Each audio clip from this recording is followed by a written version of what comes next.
Tantor Audio, a division of Recorded Books, presents To Resist a Scandalous Rogue by Liana de la Rosa, narrated by Gabrielle Baker. Chapter 1. London, late 1828. Life was truly satire, Charlotte thought, for why else would her new employer think her a courtesan? The news had propelled her to clamp her hand over her mouth to contain her laughter. With the manner in which her life had played out over the last year, she was not surprised. "It's not so bad," Eliza explained, her tone coaxing. Charlotte suspected her cousin used just such a voice to cajole her customers to agree to her hefty fees. "And you said you were desperate for work." She didn't appreciate Eliza's reminder of her dire circumstances, for it made her consider actions that violated every one of her morals. Instead, her mirth transformed into irritation and anger at her cousin's nonchalant duplicity. She'd not known Eliza earned her keep on her back, but then she hadn't seen her cousin in 5 years.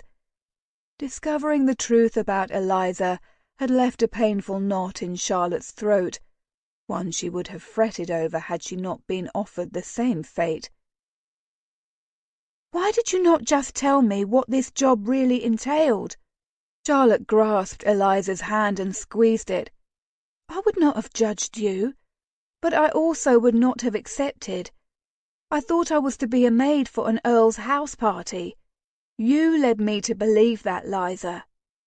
"You'll make more in one night at this house party than you'd make in an entire 6 months as a maid," Eliza argued, flicking a guinea blonde curl over her shoulder.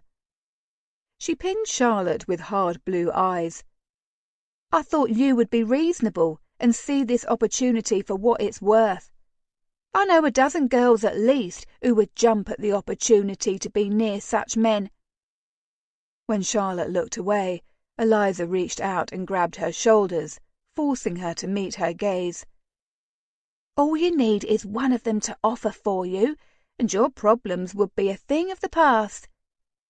"No, they wouldn't," Charlotte sighed, and she felt it in every limb. "I would just have different problems, and I would still be a mistress."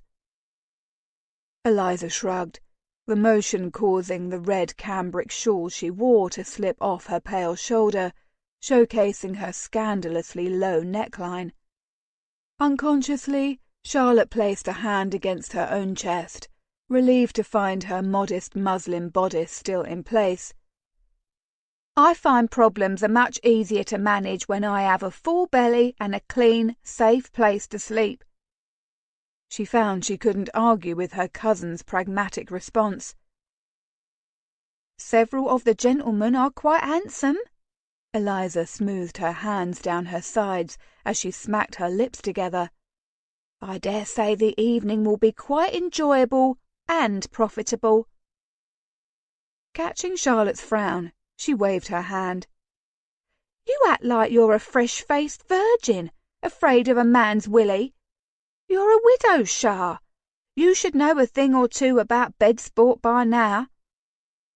Charlotte bit the inside of her cheek, but even the pain couldn't stop the flood of heat that spread over her cheeks. Eliza was correct that she was no longer an innocent, but the only man she'd ever slept with was Roderick, and she had loved him. Their relationship had never been casual, and the thought of engaging in such an intimate activity with a stranger, for money, was more than she was capable of. "I just can't do it."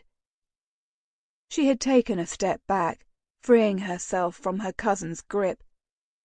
"I appreciate your willingness to help me, but I can't do this." Eliza regarded her intently for a long moment before she exhaled loudly. "I didn't think you'd truly follow through with it, but I wanted to give you the choice, which is why I didn't tell you beforehand. I thought a last-minute decision would allow you to forget all your prim reasons to say no and instead allow you to focus on your survival." Charlotte couldn't fault her cousin. Well, not too much, for her line of thinking. Women had few employment options available to them, and certainly prostitution was one of the more lucrative choices, which was why she had been so thrilled at the prospect of a maid's position. Charlotte knew that, while it was only temporary, it would have helped garner a reference she could have used to secure employment in another grand Mayfair house. 'Twas a bitter blow to learn the position was an illusion. "I have to go. The men are expecting us." Eliza ran a finger across her mouth before she patted her curls. She had only grown more beautiful with age, Charlotte reflected, as she watched her cousin primp. Her junior by a year, Eliza had possessed a merry exuberance to accompany her flawless complexion, silky flaxen hair, and cornflower blue eyes. Charlotte had always assumed her pretty cousin would marry a barrister or man of business, but life didn't always play out the way one expected. Of this she knew firsthand. The knowledge of where life had brought her and her lovely cousin made anger spark hot and fast in her veins before it was swiftly extinguished. She didn't have the luxury of feeling an everyday emotion such as anger, especially when she didn't know how she'd feed herself once she left the Earl's rich townhome. The maid position was the only decent work she had found since she returned to London, and her funds were almost gone. "I'll gather my belongings," she said stiffly, willing her body to collect her effects. She had nowhere to go, but after turning down Eliza's offer, she didn't want to assume her continued presence there was welcome. "Don't worry, Char. You can leave in the morning." Eliza removed Charlotte's palm from the door handle. "The men will be busy, and no one will know you're here. Leave on the morrow." Charlotte nodded, forcing down her relief on a painful swallow. "Thank you. And I'm sorry." Eliza pulled her into an impromptu hug. "Do not fret. I'm sorry I wasn't honest with you." She pulled back and offered her a sad smile. "I am strangely relieved you said no. Despite everything, you're still you." "Yes, well, my empty stomach may regret my actions come next week. Still, I'm happy I didn't disappoint you." Catching Eliza's arched brow, Charlotte suppressed a smile. "Too much." "Find me before you go," Eliza said, as she opened the door and stepped into the hall. "I know some decent boarding houses where you can stay." "I'd appreciate that." Charlotte gripped the edge of the door tightly. "Please be careful." "I always am," Eliza said, before departing, her swaying hips descending the stairs toward the sound of distant laughter. Charlotte closed the door and locked it, leaning back against the cool wood. Anxiety weighed heavy on her shoulders, although she was sure she should be used to its smothering presence by now. This was supposed to be her chance to get back on her feet. Since Roderick had died unexpectedly in India, Charlotte had lived in a near constant state of panic. Every thought, every breath had been used to first determine how she'd return to England, and then how she'd fend for herself once she did.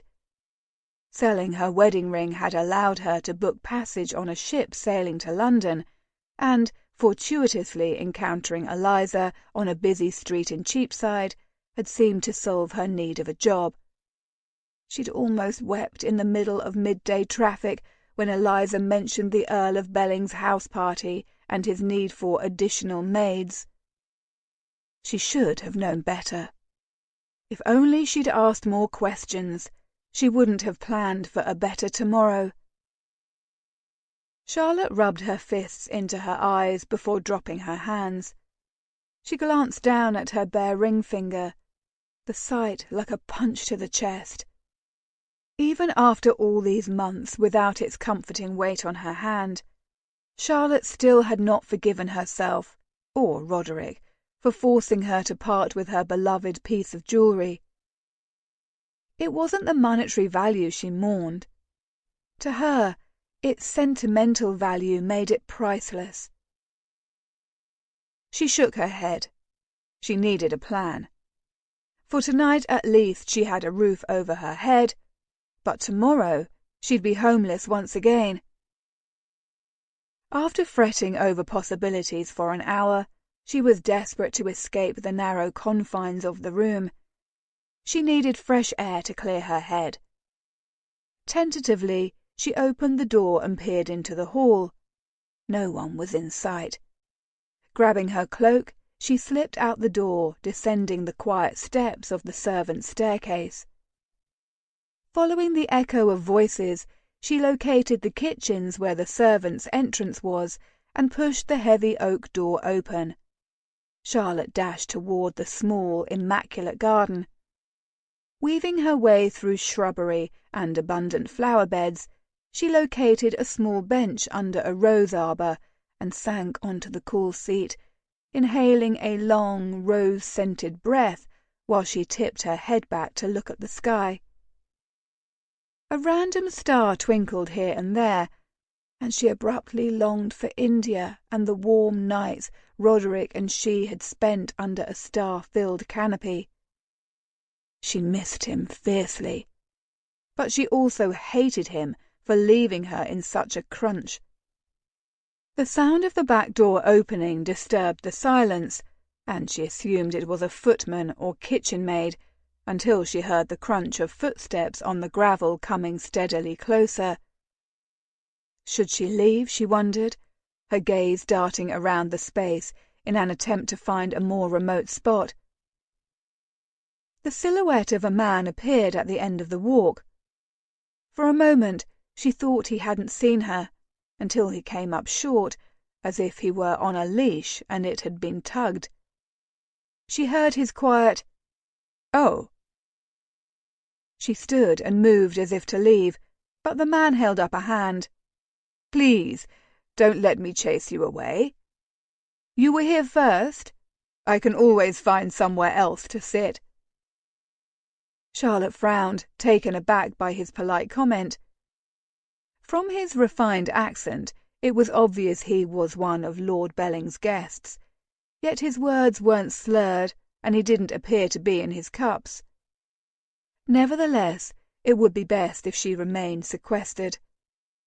Charlotte had no intention of giving any of the guests the idea she was part of the entertainment. "Nonsense! You are Lord Belling's guest, while I am not." She gestured to the bench with her hand. "Have a seat, sir. You will find the view of the stars is quite nice."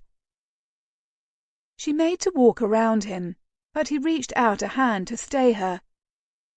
"I feel quite guilty chasing you away when you appeared to be enjoying said view. Perhaps you'd allow me to simply join you? I promise not to disturb your quiet sojourn. I escaped out here because I tire of the raucous noise. The Earl's entertainment is not to my liking tonight." Charlotte's attention caught on the man's words. He was escaping? The entertainment was not to his liking? She nibbled her bottom lip as she considered his offer. The thought of locking herself away in the tiny attic room held little appeal, and she had managed to acquire a smidgen of peace amongst the manicured flower beds. She allowed her gaze to travel over the man's silhouette. If he kept quiet, as he said, there didn't seem to be much harm in sharing the still gardens with him. Why had he thought this night would be fun? Since the moment Finlay had departed from Herefordshire after his sister's wedding, he'd been restless, on edge. Standing as witness as Alethea married Declan, their childhood friend, and the bloody Duke of Darrington, should have eased his mind. There was no one more important to him than his twin, annoying as she could be, and seeing her happy and so in love with a man who would love her and care for her in the manner in which she deserved should have brought him peace, reassurance. And yet he was troubled. The devastating truth he had so recently learned of his birth made it hard to think about much else but what-ifs. What if his late mother's diary fell into the wrong hands? What if it were revealed he was actually a bastard? What would become of him if he were no longer Viscount Firthwell, heir to the Earl of Rockhaven? Belling's house party was supposed to allow him to curb his worries for a time, for a day at least. But here Finlay sat, on a cold bench in the Earl's small garden, with an unknown woman. He assumed she was a servant, based on the quality of her clothing he was able to glimpse in the dim light. If he hadn't felt such blasted guilt for disturbing her, he would have allowed her to leave when she wanted to. Curse his chivalry. After several long minutes, he noticed two things. One, the woman had remained silent, seemingly content to enjoy the night. Two, she smelled like a fresh, crisp autumn morning. He rubbed a hand along his brow at such a fanciful thought, but he had no other way to describe her delectable scent. She smelled like apples and dew and frost on yellowing grass. She smelled like welcoming fires and warm toddies. Perhaps he had consumed too much brandy. "Are you from London?" he heard himself ask, and cursed mentally when his voice echoed across the tranquil garden. A long pause ensued, and if it were physically possible, Finlay would have kicked his own arse. He opened his mouth to apologize when she said softly, "I am originally, although I've spent a majority of the last 5 years abroad." That roused his interest. "Where, may I ask?" The woman, her shadowy figure sitting with stern uprightness, dipped her head. "Spain for a time, Italy, Egypt briefly. Most of the years were spent in India." "Fascinating." Every syllable was said with absolute sincerity. "Why would a proper English miss be in India?" "Because her husband worked for the East India Company." "Well, I suppose that's as good a reason as any," Finlay managed with a chuckle. "I'm relieved you approve, sir." Despite himself, he laughed again, a hearty laugh he felt in his toes. It was rare anyone, let alone a woman, spoke to him in such a way. Women tended to titter and flutter their lashes, hopeful their antics would snare the merry Viscount Firthwell. He should have known a tart tongue would capture his attention. "What is your husband's position with the East India Company?" "He was the Under-Secretary to the Governor." "Was?" The word rang out to Finlay, despite the fact she hadn't emphasized it. He watched her stroke the fingers of her left hand. "He died last year. Cholera."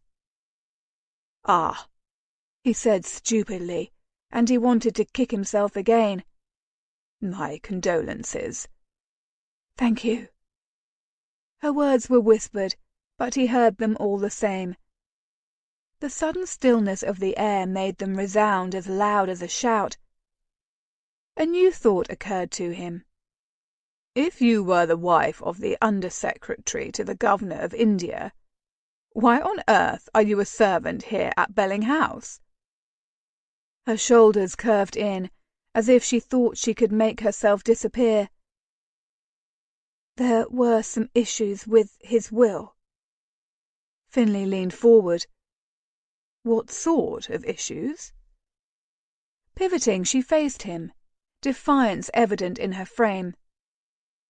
Why do you care, sir? Are you not here for distractions? For debauchery? My story isn't available for your entertainment. Well. He flexed his jaw and dropped his head to his chest, thoroughly chagrined. She was right. He was interested in her story because it distracted him from contemplating his multitude of problems. Belling's party was supposed to do the same thing. Both were failures. I apologize, he said, his voice tight. I didn't mean to pry. She nodded, then angled her face away. The sudden awkwardness that replaced the easy chatter they'd previously experienced made him want to run his hands through his hair and pull it. What had happened to his legendary charm? He'd used to be able to flirt and converse with women as naturally as drawing breath. Apparently, his father had taken his talent with him on the man's exile to the continent. I'm not a maid, anyhow. Her voice was low, and he squinted as if that would allow him to hear her better. I was misled, with the best intentions, as odd as it sounds. He frowned. You were misled? There was no maid position. What position were you offered instead? Her silence drew his attention. She stared at her lap, where her hands knotted and unknotted in obvious agitation. Observing her distress delivered a shot of clarity. Oh, he managed. Indeed, she said, and inexplicably laughed. A diverted, husky sound that sent streaks of heated awareness rushing over his scalp and down his back. Here I thought I would be cleaning, dusting, and delivering tea trays. How naive. Finley swallowed, forcing down the surge of arousal her innocent laugh had encouraged. Why he responded in such a way he couldn't say, but perhaps he would be better off returning to the drawing-room, which was filled with the kind of women who'd welcome such a reaction, the kind of woman his seatmate had just confessed to not being. He coughed into his hand. Who led you to believe it was a maid's position? My cousin, Eliza. The lovely blonde in red. Finley knew exactly who Eliza was. She'd been working her wiles on him rather unsuccessfully before he'd departed for the gardens. I don't think it's naive to think your cousin would be interested in helping you. No doubt, in her own way, she thought she was. I'm sure. A wave of sympathy swept over him. To be widowed and in obvious need of help, she must have been devastated to learn the advertised job was very different than the one she was offered. Apparently, he was not the only one struggling with the results of circumstances outside his control. He reached into his coat and withdrew his flask. Unscrewing the top, he held it out to her. Here, I think you need this. Her head jerked back, and he felt her scrutinize him. I wouldn't say I needed it. She paused as she took it from his grasp and raised it to her nose. What is it? Whiskey. My grandfather's distillery makes the best whiskey in the kingdom. We'll see about that, she murmured, tipping the flask back and taking a healthy draw. Finley's eyes widened when she didn't choke or sputter at the taste. Not your first sampling, I assume. You assume correctly. She returned the flask and stretched her arms out behind her, relaxing back. Thank you. It did help. And? He asked, drawing the vowel sound out. She chuckled, the sound once again playing on his nerve endings. Finley never knew a laugh could be an aphrodisiac. It's good. He pressed a hand to his chest in feigned shock. Just good? I've a fine palate. She fluttered a hand at him, the shadows not able to hide its dismissive note. When you travel and can't be sure of the water, liquor is sometimes the only alternative. Finley opened his mouth but didn't have a response. He hadn't had the luxury to travel, his father preferring him to remain close to home. The business of being the heir to a storied earldom squelched adventure quite thoroughly. If you could return to any of the places you visited, which would it be? She tapped a finger against her chin. I wish I could have spent more time in Egypt, exploring the great ruins in more depth. But I'd have to say... She paused and bit the tip of her finger before she continued. Bombay. I have friends there, and I long to see them again. I left quite suddenly, and I didn't get to say goodbye to many of them. He looked up at the sky as he considered the note of vulnerability that edged her words. Before he could formulate a reply, she asked, And what of you, sir? Where would you travel, if you were free to do so? It was his turn to be silent, as he contemplated his response. Suddenly, he knew. The West Indies. My sister and brother by marriage have spent the better part of the last year in St. Lucia and some of the surrounding islands, where he owns sugar-cane plantations. I'd love to see and explore all the places they describe in their letters. So go, she said. I'm sure you possess the ability to do so. I'm afraid it's not as simple as booking passage and setting sail. Finley shrugged. I've a myriad of responsibilities to attend to. Don't we all? She murmured, taking the flask from his hand and helping herself to another drink. But if you're a guest here, I'm assuming you aren't without wealth or consequence.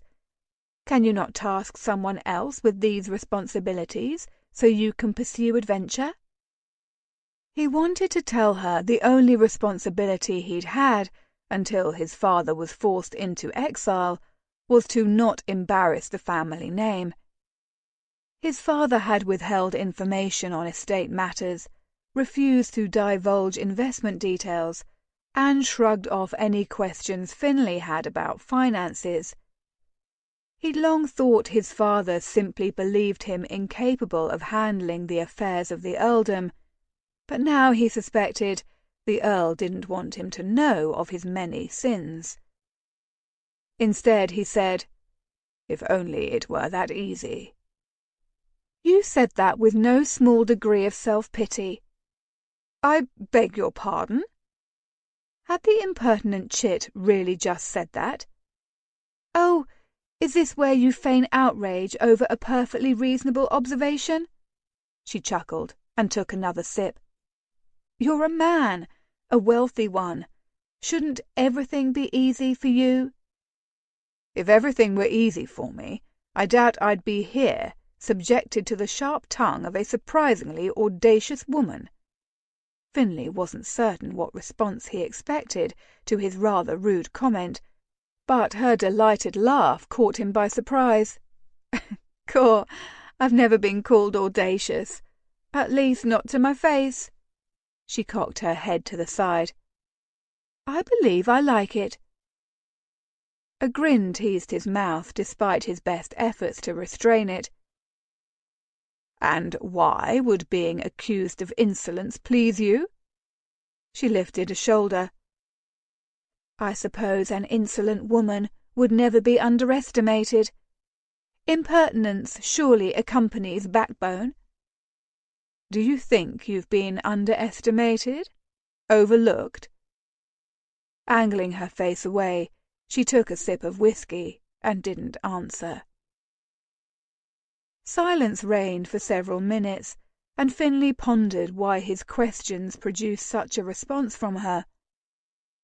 Nothing about his mystery companion led him to believe she was anything other than confident and strong-willed. She finally turned toward him, and he raised his brows in anticipation. "Tell me about your sister." He appreciated the change of topic. Discussing Alethea and her happy marriage was a subject he never tired of. "She's my twin, and her name is Alethea," he began, a smile twisting his lips. "She's younger by just 3 minutes, but you would think she's my elder by 30 years. "How so?" He shared anecdotes from their childhood. He spoke of Darrington and the scrapes they'd often found themselves in. He told her of the scandal that destroyed Darrington's family, and how Alethea and Darrington had found love in spite of it. When he pressed her, with words and with whiskey, she told him about her childhood in London. She discussed her marriage, her travels, and how happy she'd been with her husband as he climbed the ranks of the East India Company. She was witty and engaging, but in a dry, sarcastic manner Finlay found irresistible. He couldn't tell if she was responding to his flirting with flirtatious words of her own, because her every response was delivered with a cool intonation that left him puzzled. He'd never enjoyed conversing with a woman more, aside from the banter he shared with Alethea. While the light was too dim to make out her features, her graceful profile and alluring scent were like a siren's call, coaxing him closer. And despite the amount of whiskey he consumed, Finlay didn't fail to notice the space between them on the bench had grown smaller and smaller as the night wore on. After what seemed like hours, his stomach hurt from laughter. It felt good. He hadn't had many reasons to laugh as of late. He considered his evening a loss, his trip to London a waste, when he'd walked out to the garden earlier. How wrong he'd been. He opened his mouth to tell her so when she stood, swaying on her feet and reaching out an arm for balance. He grasped her hand, standing to steady her with a touch to the waist. They each froze, as if they'd suddenly been dipped in an icy pond. But it wasn't the cold that made him pause. It was the red-hot jolt of attraction that pulsed between them. "It appears that whiskey was better than I gave it credit for," she whispered, her breath tickling against his neck. "Told you so." He was slightly alarmed to recognize the teasing note in his voice had darkened to something infinitely more dangerous. She nodded rapidly, throwing herself off balance. She braced herself against his chest. After a long moment thrumming with awareness, she removed it, letting it fall to her side. But she didn't step back.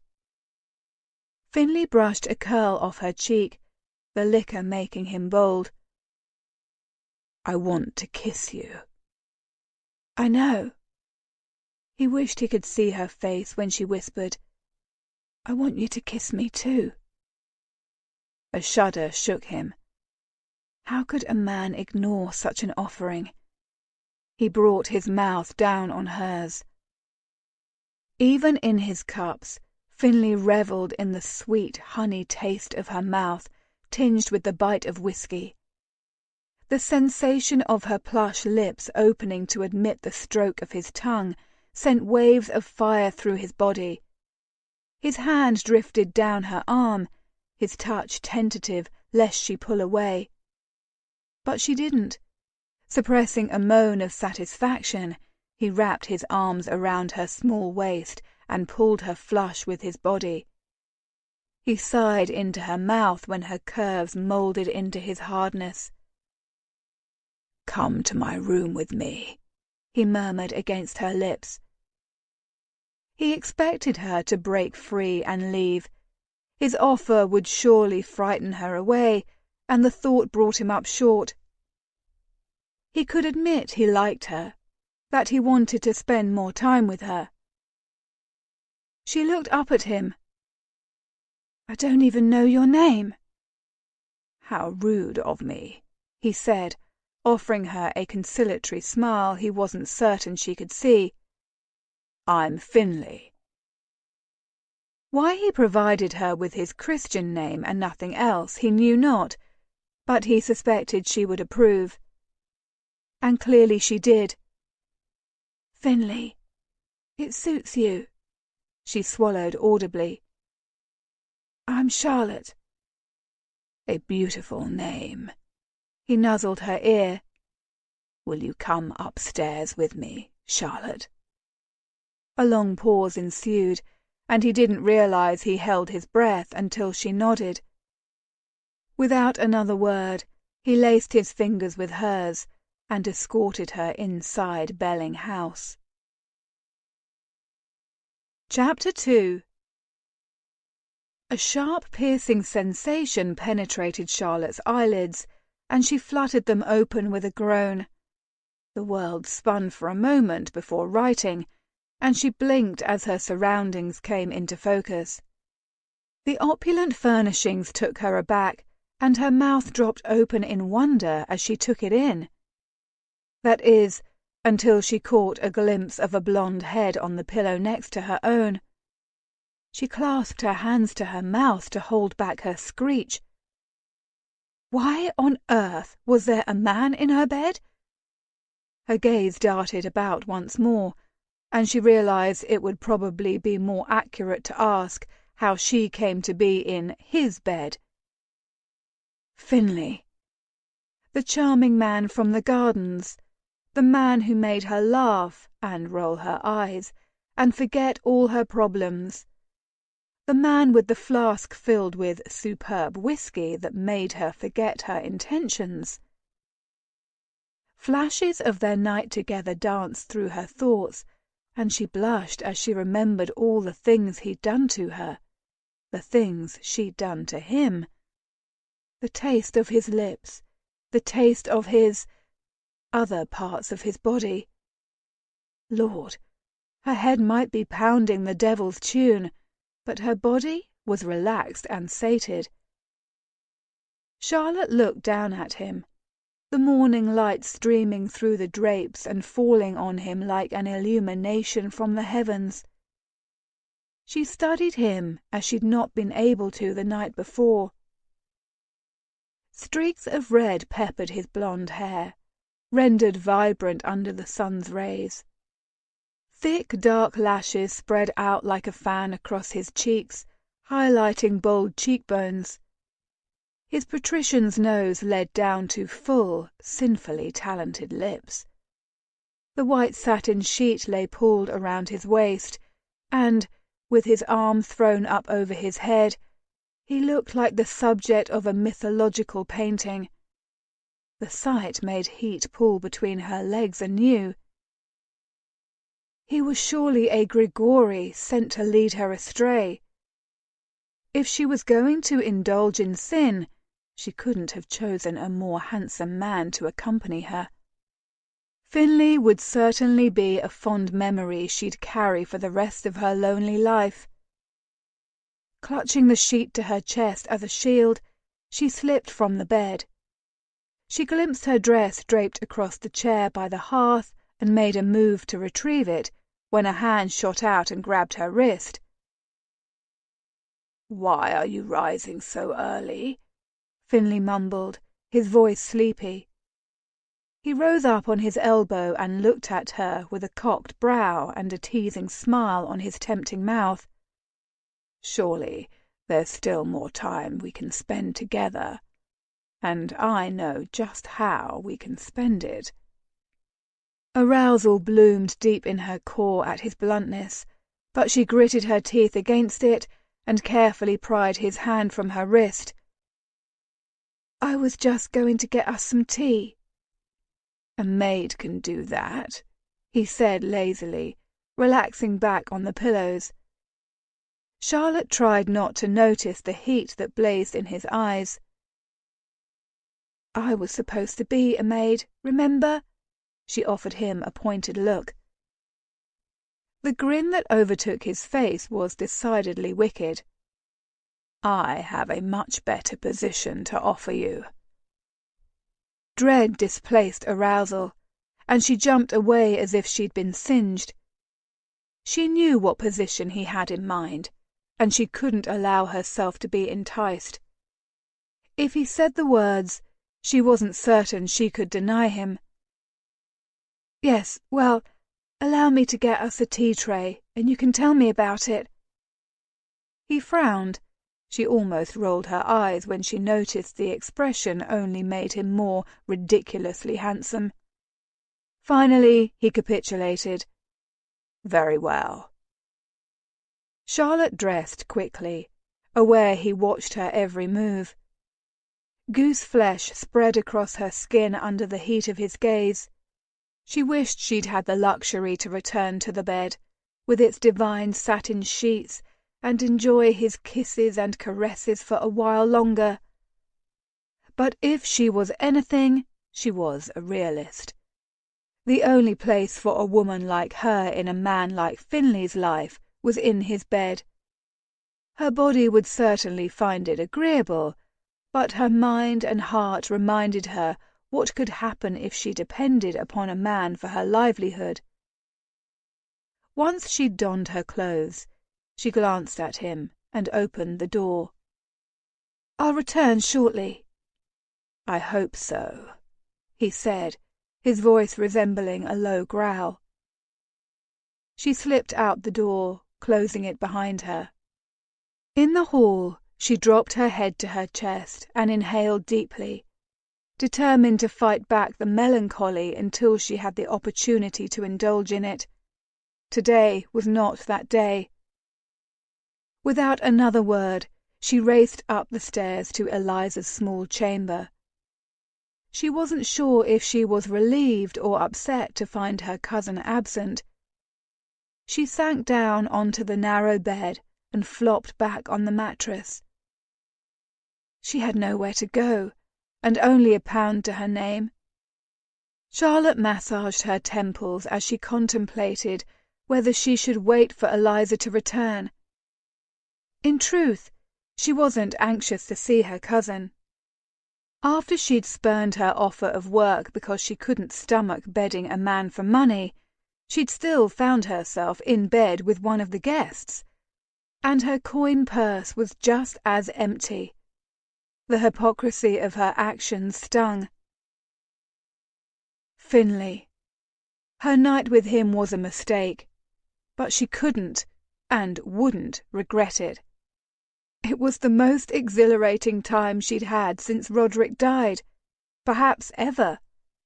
He was witty, self-deprecating, clever, charming, undoubtedly a rogue of the highest order, yet he had been a total gentleman.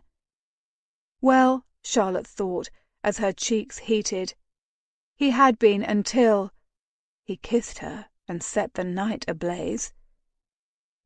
He made her feel as if she were the most enchanting, beautiful woman he'd ever met.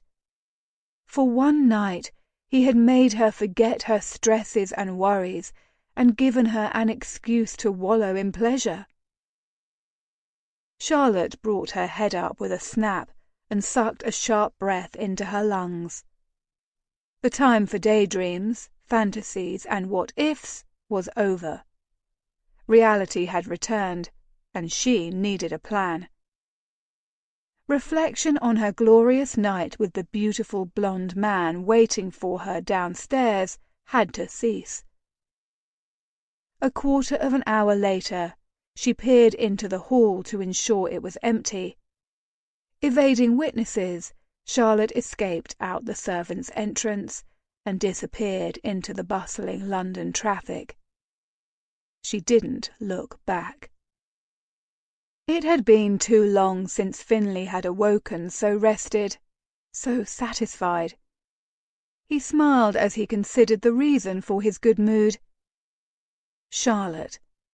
He liked the way her name skipped along his tongue, the last syllable tickling it just so. He still couldn't believe she was real. Not only had she kept him on his toes with her sharp wit, she was also a beauty.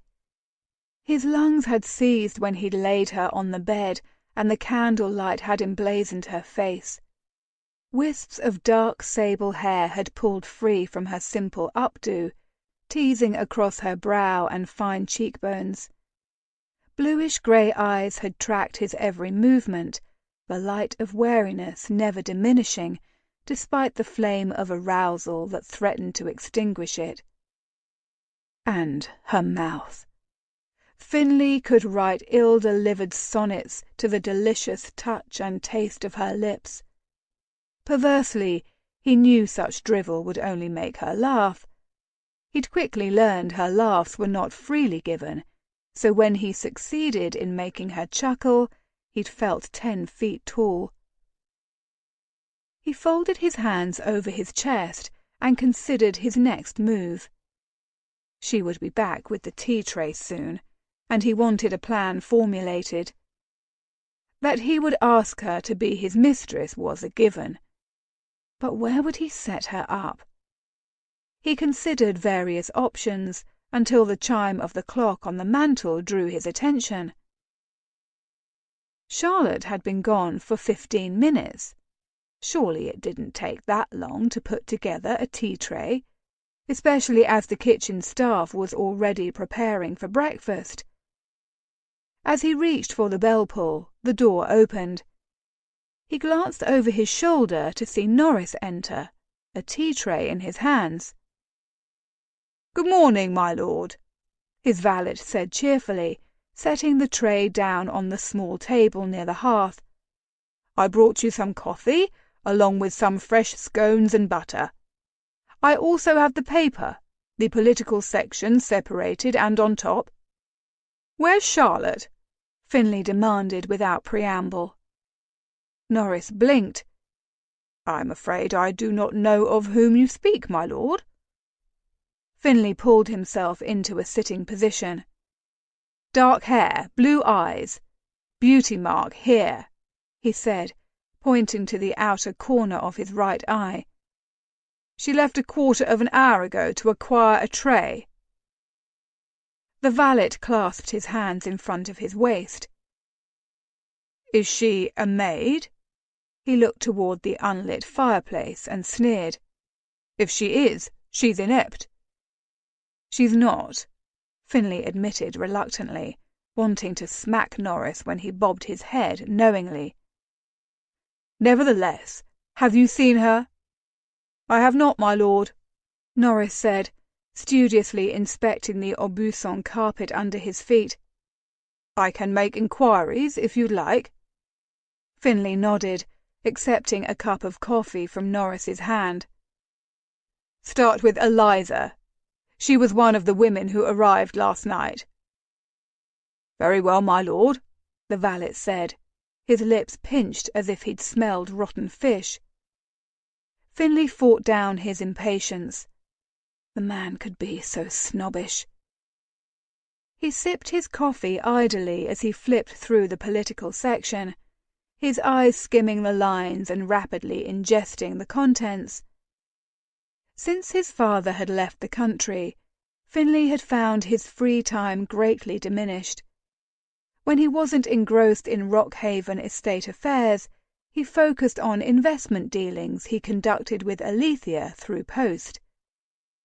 His sister oversaw the Darrington-Rockhaven partnership, which their father and the late Duke of Darrington founded, while Declan saw to his sugarcane empire.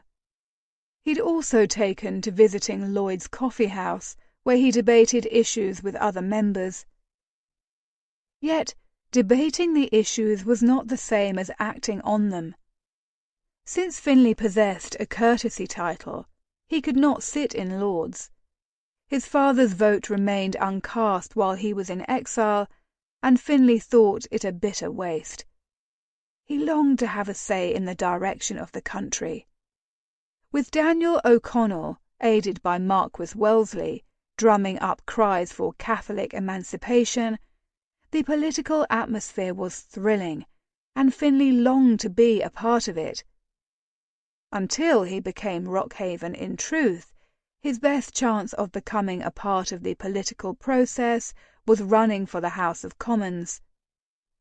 Elections wouldn't be held for another year and a half, so he had time to decide if it was something he truly wanted to do. And if so, it gave him a chance to plan, to gain allies. With the turmoil and uncertainty that had dominated his life for the last few months, Finley wanted something he could control. He wasn't naive enough to think every issue he championed would be resolved in the manner in which he desired, but he could champion very little from the perimeter. Alethea had been encouraging him to become involved in something outside of the earldom.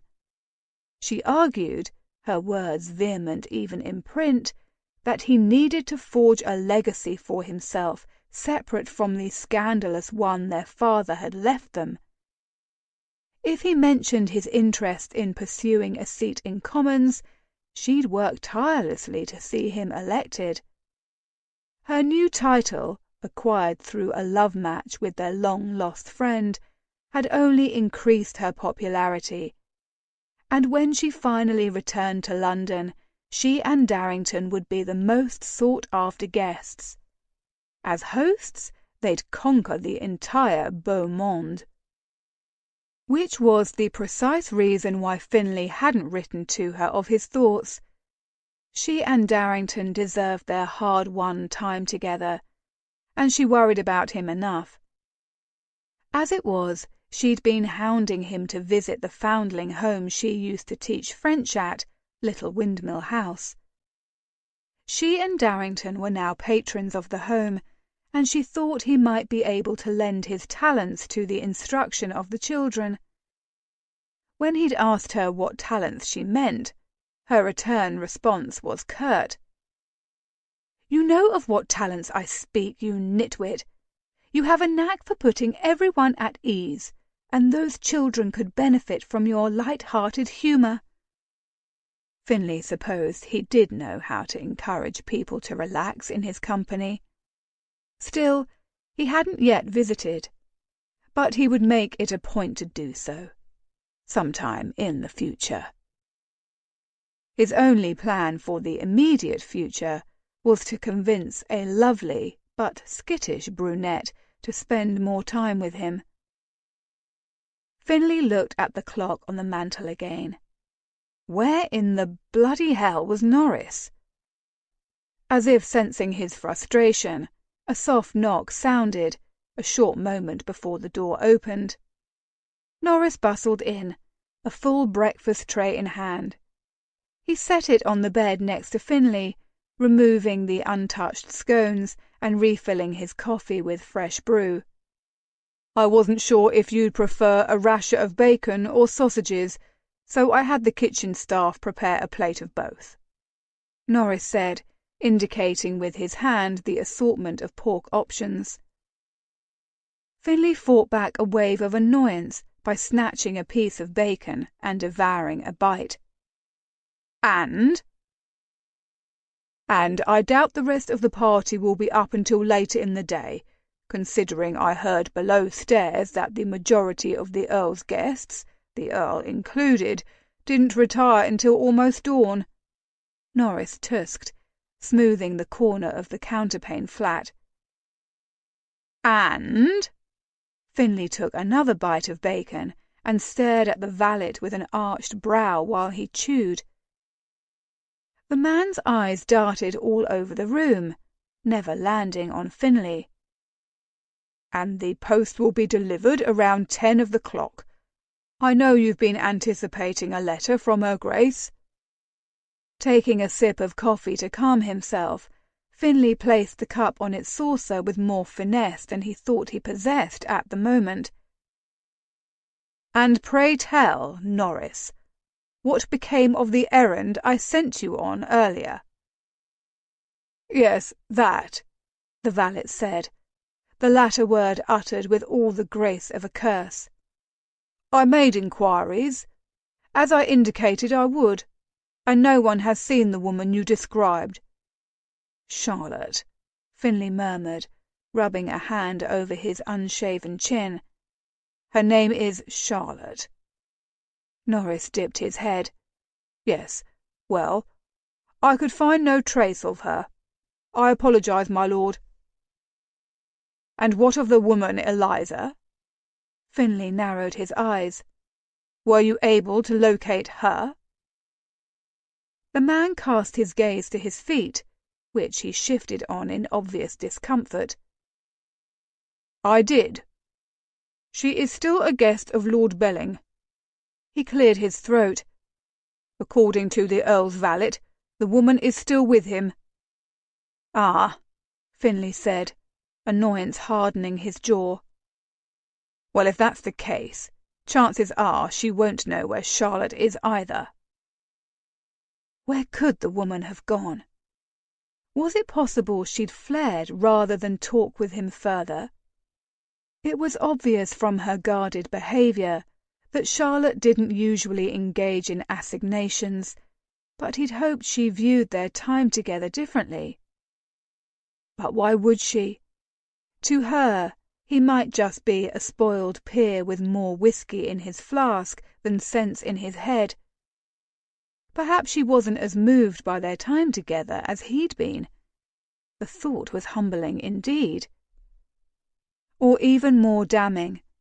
Perhaps she suspected the position he was to offer her, and she'd absconded instead.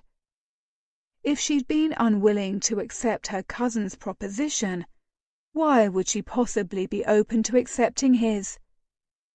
He was a dolt, an inconsiderate, crass dolt. Finlay slowly ate his breakfast, the delicious fare now tasting like sawdust. Finally pushing the tray away, he dropped his head onto his pillow and sighed loudly. Should he wait and question this Eliza?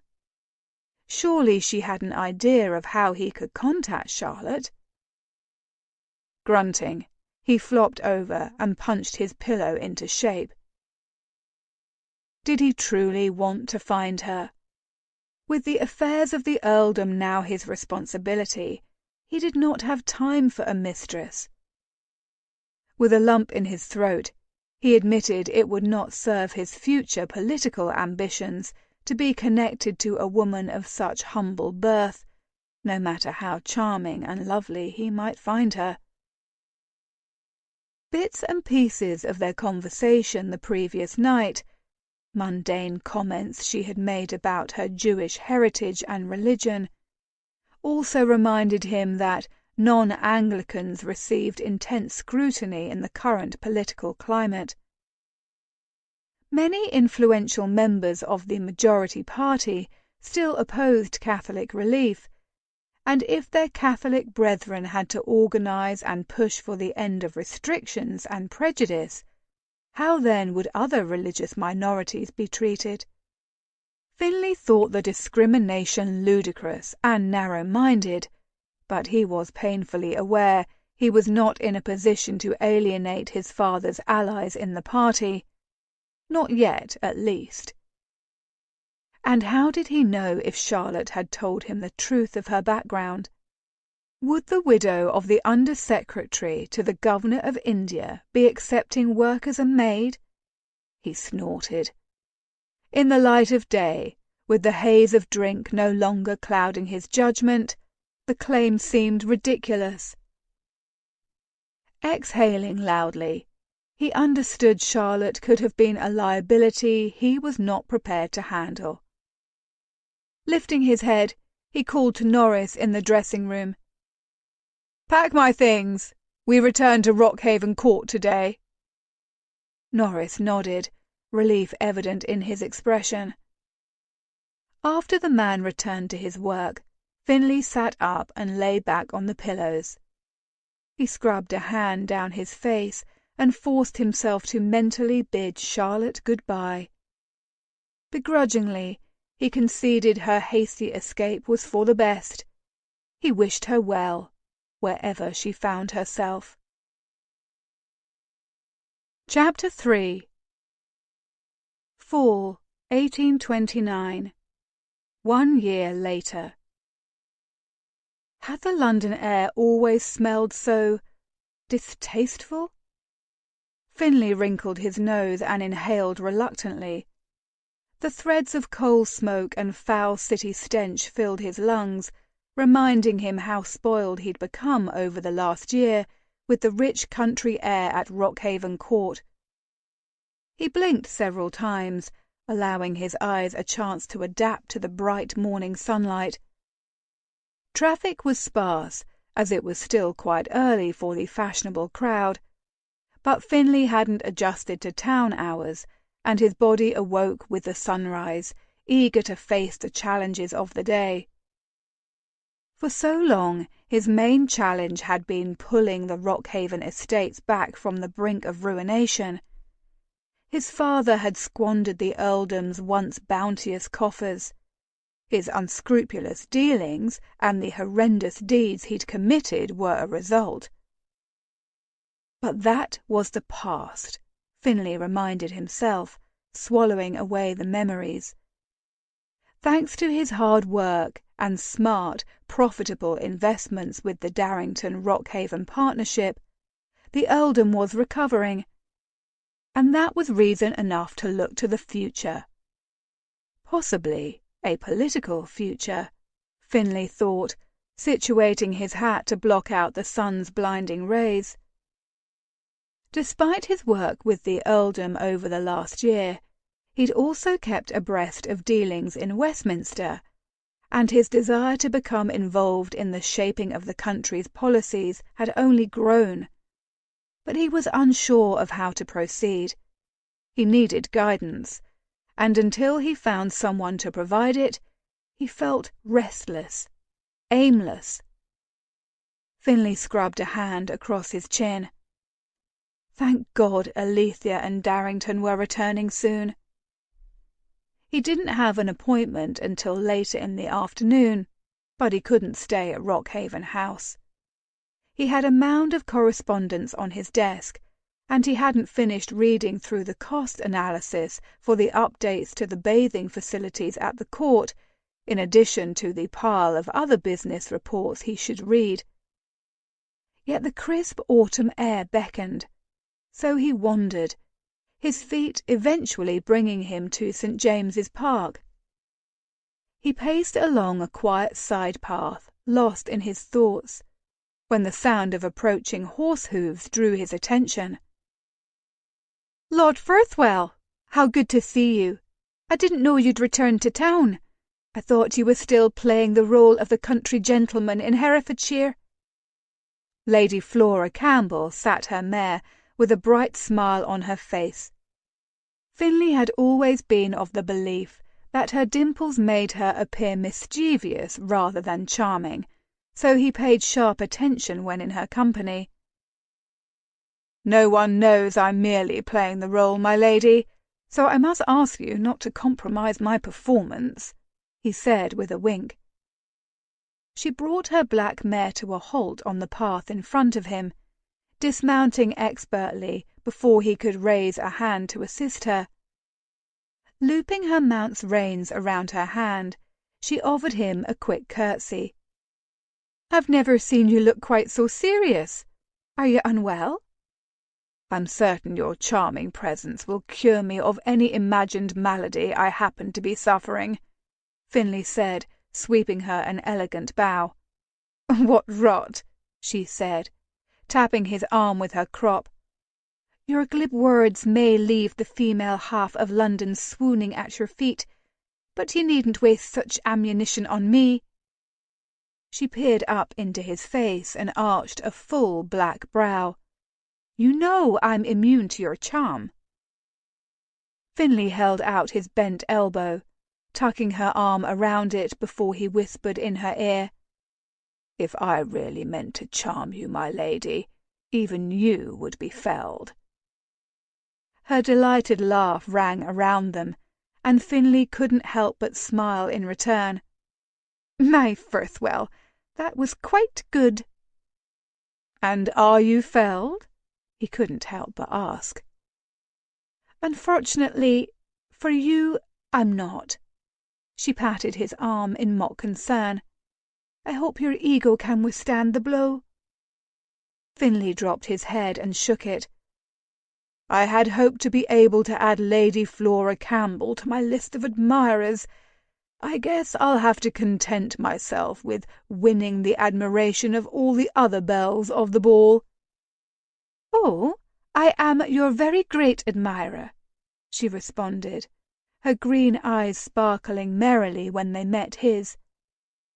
"I just have no interest in making you my husband."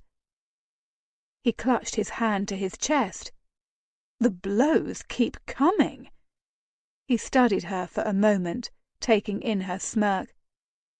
"I would be devastated by your rejection, but I understand you don't intend to marry." Alethea had shared that piece of information when he questioned why the young woman had not secured a match.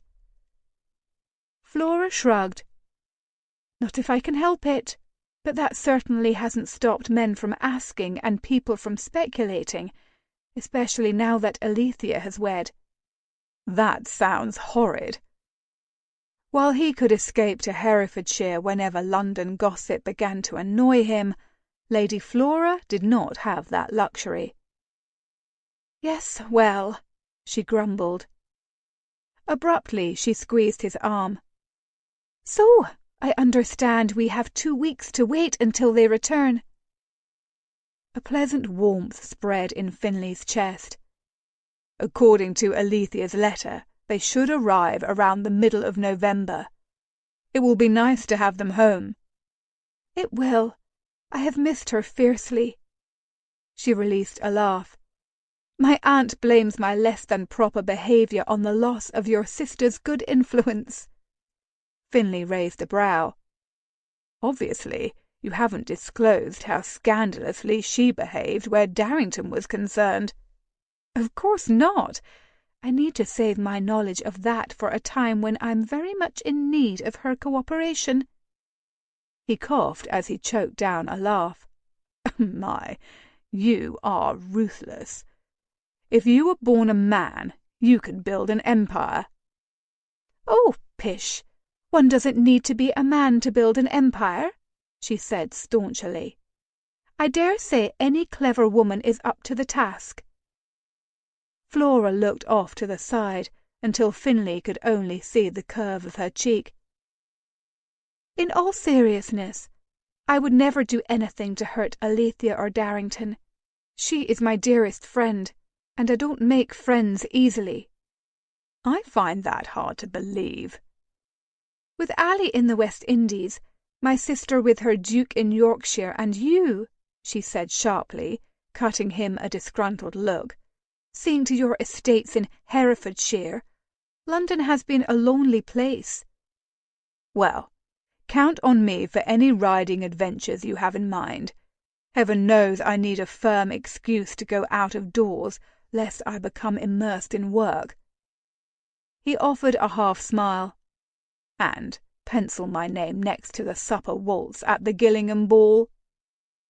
"You're too kind, Firthwell, but I will accept your offer." She sighed. "I've been so deprived of intelligent conversation. I'd willingly court gossip about a match between us to genuinely laugh over a truly witty comment." Finlay fought back a frown. People had been quick to imagine his friendship with Flora as something more, especially as their connection to Alethea brought them together frequently. Alethea had even hinted to them at her wedding, and later through letters, how happy it would make her if her twin and best friend made a match. He'd laughed aloud at the notion, and thankfully so had Flora. She pursed her lips as she studied him. "You need someone soft, pragmatic, who will find humour in your horrible jests and keep you on your toes." The only woman who had ever done so, and had left him on tenterhooks, waiting to see how she'd reply to his comments or jokes, had run from him the first opportunity she had, rather than consider an arrangement between them. In the year since their encounter, Finlay had tried to pinpoint what it was about the woman that kept her fresh in his memories. She had been a would-be maid of no consequence and no connections to speak of. In annoyance, he had reminded himself why an association with her would have been folly, but she continued to dominate his dreams as surely as any celebrated beauty. Her serene, bluish-grey eyes flashed through his mind, bringing with them memories Finlay indulged only when he was alone in his bedchamber. Sadly, I'm not certain she exists. When you finally run for Commons, you will have your pick of all the eligible ladies in society, although it may be better to select a bride beforehand, for she will most definitely be an asset to your campaign. Finlay's heart stuttered. What are you talking about? Flora frowned. You're standing for the Webley seat. She arched a brow. Are you not? I had not decided. Why not? With everything that happened last year, I worried the scrutiny would prove too much. Finlay didn't dare voice the scandalous truth he discovered about his birth, but then Flora was privy to the events that had led to his father's exile. She knew of the horrible secret, and when she dropped her gaze, he knew she understood his wariness. Plus, he continued, even if I were serious about standing for the seat, I don't know where to start. The by-election is approaching quickly. Did you plan to attend the soirée my brother and I are hosting at Campbell House tomorrow night? He frantically tried to recall receiving an invitation from the Marquis of Inverary. Lady Flora tapped her crop against her leg. It's to raise funds for a little windmill house, the foundling home my brother founded. Now Finlay remembered. He had not planned to attend the gathering, although he had written instructions to his secretary to write the home a respectable donation. Alethea would have expected it. Clearing his throat to offer his response, Lady Flora cut him off with a wave of her hand. If you are serious about standing for Webley, you must attend. He narrowed his eyes, his curiosity piqued. I must? Why? You will need allies, connections within the party. Why would any party member support you when they know nothing about you other than your father was a notorious majority hardliner? From my understanding, Abernethy is also standing for the seat. Hope sank down to his toes. Geoffrey Abernethy's father was a one-time friend of his father's. The man's word and opinion carried a good deal of clout amongst majority MPs. Abernethy's contacts all but guaranteed the Conservatives would throw everything they could into the race to ensure he was elected. Several curses bounced around his head, and Lady Flora nodded as if she could hear them. Niall knows what he's about. If he likes you, which I don't see why he wouldn't, he'll connect you with the gentleman whose support will grant validity to your campaign. Clamping his jaw, he fixed his gaze on a pair of squirrels frolicking about a tree a short distance away. As they hopped amongst the foliage, Finlay considered Flora's words. If he was serious about his desire to represent Webley in Commons, he couldn't win the seat on his own. Abernethy's name made him stifle a sigh. He'd known the man at university, and while he had a sharp mind and a clever wit, he was also a bore and a prig. No doubt the man considered the race all but secured, and a vision of the man's gloating blue eyes had Finlay snarl. I'll be there. Chapter 4. Mrs. Taylor, I don't believe I've ever seen you fidget so. Whatever would the young ladies in your deportment class think of your behaviour? With an effort, Charlotte managed to drop her hands from where she clenched them before her waist. Her fingers felt stiff and foreign. They would understand that sometimes uncomfortable situations bring out our insecurities, but we must rise above them and see to our duty.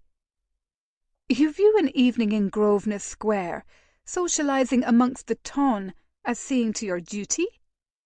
A scowl threatened to break through her composure, but the effort of containing it proved too much for her tongue. Naturally. How else am I to view it? Lady Flora Campbell twisted her mouth into a considering pout before she nodded.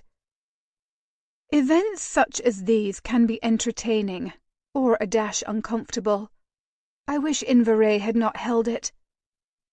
I thought the evening's festivities were your idea. Charlotte swallowed a smile at the disgruntled expression that marred her employer's visage. Details, Mrs. Taylor, details. I may not want to be here, but I understand that we can do so much for a little windmill house if we mind the connections we have amongst the elite and accept outside donations. The Scotswoman leaned in close. But it doesn't mean either of us have to like it. It was a noble and grand idea, Charlotte swallowed. Plus, I'm sure we dislike such scenes for very different reasons. You were born to this. Flora laughed, a cutting sound. Don't think that because my father is a duke, I've somehow been absolved of being a Scot. Never, my lady. Charlotte knew all about being judged and found wanting for circumstances of her birth. Why are you not happy to be here? Charlotte fought the urge to shrug, her eyes alighting on the guests who filled the 2 connecting drawing rooms at Campbell House. I feel like an impostor. And yet she had attended her share of dinner parties and soirees as the wife of the Under-Secretary to the Governor of India. She knew how to make small talk, how to smile and simper and flatter. She knew exactly what was required in such a setting, and she used to perform her role with aplomb. But her former in-laws had always been quick to list all the reasons why she was an outsider, and despite her best efforts to the contrary, they played across her mind. You're nothing but a poor, useless shop girl. A stupid Jewish girl with no connections doesn't belong with the son of an MP. You must have done something scandalous for him to bring you here today. She mentally shook away the cursed memories. Reliving her past did not change her present. Returning to the moment, she found Lady Flora watching her with sadness softening her face. Everyone is playing a part. Her words were low, but Charlotte heard them all the same. Some more than others, I assume. But if anyone belongs here, wouldn't it be you? This is your home. This isn't home. Her smile was contrite. Ignore me, Mrs. Taylor. I'm merely homesick for the Highlands. Charlotte understood homesickness. She'd felt it more than once, although the bout she'd suffered had been for people more than a place. Lady Flora sipped her lemonade and set the glass on a side table. Niall is beckoning me. Isn't that a foul word? Beckoning. Like I'm a dog or such pet that exists for my master's pleasure. An odd look settled on her face. I will find you later. And don't stress yourself about speaking with guests. If they address you, by all means engage them. But I will not judge you if you find the library down the hall, let's say, more to your enjoyment. Charlotte pressed her lips together. I appreciate the tip, my lady. With that, the other woman swept away, and Charlotte was left on her own to face the invading army of guests. Sidestepping a trio of women in gowns of silk and satin who barely glanced at her as they sailed past, she reached the refreshment table. where she accepted a glass of lemonade from a footman with a word of thanks. When she had first encountered the drawing-room at Campbell House, she'd been impressed by the understated elegance of her surroundings. During her marriage, she'd frequently found herself in grandiose settings, and she'd learned to recognize those designed to impress and intimidate, and those constructed for the purpose of comfort. For all its rich detail, she suspected the Campbell family holding in London fell in the latter category. The room had once seemed vast, but now, with the guests chatting and laughing, their noise made the room shrink in size, and suddenly 50 was a very large number of people indeed. Gulping down the remainder of her punch, she squared her shoulders to navigate through the crowd. Once she reached the hall, she made for the library, willing her feet to maintain their normal pace even when they longed to break free of her hold. In as stately a manner as she could muster, she opened the heavy door on her right and quickly entered the room. She shut the door behind her, sagging against the wood when she glimpsed the rows of bookshelves stretching before her. She didn't know what she'd do if she'd chosen the wrong room. Turning, she rested her forehead on the cool oak, allowing her spine to curve as the stress fled her body. She'd thought relearning to navigate social events would be as comfortable as donning an old pair of stockings.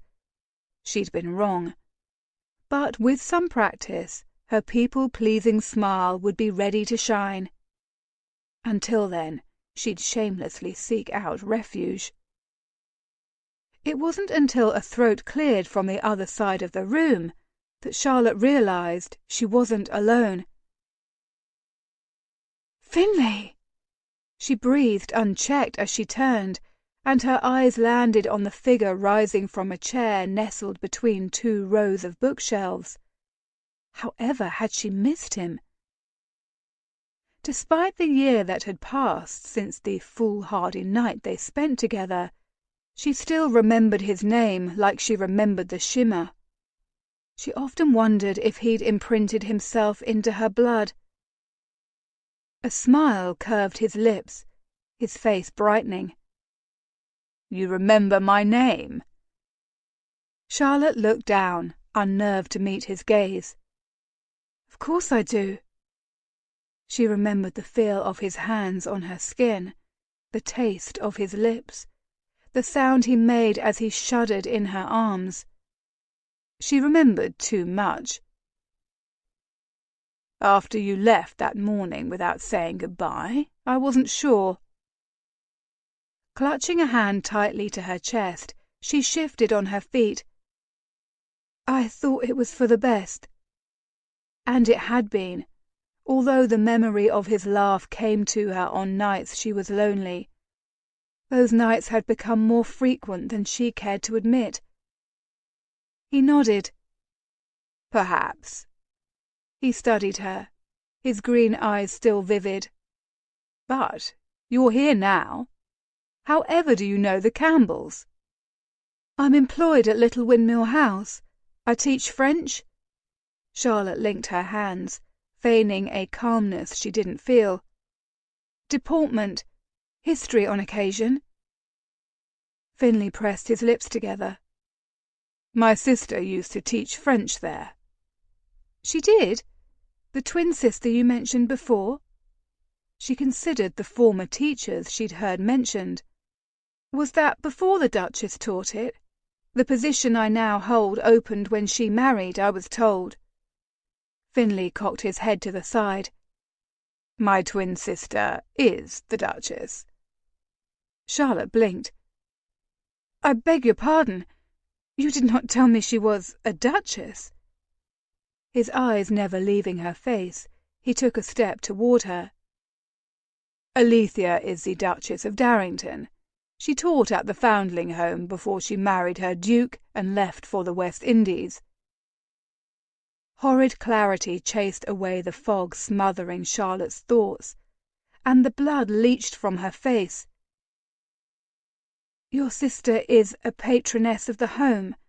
So what does that make you?" "Viscount Firthwell, forgive me for keeping you waiting," the Marquis of Inverray said as he stepped into the room, his eyes touching on Finlay before landing on Charlotte. His eyes widened in surprise, but a polite smile graced his face. "Ah, I didn't realize you were here, Mrs. Taylor. Have you met his lordship?" Charlotte opened her mouth to respond, but Finlay moved forward, extending a hand in greeting to the Marquis. "We met just before you walked in. I was plying her for information about the home. Considering how dear it is to my sister, I was curious." "Naturally," the Scotsman said, indicating with a wave of his hand for Finlay to sit. He directed a smile to Charlotte. "Thank you for answering the Viscount's questions, Mrs. Taylor. I won't keep you from the party any longer." Charlotte dipped her head politely and turned to leave. As she slipped out the door, she looked over her shoulder. Finlay watched her, a smile shining bright in his eyes. Caw, why did his smile feel like a scandal in the making? Finlay was learning firsthand the art of feigning attention when one's mind was occupied by other thoughts, a useful skill for a politician. For how he was expected to follow his conversation with Lord Inverray after seeing Charlotte for the first time since she slipped from his life, he didn't know. But as Lord Inverray discussed the chaotic political climate and what issues he expected Parliament to tackle, all Finlay could think of was how blue Charlotte's eyes had been, how enticing the curve of her mouth was when she admitted she hadn't forgotten him. Randomly catching Lord Inverray's amused smirk, Finlay suspected he needed more practice polishing his acting skills. "I have to say I was surprised to hear you'd shown interest in political affairs," the Marquis said, propping an elbow on the armrest of his chair. "The Viscount Firthwell I'm familiar with from the gossip pages is infamous for trying to sing an aria over the principal performer so he could capture the attention of an Italian opera singer. He's known for his elaborate storytelling, for being banned from Almack's one night and then reinstated the next." "Princess Leven has a soft spot for rogues." Finlay clenched his teeth. "Have you heard any of these stories over the last year?" Inverray stroked his chin as he studied him. With his towering, broad-shouldered form, rugged features, and long black hair he kept tied in a queue, he looked like a Highland warrior, if one ignored his expensive gentleman's clothing. Finlay would be slightly intimidated if it weren't for the man's easy smile, complete with a dimple some might consider feminine.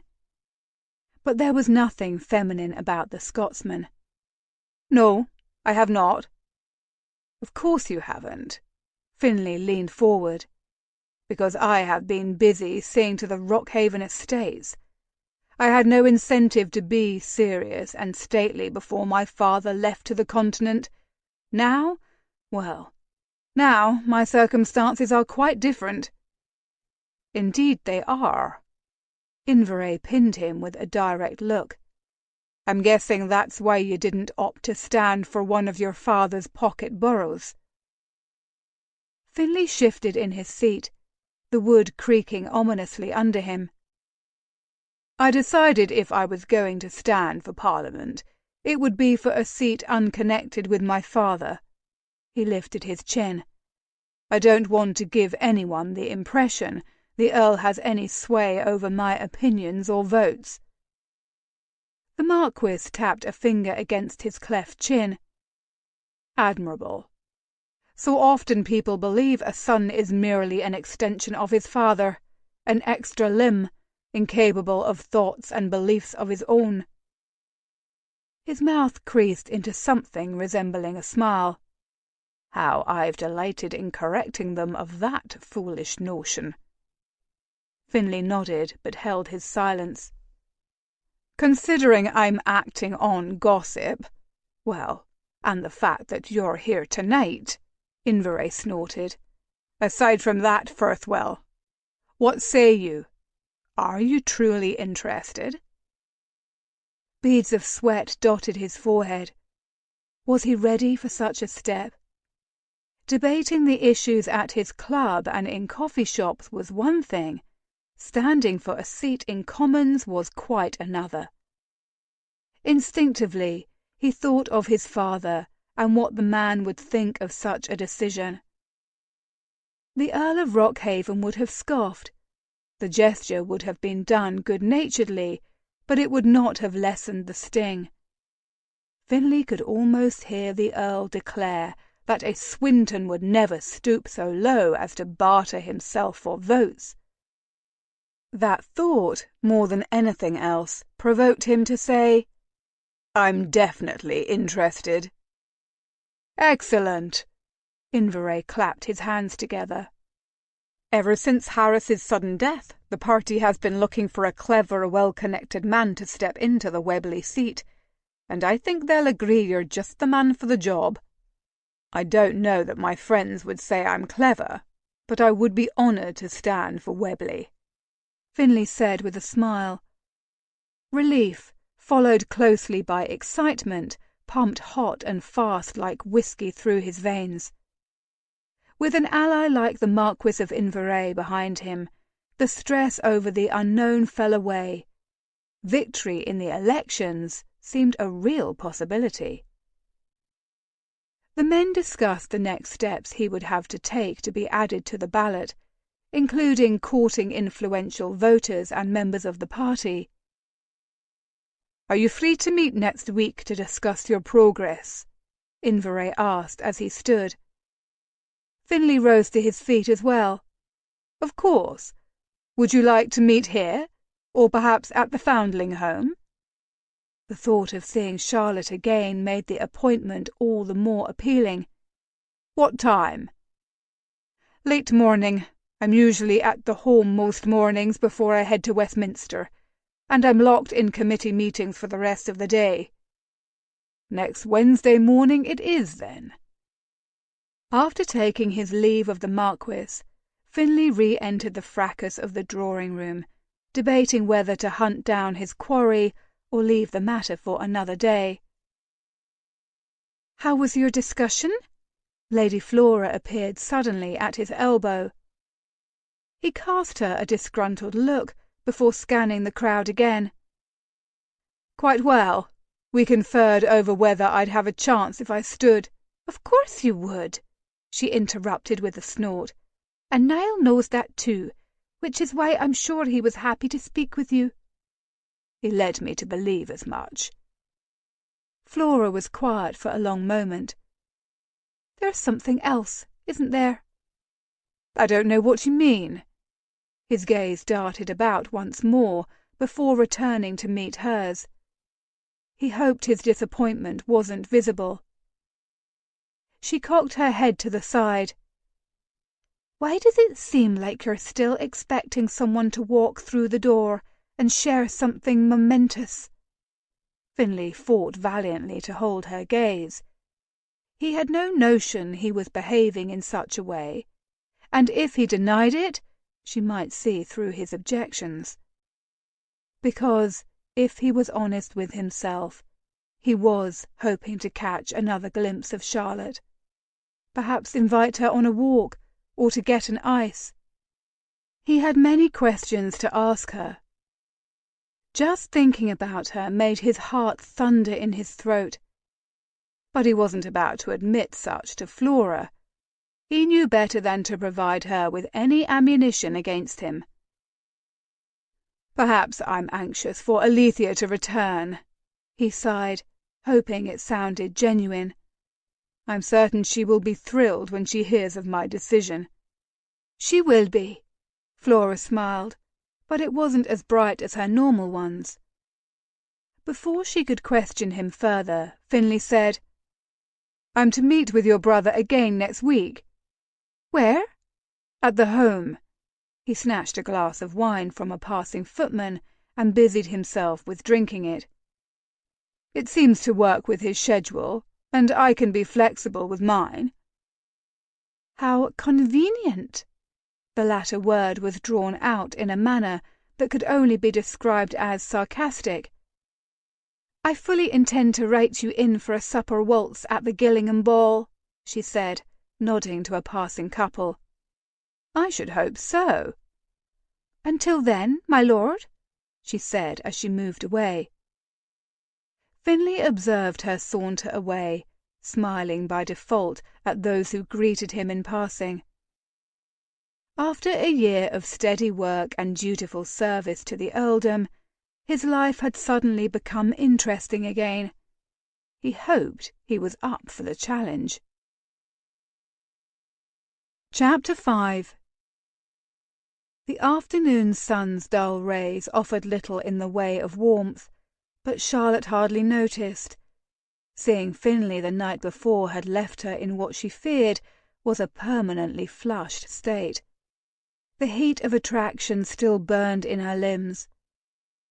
After all this time, after all the careful decisions she'd made since the morning she fled from Lord Belling's town home, she hadn't really escaped Finlay or severed the connection she had with him.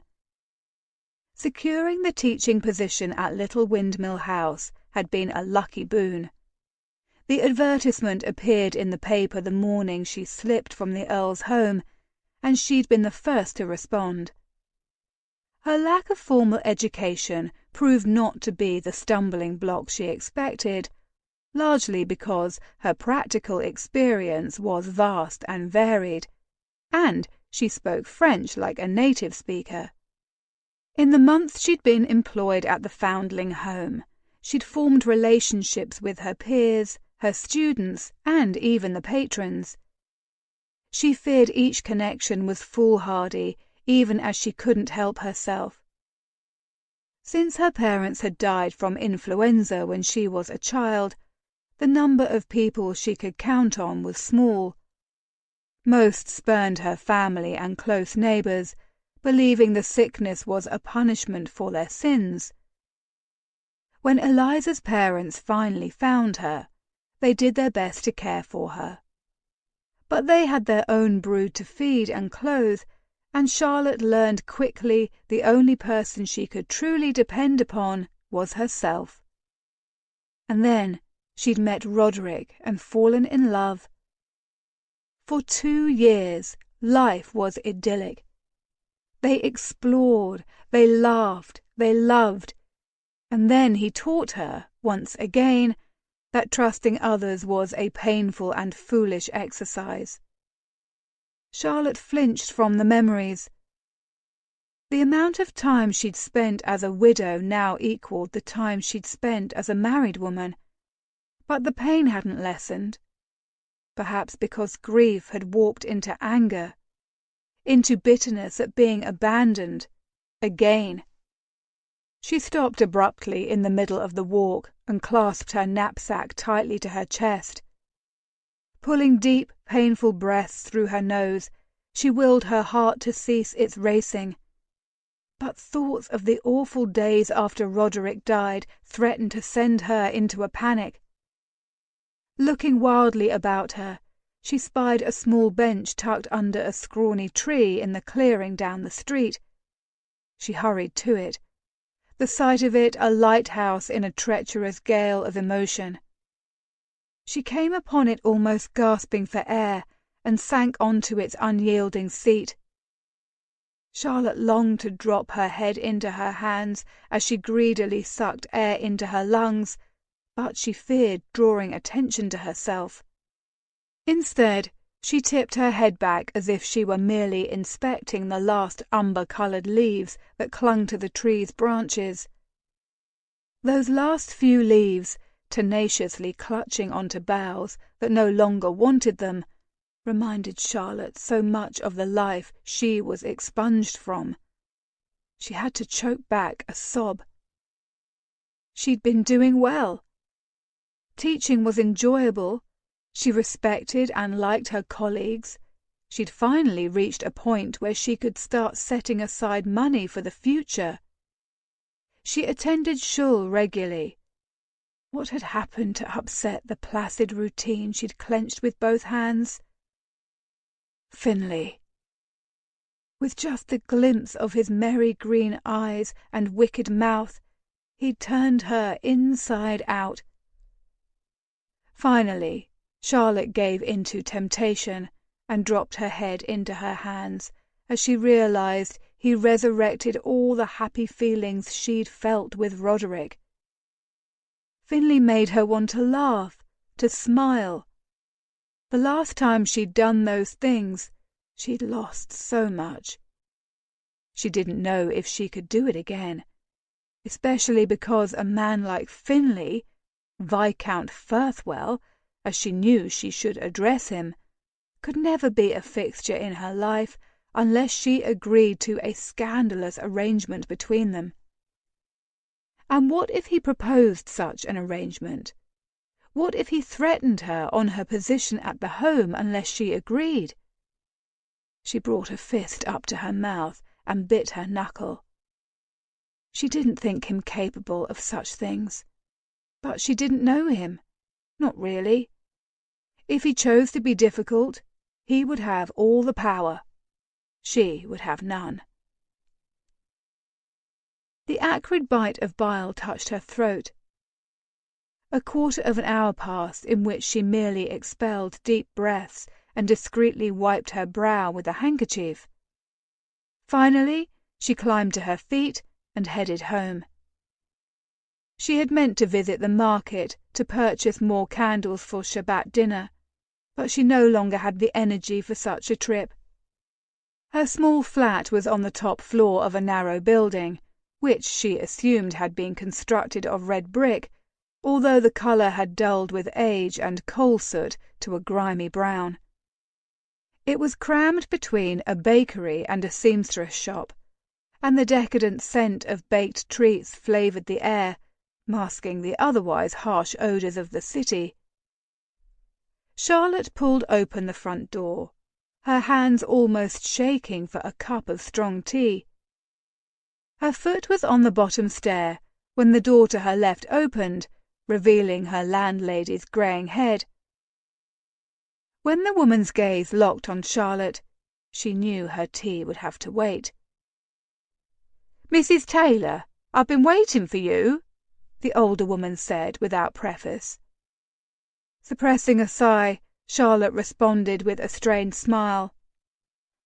"Mrs. Gladdington, I hope your wait was not a long one." "An hour or so, at least." The woman's grey curls shook with agitation. "But I know you've only just finished teaching." "Indeed." Charlotte took another step up the staircase, hoping her action indicated she did not have time to chat. Mrs. Gladdington looked toward the front door for a long moment, cocking her head to the side as if listening, before she gestured with her chin to the inside of her flat. "Perhaps it would be best if we talked in private." Something in the woman's cautious behaviour raised hairs on the back of Charlotte's neck. She nodded. "If you insist." The older woman's living space was cramped with furniture, stacks of yellowing newspapers, and the comforting scent of baked bread. Shooing Charlotte to sit on a patched armchair, the old woman bustled about the tiny kitchen, preparing tea.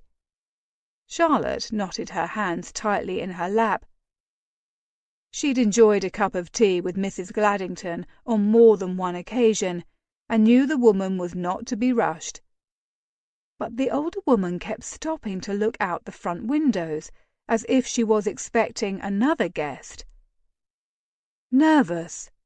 She was acting nervous, and it made Charlotte so as well. Her mind was already overloaded with stress. She hoped whatever her landlady had to share wouldn't tip the precarious hold she had on her self-control. After what felt like an eternity, Mrs. Gladdington returned with a tea tray, which she sat on the crooked table between their chairs. She quickly prepared Charlotte's cup, offering it to her along with a biscuit. She took a bite to be polite, but it was tasteless. "I had visitors today," Mrs. Gladdington said, slowly stirring her tea. "Two gentlemen asking for a Mrs. Charlotte Townsend, wife of the late Mr. Roderick Townsend." Terror clogged Charlotte's throat, and she raised her teacup to shield the fact she was gasping. Was Roderick's family trying to find her? But why? Surely they had ceased blaming her for their son's acceptance of the post in India. How curious! She was relieved her voice sounded normal. Why did they think such a person would be here? I asked them the same question. Mrs. Gladdington locked watery eyes on her. They said they'd had reports of a young woman matching her description being seen in the area. She feigned a frown. What did they say she looked like? The older woman selected a biscuit from the tray and took a bite, crumbs falling unheeded onto her lap. Brown hair, greyish-blue eyes, a beauty mark near her brow. Mrs. Gladdington's gaze slid to the mark on her face. She sounded a good deal like you, my dear. It certainly sounds like it, Charlotte managed, battling the urge to dash out the door and up the stairs to her flat, bolting the lock behind her. Did they say why they were looking for her? Mrs. Gladdington placed another biscuit on Charlotte's plate, although she hadn't finished the first one. They accused her of theft. Theft? Her voice would best be described as a squeak. They said she took a valuable family heirloom her husband gave her and kept it, rather than return it to his family upon his death. Mrs. Gladdington's pinched lips left little doubt of what she thought of such a claim. If Mrs. Townsend's husband gave this heirloom to her, wouldn't that make it hers to do with as she'd like? The injustice of the assertion loosened Charlotte's otherwise cautious tongue. I said the very same thing, my dear, but they dismissed me as ignorant. The older woman put her cup down with a clunk. I don't think one needs to be a toff to understand the rules of gift-giving and ownership. Indeed not, she said, a reluctant smile tugging on the corners of her mouth. I sent them on their way. Told them I knew no Charlotte Townsend. She paused, the moment charged with tension. And I didn't lie. I know a Charlotte Taylor, and that Charlotte is kind, quiet, and a paragon of virtue. Charlotte swallowed, the sensation like forcing down hot pokers. Thank you, Mrs. Gladdington. Of course. She reached out and patted her on the hand. I'll let you know if they return, or if I see them about the neighbourhood. Please do, she said, rising on unsteady legs to her feet. She thanked her landlady for her hospitality, and as she reached to shut the woman's door behind her, Mrs. Gladdington stopped her. Be watchful, Mrs. Taylor. She grabbed Charlotte's hand and gripped it tightly. These men were not gentlemen.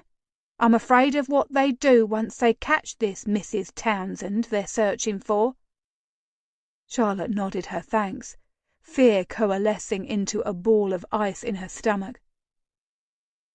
In the privacy of her flat, she stowed her bags and books and put a kettle on to heat.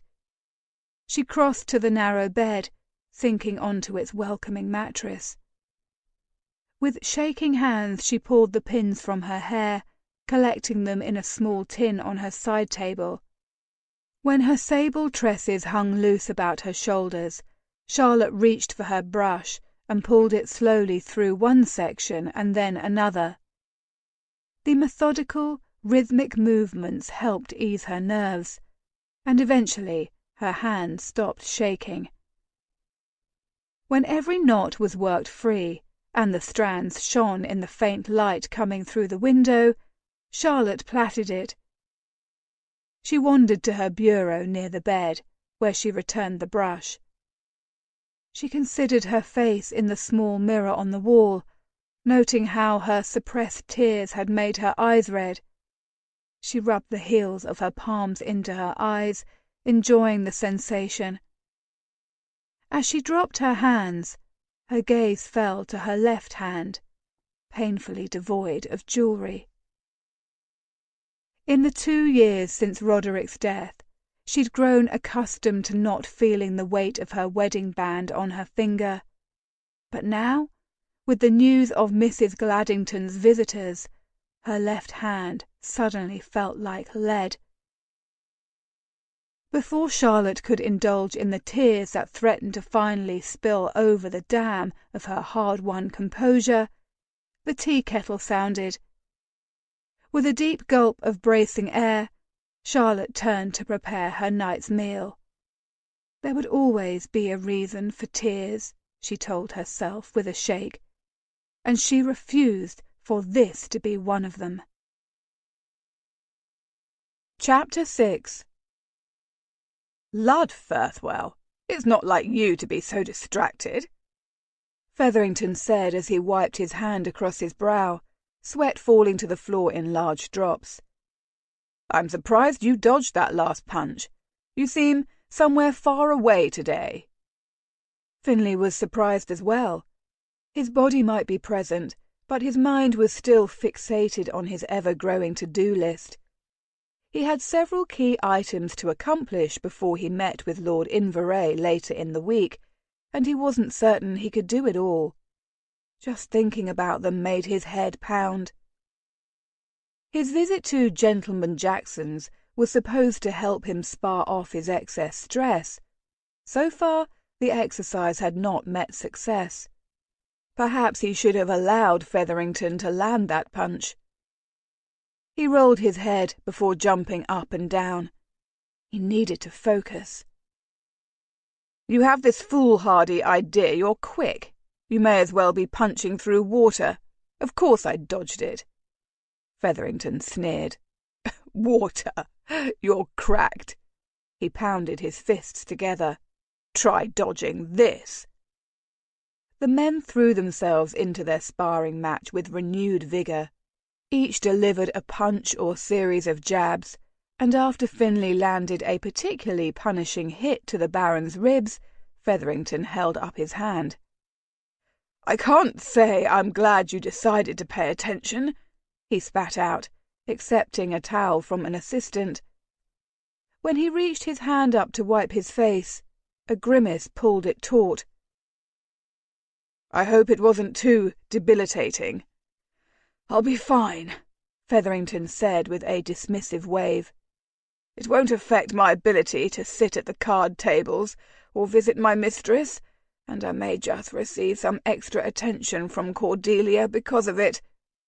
The Baron's brow waggle made Finlay roll his eyes. So glad I could be of assistance. His friend laughed, and the men chatted as they washed up and changed out of their sparring clothes. I'm supposed to go to the tailor to get fitted for a new frock coat, the Baron moaned. My purple one is already fitting snug in the shoulders. Finlay was not surprised. His old friend led a decadent lifestyle, and it was quickly catching up to him. I hope it will be ready in time for Belling's house party, the man continued. What day will you be arriving? I'm not attending, Finlay said, adjusting a cufflink. But you left early last year. He nodded. After Charlotte had fled his room and not returned, the party lost much of its allure. And you're going to miss it completely this year? You're the one who gave him the idea to throw it in the first place. Finlay studied his cravat in the mirror, determined not to make eye contact. I can't afford to be away from the court that week. You're returning to Herefordshire?" Disbelief coloured the Baron's words. What on God's green earth could be more important than Belling's bloody house party?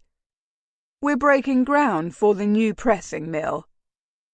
An odd silence rang loud in the room.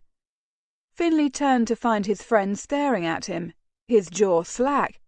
He hastened to explain. "We've been sending our orchard harvest to pressing plants outside of London for at least 20 years. But Ali calculated how much we'd eventually save if we built our own plant on Rockhaven property. Plus, we can take in crops from neighbouring estates and charge for pressing them, or buy them outright to sell ourselves." Catching Featherington's eye, he stopped. "I cannot believe you, the famed rogue, are once again missing Belling's infamous house party for a pressing mill."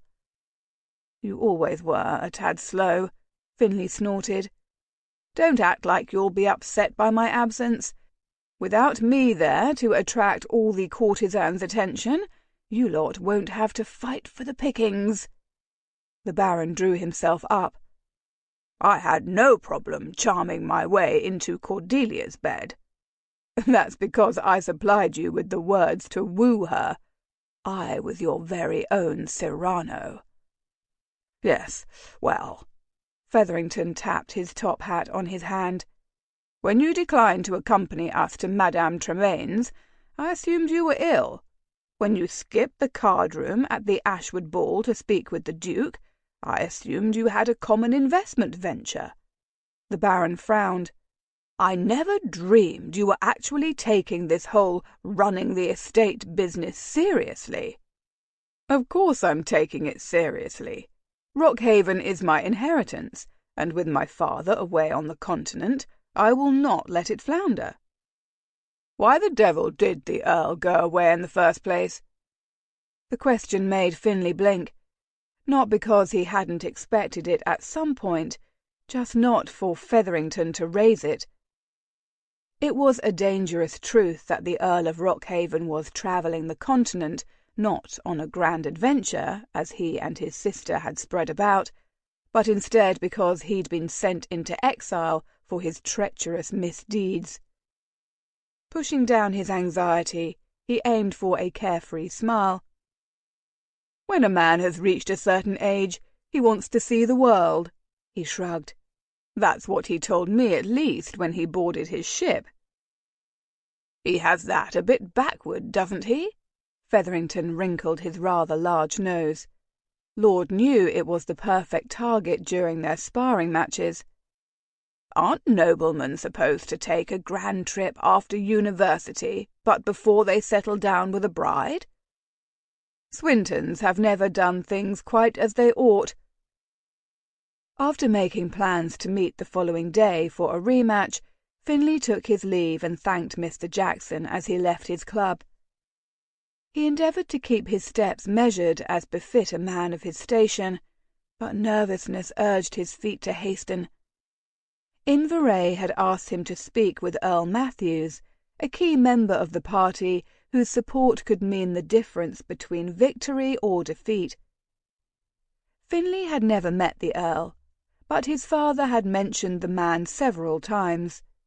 Rumour was the older gentleman was not terribly friendly or easy to pin down, so when Finlay learned he took lunch at his club every Tuesday, he had to seize the opportunity. When he arrived, Finlay feared his face was a red, sweat-dotted mask of exertion.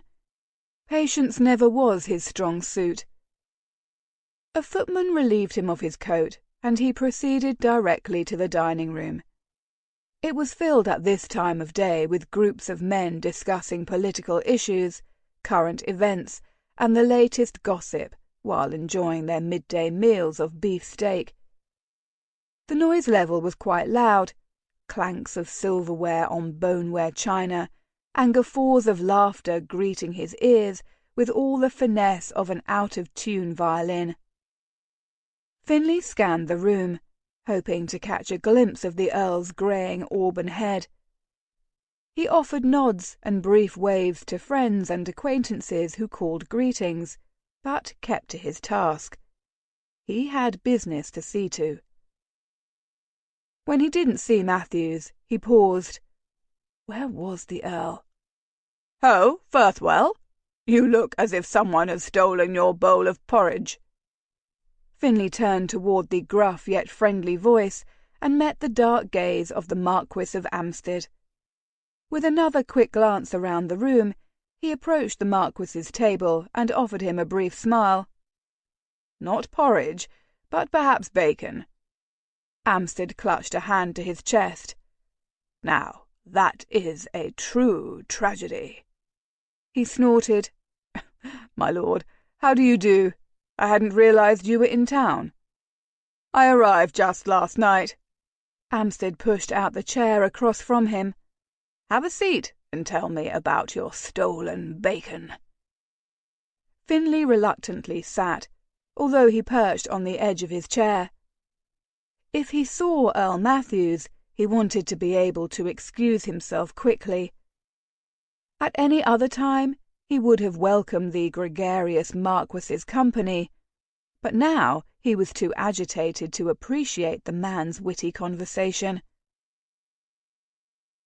"Are you expecting your thief to pop out from around a corner and throttle you?" Finlay's attention jerked back to the man, who raised a brow at him. "Or are you hoping to surprise him with a good throttling?" A chuckle escaped. "I suspect I may be throttled." "Oh." Amstead took a sip of coffee.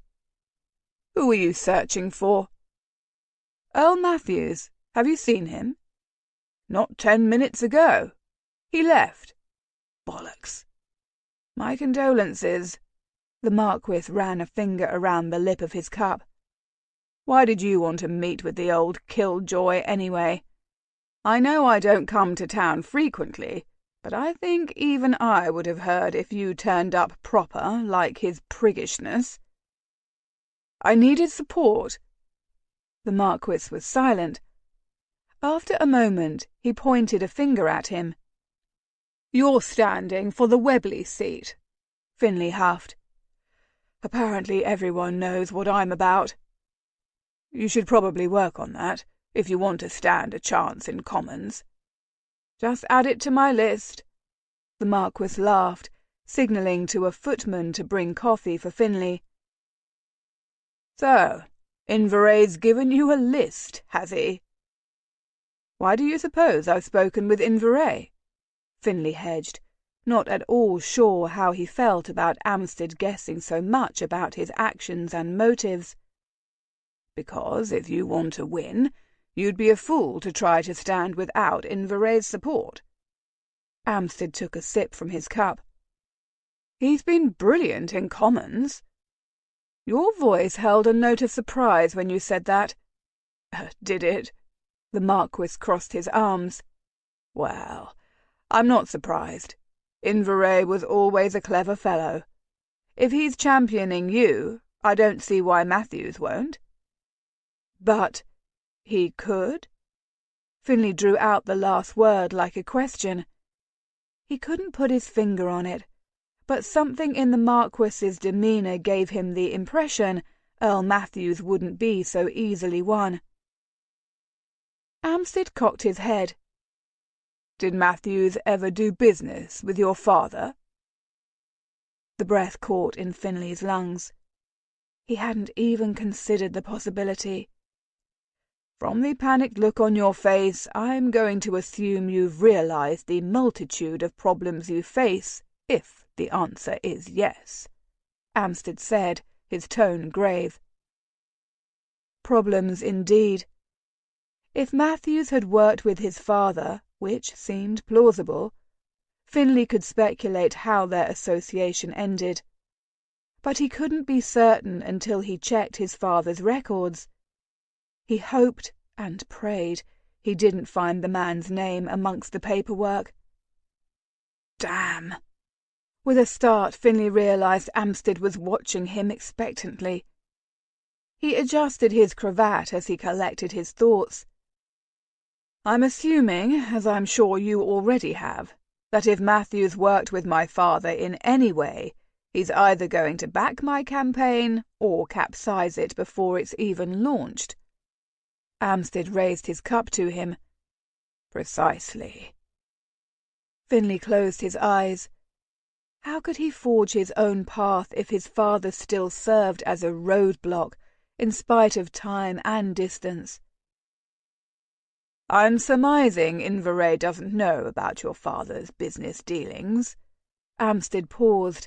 The air seemed to spark with the unspoken implication. Do you think you should tell him? What would I tell him? Finley plopped his cup on the table with a thud. That my father swindled investors, that his speculations often came to naught, leaving broken friendships and empty coffers in their wake. He dare not disclose how the Earl of Rockhaven's closest friend killed himself after his father wrongfully implicated him in the crime. That the Earl's desperation led him to commit all sorts of dishonourable acts, like murdering one duke and attempting to murder another. His heart lurched when he thought of the most explosive secret of all, outlined in painful detail in his mother's diary. A secret that could not only obliterate any chance he had to sit in Commons, but completely ruin him. My father has many sins to atone for, but they're not my sins. Touché! Amstead tipped his cup to him. Does anyone else know of his business practices? Anyone who might spill secrets in the heat of a contentious campaign? Finley tapped his chin with a fist. I can't be certain. He did business with all sorts of men. Well, hopefully no roaches crawl out of the dung pile. I would sit on the truth of your father's past and hope it doesn't come to light when you least need it to. Chapter 7. "'Excuse me, miss," a reedy voice huffed. Charlotte jumped to the side, allowing the young woman with the overflowing basket in her hands to walk past. She was chagrined to find her attention had wavered to the point that she was stopping morning traffic. She was too consumed with darting her eyes up and down the block, wary of catching a glimpse of the men who had come searching for her the day prior. She'd probably get hit by any one of the many carts bustling on the street. She needed to pay attention. Easier said than done. Between Finley's sudden appearance and the men searching for her under her married name, she was panicked. Terrified. She pulled her bonnet down about her ears, ducked her head, and hurried toward Little Windmill Street. Thankfully, her walk was a short one, and soon she was looping her pelisse and scarf around a hook in the small closet off the kitchen. "Busy day today, Mrs. Taylor?" Cook asked when Charlotte appeared in the doorway. She pounded dough with her fists before smoothing it flat with a rolling pin. "I have French, as well as 2 deportment classes," she said, taking a seat at the wide pine table and accepting a steaming cup of tea with a strained smile from a young scullery maid. She hoped the hawk-eyed cook didn't notice how her hands shook. "Plus, Mrs. Stevens and I are meeting to discuss apprenticeship opportunities for the older girls." "So, busy day then," Cook said, meeting her gaze with a smile lurking in her own. Charlotte nodded. Yes, busy indeed. She sipped on her tea, willing her fraught nerves to relax. She was content to let the older woman babble, for it allowed her time to regain her self-possession. After a period of time, the older woman's voice cut through her thoughts. "Do you not have a lesson to prepare for?" Cook gestured to the clock on the wall with her chin, and Charlotte blinked as she wiped her mouth with her napkin. "Thank you for keeping me on schedule." "This whole house would fall apart without me," she grumbled, whacking another innocent piece of dough with her rolling pin. A puff of flour billowed into the air, and the older woman blinked against it. "We'd certainly be lost," Charlotte said, placing a hand on her shoulder and squeezing. A cup of hot tea and a scone had soothed her nerves, and she felt she could face the day with a clear head. "It's true." Cook's lined face creased into a grin. "I'll see you at luncheon." Charlotte made her way through the narrow halls until she arrived outside the small drawing-room door. With a small, tentative nudge, she pushed it open. She peered around the frame, her heart rumbling in her throat. Her experience at Campbell House taught her never to assume a room was empty. Thankfully, there was no one about, and she began to prepare the space for her first lesson of the day, deportment. She arranged a table with 6 chairs under the large beveled window. Retrieving the fine cotton tablecloth from the trunk by the settee, she shook it out, sending great billows of blue material swelling into the air before landing on the table. After she smoothed the wrinkles free, she prepared the table for tea. Knowing how a proper tea visit was conducted from the vantage point of a guest had quickly become a part of her curriculum. Any young woman serving as a maid in a grand house was better able to anticipate a guest's needs if she viewed the social gathering through a guest's eyes. Learning proper deportment over hot tea with shortbread made absorbing the lesson that much more engaging. A quarter of an hour later, 5 small charges marched into the room. Their expressions ranged from excited to muted anticipation. "Ladies, good day to you." Charlotte clasped her hands in front of her waist. "I hope you have all enjoyed a pleasant morning." "We have, Mrs. Taylor." Young Polly's hazel eyes twinkled. "Cook added extra molasses to the porridge, and it was ever so good." Agnes, Fanny, Meg, and Elspeth nodded their heads. Cook had the little ones wrapped around her finger. Or perhaps it was the sprites who had accomplished the reverse. Cook, of course, would never admit to such a claim. "Porridge is so much better with extra molasses," Charlotte said. Meg, her blonde curls already slipping from their plaits, took a step forward. Her eyes were glued to the table Charlotte had taken such care to set. "Is that for us, Mrs. Taylor?" "It is."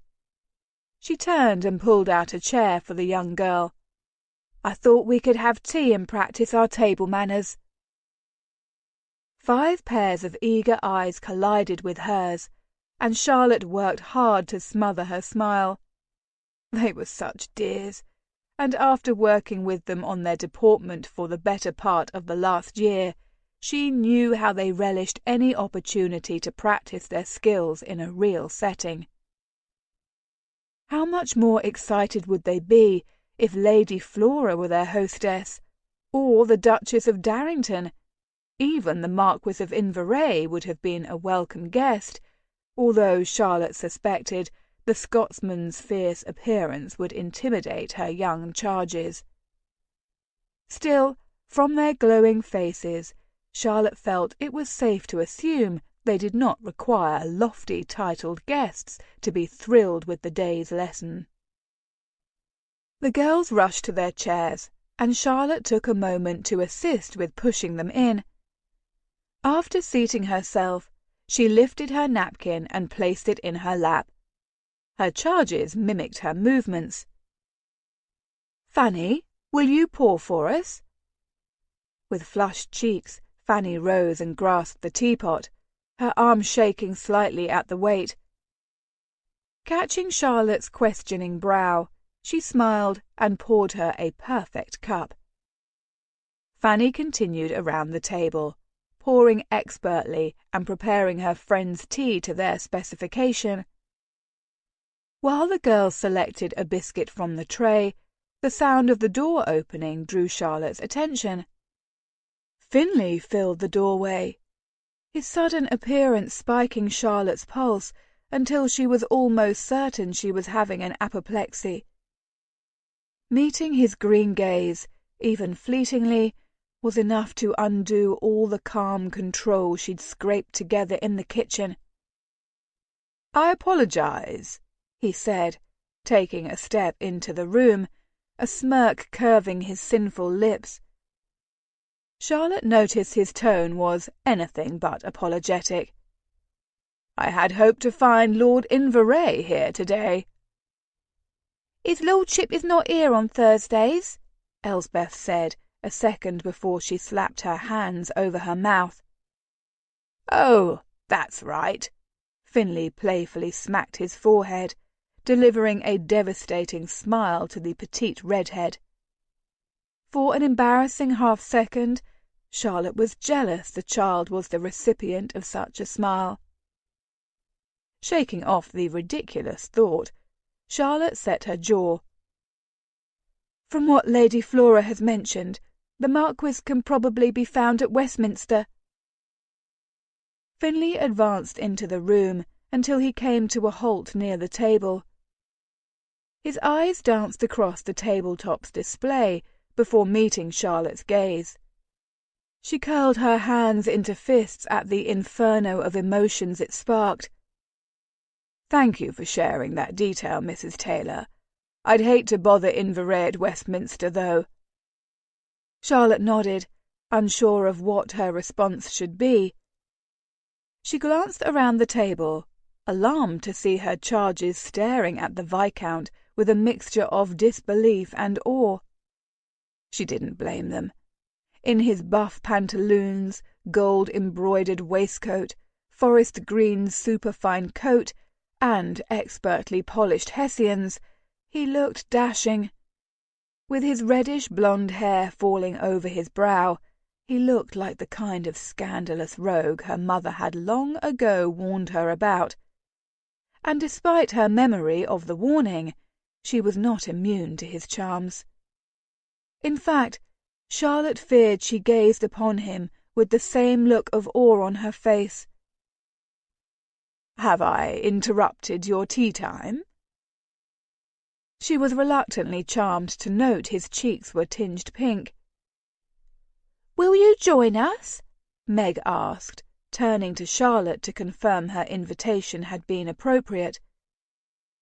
Unable to think of a proper reason to rescind her student's offer, Charlotte smiled. Truth be told, it didn't feel like a smile. "Yes, Lord Firthwell, do join us for tea." Finley considered her for a moment, and she fought not to fidget under his inspection. She wasn't certain of what he was looking for, but she was determined not to give any indication how much his presence unnerved her. And excited her, drat it. He turned his gaze onto her charges and spread his arms. "If you ladies don't mind my presence, I'd be very happy to take tea with you." He pivoted and grabbed a chair from along the wall. "I'm certain I'd not find lovelier companions anywhere in London." Charlotte watched in exasperation as her 5 students blushed, preened, and tittered over the Viscount's comment. When he situated his chair between Polly and Meg, both girls smiled adoringly at him in return. Apparently, any female between the ages of 7 and 70 were susceptible to his charms. Fanny jumped from her chair with an eagerness Charlotte had never witnessed to pour Finley a cup of tea. "How do you take your tea, my lord?" "No cream, no sugar." He lifted his broad shoulders. "I'm sure some would say my preference is boring, but I don't like to mask the tea's taste."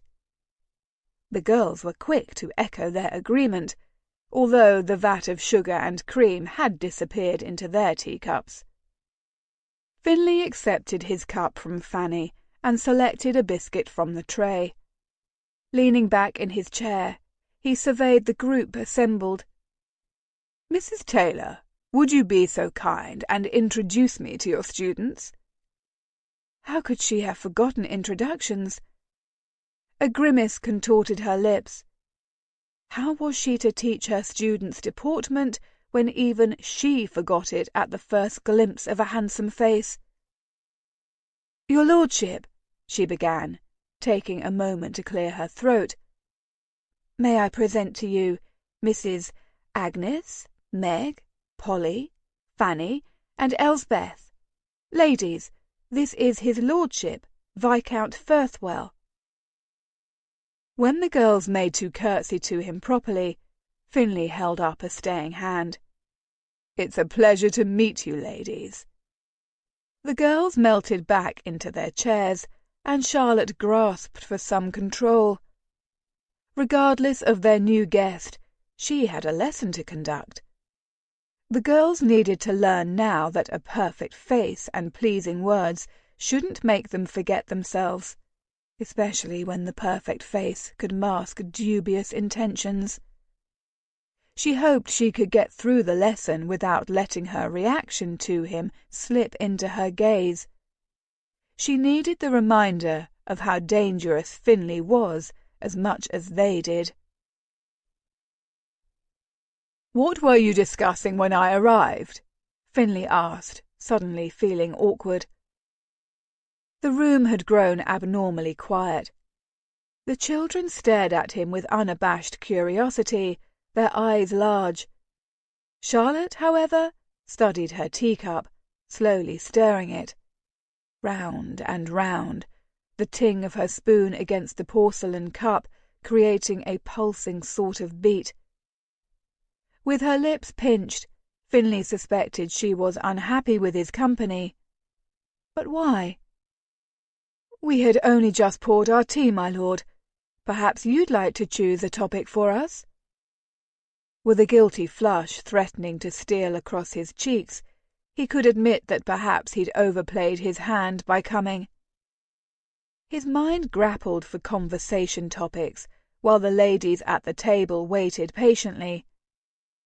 He'd sat through his fair share of tea times, yet his mind was drawing a blank. He wasn't prepared to direct the topic of conversation, but then, as the highest-ranking peer at the table, as the only peer at the table, it was his job to introduce a line of discussion. Bloody brilliant. He had thought his excuse of seeing Inverray again had been perfection. The upcoming meeting with Earl Matthews should have been first on his mind. Questions regarding party stances on key issues should have occupied his thoughts. Convincing the man to support him, regardless of his father's past deeds, was paramount. But all Finley could think about was Charlotte's ceaseless blue eyes. Though he was so stressed he had trouble sleeping, Finley had thought of Charlotte. Longed to ask her how she'd spent the last year. Somehow, the memory of her reluctantly given smiles, her exasperated yet diverted eyes, her pillowy pink lips took precedence over the many things he had to accomplish. With a clarity that alarmed him, Finley remembered her taste, remembered how she emitted a soft sigh when he pressed his mouth to hers. That's why he'd come. He could easily find Inverray at Westminster, but Charlotte had proven to be more elusive. Now that he knew she was a teacher at the home, the bloody one his sister had been encouraging him to visit for the last year, he was determined not to let her slip from his grasp and his arms again. Chapter 8. If you could spend one day doing whatever you'd like, what would you do? Our definition of a perfect day, Charlotte clarified, her teacup suspended in the air, as if his question surprised her into stillness. Yes, I want to hear your version of a perfect day." Finley watched in amusement as 5, well, make that 6, feminine foreheads crinkled in thought. He especially delighted in watching the stiff curves of Charlotte's face ease. He could almost hear her brain formulating a response, even as the wary expression remained on her lovely face. Giving himself a mental shake, he turned to the brunette by his right elbow. Polly, he believed. "Will you start for us, Miss Polly?" With her hazel eyes sparkling, obviously relishing the fact he asked her to begin, she squared her shoulders. "Well, I think I'd enjoy a breakfast of cook's warm scones with raspberry jam and lots of cream. And bacon." He bit back a laugh when the sprite's eyes rolled back into her head. "At least 3 rashers of bacon, maybe 4. "4 rashers of bacon?" The redhead across the table wrinkled her nose. Finley thought her name might be Elsbeth. "You'd cast up your accounts if you tried to eat so much bacon. You'd be hunched over a bedpan all day, I tell you." "Elsbeth," Charlotte said, her voice not overly loud, but her tone commanding. Even Finley straightened his spine at the sound. "We do not discuss such things at the table, or ever." She levelled a fierce glare at the group, including him in her censure. "You know this?" Rather than feeling shame, his eyes tracked how a becoming flush spread over her cheeks and down her neck to disappear into her bodice. He ached to see where else her skin grew rosy, and flashing memories of how he'd trailed kisses down the valley between her breasts tormented him. Her magnificent eyes glinted like a sunbeam on a lake, as if she knew his thoughts. The sight of her in a fit made him want her, fiercely. He was in a bad way. "I'm sorry, Mrs. Taylor." The miserable edge to Elsbeth's words aided Finley in dragging his attention from Charlotte. With her downcast eyes and her cheeks tinged with a colour that almost matched her hair, the girl looked distraught. Charlotte regarded her for a long moment before she delivered a curt nod. "Please do better to remember your manners in the future." She never raised her voice, and yet the little redhead nodded eagerly. "Yes, ma'am." Disappointing Mrs. Taylor was obviously punishment in itself.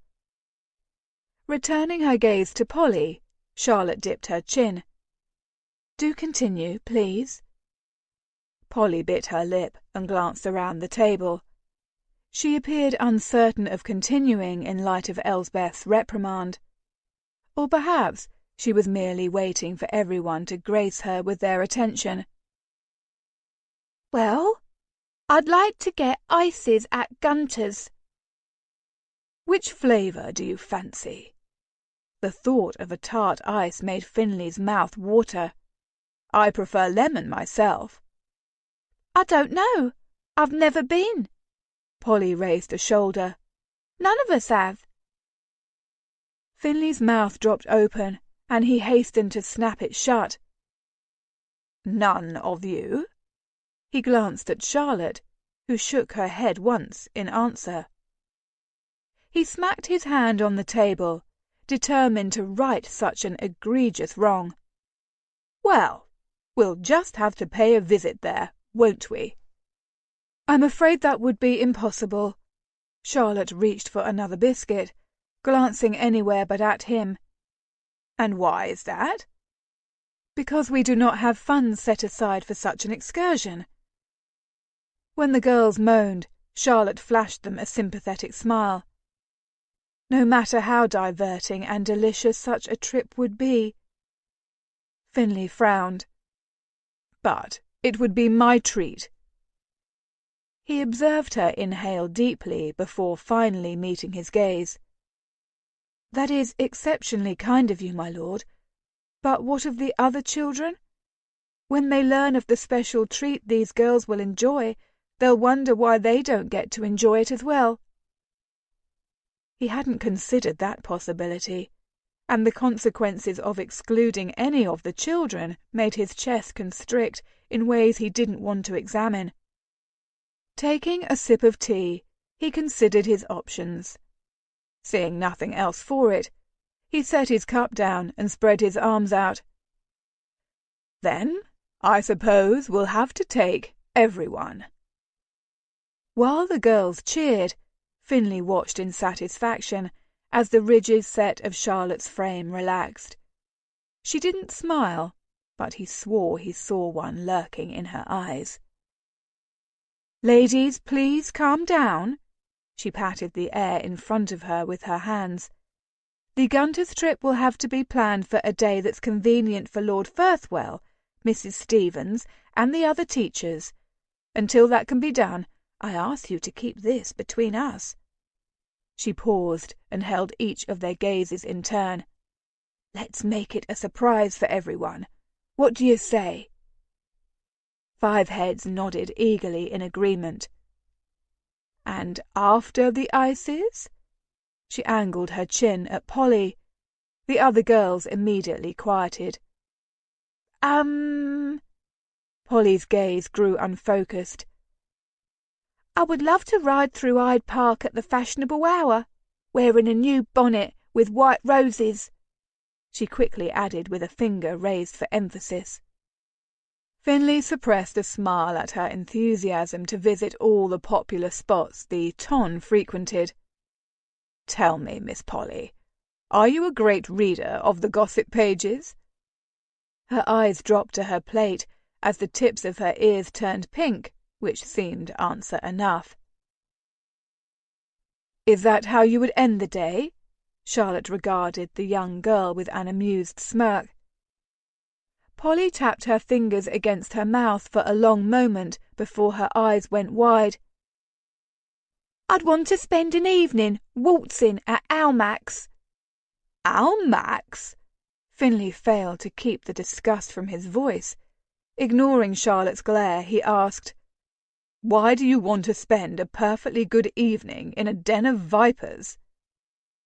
"Den of vipers, indeed!" Charlotte scowled. Finley raised his hands. "Knitting at home in the dark while a monotone old vicar read from the common book of prayers would be more diverting than an evening at Almack's." "So you say." Her tone could cut through iron. "As a viscount and heir to an earldom, who's grown up in the bosom of the ton with a silver spoon in his mouth, an evening at Almack's would be a bore." She jerked her head to Polly. "But for a girl from Derbyshire, an evening at Almack's would be the closest she'd ever get to being a real lady." He watched in alarm as 5 pairs of feminine eyes glazed over and went positively dreamy. Obviously, the gossip rags told an exaggerated tale of an evening at Almack's. Still, Finley knew nothing of the lives they'd lived before finding themselves at Little Windmill House. The very fact they were there spoke of loss. If a night dancing at Almack's brightened their faces, he would say nothing else to dim their misguided and misplaced excitement. And yet he noticed that tight lines fanned out from around Charlotte's mouth. He guessed she wasn't swayed by fairy tales. Age and the harsh realities of life made it painfully obvious how ridiculous such things could be. Remorse pressed on his chest as he wondered what lessons had taught Charlotte fairy tales were make-believe. "I'm convinced your dance card would be full within 10 minutes of stepping through the hallowed doors of Almack's, Miss Polly." He raised his brows. "I just hope you would do me the honour of saving me a dance." He glanced up at her through his lashes, in a look he knew made women swoon. He was rewarded with her enthusiastic nod. Charlotte rolled her eyes, but her lips curled up ever so slightly. He fought back a grin. Would you dance with me too, Lord Firthwell? Meg's small voice shocked him from his obsession with Charlotte's luscious mouth. Blinking, he nodded. Of course. He allowed his gaze to lock with each set of eyes at the table as he said, "It would be my very great honor if I had the opportunity to dance with each of you. Every bachelor in London would be jealous of my good fortune." When he turned to Charlotte, he wasn't surprised to find her regarding him as if he were a strange creature she'd discovered on her travels. But she was no longer frowning, so he counted her consideration a victory, albeit small. Finley turned his attention to the girl sitting next to Polly. "Miss Agnes, do tell us how you'd spend your day." "I want to return to Dumfriesshire," she said without hesitation. "Is that where you're from?" She nodded, her face pale. Her lip quivered. He felt a moment of panic. He was unsure of how to proceed, sensing the sprite was battling a siege of emotions. Suddenly, he thought of Alethea and heard himself say, "My mother was from Aberdeenshire. I've long thought it one of the lovely, or rather, one of the bonniest places I've ever seen." Agnes glanced up, her brown eyes crinkling at his sudden correction. Encouraged, Finley continued, "And how would you fill your day if you were able to return to Dumfriesshire?" Leaning forward in her seat, Agnes's face glowed. "I'd eat bannocks and eggs with my cousin Ronan. Before we raced our ponies to the loch, we'd skip rocks over the water before it became too hot. Then we'd swim." "I approve heartily of this plan." Finley nodded his head stoutly. "As long as the bannocks didn't contain raisins." Agnes pressed her hand to her cheek, her mouth gaping. "But those are the best kind." Finley looked down his nose at her. "I suppose, since it's your day, you can have raisins if you want." Then he feigned a shudder. Agnes giggled, cutting it off by placing a hand against her mouth.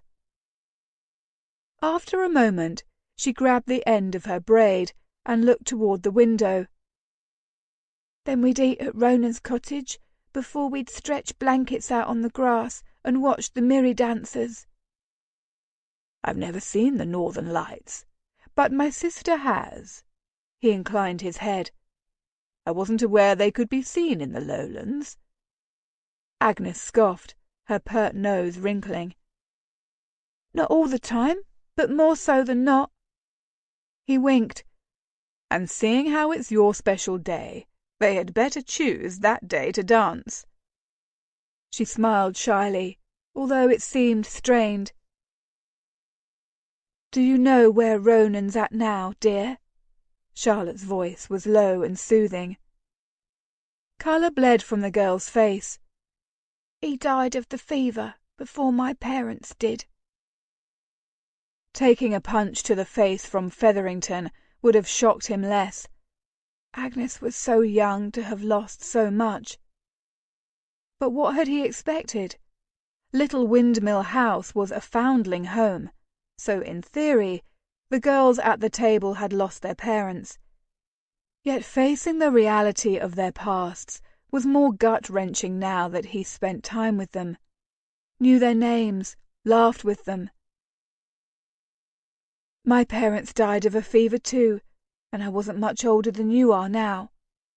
Charlotte reached for Agnes's hand and squeezed it. The girl looked up at her, furiously blinking her eyes. Finley observed the pair with a confusing knot in his throat. Tea time was supposed to be a frivolous affair, as they usually were in the Mayfair drawing-rooms he attended. Yet this one had been anything but frivolous. He found he wasn't sorry for it, if only for the added insight it provided into Charlotte's mysterious life. Loss was an unfortunate hand she'd been dealt all too often, it seemed. "What about you, Elsbeth?" she asked, directing the table's attention from the girl who gripped her hand like a lifeline. We Elsbeth, Fanny, and then Meg shared their ideal days. Finley laughed at their comments and asked them questions in turn, even while Charlotte never released Agnes's hand. The gesture, so simple, made him tamp down uncomfortable feelings he hadn't expected when he decided to search out the beautiful but prim teacher he'd been unable to forget. "And what of you, my lord?" Charlotte's gloriously blue eyes pinned him to his chair. "I hope you plan to share with us your perfect day?" His response was immediate. "I will if you share yours first." She pressed her lips together, as if smothering a smile, or a scowl. "Very well." She idly stirred her tea, her eyes darting back and forth in thought. At last she looked up. "I want to return to Naples. I was there once several years ago, and I think it one of the most remarkable places I visited." "Why?" Meg's question echoed Finley's mental one. "Naples was so full of life, of excitement." She paused, her gaze drifting to the window unseeing. "The sun always shone. It was warm. The breezes off the sea were dry and flavored with salt." She flashed a wry grin. "I'm sure it's not hard to see why a girl from Spitalfields would fall in love with such a place." The sound of wood creaking filled the air as Meg, Elsbeth, Polly, Agnes, and Fanny leaned forward in their chairs, enraptured. Absently, Finley realized he'd come to sit on the edge of his seat as well. "And the sights." Her head shook back and forth. Knowing one of the greatest civilizations the world had ever known had unfolded below my feet, their work still visible in the ruins around the city, was humbling. She licked her lips, Finley tracking the movements of her tongue with a stealthy precision. "And the food. It was like nothing I'd ever had before, or since." Several sighs sounded from around the table. "I want to travel," Meg said, and several heads nodded in agreement. Finley opened his mouth to encourage them, but Charlotte interjected. "I hope you have the chance, my dear, but oftentimes such things are for those who have the means to afford it. I was able to visit because my husband was an officer in the East India Company. Without his appointment, I doubt the wonders of Naples or Paris or Bombay would have been available to me." Such blunt honesty was not what he expected to hear. Finley fought back the challenging words that sat on his tongue. That hard work meant success, that anyone could pull themselves up by the bootstraps if they showed the initiative. But Charlotte's sombre, steady gaze tempered his tongue. Her comments about his place in society replayed through his mind. He'd grown up the spoiled son of a wealthy earl. If he wanted to sample the treasures of the Italian coast, in spite of his many responsibilities, he had the means to do so. He studied the girls at the table. Naples, Paris, Bombay. Those far-off cities may not be a possibility for an orphan from Dumfriesshire, or Derbyshire, or Spitalfields. But if every teacher at the Foundling Home was as kind-hearted as Charlotte Taylor, they would reach adulthood with happy memories and skills that would see them through dark days. Finley wasn't certain he could claim the same. Charlotte met his gaze, and once again he suspected she knew his thoughts. Turning back to her students, she said, "But I have hope the world is changing, that clever women who work hard, who have the right connections, She paused, tapping her chin with her finger. Like, say, connections to a viscount, or a marquis, or a duke's daughter, might find themselves the sort of position that allows them to taste and smell and see the world. The 5 young ladies nodded their heads enthusiastically. Learn as much as you can now, ladies. Charlotte placed both hands on the table, her eyes keen. Many people will say the only thing a young lady of your station needs to know is how to sew, how to clean the silver, how to lay a tea tray. But my hope is that those same people will be the ones you'll wave goodbye to as your ship sets sail for far-off destinations. A slow smile crept across Finley's mouth.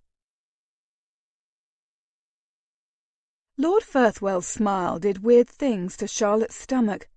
She struggled to focus on her students, to pay attention as they described their perfect days, to laugh when they told a funny anecdote, to hold their hands when sorrow clogged their throats. And yet Finley, Lord Firthwell, was the person her gaze returned to again and again. She resented him for it. Why was he here? Did he hope to soften her so she'd agree to an arrangement between them? Why did he have to charm her impressionable students with his attentive questions and witty comments? Why did he have to flash his heart-stopping grin that threatened to make her resolute mask dissolve like a sand-castle in the surf? She was supposed to be leading a lesson, and yet she hung on his every word, and she was as charmed as any one of her students. Shouldn't he be at a fancy club or luncheon? Shouldn't he be sleeping off his excesses from the night before? Yet Finley played the role of the proper, if rascally, viscount to perfection, and from the way he sat on the edge of his chair, she suspected he was enjoying himself. Damn him. "And how would you spend your day, my lord?" Fanny asked, her pretty face gazing adoringly at him. He leaned back in his chair and ran a hand along his jaw. His casual elegance made Charlotte grit her teeth, for she felt anything but casual. He frowned, his angelic visage crinkling in confusion. I don't know. That's not fair, my lord. Charlotte took a sip of tea, delighting in needling him. You've had plenty of time to consider. Not quite, he argued, his sinful lips curling.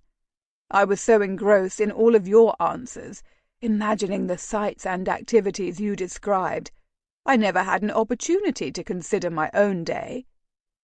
Well, if you aren't quick on your feet and require a few minutes, Charlotte shrugged, unable to contain her smile. I'm sure the ladies don't mind serving themselves another cup of tea and a biscuit while we wait. She watched in satisfaction as his mouth compressed into a tight line. I'm sure that's not necessary. Are you sure, my lord? She arched a dramatic brow. I assure you the ladies and I are not opposed to allowing the lone man at the table the extra time he needs to consider his answer. Oh, she knew she was baiting him, but the way he clenched his jaw and dropped his cup into his saucer with a ting made it all worthwhile. Charlotte suspected very few people pressured him as she did, but it was obvious he needed to know that not every woman would swoon and bat her eyes at him. Not every woman would offer him concessions. The thought that she could be that woman had her fighting a smile. He jerked on his cuff so hard she was surprised he didn't snap off a button. I thank you, Mrs. Taylor, for your offer, but I think I'm ready. He picked up his napkin and patted his mouth. I'd spend the day with my sister. A silent pause ensued. The girls kept their gazes locked on him, waiting for more. When he picked up his cup again and took a lazy sip, they cast their looks to her. She cocked her head. "Was there more, my lord?" "No." He set his cup and saucer on the table. "I have not seen my sister in almost a year, and before she left for the West Indies she had been in Scotland for the 3 years prior. My perfect day would involve whatever she wanted to do, as long as I could be with her, even if it meant an evening at Al Mac's. I would be there." A fire built behind her eyes. Why did he have to say such things? She contemplated how her relationship with Roderick had been built on love and respect, so bedsport had never just been bedsport between them.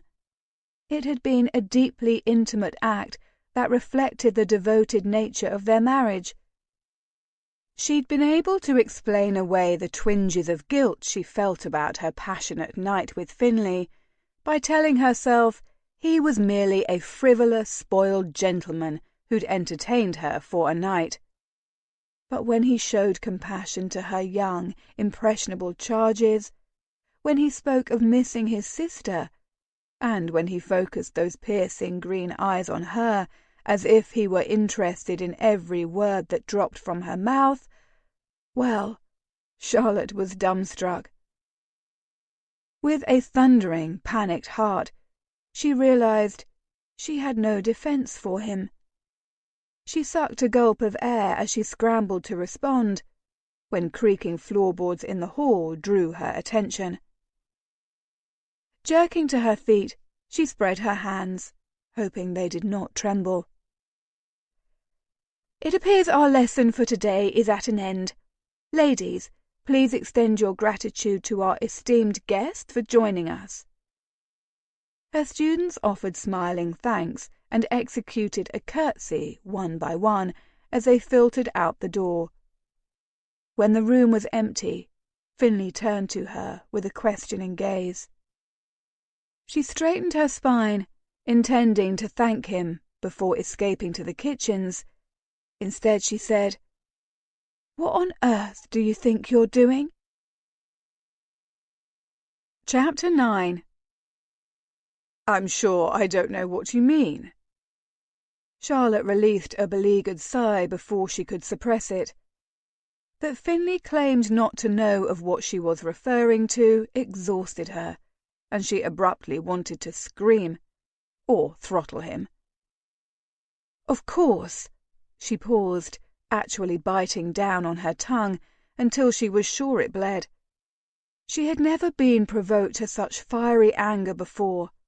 Her temper had always been an oak in a storm, facing down the lightning and winds of life with quiet stoicism.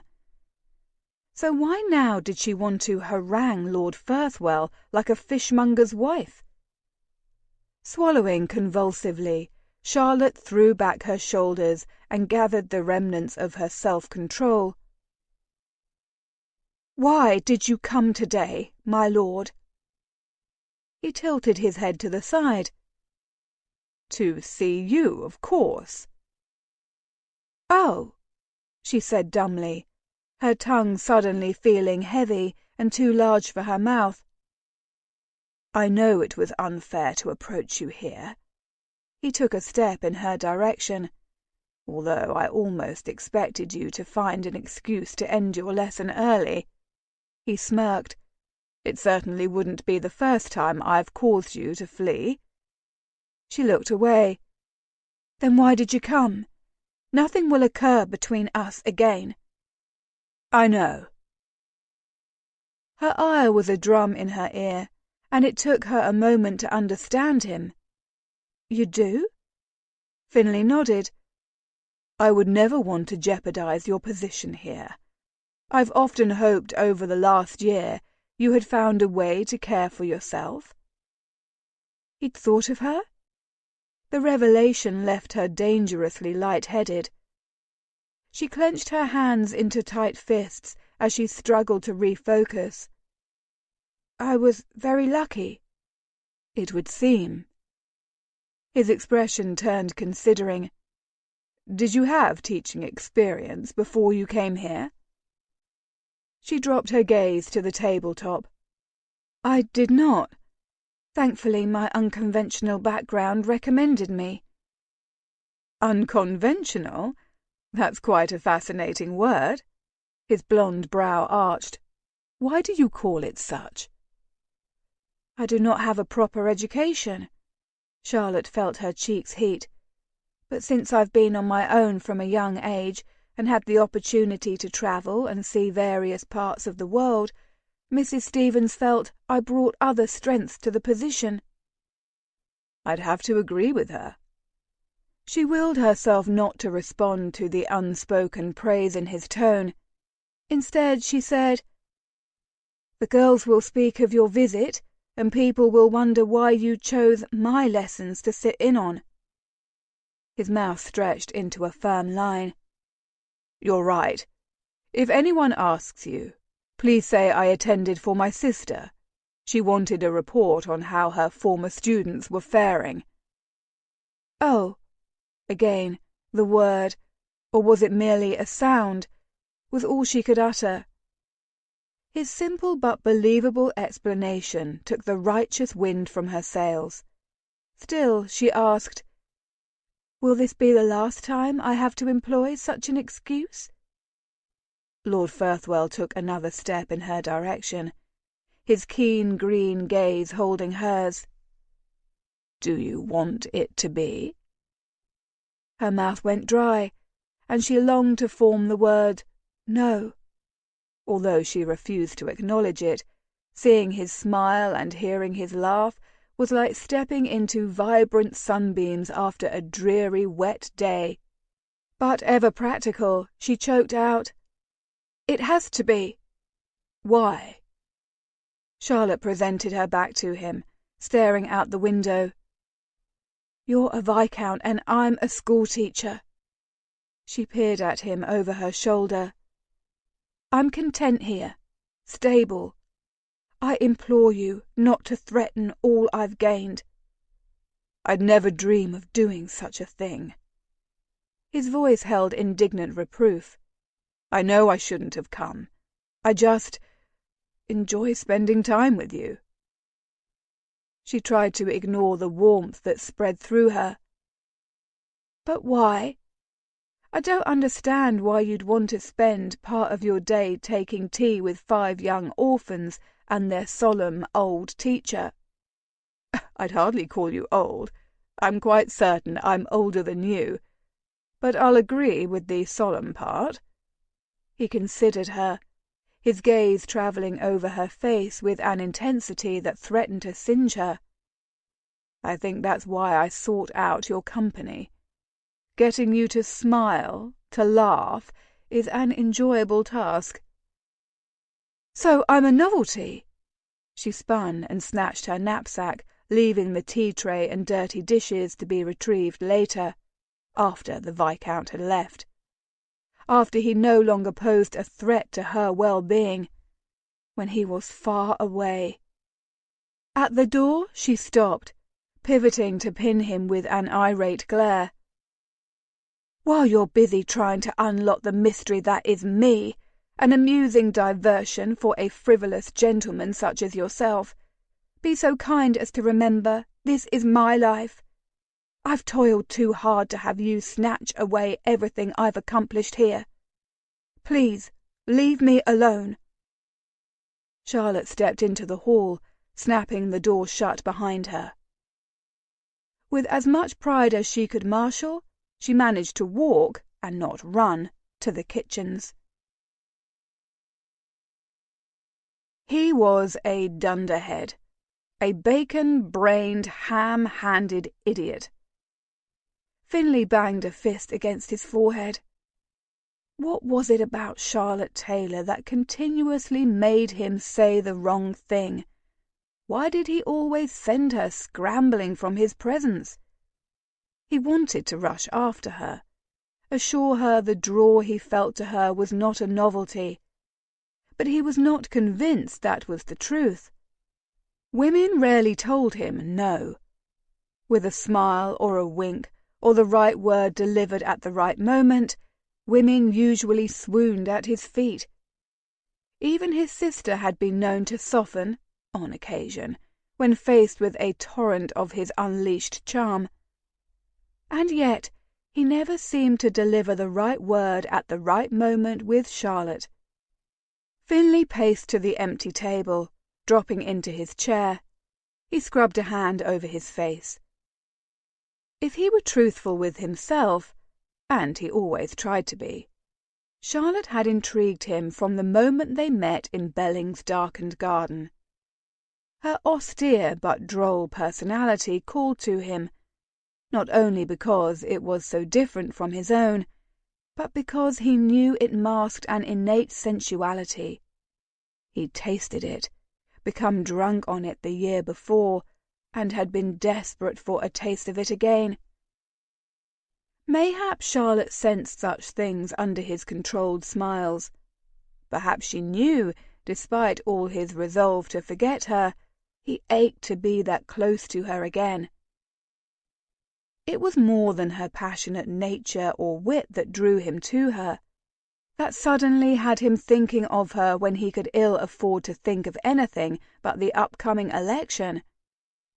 There was simply something about her that held his attention like a lodestar. In light of all the other stresses populating his daily schedule, the chance to make this lovely woman smile was a distraction he found hard to ignore. But ignore he must. Charlotte had asked him to leave her alone.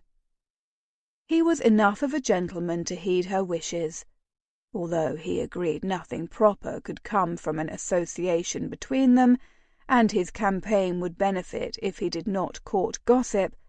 Her rebuff was still a bitter draught. He was not accustomed to rejection, and Charlotte seemed determined to teach him all about it. Finley rose slowly to his feet, straightening his sleeves and smoothing down his waistcoat. Despite agreeing to avoid her, he couldn't regret coming to Little Windmill House today.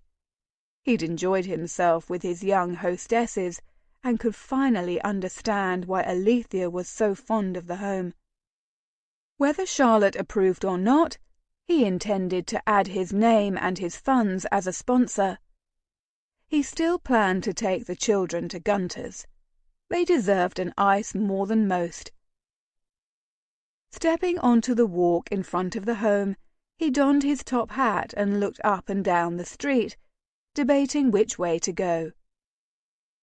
After his appointment with Lord Inverray and Earl Matthews on the morrow, he'd depart for Herefordshire to oversee the ground-breaking for the mill. He still had items to finalise with several estate solicitors, and heaven knew he should use whatever free time he had scraped together to tackle the tasks on Inverray's blasted list.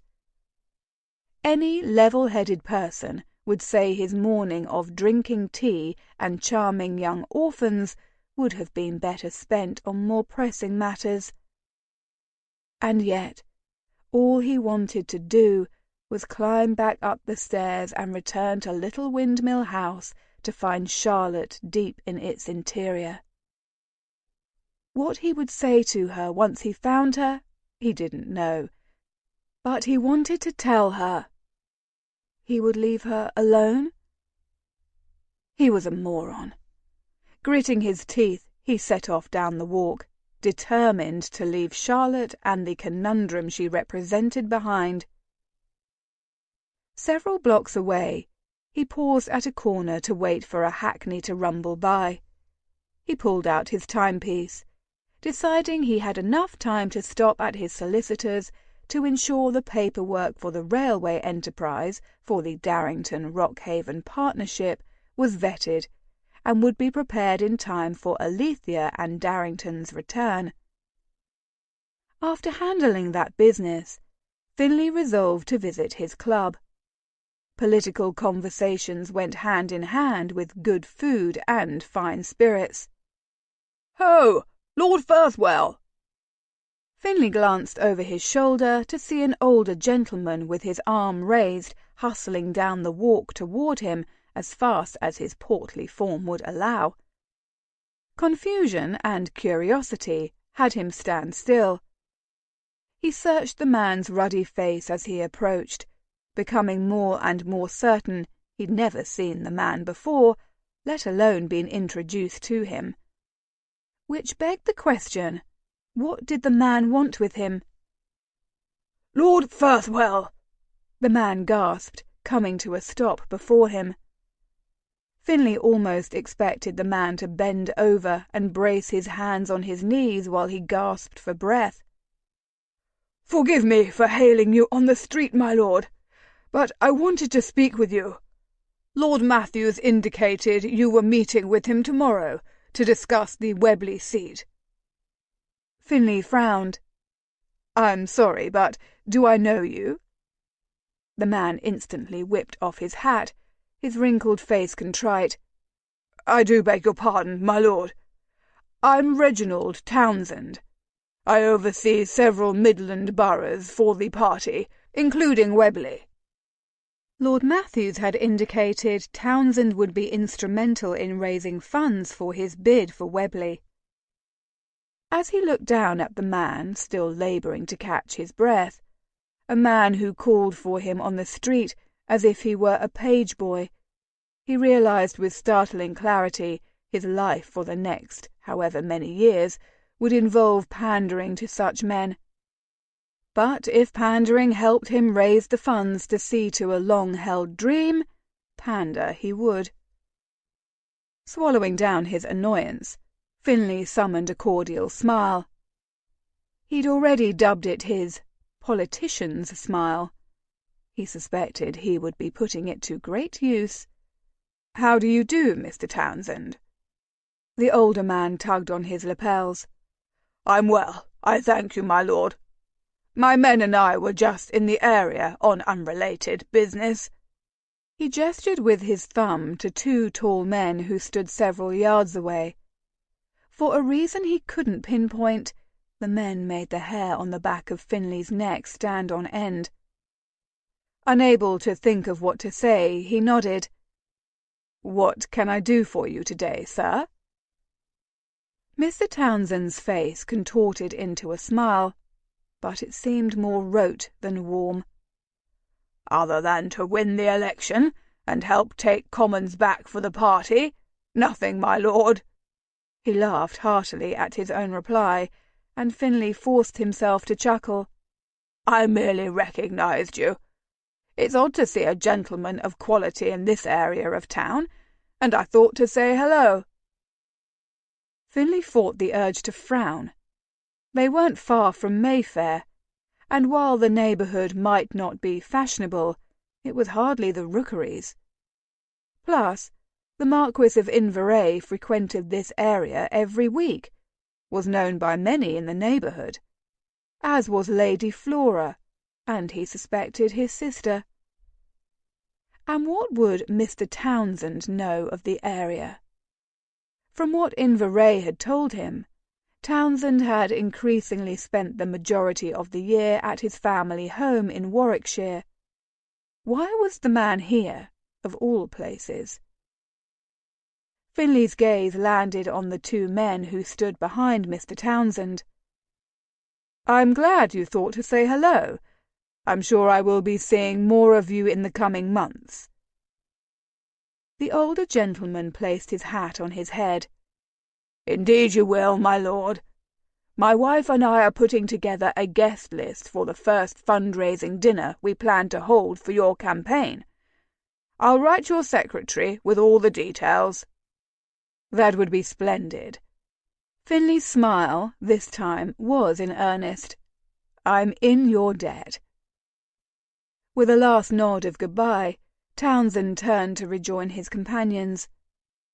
They bent their heads toward each other in quiet conversation before separating at the next street corner and heading in different directions. Perhaps they were canvassing the area for voters, except the voters Mr. Townsend oversaw were in boroughs and a county far from the buildings and streets that surrounded him. Finley considered the men's actions for a moment longer before he shrugged and continued on his way. He had his own issues to handle before he could allow himself to ponder the actions and motivations of a man who appeared to be hunting some unknown quarry. Despite his attempts at indifference, the idea Townsend and his men were in the area made him wary. Chapter 10. Mrs. Taylor, have you finished your lessons? Charlotte paused, her hand on the door to the kitchens. She pivoted and dipped a curtsy. For now I have, my lady, but I'm to help Miss Mayers plan the Michaelmas party later this afternoon. And you intend on spending the time until then in the kitchens? Lady Flora asked, her head cocked to the side. She was outfitted in a practical puce riding habit, a no-nonsense military cap perched on her black curls, and a crop tucked under her arm. She appeared as exactly who she was, a competent sportswoman. A helping hand is never amiss in the kitchens, my lady. Lady Flora smiled. I'm sure not. Still, would you be willing to assist me with my lessons today? I have 10 wee ones, including little Stephen Cunningham. Charlotte rocked back on her feet. 10 children at the park was definitely a handful, but the addition of little Stephen made it more precarious. She was almost tempted to suggest the boy be left at home, but dismissed the thought. Stephen might be challenging, but he deserved to partake in the riding lesson as much as the other children. I haven't ridden in several years, and then only a handful of times. She licked her lips. Is that all right? I merely need help with keeping all the children in one place. This group is advancing to cantering, and while I'm up on the horse with one of the tots, I don't want the rest to take it upon themselves to explore the park. Duncan usually helps me, but he had business to see to. Charlotte smiled. I won't be as intimidating as Mr. Duncan, but I'm certain I can keep young Stephen from bolting away when your back is turned. Oh, thank you. Lady Flora turned on her heel toward the back door. I'll meet you in the front. The children will be lining up shortly. As the Scotswoman had said, Charlotte found their young charges lined up on the walk under the watchful eye of Mr. Larson, the history instructor. Several of the girls squealed with delight when they learned Charlotte would be accompanying them on their lesson.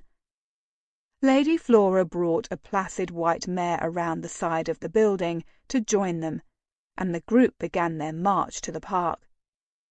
Opting to walk next to young Stephen as a precaution, she kept up a steady stream of conversation. She pointed out the colourful assortments of produce on display at the corner stand, asked if he heard the trill of the warblers up in the trees, and commented on the crisp breeze, which she suspected promised afternoon rain. All through her talk, little Stephen remained silent, occasionally glancing in the direction she'd indicated, but mostly content to look about him. Charlotte hadn't expected him to speak. The boy hadn't spoken one word since he had arrived at the home, and she doubted his muteness was a result of trauma. She suspected that was just how Stephen was. When they arrived at the park, Flora demonstrated the proper position to assume for a less jarring canter. After explaining the mechanics, she numbered off the children to allow them a chance to put their lesson into practice. Charlotte stood by, quietly watching the children climb up upon the white mare and practice cantering with huge smiles on their faces. She also made sure Stephen stayed close by her side. A loud screech whipped her head around. 2 of the girls stood huddled together, pointing to something in the tree. When she approached, they looked up at her with tear-filled eyes. We've seen that little squirrel every time we've come to the park, young Betsy cried, "and that big bird just scooped him up and carried him away." Charlotte doubted the girls were seeing the exact squirrel, but knew better than to tell them such. It was easy to make out a large sparrowhawk enjoying its squirrel lunch, and she was sorry the sight was so distressing for the girls. Nature is not always beautiful, and more often than not is brutal and gritty.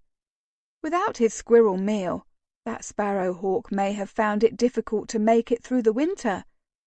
I'm sorry you had to witness the squirrel's noble sacrifice, she said, offering each girl a sympathetic smile. Turning, she felt her stomach drop. Stephen was nowhere in sight. "Stephen!" She spun in a circle, desperate to catch a glimpse of the rascal's blonde head. She raced to where the other children stood queued for their turn on the horse. "Has anyone seen Stephen?" Large eyes and muted headshakes were her answer. Fear streaked through her, but Charlotte willed it to not overtake her. Panic would not help her locate the boy. "Children, please stay here while I walk about. Stephen probably wandered away to investigate some site." She kept her tone light and her smile easy. "He probably went to the lake, Mrs. Taylor," a young tyke offered. "Stephen likes the water."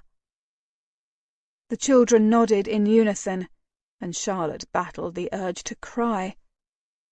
If Stephen made it to the water before she found him, would he stay along the shore? She wasn't certain he would, and the alternative terrified her. She set off toward the small lake, her skirts gripped in her hands and her feet echoing on the walk as she jogged toward the water's edge. Gaze darting along the shoreline, she prayed she'd catch sight of the small boy, and terror curdled in her throat when she didn't. She dashed to the right, looking to and fro, even peering into the waters. A sudden high-pitched laugh made her stumble to a halt. Looking over her shoulder, she saw little Stephen standing next to Lord Inverray, laughing in delight as Finlay launched a small paper boat into the waters. When the small vessel made it over the first cresting wave, the boy clapped gleefully, and the men laughed. Finlay met her eyes as she approached, and he must have seen something in them, because he stood and walked toward her. "What's wrong? Did something happen?" She swallowed and gestured towards Stephen, who still had not looked away from the paper boat, which miraculously had not sunk. "I was looking for him. I turned my back for one moment, and he was gone." "We came upon him when he was running toward the water," Lord Inverray said, reaching to pat the boy on the back, but stopping. Stephen did not like to be touched. He was a little agitated to be thwarted, but Firthwell proved to be handy with converting political tracts into something useful. "But he could have fallen in. He could have been hurt." She hiccuped and desperately shoved a fist into her mouth. "It would have been all my fault." Without a word, Finlay wrapped an arm around her shoulders and turned her away. He led her to a nearby bench and encouraged her to sit. Settling into the spot next to her, he stayed silent while she willed her emotions back into order. Watching Stephen continue to frolic on the shoreline under the watchful eye of Lord Inverray, who seemed not at all put out to find himself as a nursemaid, calmed her nerves. "I'm sorry," she finally whispered. "What for?" Charlotte cringed. "For losing sight of him. For becoming emotional." Out of the corner of her eye, she saw him frown.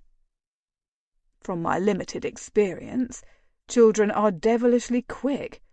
I was always ducking my tutor to run off. I'm glad Inverray recognized him and we could intervene before he found trouble." You wouldn't have had to intervene if I had paid better attention." "What exactly were you doing when he ran off?" She dipped her head. "Two of the girls were upset to witness a sparrowhawk fly off with a squirrel." "So you were comforting them?" "Yes." "You weren't gossiping with Lady Flora or reading a book in the shade?" Charlotte scowled.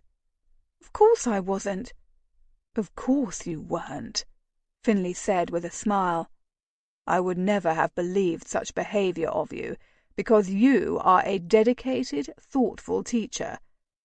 If I know this of you after such a short acquaintance, I'm certain Inverray and Lady Flora do as well." Biting her lip, she looked towards Stephen. "I was so frightened." "I'm sure." Finley squeezed her hand for a fleeting moment before he released it. "But as you can see, Stephen is hale, and obviously having a grand time." A quick glance revealed the boy standing in the shallows, kicking his legs. For his part, the Marquis merely observed the boy, a small smile flirting with his mouth. "We should probably rescue his lordship before Stephen soaks the both of them. They'd be frozen through." A wry grin brightened Finley's face, and he shook his head. "I'd say he can handle a few more minutes of young Stephen's company." "Let's hope, my lord, or I fear he may decide to sack me, and then who would oversee your next tea time with the distinguished young misses of Little Windmill House?" she said, arching a brow. He crinkled his forehead in consideration and met her gaze, all seriousness. A moment later he burst into laughter. Despite herself, she laughed with him. When the colour slowly started to stain her cheeks again, Finley released a pent-up breath. He'd never seen Charlotte so shaken as she had been when she came racing to the shoreline. Although he hadn't said anything to her, it was obvious the child would have charged into the cold waters if they had not stopped him. But she was already distraught over losing the boy, and he certainly didn't want to add to her distress. He could also admit, and only to himself, that it was strangely refreshing to see her disassembled. Charlotte was always so composed, in control, perfectly stoic. To witness her so frantic, and over one of her young charges, made him want to gather her into his arms and stroke her back in comfort. "Lady Flora is never going to invite me to accompany her to the park again." He smirked. "Ah, so that's why you're here. We only cut through the park so Inverray could see his sister." "I'm so glad you did. My mind refuses to fathom what could have happened to Stephen otherwise." He studied her profile. "Are you always this passionate about your charges?" A frown darkened her expression. "Of course. These children deserve my passion, my attention, the very best I can give them." Charlotte wrung her hands as she watched Stephen launch a new paper vessel Inverray had just constructed for him. "Their lives have been more tragic than you can imagine, and they should no longer have to question that they'll be safe and loved." "Were you a child who felt safe and loved?" The planes of her face solidified into a mask before his eyes. Without a word, she rose to join Lord Inverray and Stephen. Finley watched them, his thoughts tumultuous. What sort of trauma had she experienced to leave her so jaded? Although she had not divulged the entire story, from what he had gleaned, her husband's death had devastated her, and based on the situation in which they had met, she had been left in dire circumstances. It seemed there were many lamentable chapters to Charlotte's tale. He pondered again, why he cared so much. Chapter 11. Mrs. Gladdington had stopped her in the stairway the previous evening to tell her the men who had come inquiring after Charlotte Townsend were seen not 2 blocks away, knocking on doors and intimidating the residents. It was reported that an older, heavy-set gentleman had been with them. Charlotte managed to maintain a straight face during her landlady's recitation, although her heart had sunk to her feet. The older gentleman could only be her former father by marriage.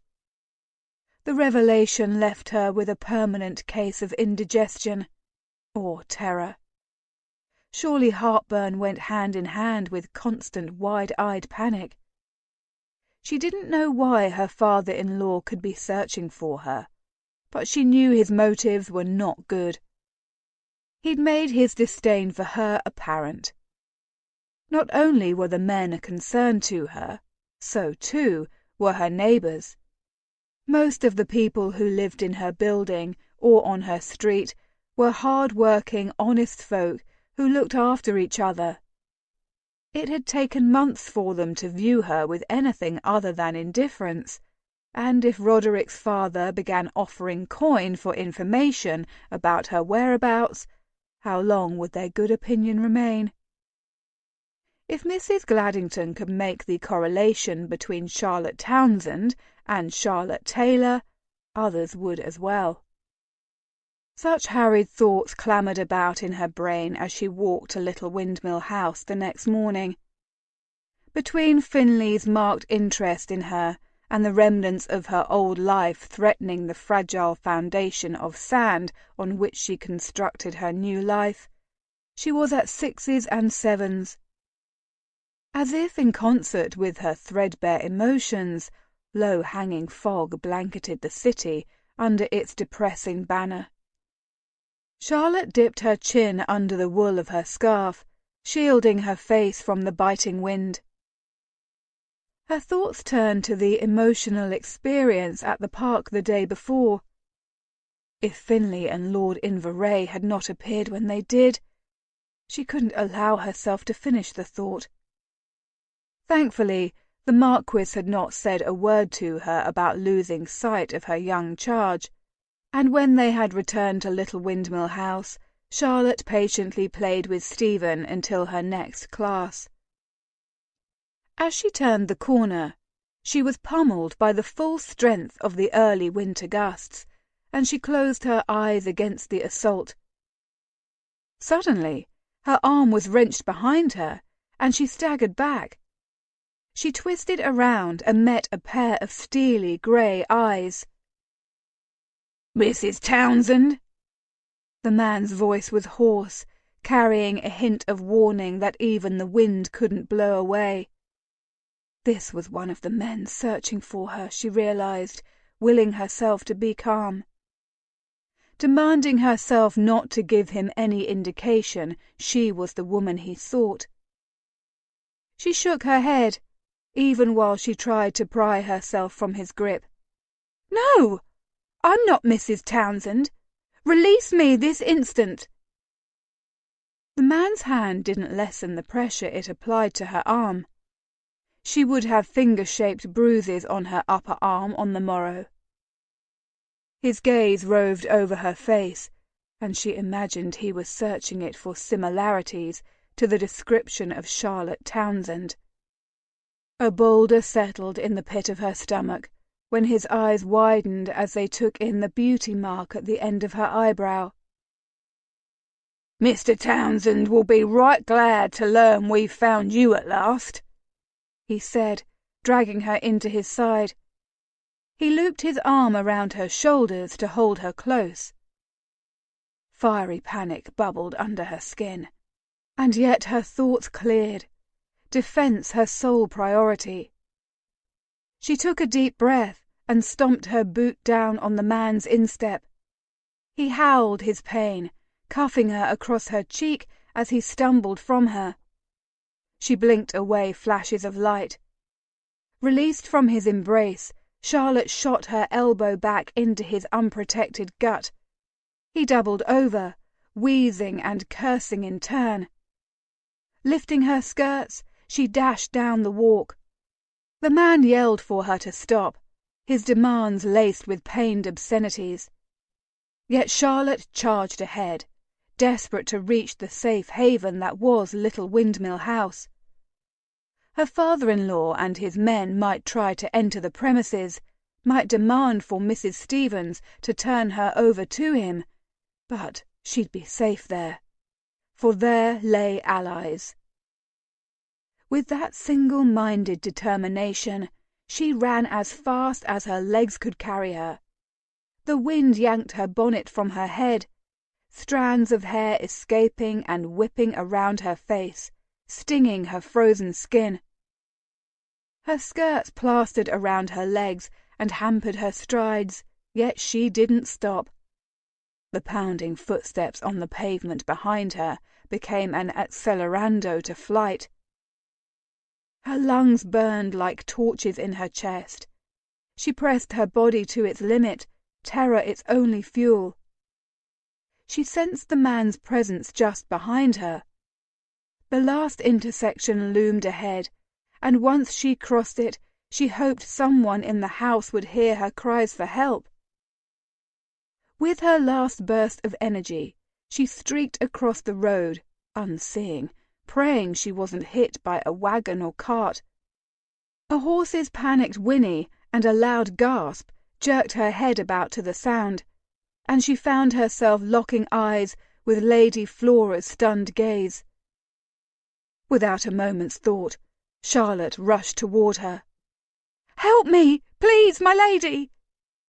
Flora's lip curled as if her attention landed on her pursuer, who was still advancing on Charlotte, arms outstretched.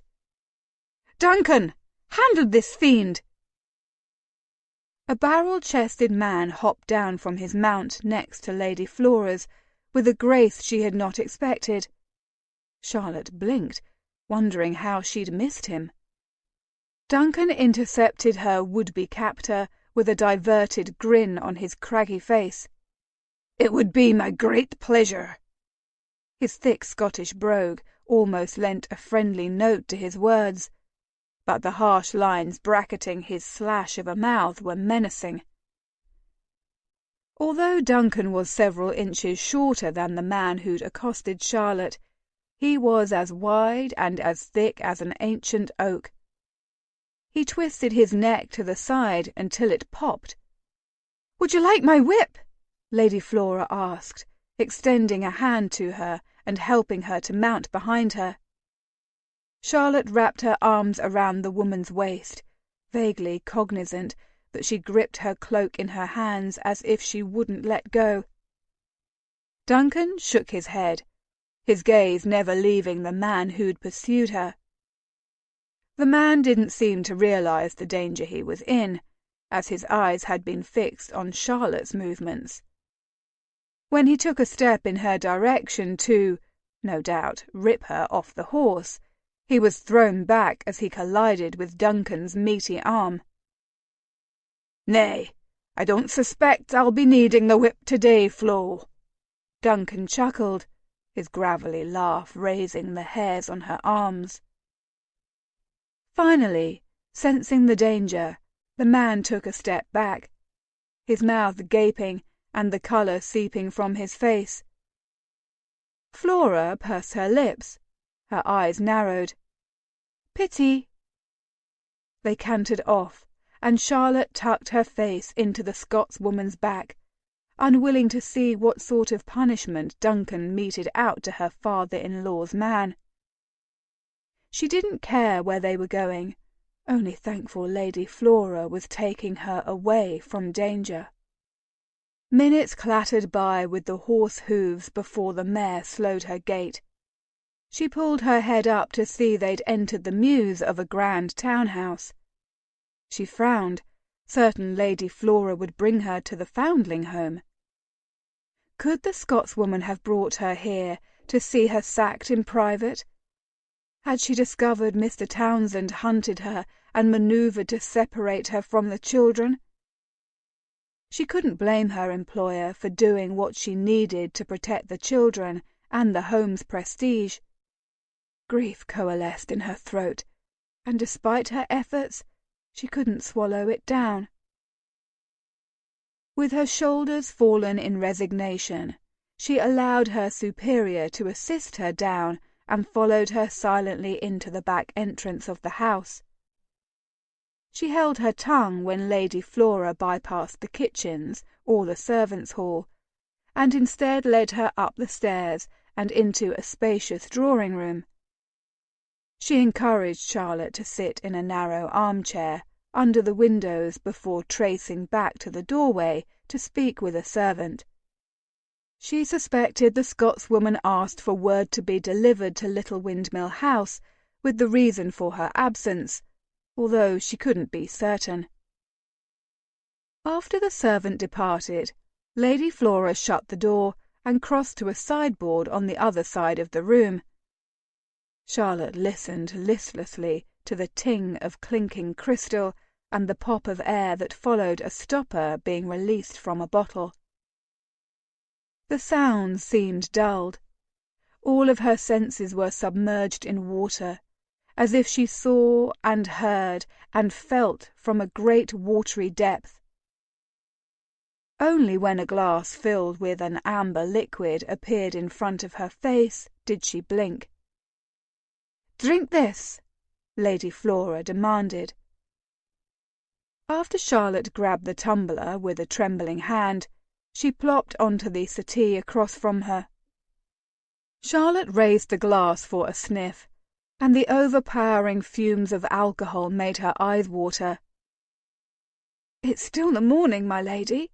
I can't drink this. It doesn't matter what the time is. I fear you're going into shock. Drink it." Taking in the rigid set of the Scotswoman's shoulders, Charlotte deflated. Tilting the glass, she swallowed the entirety of the liquid before collapsing back into her chair.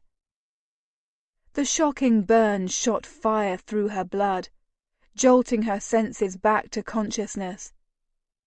She pressed a hand to her throat as she willed her body to accept the scalding tonic. "Feel better?" Charlotte licked her lips as tingles crept over her scalp. "I don't know if better is the word I'd use, but I'm no longer shaking." "A small victory, to be sure." Lady Flora slowly arched a brow. "Care to tell me what happened this morning?" "That man tried to abduct me." Her answer was spoken without forethought or contemplation, and Charlotte bit her lip as she wondered whether it was wise to confide in Lady Flora. "Do you know why he wanted you?" She was resolved to hold the woman's gaze. "I don't." Not altogether an untruth. She wasn't sure why Mr. Townsend was so determined to see her apprehended, but she could guess. She was saved from having to comment further when the door opened and a maid bustled in with a large tea service. Lady Flora prepared her a cup of tea, setting it on the elegantly carved table before her. Charlotte took a sip, closing her eyes as the comforting taste hit her tongue. When the door opened again, she didn't look up, assuming it was a servant. "Oh, Flo, I didn't realize you were in here." The Marquis of Inveray's whisky-smooth voice made Charlotte wince. What would he think to see her here, especially knowing she had lessons this morning? "Firthwell and I can meet in my study instead." Her eyes flew open, her head snapping back when she took in the two gentlemen standing just within the doorway. Finley's gaze focused on her with an intensity that had her sputtering her tea. "Oh, do forgive me, Mrs. Taylor. How do you do?" Lord Inveray stepped further into the room and dipped his head. "Whatever has brought you to Campbell House?" She opened her mouth, but no sound came out. In the back of her mind, She wondered if she appeared like the gaping, gasping fool she felt like. "Someone tried to abscond with her, Niall." Lady Flora's voice was tight with tension. "What?" Finlay prowled across the room, dropping before Charlotte and taking her teacup from her hand so he could grasp it. "Are you well? Were you injured?" Charlotte locked her jaw, shaking her head back and forth. Any words lost in the presence of the storm brewing across Finlay's visage. "She's well, just shaken." Lady Flora patted Finlay on the shoulder before approaching her brother. "I left Duncan to deal with the fiend and brought her here to determine if she knew why she's being targeted." "Wise move, Flo." Lord Inverray considered Charlotte, speculation firing in his grey eyes. Swallowing, her mind racing over what to tell them, she glanced at Finlay. He watched her, his hands holding hers so tightly her fingers were numb. Fearful. He appeared to fear for her. The muscle ticking in his jaw told her he was also angry. At her, or the man who'd accosted her? She glanced up when she sensed Lord Inverray stepping closer. The Marquis sank onto the settee, bracing his elbows on his knees. "Tell us what happened, lass." "He grabbed me 2 blocks from the home." She dropped her gaze to where her hands lay enclosed in Finlay's. "I managed to elbow him, causing him to release me. I ran until Lady Flora and Mr. Duncan came across me in the street." "Do you know why he attempted to abduct you?" Finlay vibrated with repressed fury. Any of the explanations that came to mind would undoubtedly sound like fabrications, so she shook her head in denial. Finlay pressed his lips together until they turned blue. After a tense pause, he released her and pulled back. "Did he say anything? Why was he taking you? For whom?" Charlotte ached to tell Finlay everything, to share this burden that had settled like a barge on her chest. She longed to reveal that she was afraid of what her father-in-law wanted from her, of never feeling safe, and she wished she could share how very weary she was, how bone-deep exhausted she felt. Instead, she knotted her fingers together in her lap. "I don't remember. It all happened so fast." Finlay leaned forward on the balls of his feet, as if to press her for more information, when Lady Flora interrupted. "All perfectly understandable, I'm sure. Let's hope Duncan was able to gather more information." Meeting the Scotswoman's gaze, she nodded in thanks. Lady Flora inclined her head, but doubt was evident in the crinkles in her brow. "I'm relieved you were unharmed, Mrs. Taylor." Lord Inverray crossed his arms across his broad chest. "Until we can determine what the villain's motives were, I suggest we devise a means by which to keep you safe." I don't think that's You should stay here, Mrs. Taylor." Lady Flora lifted an insouciant shoulder. "I don't see how it could be wise for you to return to your home." Charlotte jerked her head. "While I appreciate the gesture, I cannot stay here." Lady Flora paused, her teacup suspended before her mouth. "Why not?" Battling back a frustrated sigh, Charlotte said, "Because it wouldn't be proper." "Proper? Pish! After working with me as long as you have, you should know I've never been terribly interested in what's proper." "A fact that is a fount of stress for me," Lord Inverray grumbled. As if she hadn't heard him, Lady Flora took her time studying the selection of pastries on the tea-tray. "If you feel you need a proper excuse to stay at Campbell House, aside from the fact you were invited, well then, I say we put it about that you're to be a chaperone for me." She looked at her brother. "Aunt Isabel is leaving to Scotland for several months, so the excuse is completely plausible. If I may, perhaps companion would be better." Charlotte was surprised she was even considering such a thing. She should have rejected the suggestion immediately. "We are of a similar age, so I'm not certain chaperone would be appropriate." Lady Flora blinked several times, her mouth twisting. "Am I finally past the magical age where I no longer require a chaperone to go out in public?" "You already do go unaccompanied in public, Flo." Lady Flora waved away Lord Inveray's growled comment as if it were an insect. "This is an exciting development." "My lady," Finlay interjected with a huff, "please do stay on topic." "I beg your pardon." Flora wiped a napkin across her mouth. She didn't appear particularly chagrined. "You're correct, Mrs. Taylor. Instead of chaperone, you'll be my companion." "A sound suggestion. Finally." Lord Inveray rolled his eyes.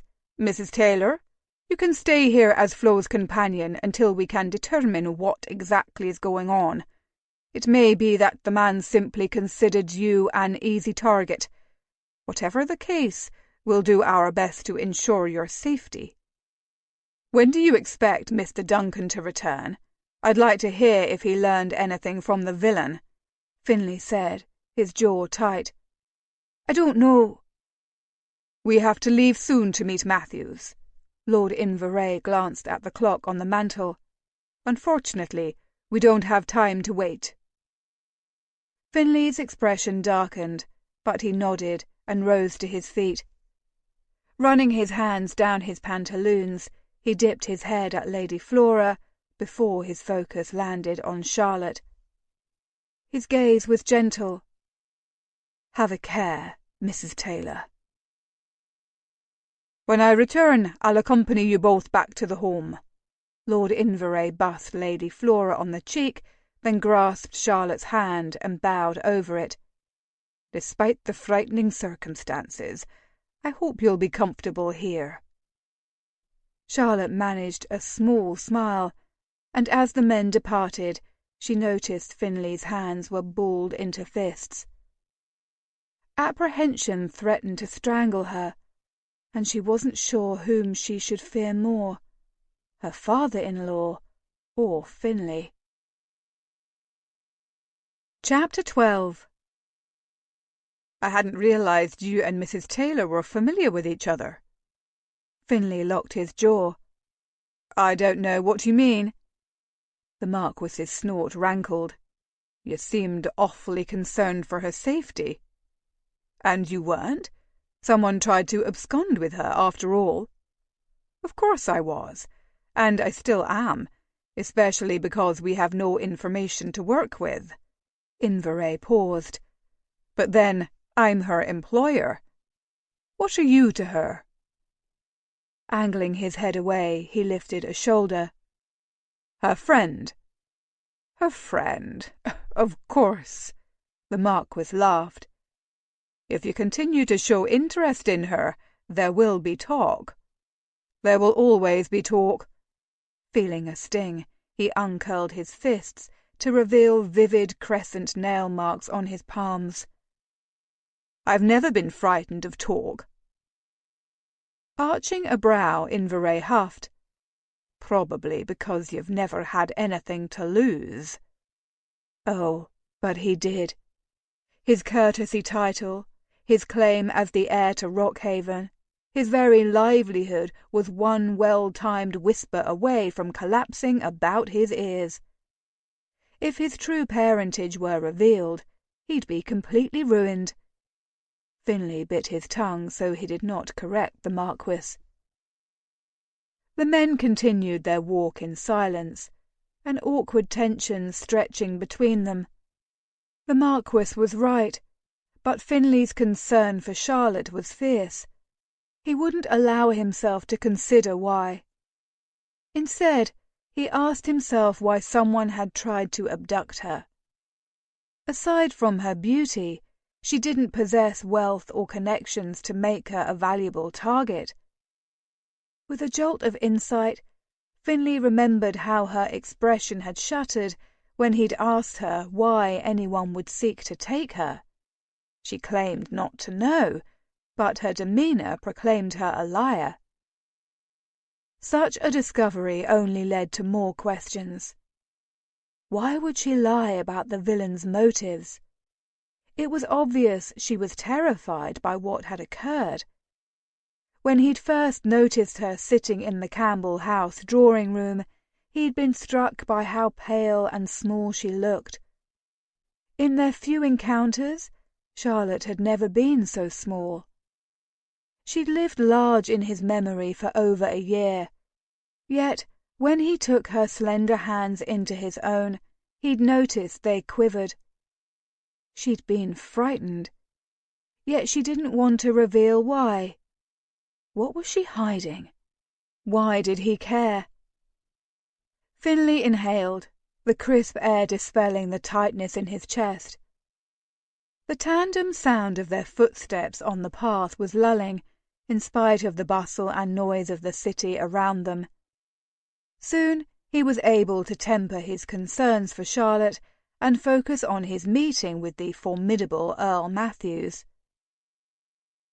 Matthews will tell you to keep your nose clean and your name out of the papers, Inverray intoned as they came to a stop in front of a dignified white townhouse around the corner from Belgravia Square.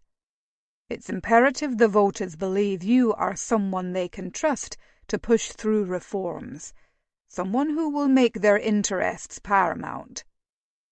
The Marquis looked up at the home, his expression speculative. I'm still trying to discover more about Abernethy, but the Tories love to tout his ties to the church. Apparently, several of his uncles are vicars, and one is the under-secretary to the Archbishop. You can wager your quarterly allowance there's a scandal lurking somewhere. Finley chuckled, but the Scotsman's mien was grave. You have more ground to cover in convincing people you're serious about standing in Parliament.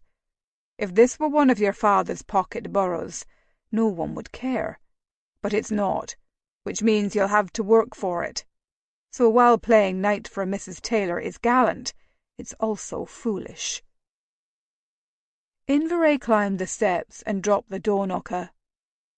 For all his clever strategies and liberal ideas, Matthews is a horrible snob, he shared under his breath. He will find fault with you no matter what you do, so I'd prefer not to give him additional ammunition. Kind of you. Finley felt a smirk tugging at the corner of his mouth at the man's disgruntled tone. The Scotsman's snort was cut off when a dour-faced butler opened the door.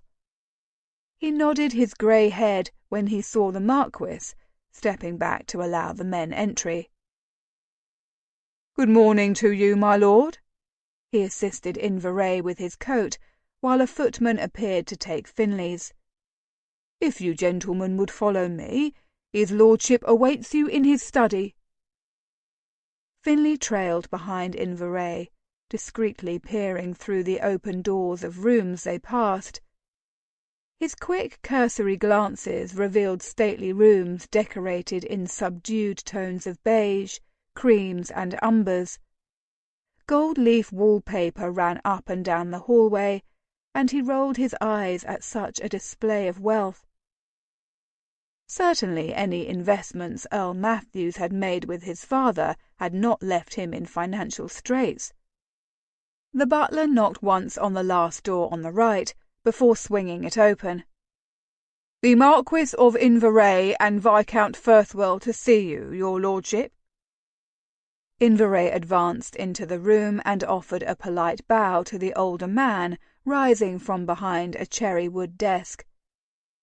As the gentlemen exchanged pleasantries, Finley discreetly inspected the Earl. Although he had seen Matthews at various social events his father had made him attend since he'd graduated from university. He'd never actually been introduced to the man. He was surprisingly fit, with broad shoulders and a trim frame. While his hair was peppered liberally with grey, his jawline was still firm, showing none of the sag that age and the excess of rich food and drink encouraged. He held himself like a pugilist, as if he bounced on the balls of his feet, ready to dodge a jab or block a punch. Finlay recalled the man had never married, many saying the business of running England was his mistress. If Matthews had a vice, he'd been unable to discover it.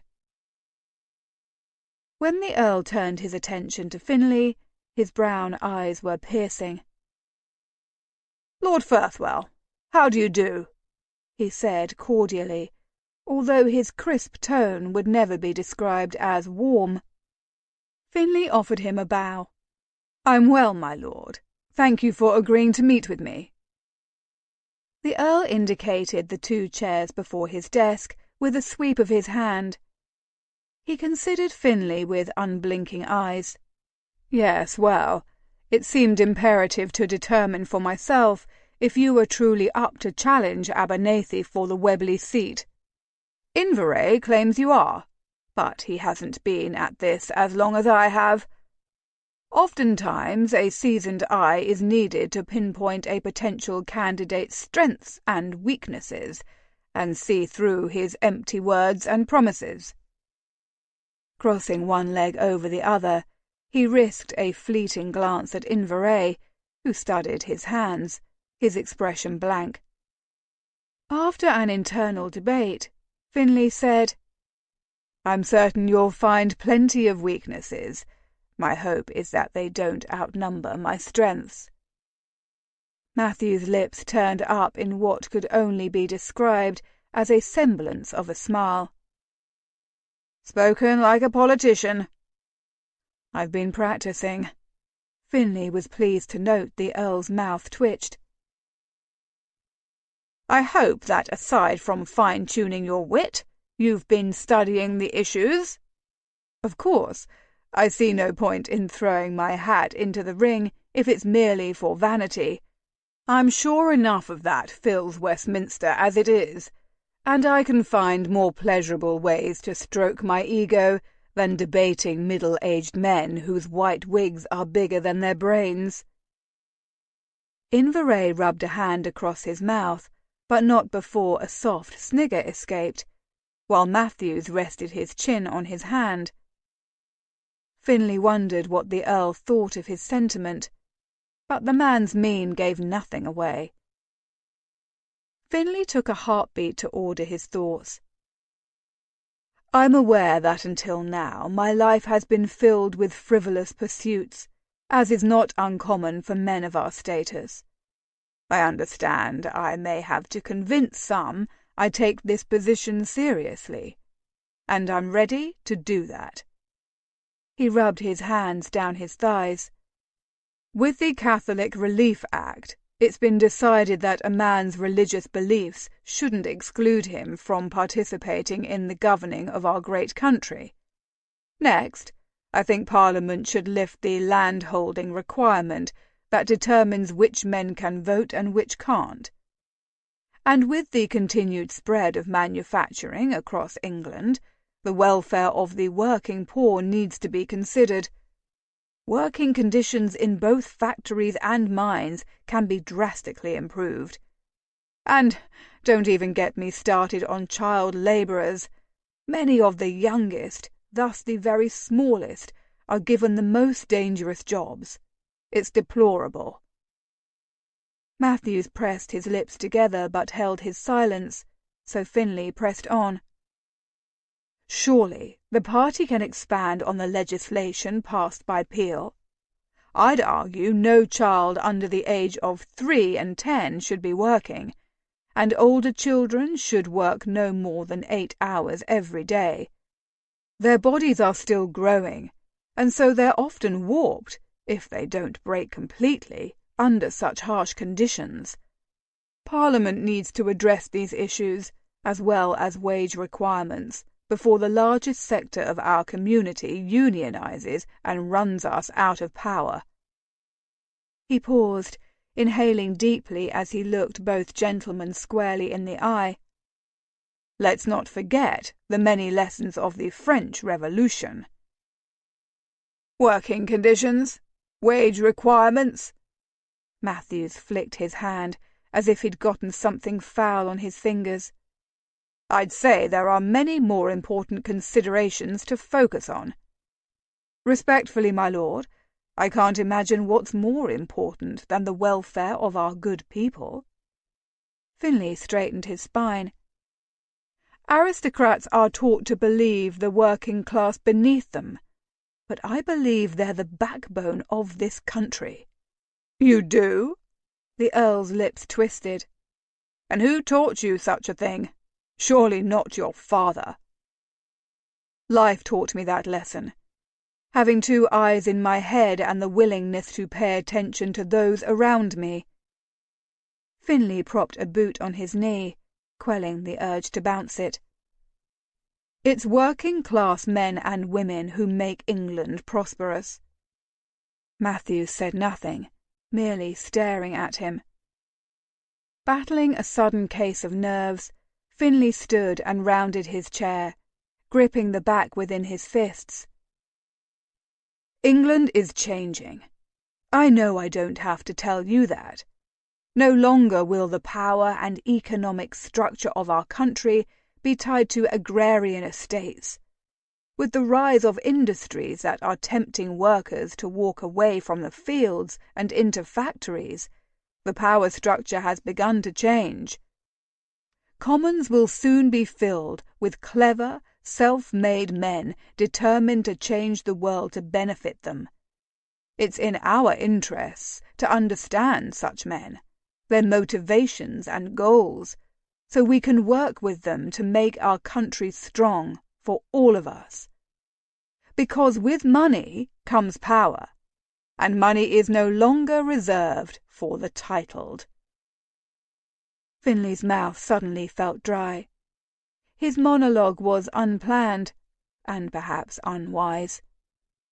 He cautiously slid his gaze to Inverray, sceptical of what the man's reaction would be to his words.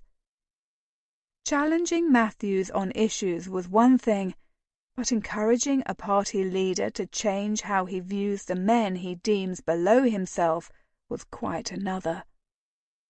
He was supposed to be courting the Earl, not giving him a lesson on the political climate, something the man was very aware of.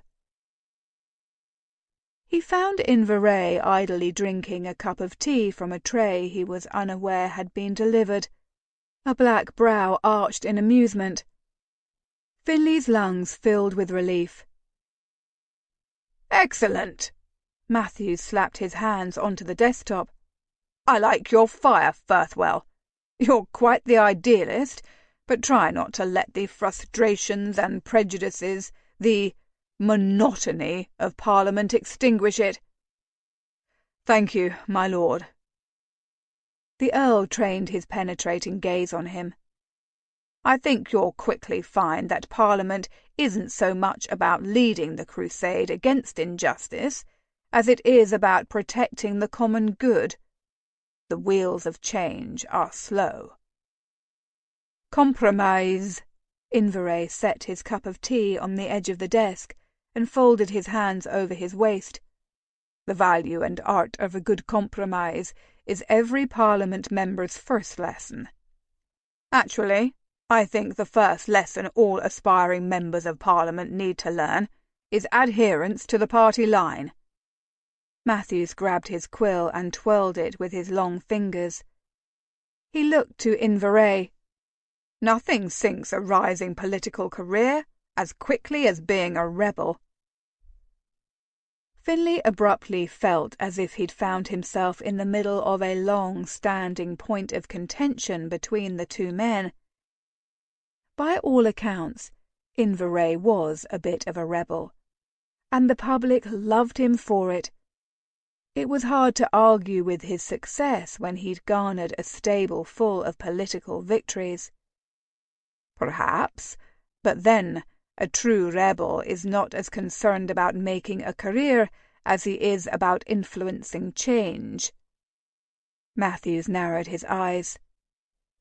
We'll see, I suppose. After a long, tense moment, he directed his attention to Finlay. Before I publicly support your challenge to Abernathy, I have several questions. Of course, Finlay said, proud to note his voice sounded normal, for his hands were suddenly clammy, and his cravat felt as if it were choking him. Who is funding your campaign? I am. He lifted his chin. Smart investments had yielded him a respectable nest egg. With a borough the size of Webley, courting voters? Finlay must have made a face, because the Earl sighed. You'll want to buy them food and drinks before and after events, and possibly even at the polls. Perhaps you will want to sponsor the repairs to the church rectory or spire. The schoolroom may need new desks or primers. Such contributions will endear you to the voters, but quickly burn through whatever funds you manage to set aside after cleaning up your father's reckless investments. The Earl drummed his fingers on the wooden desktop. We'll have local party members create a committee to fundraise for you. It will also allow us to test the amount of interest voters have for your candidacy. I've contacted Townsend to organise it. He nodded, more than a little overwhelmed. I appreciate it. Your father, Matthews continued without preamble. Is he returning? Finlay clenched his jaw. He is not. Matthews dropped the quill with a thud. That is fortunate. For all of his influence, Rockhaven was not well liked. Let's hope that doesn't affect your chances. He paused. I don't think it will. You don't carry a cloak of arrogance about you like he did. Finlay hoped the man was right. Are you aware I invested with your father and the late Duke of Darrington in a disastrous colliery venture? I am. Finlay cleared his throat. After I learned of it, I was surprised you agreed to meet with me. But you're not your father, Matthews said, so matter-of-factly Finlay blinked. I understand the new Duke of Darrington married your sister. Are you still investing in ventures together? We are, and he and my sister return soon. Excellent. Matthews folded his hands in front of his face. I don't think it's appropriate to ask a duchess to canvass voters for you, so we will have to organise with local Whig Party members to canvass on your behalf. This will be key. However, I recommend you ask their graces if they'd host a ball for you. It would be the perfect way to showcase your support, and hopefully such support will lead to campaign donations. He pointed a finger at Finlay. It would also be an effective way for them to reintroduce themselves to society after their lengthy absence. Something in the man's tone grated along Finlay's spine like coarse wool. He dragged air into his lungs to cool his rising temper and exhaled as discreetly as possible. Inverray had warned him Matthews was overbearing, and the Earl was certainly proving the Scotsman correct. Seeming to sense his struggle, the Marquis raised his teacup to Matthews in mock salute. Capital idea, my lord. A grand ducal ball would be the perfect way for Firthwell to officially announce his intention to stand for Webley, and their graces of Darrington can charm all of London with one fell swoop. He turned to Finlay, a smile ghosting across his mouth. Be sure to sell it to your sister as such. I'm not above employing some sibling blackmail to entice her grace to assist me. I knew keeping tabs of her sins would eventually come in handy." While Inverray laughed, Matthews tapped his fist against his mouth. His eyes didn't waver from the desktop, as if it contained the answer to all of life's questions. Once the Marquis's laughter had ceased, the Earl stood up. "You should also marry." He offered a cup of tea to Finlay. "Or, at the very least, announce an engagement." Finlay blinked. He accepted the cup while he opened his mouth, and then closed it after several silent seconds. Or perhaps they were minutes. Marry? Just the word turned the thoughts in his head into porridge. He wasn't naive. Marriage was an eventuality, and if he was honest, he was looking forward to it. He liked women, respected them, admired them, and he liked the idea of belonging to one woman as much as she belonged to him. But such a relationship was never meant to be a part of some grand strategy of his. As a future Earl, he was supposed to view his future wife in terms of her connections and bloodline. A plump dowry would be a bonus. But every time he remembered the way Alethea's face had lit up like a candelabra in a darkened chamber when she saw Darrington at the end of the aisle, well, his heart ached, just a little. And when he recalled how the Duke's face softened and his eyes twinkled every time he said Alethea's name, how could he want anything less for himself? Heaven knew his sister and he were the product of the ultimate society marriage, which imploded in a storm of fire and infidelity, only to be covered up in scandal. "Why do you think I should do that?" he managed to ask without sounding strangled. "If I'm remembering my society gossip correctly, which I admit I might not be, as I've never been one for the gossip rags," Lord Matthews said with an arched brow, "but if I'm not mistaken, you have a bit of a reputation as a scoundrel, a rogue." Unable to think of a suitable reply, Finlay gave a brusque nod. Matthews cocked his head.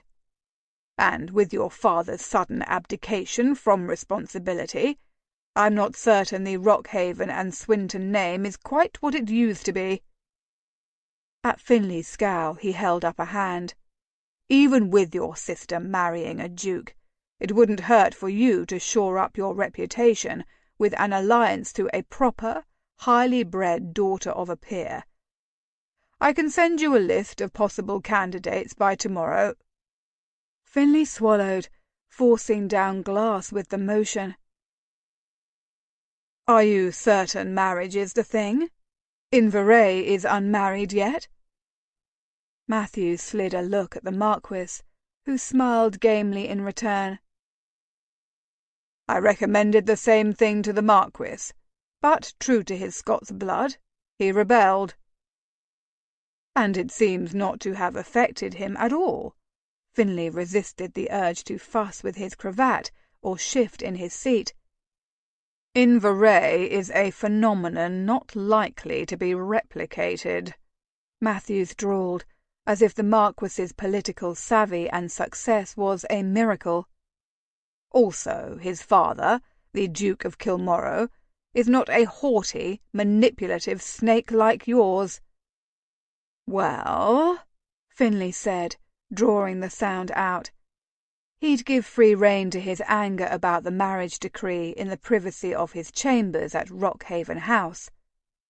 "So, find a proper, well-connected chit to make my future countess."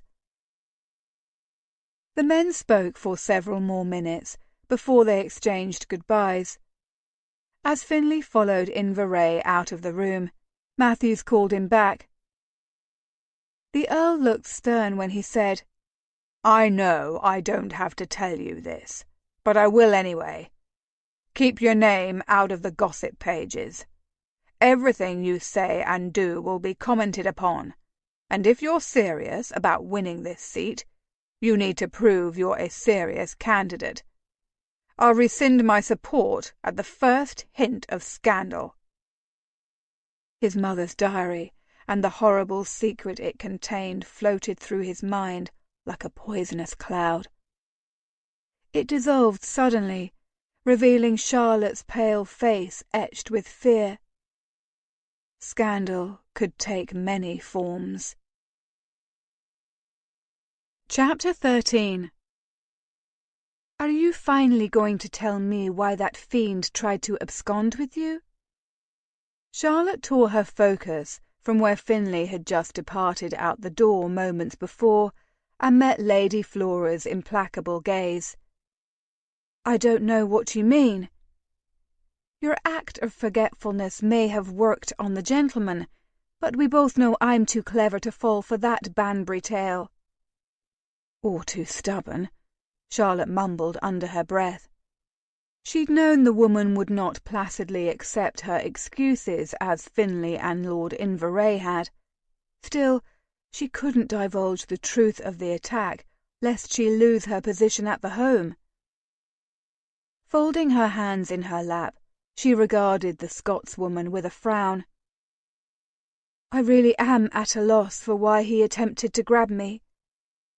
Lady Flora leaned back, crossing an arm across her waist and propping the opposite elbow on it. She fiddled with her lower lip. Charlotte had never seen her so unconcerned with decorum. Perhaps being at home encouraged her to relax in ways she did not indulge at Little Windmill House. As if sensing the angle of her thoughts, Lady Flora dropped her hand and huffed. "I can almost hear the censure in your look." "I don't know what you mean," Charlotte said, reaching for her cup of tea. "Is that the only sentence you'll utter for the rest of the day?" Flora sighed dramatically, snatching a lemon tart from the tray. "Come now, Charlotte. May I call you that?"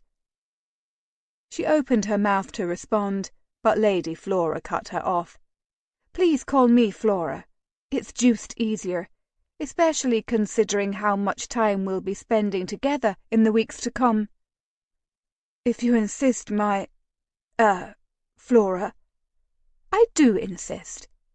She took another bite of her tart, closing her eyes briefly in relish.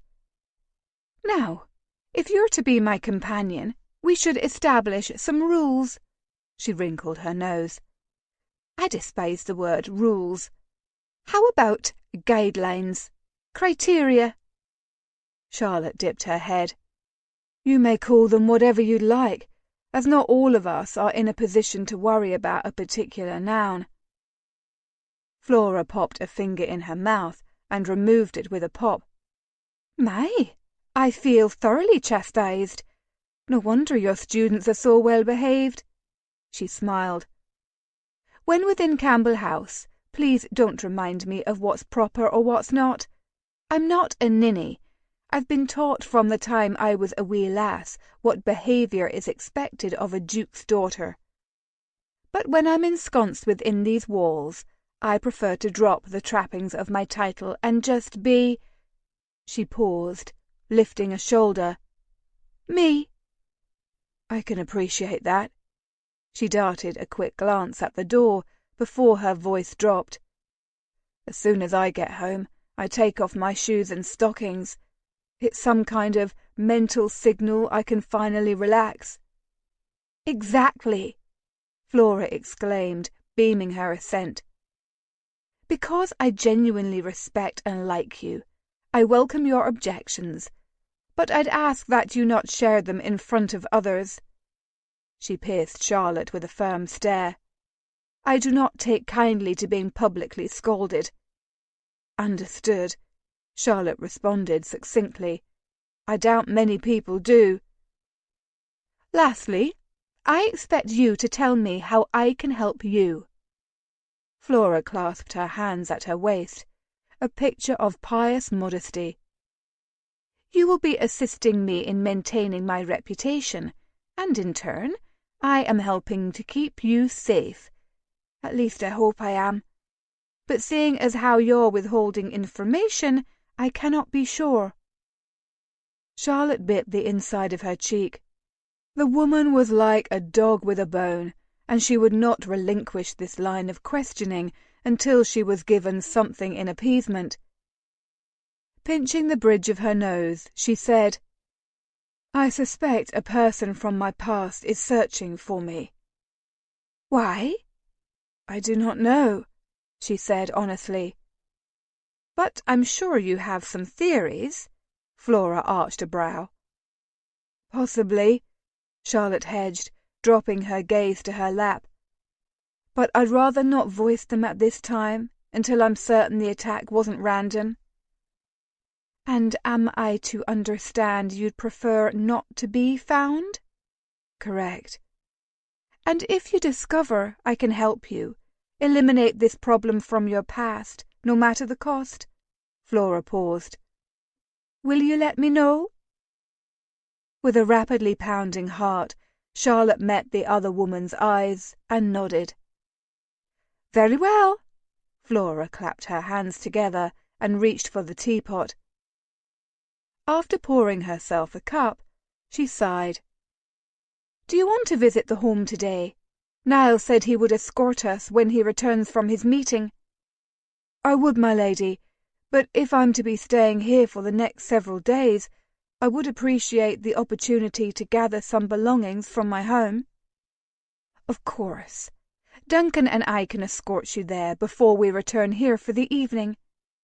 Flora's eyes went wide. "Do you have a dress that would be appropriate for a musicale?"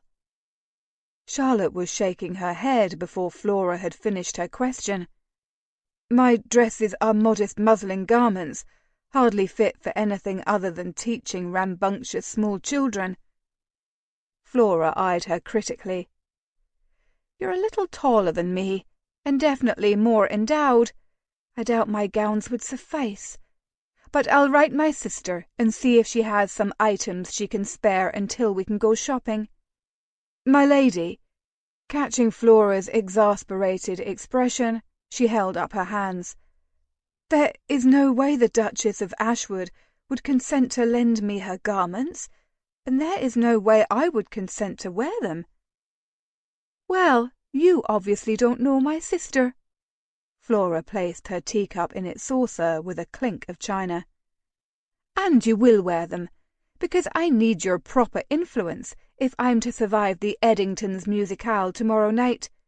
Their youngest daughter is a gem, but she's somehow got it in her guinea-coloured head that she's a virtuoso at the violin." She shuddered. "The only thing she is a virtuoso at is making ears bleed." Charlotte willed her face to remain impassive. "You must know I cannot accompany you to the musicale." "Must I?" Flora pulled her head back. "Because I don't. I despise not knowing things." Flora, I'm a schoolteacher who grew up in Spitalfields. I'm not a fit guest for a society event." The Scotswoman raised a black brow. "But I thought you agreed to be my companion. Consequently, you'd accompany me to events." Wrenching her hands in her lap, she looked away. "I do not usually go out on Friday nights and Saturdays. It's always been my one day off." "And why is that?" Charlotte swallowed. "Because I observe Shabbat during that time." So much of her life had left her unable to observe the Sabbath, and she was not about to relinquish her ability to do so now. "Oh!" Flora's gaze was far away. "I hadn't realized that." Something akin to panic jolted her nerves. "I'm sorry if this ruins your plans, and you'd rather I not serve as your companion." The Scotswoman pulled her head back. "Don't be ridiculous. I was just unaware." "Will it be a problem?" "Of course not. I'm merely contemplating how I can take advantage of this. Niall usually asks me to accompany him to some sort of event on Saturdays, and it would be lovely to have a reason to decline. I'm not sure Shabbat should be used to avoid one's responsibilities. Charlotte frowned. Responsibilities? Lady Flora scoffed. Surely you mean torture exercises. These are my brother's responsibilities, not my own. A swell of sympathy for her feisty employer surprised Charlotte. Apparently wealth, beauty, and a title did not save women from the realities of living in a man's world. She fidgeted with her cuff. Do you suppose there will be talk? Because I am a Jew? I don't see why there would be. Flora brushed the concern away with a wave of her hand. There's enough talk about Niall and me being Scots, so what's a little more? Still, if it occurs, you must tell me immediately. I haven't delivered a set-down in quite some time, and I feel remiss. Charlotte laughed, tired of fighting the urge. I suspect no one would think to court your wrath. I despise musicales, but Niall asked me to attend, and since it's not Shabbat, and I have no other excuse, it would be best if I didn't disappoint him. Although I'm loath to admit it, I don't like to tell him no. Flora squeezed her fingers. But the idea of sitting through Miss Eddington's so-called performance is much more palatable knowing you would be there with me. Misery loves company, I suppose, Charlotte offered dryly. Oh, it does. Charlotte finally allowed her spine to rest against her seat back. If you insist upon it, I'll do my best not to embarrass you. Flora snorted. There is a greater chance I'll embarrass you. A burst of laughter flew from her mouth before she slapped her hand over it to stop it. Well, I see my job here is done. Flora smoothed her hands down her skirts and stood. If you're laughing, you're not melancholy, or worse, afraid. She patted Charlotte on the shoulder. I'll do everything I can to help you sort this matter out. Crossing to the other side of the room, she pulled a bell cord. I'll ask Mrs. Patterson to escort you to a guest chamber so you can rest and freshen up before Niall escorts us to Little Windmill House. And I have a letter to write to my sister. My lady? Charlotte blurted out before she thought better of it. Yes? She swallowed convulsively as she tried to think of the best way to ask the question that had worried her tongue since the musicale was mentioned. Will there be others in attendance tomorrow night? I may know. I'm not sure. She wrinkled her nose in consideration. Aside from Niall, my sister, and Ashwood, the Monroes will probably be there. No doubt the Fitzherberts. Flora pointed at Charlotte. Do be careful around Lord Fitzherbert's hands. If you're not, one, or perhaps both, will find their way to your bottom. I'm quite adept at avoiding wandering hands. It was the witty, flirtatious rejoinders falling from the lips of handsome blonde men that left her vulnerable.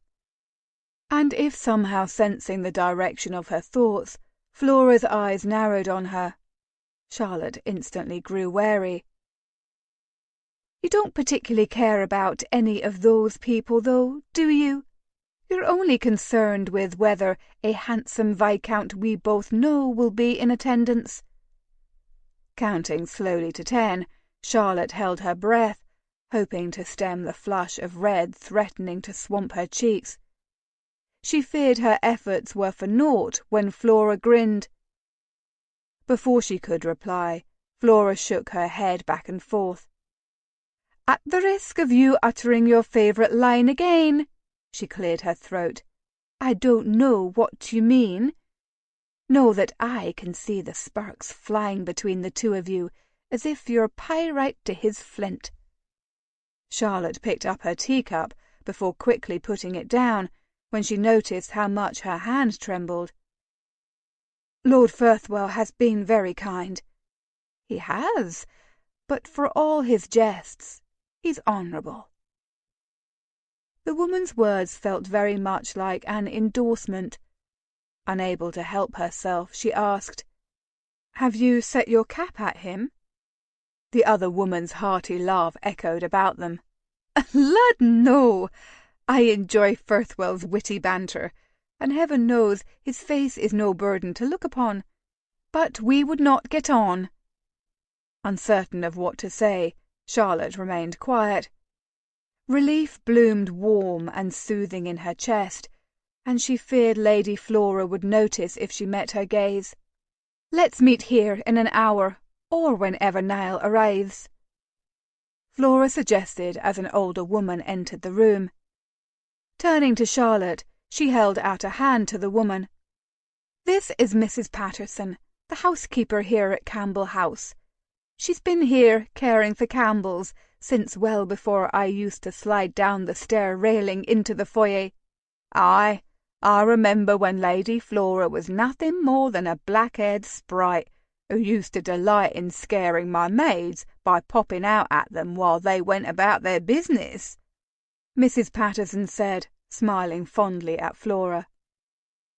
"Is it any wonder my parents hesitated taking me out in public?" she smirked. "Mrs. Patterson, this is Mrs. Taylor, the French and deportment teacher at the home. She will be staying with us for some time and serving as my companion, ensuring I don't embarrass Niall too greatly when I accompany him to events." Flora flashed a smile when the housekeeper smacked her hand, clearly not admonished. "Please ensure she's given the best guest room. And Charlotte, please let her know if there are certain food items you do not eat, so she may notify the kitchen. I want you to be as comfortable here as possible." Charlotte was pleased that her employer was shrewd enough to consider whether she kept kosher. She followed Mrs. Patterson from the room, feeling more hopeful than she had an hour before. Charlotte's improved mood died a swift death when she returned home to gather her belongings and found the note lying on top of her coverpane. How had it even come to be there? Charlotte didn't want to contemplate, for it meant she'd been wise to accept Lady Flora's offer of hospitality.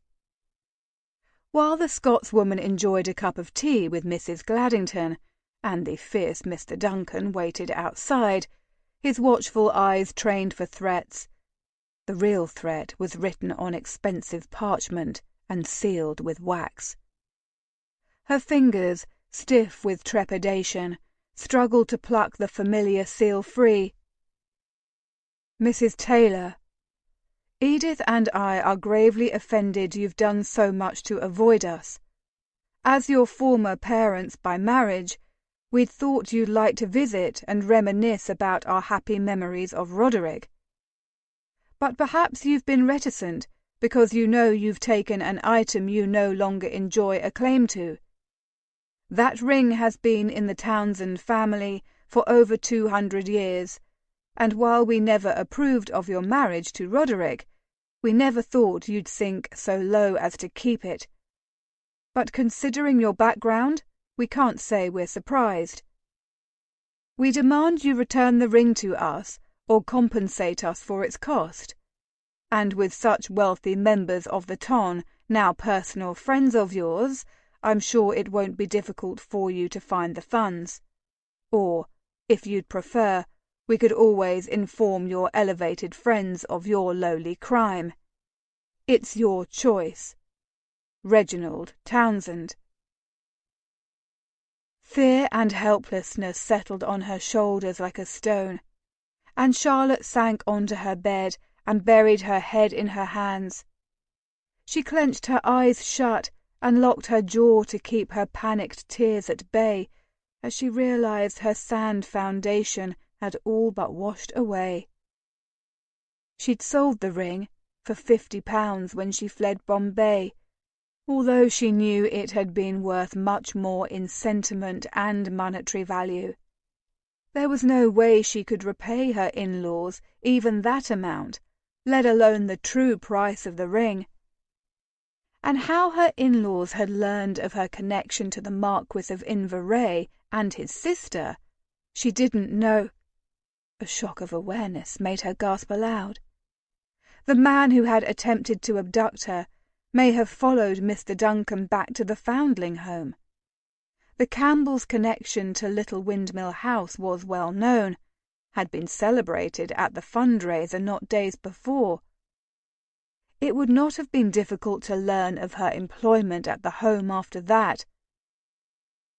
If the Townsends approached Lord Inverray and Lady Flora with the accusation she was a thief, would they believe her over them? The uncertainty left her nauseated. Chapter 14. He was trying hard not to let annoyance show on his face, but Finlay wasn't certain he was succeeding. The Eddington Musicale was not the first social event he'd been cajoled into attending, and it certainly wouldn't be his last. He usually marched through the front door of such an event in much the same manner he did most things, armed with a smile and his quiver full of witty comments and compliments. But for some reason he couldn't name, he was finding his quiver and his patience strangely empty. This disturbed him because he needed to be charming. He needed to be approachable and willing to engage others in conversation, especially the influential men who meandered around him as guests. Showing how dedicated he was to the ideals of the opposition was key, especially since his father had been a conservative hardliner. If the men he was supposed to endear himself to gave him a wide berth because of it, he understood, but he feared his sudden reticence was making matters more challenging. Finlay snagged a glass of champagne from a passing footman and took a healthy gulp, enjoying the way the effervescent drink danced across his palate. His enjoyment lasted for only a moment, before he once again cursed Inverray for being late. The man was supposed to introduce him to party members, and yet the Scotsman was nowhere to be seen. Blast him. "Lord Firthwell?" Finlay turned at the address, his eyes alighting on his hostess, Lady Eddington. The older woman batted her eyelashes as she smiled shyly at him, and if he was reading the signs correctly, and Finlay could always identify a merry widow or philandering wife from the other side of a ballroom, the woman was anything but shy. She was appealing, even at twice his age, but he didn't dally with married women. Holding his gaze, Lady Eddington turned to a grey-haired gentleman at her side. Gesturing to him with a bejewelled hand, she said, "Lord Mattenfeld, allow me to introduce you to Lord Firthwell." The Viscountess grabbed his arm, her fingers sinking into his skin as if he were a fish she'd finally lured close enough to catch. "My lord, the Marquis expressed an interest in meeting you." The Marquis of Mattenfeld's name had been almost a curse in his father's vernacular. He was also a name Lord Matthews had included on his list of opposition leaders to court. Pasting on a genial smile, he dipped his head in greeting. "It's a pleasure to meet you, my lord. Your reputation precedes you." The older man's blue eyes twinkled. "I can imagine the vile claims Rockhaven told you of me." Finlay rubbed a hand along his jaw as he made a show of searching his memory. "He said, 'Mattenfeld is the cleverest adder in Lords.' Naturally, when I decided to stand for the Webley seat, I knew I had to meet you." Mattenfeld's deep chuckles briefly drowned out the other noise in the vicinity. A ghost of a smile was still present on his lips when the sound dissipated. "That's the best non-compliment I've ever received." "I can only hope to receive such non-compliments," Finlay quipped. "Oh, I'm certain you're used to receiving compliments, my lord." Lady Eddington's crooned comment made Finlay blink. He'd almost forgotten the woman was there, despite the fact her grip on his arm had not lessened. He dipped his head until he could murmur in her ear, "But then some compliments are more coveted than others, especially when delivered by a lovely woman." She giggled and slapped his arm with her other hand. "Speaking of lovely women, my lord, have you met my daughter? Miss Eddington is standing by the pianoforte just there. She is quite the musical prodigy, you know." Finlay didn't know, but then musicales such as the one he found himself at were usually organized to showcase someone's talents, someone very much like an unmarried daughter. Apparently, the woman's flirtations were not for her own benefit. Following the direction of Lady Eddington's gaze, his eyes landed on a comely petite blonde. She was laughing with a gentleman, her eyes crinkled in merriment and a large smile lighting her face. "I have not had the pleasure of her acquaintance," Finlay said, not taking his eyes off Miss Eddington as he continued to admire her. "But perhaps you can arrange an introduction after I finish my conversation with Lord Mattenfeld." "Of course." Lady Eddington clutched a hand to her chest. "Let me not keep you gentlemen any longer from your important discussion." She flitted away, her path leading directly to her daughter.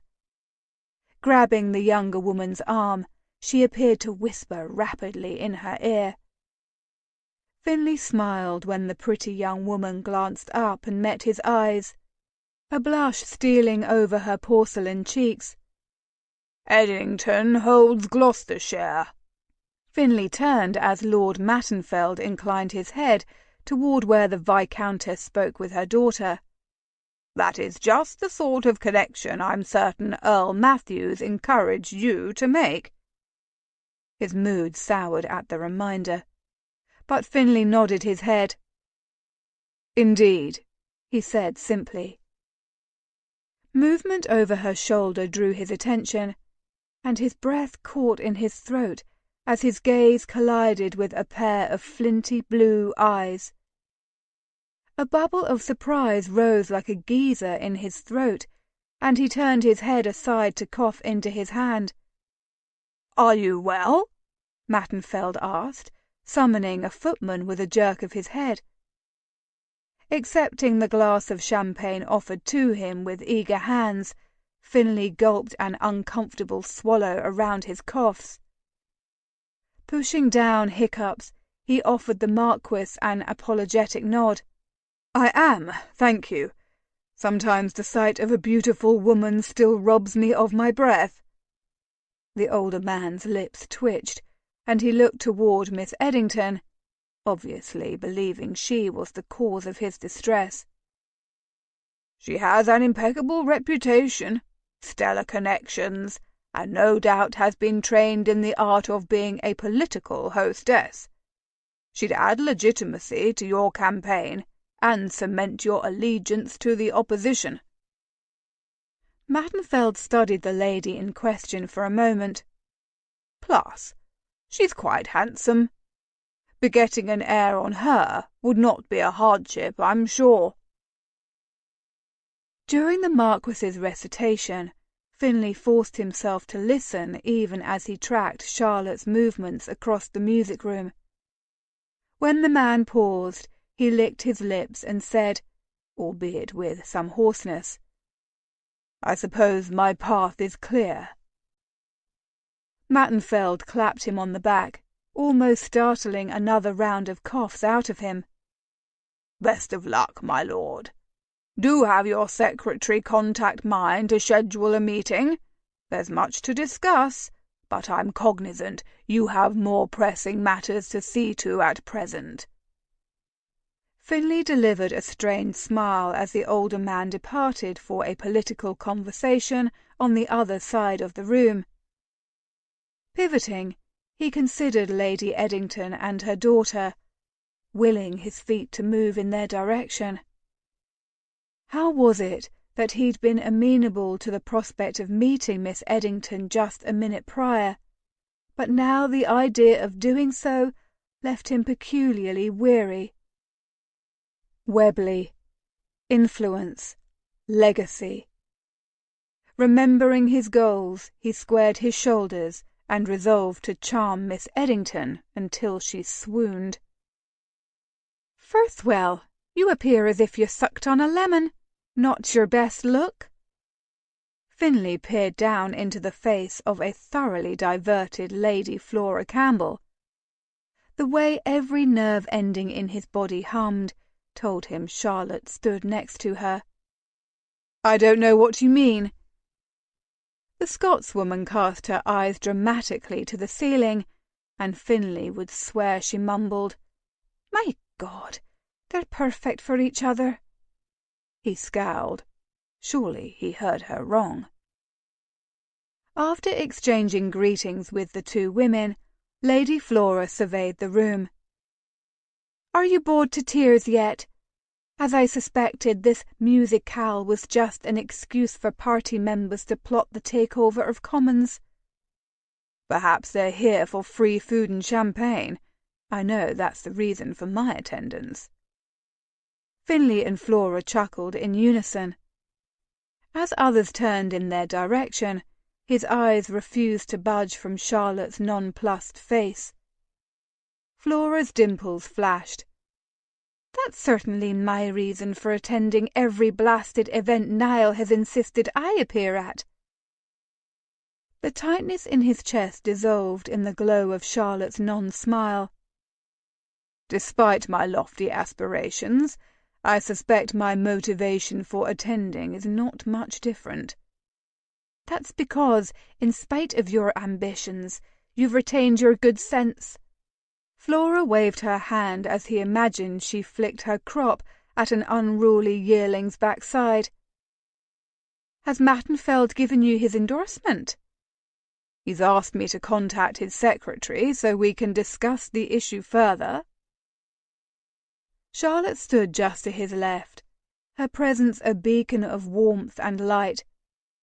It took every ounce of strength in him not to turn to her like a flower in the sun. "That's excellent, Firthwell." Lady Flora clapped her hands together. "Niall has mentioned that Mattenfeld can be difficult, and the fact that he asked you to set an appointment with him is an encouraging sign." "I hope so," Finlay grumbled, permitting himself a brief glance in Charlotte's direction. She was stunning. In the blink of an eye, he took in how the sapphire blue of her gown made it appear as if her skin were comprised of the finest cream. Her pitch-dark locks were twisted into a simple but flattering coiffure that showcased her graceful features and firm jaw. A quick glance down revealed her sinful figure accentuated in silk and lace. Unbidden thoughts of their one night together crowded his mind.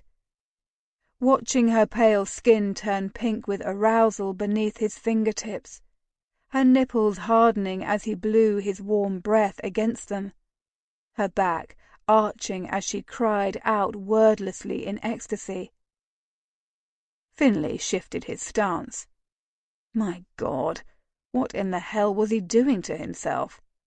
His fierce attraction to her could easily become a dangerous liability. "My Lord Firthwell, I've come to make the introduction you requested." Lady Eddington's excited yet predatory voice tempered the storm brewing in his blood as effectively as a winter downpour. "Of course." He hoped his face wasn't flushed. "I was just telling Lady Flora and Mrs. Taylor how you'd promised to introduce me to your daughter." The menacing look Lady Eddington directed at Lady Flora, and to a lesser extent Charlotte, dimmed somewhat in the wake of Finlay's words. She grasped her daughter and all but thrust her into Finley's arms. "Lord Firthwell, allow me to introduce you to my daughter, Miss Marguerite Eddington. Her skills on the pianoforte will leave you speechless, I'm sure of it." With an indulgent look, she gestured to Finley and raised her brows at her daughter. "And this, my dear, is the charming Viscount Firthwell.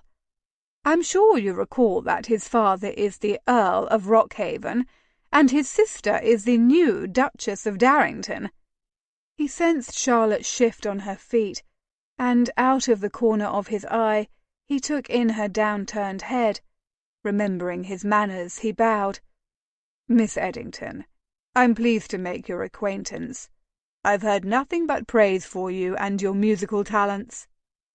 Lady Flora coughed into her hand, a sound he suspected she had meant to be dainty, but instead resembled a bark.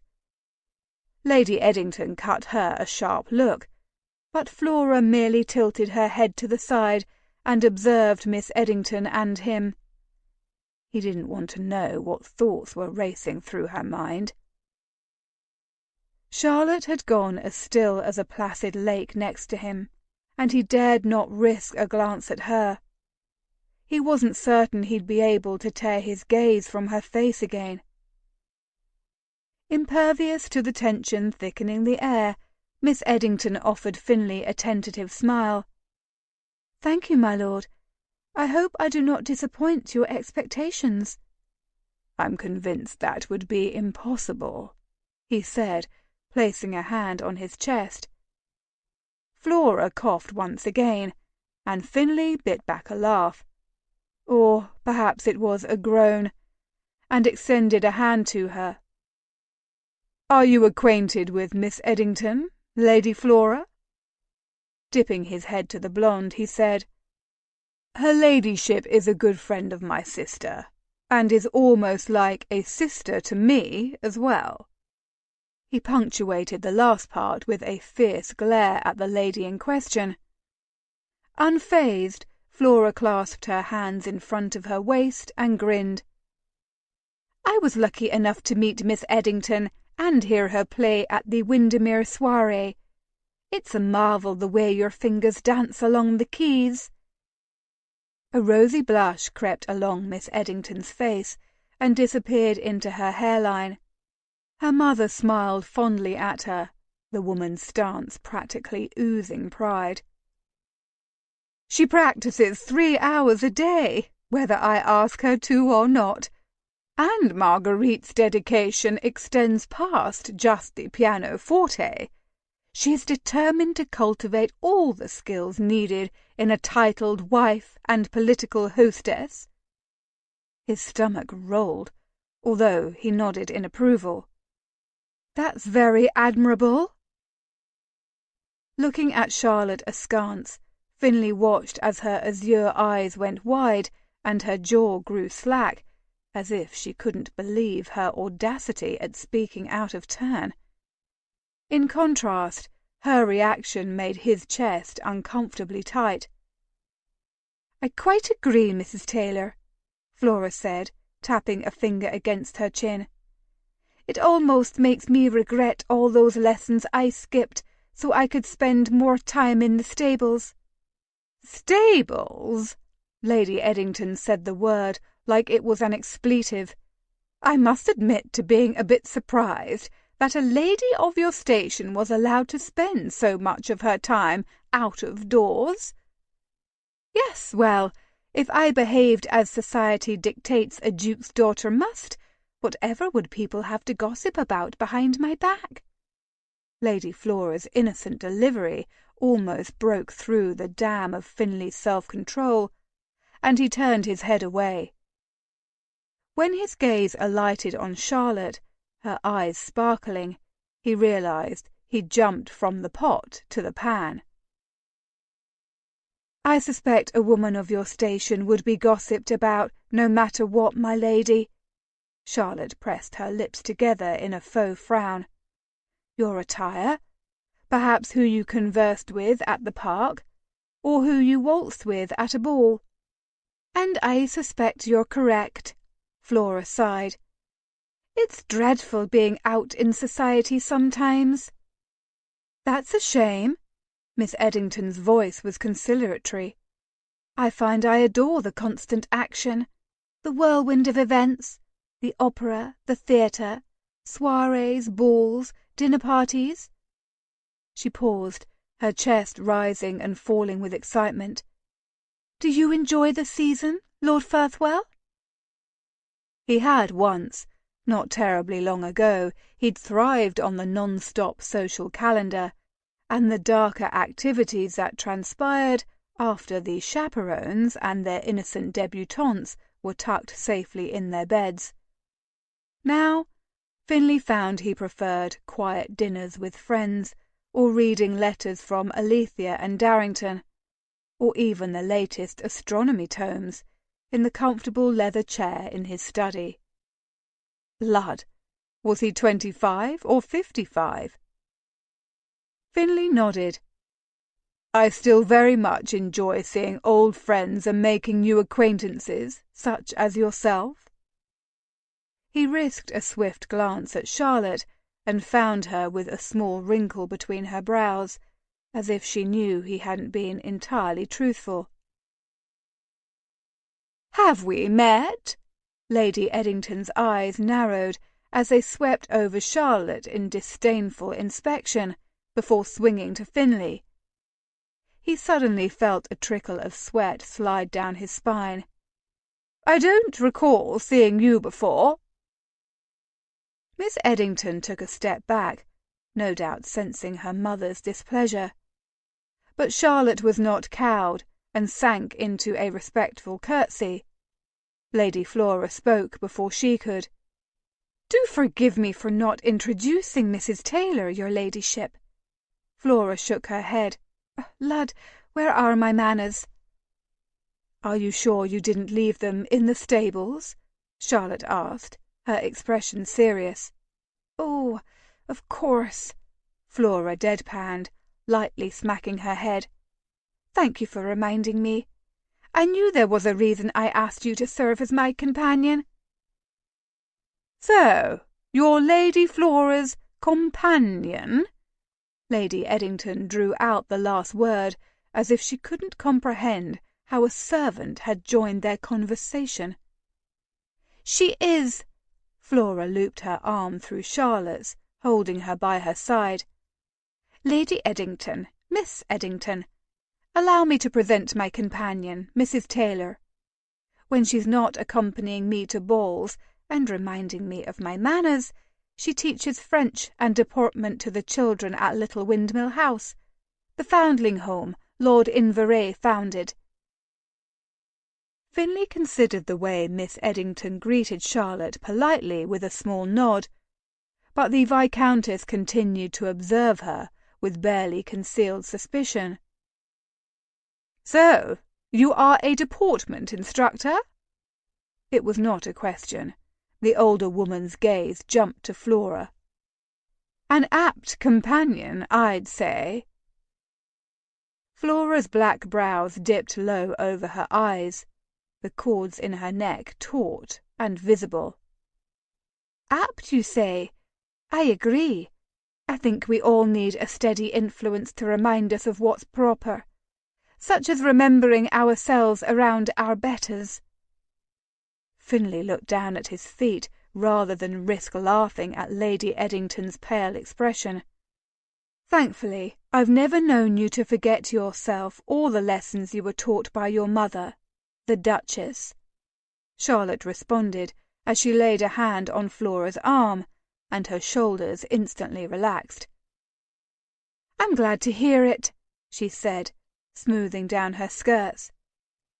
Turning her head to take in the chattering crowd quickly filling the room to capacity, Flora flashed the two Eddington women a tight smile. "It appears my sister and her Duke have arrived. I haven't spoken with her in an age. If you will excuse me." They watched the Scotswoman navigate through the crowd before Lady Eddington pivoted to face Finley. I fear I have other guests to greet, but I'd be more than happy to save a seat for you in the very front row, so you have an unobstructed view of Marguerite's superior talent."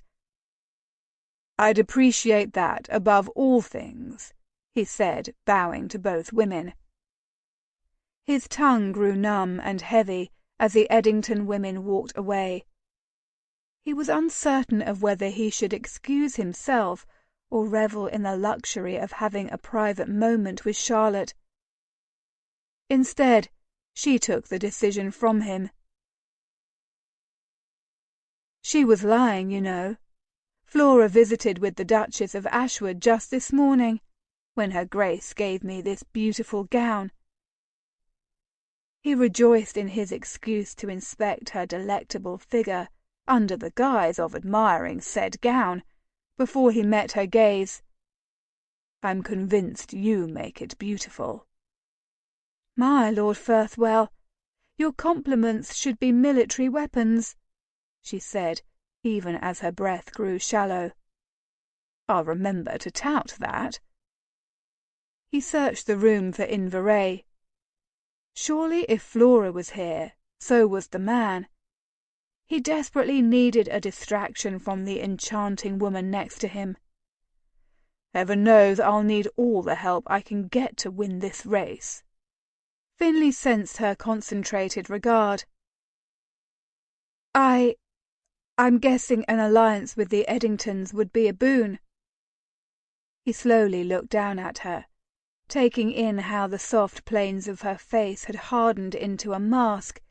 He experienced an overwhelming feeling of loss. "Yes, it would." She nodded, angling her head away. Not being able to see her expression made him grind his teeth. "Then don't let Lady Flora dominate the conversation. She doesn't mean to do it, but it's impossible to ignore her." Charlotte stared fixedly at a distant target, and Finley followed the line of her sight until his gaze landed on Miss Eddington. "Pay attention when she speaks. Ask her about herself. Make her feel as if she is the only woman you see, the only woman you care about." "But it would be a lie," he bit out. Fire burned in her chest. It scorched through her armor. It incinerated her resolve, turned her lungs to ash, for abruptly she couldn't breathe. It made her want to cry in helplessness, and she despised feeling such. Standing idly by as Finley charmed a proper young lady, a woman of his class, deserving of his regard, was surely worse than the torture rack. His whispered words were like the last turn on the crank. Pushing down the pain, down deep where she locked away her heartbreak born of death, carelessness, and betrayal, she forced herself to turn to him, no matter if it was like facing a noonday sun.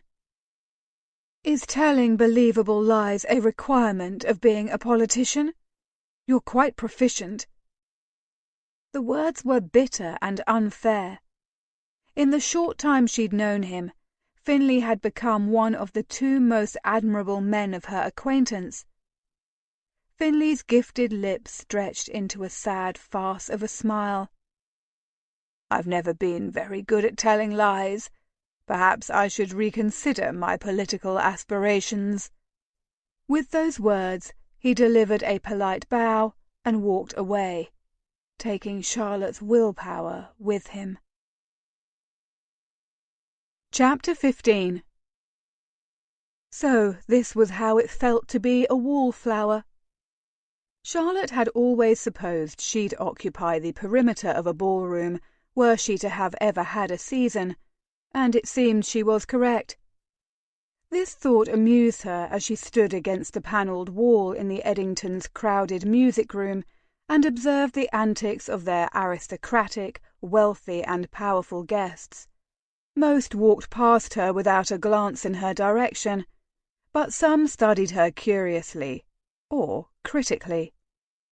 she showed no regard for their critiques, for she'd been forced to deal with them, in one form or another, all her life.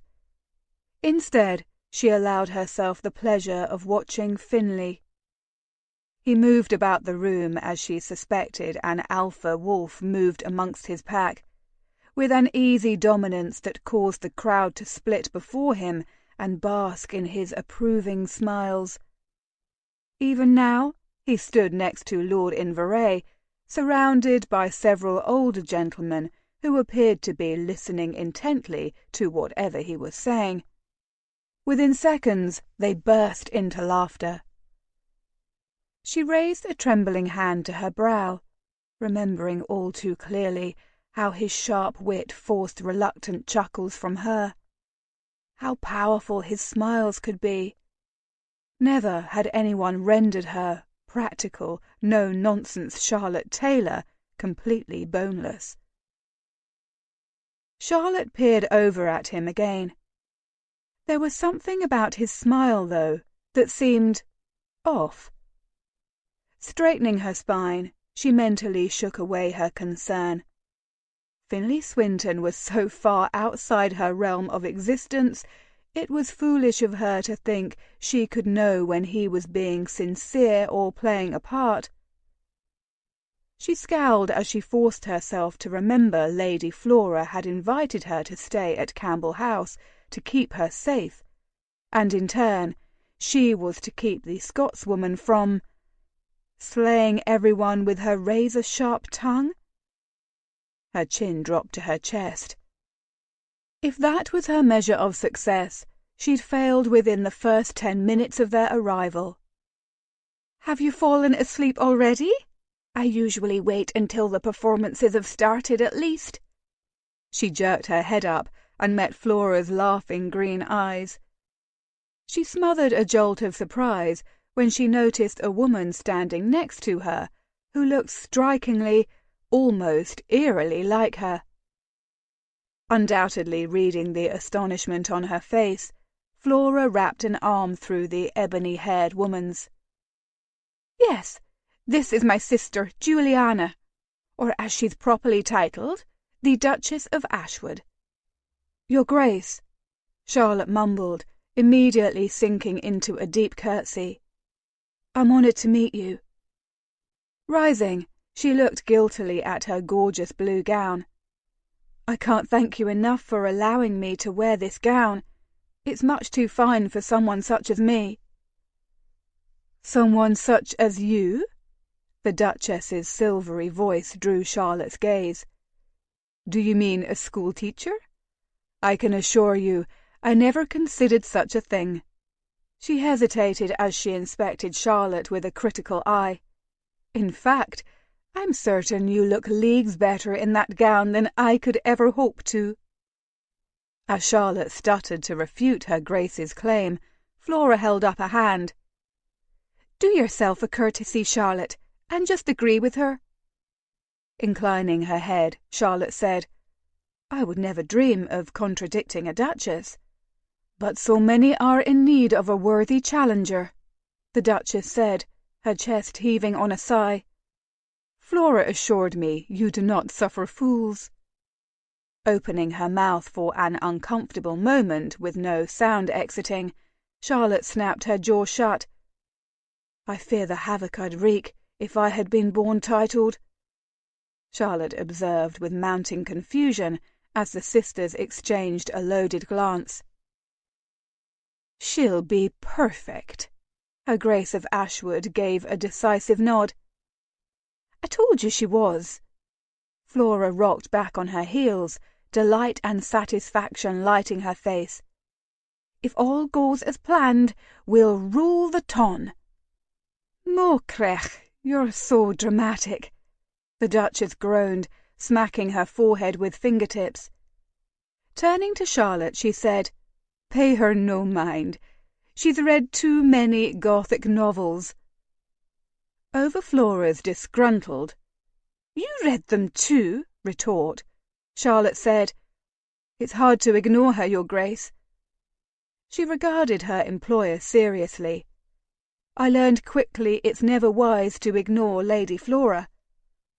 She becomes impossible if she thinks she's being ignored, the Duchess scoffed, even as she pressed her cheek to her sister's. Even as a wee lass, she'd shriek an unholy sound just to ensure we paid attention to her. A fierce, crippling longing gripped her heart and squeezed it tight. This, she thought, as she gazed upon the Campbell sisters. This was what she had always wanted, what she'd searched for. Family. A sense of place, of belonging. She'd thought she'd found it with Roderick, and perhaps for a short time she had. The details of his face and the pitch of his voice had melded into memory, and time couldn't erase how he'd looked at her every day when he'd returned to their small flat after work, as if she were the sun and the moon and the stars combined. Charlotte bit back an inconvenient and unwanted sob. Now she was left with only teasing wisps of unrealized promise. And now Finlay was doing his best to torture her with what could never be. "What do you mean by rule the ton?" she asked, determined to refocus on the conversation at hand. If it was unwise to ignore Lady Flora, she could only imagine how foolish it would be to ignore her sister as well. "Yes, Flo," the Duchess crooned, bumping her shoulder into her sister's. "Do tell Mrs. Taylor what you're referring to." Flora sniffed disdainfully at her Grace, and then swiftly grabbed Charlotte's hand, as if she was afraid Charlotte would leave or escape. "I have merely mentioned to Juliana how smart it would be if we formed a group of patronesses who could argue for the welfare of the children at Little Windmill House." Charlotte pulled her head back. "But isn't there already a group of patrons in place?" "There is," Flora said, "but what I have in mind is different. I speak of a core group of patronesses who work exclusively to recruit donations so we can expand our doors and take in more children." She looked down at their clasped hands. "My brother has given so much of his time and money to the children of the home, but he also has a political career and estate matters he oversees for our father. I'd like this group of patronesses to do what constraints have prevented him from doing." "That would be wonderful." Her affection for her employer multiplied. "I'd also like to increase the apprenticeship opportunities the children have," Flora continued. "And to do that, we need to increase our visibility. We took a step in the right direction with the fundraiser dinner, but we can do more. And what better way to do that than through the fashionable, titled ladies of the ton?" Her hands grew clammy, but Charlotte forced herself to ask, "I don't understand how I play into your equation. Do you expect me to serve as a secretary for your meetings and keep notes?" Her Grace of Ashwood smiled. "We expect you to be the liaison between the patronesses and the home. At least until Mrs. Stevens retires." Charlotte gasped, glancing rapidly between the sisters as the Duchess sighed and shook her head at her sister. "Flo, we weren't supposed to make that information public yet." "Oh, I forgot." Flora grabbed a glass of champagne off the tray of a passing footman. "Well, since I've already disclosed it, Charlotte should know she's being considered to take Mrs. Stevens' place." "You can't be serious." Charlotte blinked. "I don't blame you for not believing her, for when is she ever serious?" The Duchess looked at her sister, her mouth pressed into a firm line, before returning her gaze to Charlotte. "In Veray, Flora and I are in agreement that you would make an excellent house manager." But we just discussed how horrible I would be at charming the titled ladies of the ton." "No," Flora declared. You stated you thought you'd be, but I remain unconvinced. Taking in Flora's stubborn stance, she turned helpless eyes on the Duchess. Surely you must see how my qualifications for the position are severely lacking. Perhaps you don't possess the experience one would expect of a foundling house manager, Her Grace of Ashwood began. But the children love you, Charlotte, because you're firm but fair. Flora eyed her from over her glass. Cook is fond of you, which is a huge accomplishment, and the teachers respect you.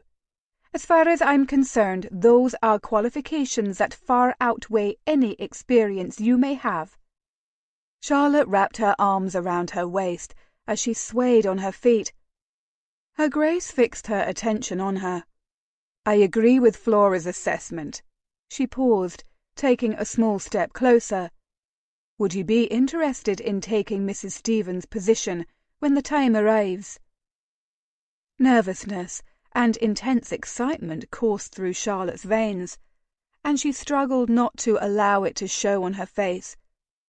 She'd never been an overly emotional person, and she refused to morph into one now. But to secure the house manager position would be a dream. Such a position meant security, stability, respectability. Such adjectives were what she sought. Clearing her throat, she met the gaze of each woman as she said, I would be honoured. Whatever are you ladies discussing over here that has you so diverted? The Marquis of Inverary bussed the Duchess on the cheek in greeting and offered Charlotte a polite bow. As she returned his greeting, she immediately looked to the man's companion, who'd stopped just behind him, as if unwilling to interrupt a family moment. Her breath caught to see Finlay watching her with heated eyes. We're telling Mrs. Taylor of our plans to form a group of patronesses for the foundling home, the Duchess said smoothly. Lord Inverary snorted. Is that necessary? A group of patrons already exists. Flora huffed. Of course there is, but they're not organised. And let's be honest, Niall, we both know more things are accomplished when they're seen to by women. Sensing an argument brewing between her siblings, Her Grace laid a hand on both of their arms. Nevertheless, we were discussing the idea with Mrs. Taylor, and the role we hoped she would play in it. What role is that exactly? Heat pooled in her abdomen at the sound of Finlay's voice, and Charlotte willed her pulse under control. With as much calmness as she could muster, she said, Liaison, my lord. Out of the corner of her eye, she noticed Lady Flora smirking, but she dismissed her reaction from her mind. Finlay nodded approval of the idea, while Lord Inverary considered his youngest sister speculatively. Tell me what you're thinking.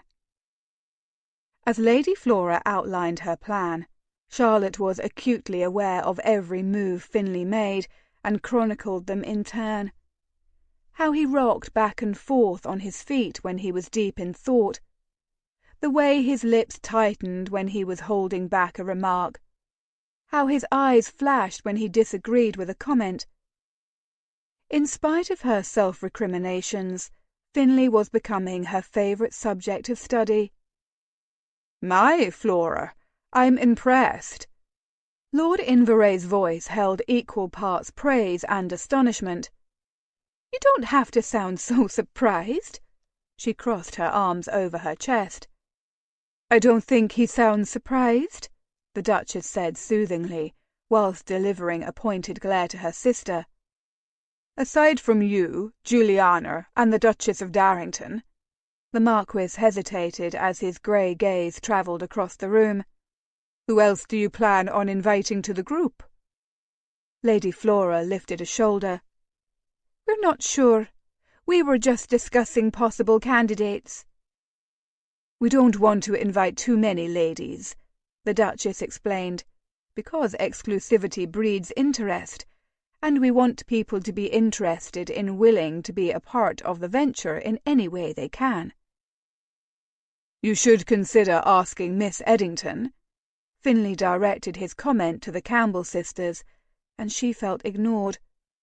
"From what I've learned of her, she's quite keen on the social scene, and no doubt has made many friends she can appeal to on behalf of the home." "Of course," Lady Flora said, even as she curled her lip. "We will add her name to our list." The Duchess cut her off. "Oh, there's Ashwood." Her lips tipped up in a dreamy fashion. "Come, let him tell you about the progress we've made on installing the conveyor in the Midland colliery." With quick nods of goodbye, the siblings left to join a golden-haired man on the other side of the room, who placed a possessive hand on the Duchess's back when she arrived at his side. His eyes soft as he looked down at her. Charlotte pivoted from the sight. Seeing a beautiful couple so enthralled with each other was more than her sensibilities could bear. Clearing her throat, she addressed Finley, who stood next to her. "You don't have to stand with me, my lord. I'm aware your attendance here is for your campaign. I'm sure you have more people to charm." "Yes," he murmured, accepting 2 glasses of champagne from a footman and passing her one. "I suppose I should go speak with Lord Eddington again." "He's standing with his daughter, I see." Charlotte's chest grew tight as she took in Miss Eddington's demure silhouette. "Now's your chance to show your interest in her, and in front of her father as well. An ideal situation." "I suppose it is." His tone was resigned. "You don't sound particularly excited." He turned to her, his gaze meandering over her face. "I don't, do I?" Charlotte swallowed and shook her head. "I thought flirting came as easy to you as breathing." She'd aimed for teasing, but instead feared she'd sounded petulant. "All things lose a little of their luster when you're forced to do it, don't you think?" "Perhaps," she hedged. "But if you really want something, you mustn't quibble over the particulars needed to obtain it." "I'm still not convinced marriage is required for me to win Webley, despite what I've been advised." "Why would marriage be advised? I would think as a viscount, with the flock of friends you have, you could successfully win the seat without brokering a political union." She hesitated and swished the champagne in her flute. "Although I would wager anyone would feel lucky to claim a young woman as accomplished and lovely as Miss Eddington for a wife." "I agree." Her heart constricted at how easily he said the words. "And yet, this is never how I expected the courtship with my future wife to go." "Really?" "I sense your doubt." Finley crossed his arms over his chest and flashed her a half smile. "Aren't all society marriages arranged for money, power, or connections?" He shrugged. "My sister and Darrington were a love match." Finley gestured with his chin to where the Duchess of Ashwood stood, smiling up into her husband's affectionate face. "You'd have to be blind not to see how enamoured their graces are with each other." "Did you hope for more?" Her words were said on a whisper, although her pulse thundered in her ears. Her good sense told her it was a pointless question, but her breath caught just the same. Finley stared at their graces for a long moment, and just when she thought he wouldn't respond, he said, "I've always wanted more, even knowing it was probably impossible." She knew all about wanting the impossible. "How did you meet your husband?" Charlotte fought valiantly not to sputter into her champagne, but the bubbles choked her. As she battled hiccups, she was chagrined to see the corners of his mouth start to twitch. She shot him the look Roderick had declared could incinerate steel. It seemed to have the opposite effect on Finley, however, for he let loose a hearty chuckle. She wanted to be offended that he was laughing at her discomfort, but laughter looked so very good on him. The tight lines that had bracketed his manufactured smile and eyes had softened with his amusement. His eyes twinkled, and before long she found herself smothering giggles with her hand. "I've never seen a person so caught off guard." He ran a hand across his mouth and wiped his grin clear. His brows furrowed. "Does speaking of your husband pain you?" Grasping for footing at the abrupt change in atmosphere, she avoided his gaze but nodded. "How long has it been since he died?" She knotted her hands. 2 years. "In Bombay?" "Yes," she croaked. She sensed him take a step closer. "And you have no family? He has no family who could help you?" "No." She dragged her head up and locked her gaze with his.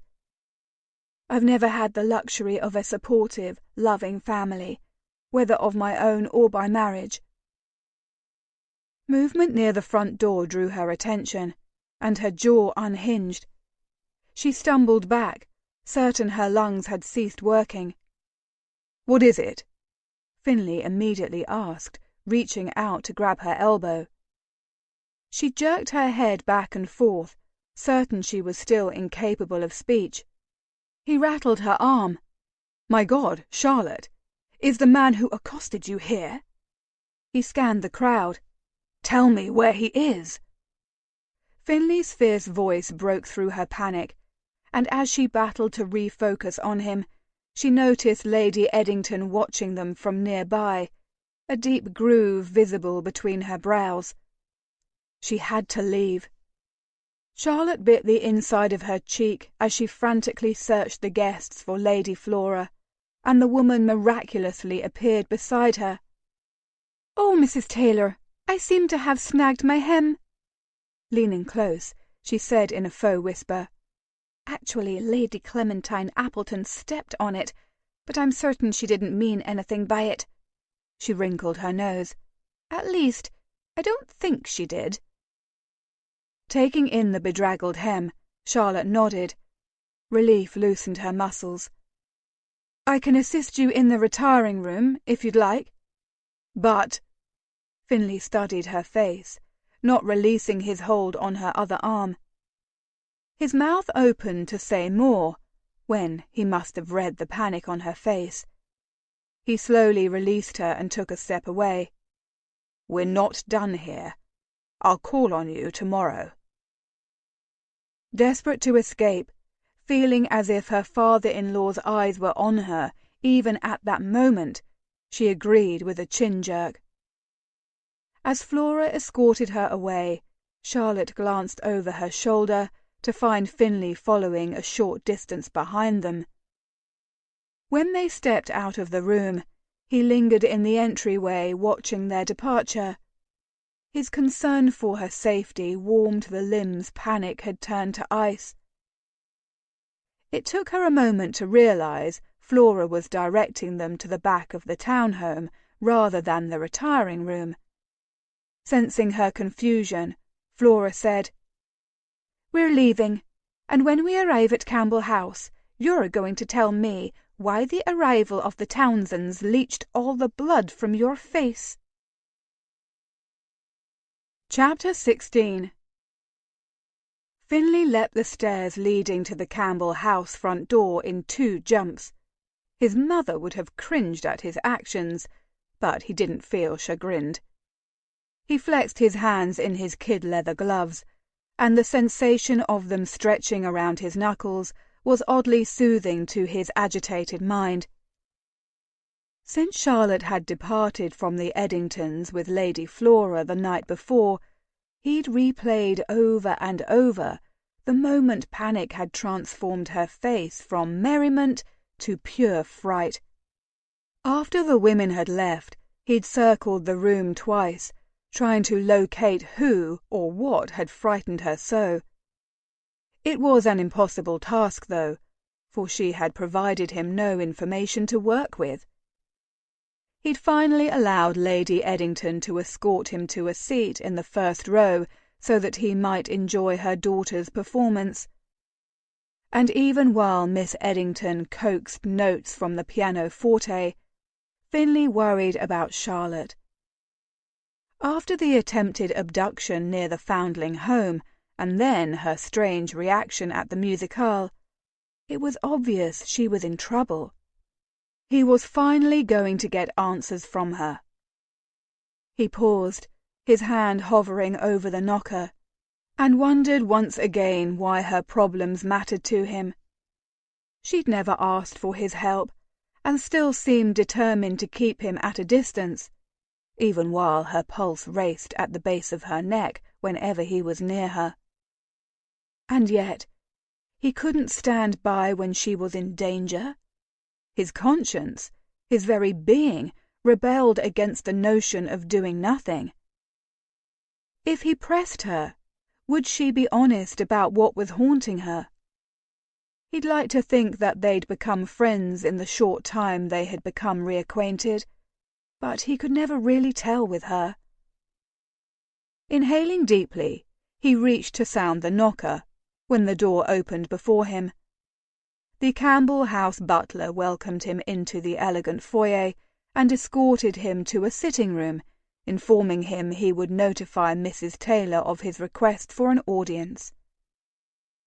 Finley prowled about the room, picking up random knick-knacks and turning them over in his hands before plopping them down again. He brushed the silk curtains away from the windows, observing traffic in Grosvenor Square for a short moment before letting the drapes fall back into place. He crossed to the fireplace and grasped the mantel with both hands as he peered up at the portrait of the red-haired woman he suspected might be the late Duchess. The door opened behind him, and he spun around to see Charlotte slip silently into the room. Her dark, nondescript dress and severe coiffure highlighted her pale cheeks and the bruises under her striking blue eyes. She didn't move away from the door when she clasped her hands in front of her. "My lord?" "Mrs. Taylor." Finley took a step toward her, but she quickly moved to her right, positioning a blue wing-back chair between them. "Would you care for some tea?" She spoke to her hands, which were now curled around the seat-back. "Mr. Stewart offered to send a tray up, but I wasn't certain how long your visit would be." He planted his feet in front of the blue chair, staring at her downturned face. "I plan on being here for exactly as long as it takes for you to tell me what's going on." Her head jerked up, and she scowled. "I don't owe you any explanation. Who are you to demand answers from me?" "Of course you don't," Finley exhaled. "I'm not trying to order you about, but I had hoped I was your friend. You don't have to face everything on your own now. I want to help." Finley watched in mounting frustration as she clenched her eyes shut and shook her head. "I have never had the luxury of trusting others." She angled her chin toward the fireplace, but kept her eyes closed. "It's only ever been me and my wits." "What about your cousin?" Finley asked. "The one who tried to find you work last summer?" He felt hot under his collar as he remembered the sort of job her cousin intended for her at Belling's house party. He suspected he'd just proved her point. "Eliza!" Charlotte scoffed. "Eliza's parents took me in after my parents died, but they already had 6 children to care for. I was forced out of their home before I turned 15. "Oh," he said dumbly. He wasn't sure what to say to that. At 15, He'd been busy getting into scrapes and pulling off pranks at Eton. "What did you do?" She wrapped her arms around her waist. "I worked. All day, every day. I was lucky to find employment at a cobbler shop, helping to stretch leather. The pay was poor at first, but they gave me food and a pallet to sleep on near the grate in the shop. The shopkeeper and his wife were kind to me, and I worked hard for them in return." Her gaze grew distant. "I thanked God every day for that job. Without it, my life might have turned out very much like Eliza's." Finlay worked to swallow down the lump that had lodged in his throat. He'd never met anyone as stubborn or brave or determined as Charlotte Taylor. And though he didn't want to ask it, knowing it would hurt to hear, he said, "And what of your husband? Couldn't you depend on him?"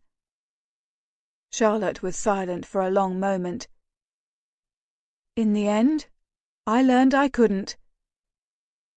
Gently grabbing her elbow, he dragged her around to take a seat. Pulling a nearby chaise closer, he sat and leaned in. "Tell me." She arched a defiant brow, and he hastened to add, "Please." She twisted her hands in her lap for several minutes, her breath coming in short puffs that teased the silky strands of dark hair that curled about her face. Her agitated state made him nervous for whatever it was she struggled to share. "Roderick's parents never approved of me. He came from an old wealthy family. Though they were untitled, they had many connections and were actively involved in politics. They expected him to stand for Parliament, just like his father." A deep exhale shook her frame. "But he had other plans." She rose suddenly and crossed to the windows, toying with the drapes as she trained her gaze on the activity in the square. "By the time I met him, he'd already secured a post with the East India Company. His parents weren't happy, but they were willing to let him explore for several years." She peered over her shoulder at him. They had not anticipated him marrying before he left. "Did you know him long?" "A handful of months." Charlotte stared out the window again, yet her face had relaxed. "He'd come into the shop to inquire about the heel on his boots, and was so kind and gentlemanly." She lifted a shoulder.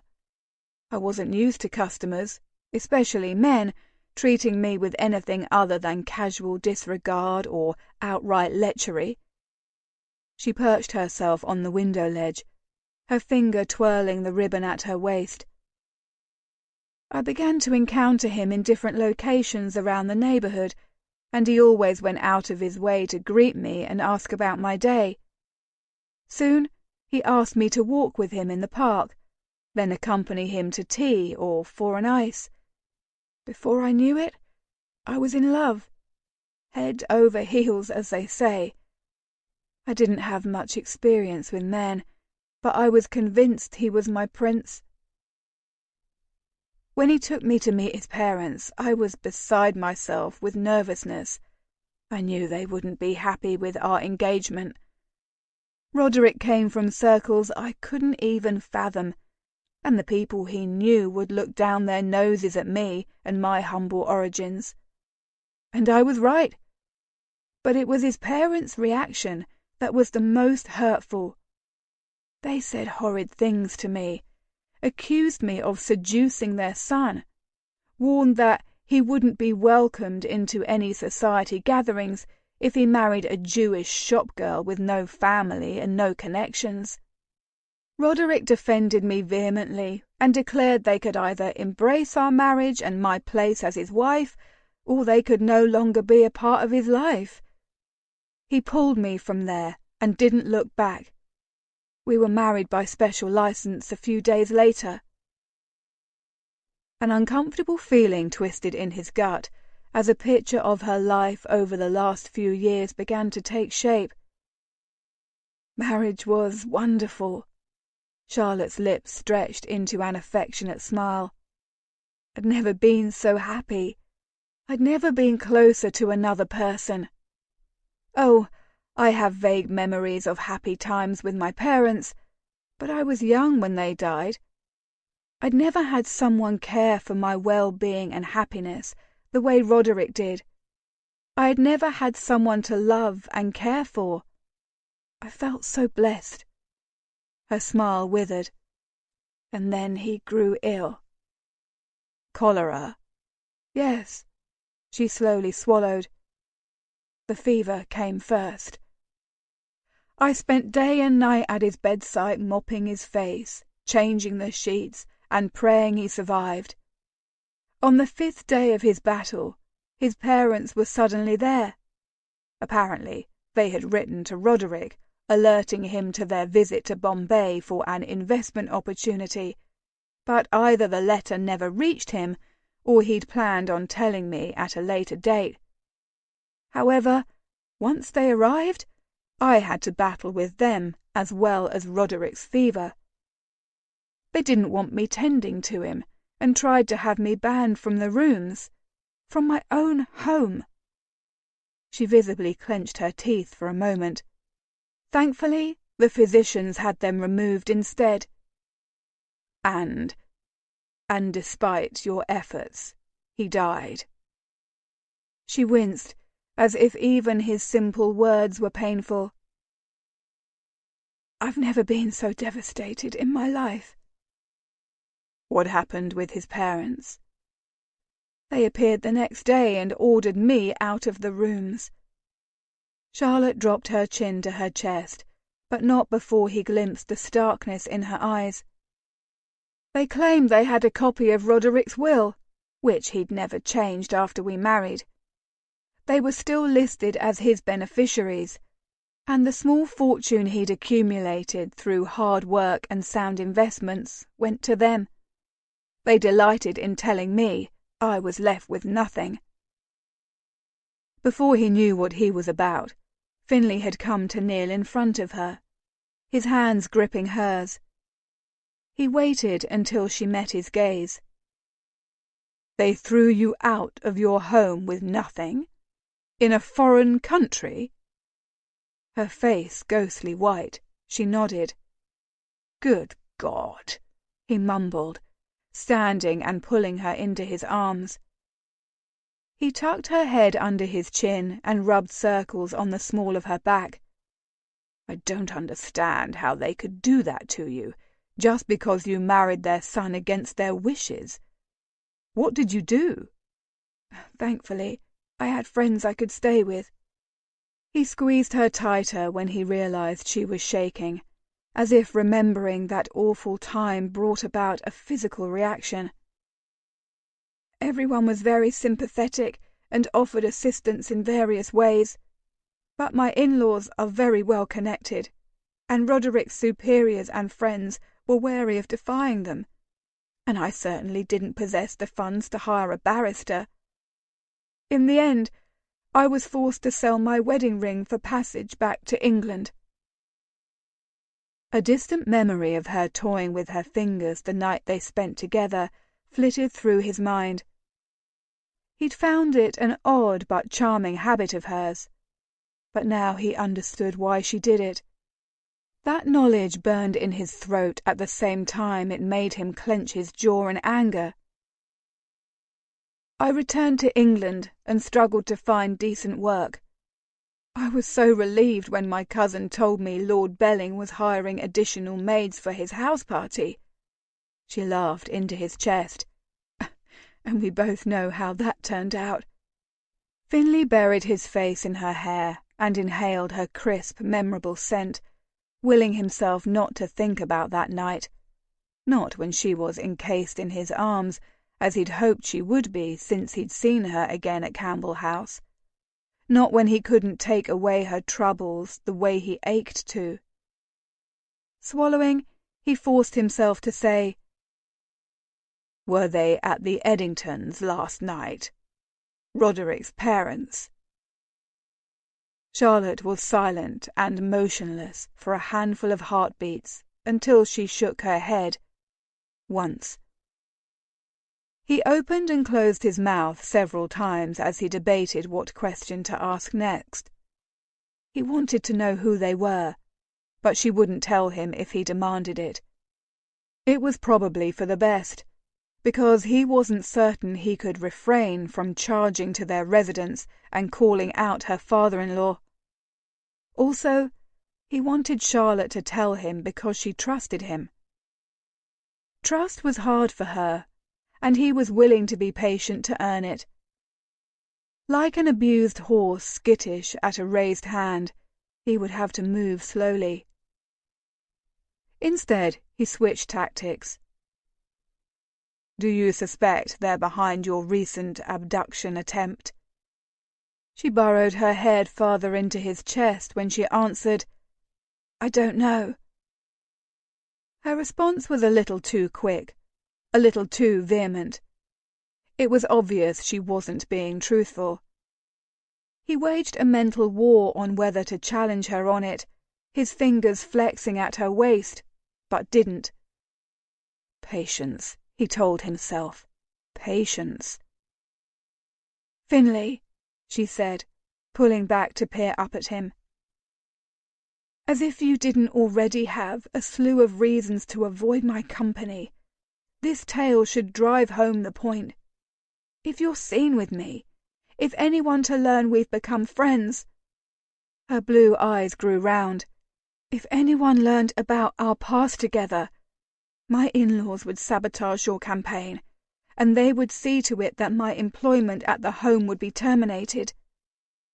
Finley shook his head furiously. "I would not let that happen. Lady Flora and Inverray wouldn't stand for such underhand tactics either." "And what of your campaign?"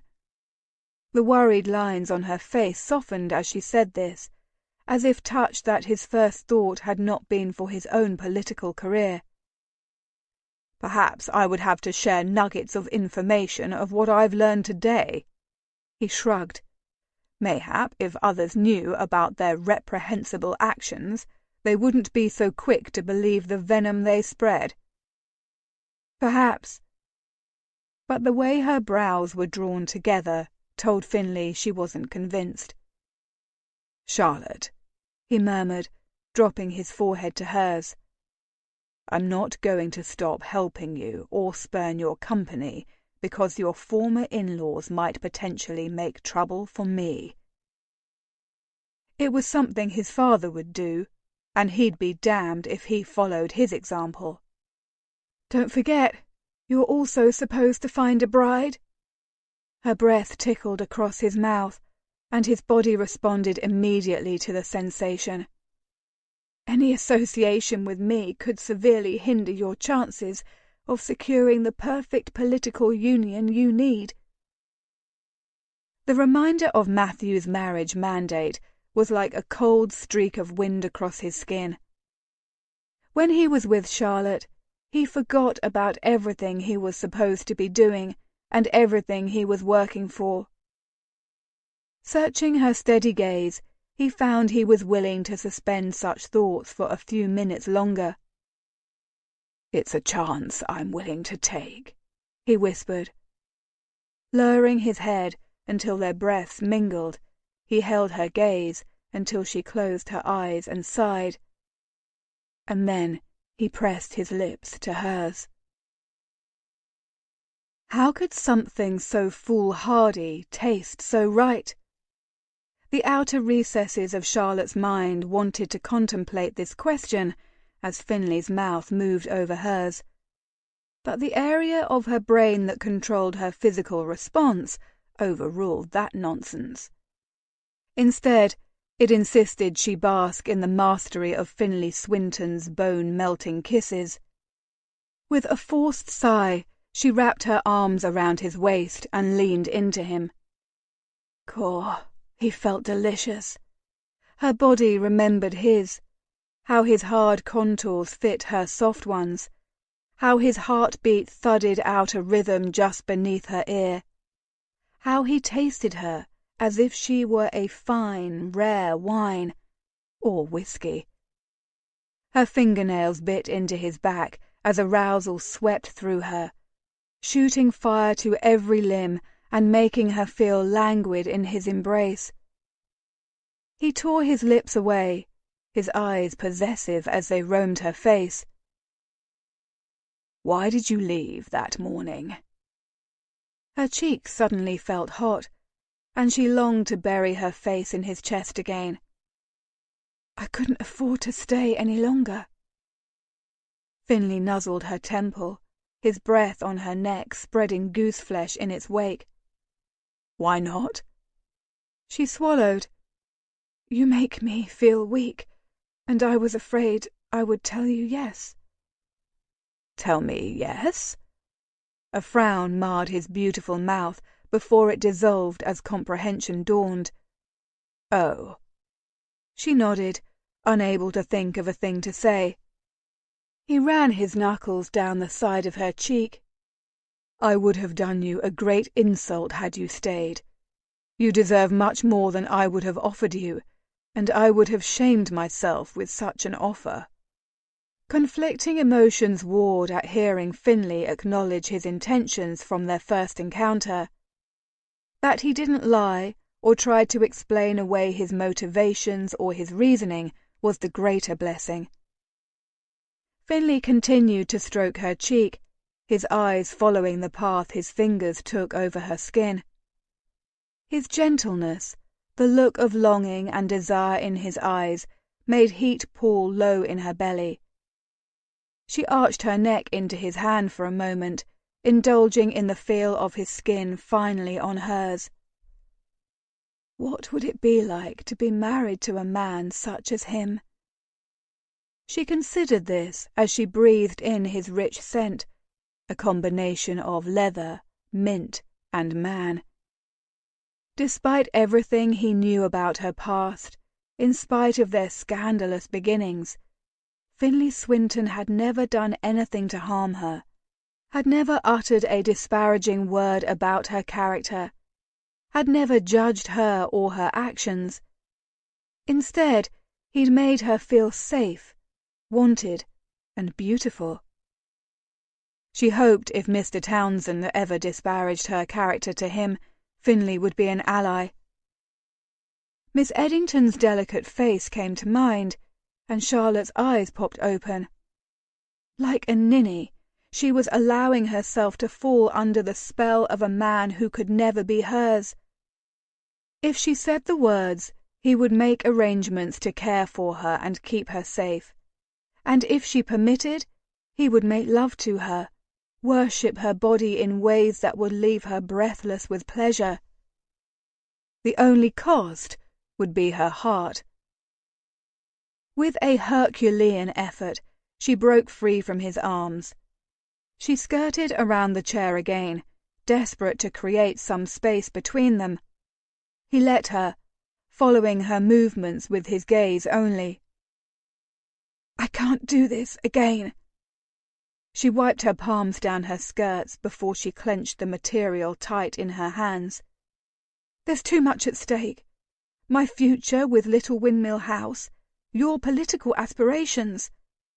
She bit her lip and forced herself to say, "Your need for a proper political wife.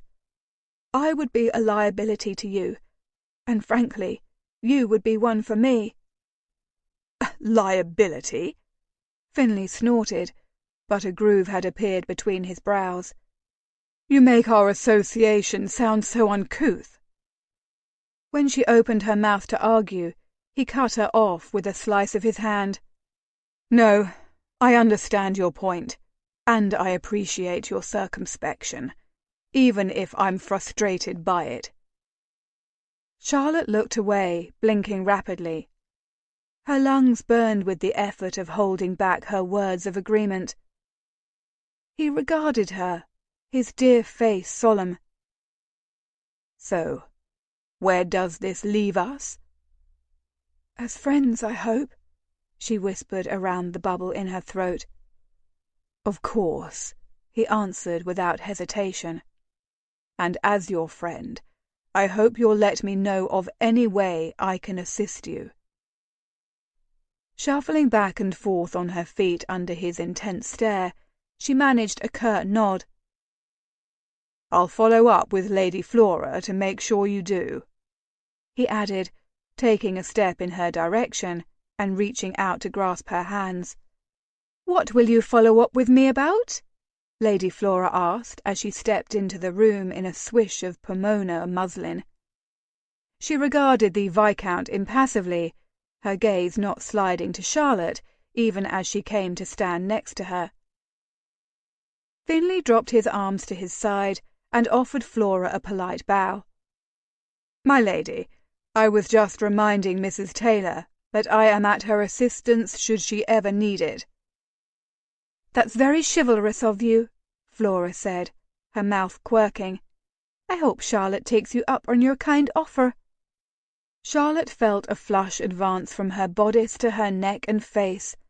Covertly, she slid her hand until she could pinch the inside of Flora's elbow. Amazingly, the woman didn't yelp in pain, but rather raised a dark brow in her direction. Finlay saved her from further action when he said, "If you'll excuse me, ladies, I have an appointment to keep." He dipped his head to them, although his eyes rested on Charlotte. "Until next time." She watched him go, an ache exploding in her chest when he disappeared from the room.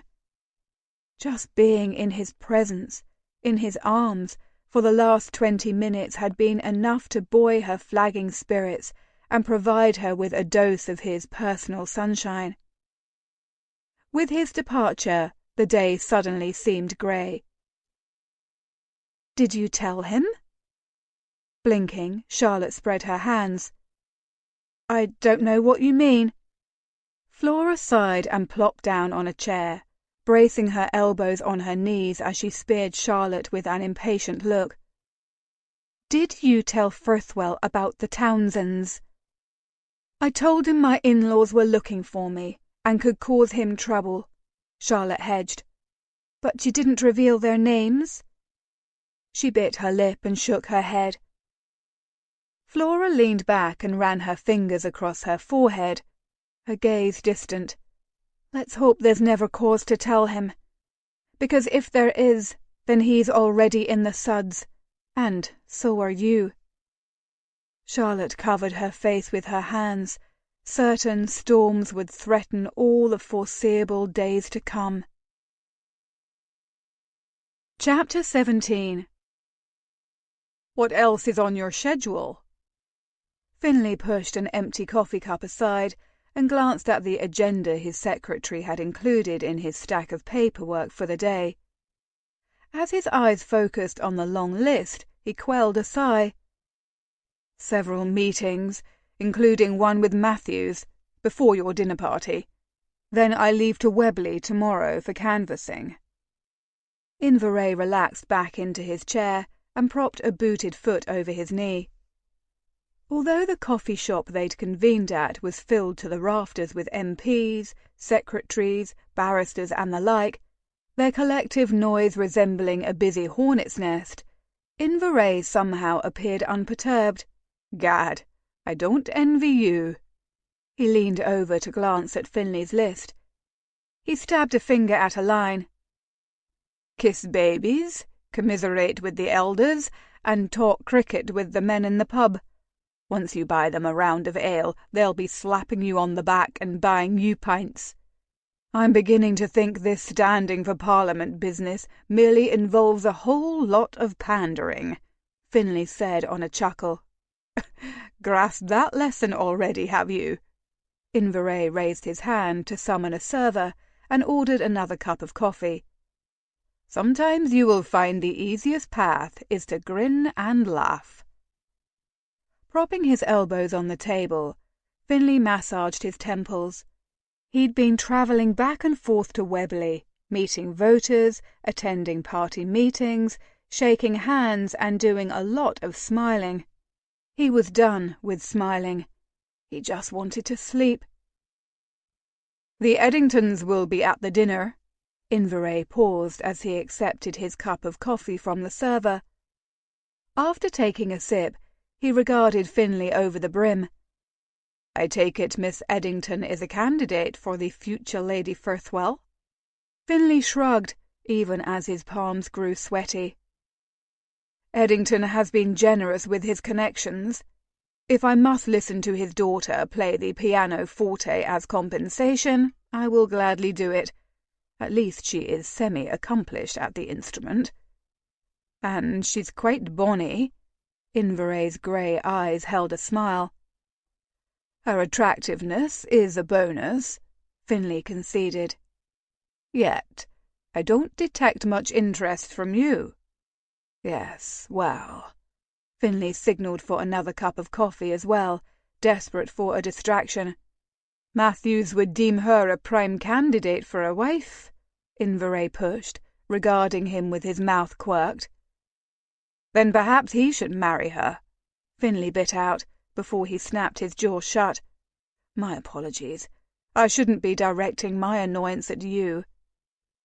"If I were considering a bride based solely on her suitability to host political events," Inveray said, his lips tilting up, "well, I would be irritable too."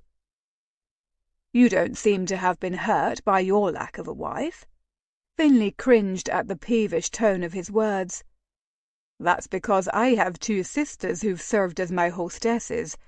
Juliana is a natural, welcoming, clever, and well-versed on the issues. When she plays hostess for Ashwood and me, the event is sure to be a success." The Marquis's expression darkened for a moment. "I never really know what kind of hostess Flora will be. There's no doubt she can be charming, and when she's in the mood to please, she has even the most curmudgeonly old MPs eating out of her wee hands. But," he chuckled, the sound more frustrated than amused, "but all it takes is one remark, one cutting comment, and, well, Flora's set-downs can be brutal." "And yet you continue to ask her to serve as hostess for you." Finlay swallowed down a flick of amusement. He'd always enjoyed Flora's no-nonsense personality, but he could definitely see how it would be problematic in a delicate political setting.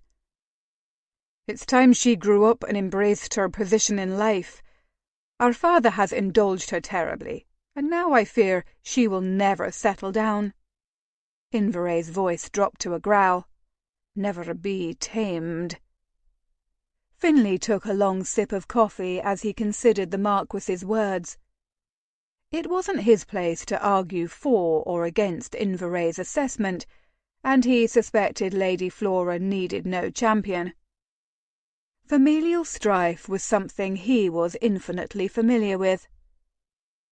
"I'm certain Ally would consent to serve as hostess for any events I may host," he said, easing the direction of the conversation away from Inveray's family troubles. "Matthews did want her Grace and Darrington to lend you their support, but he still wants me to marry."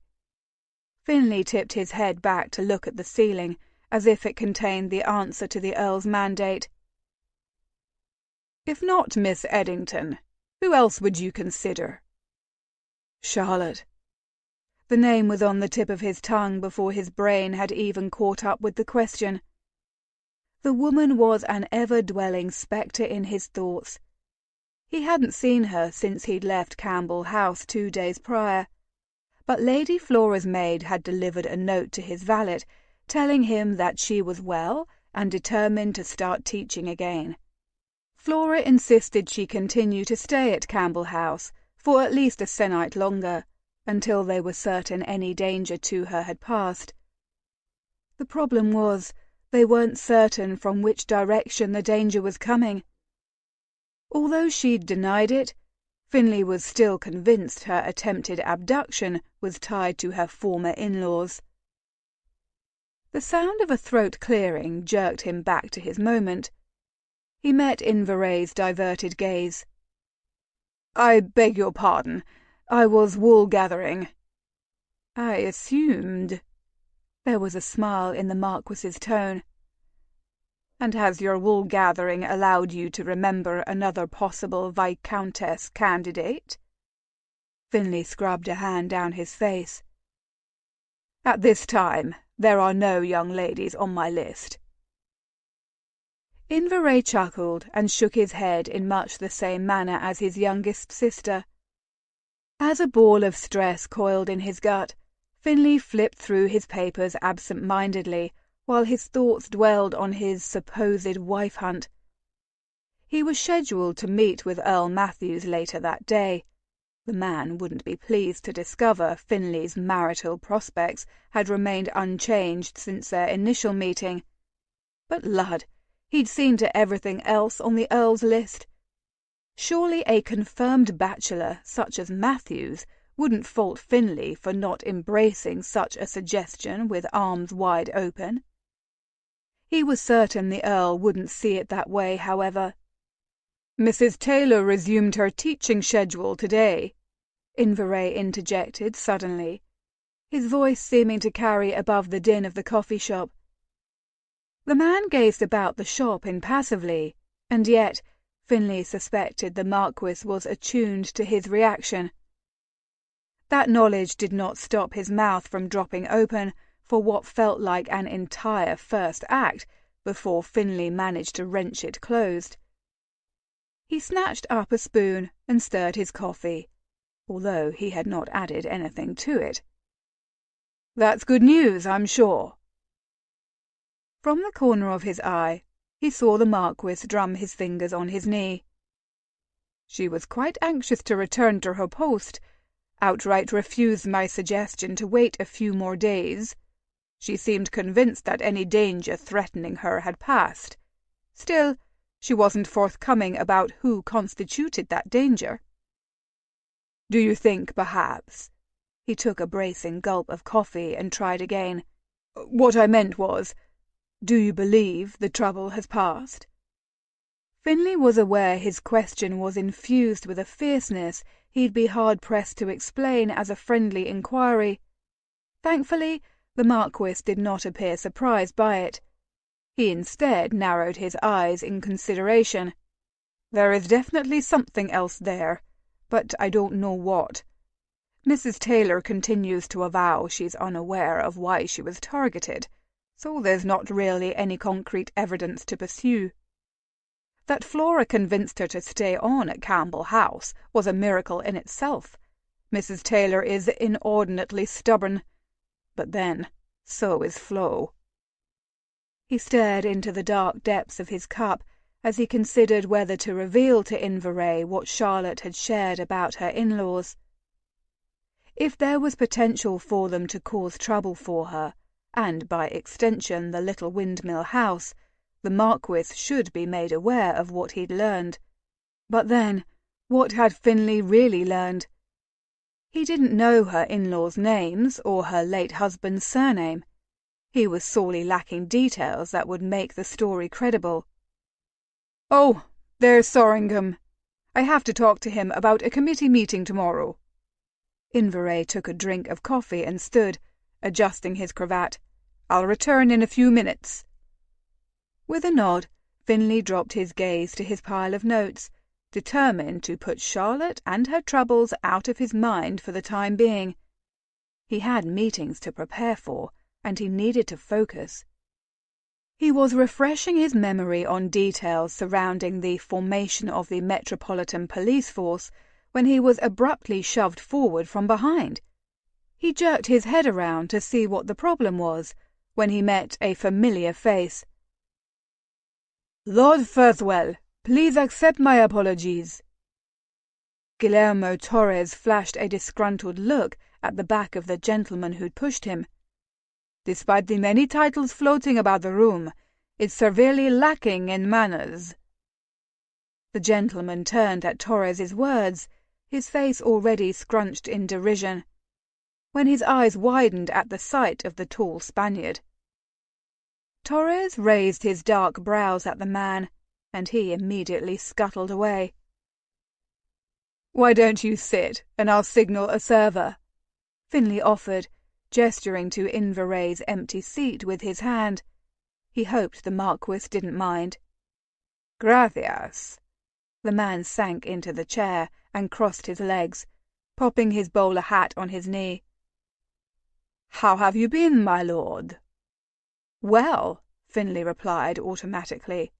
"Busy with the estates and keeping up with Ali's investment ideas.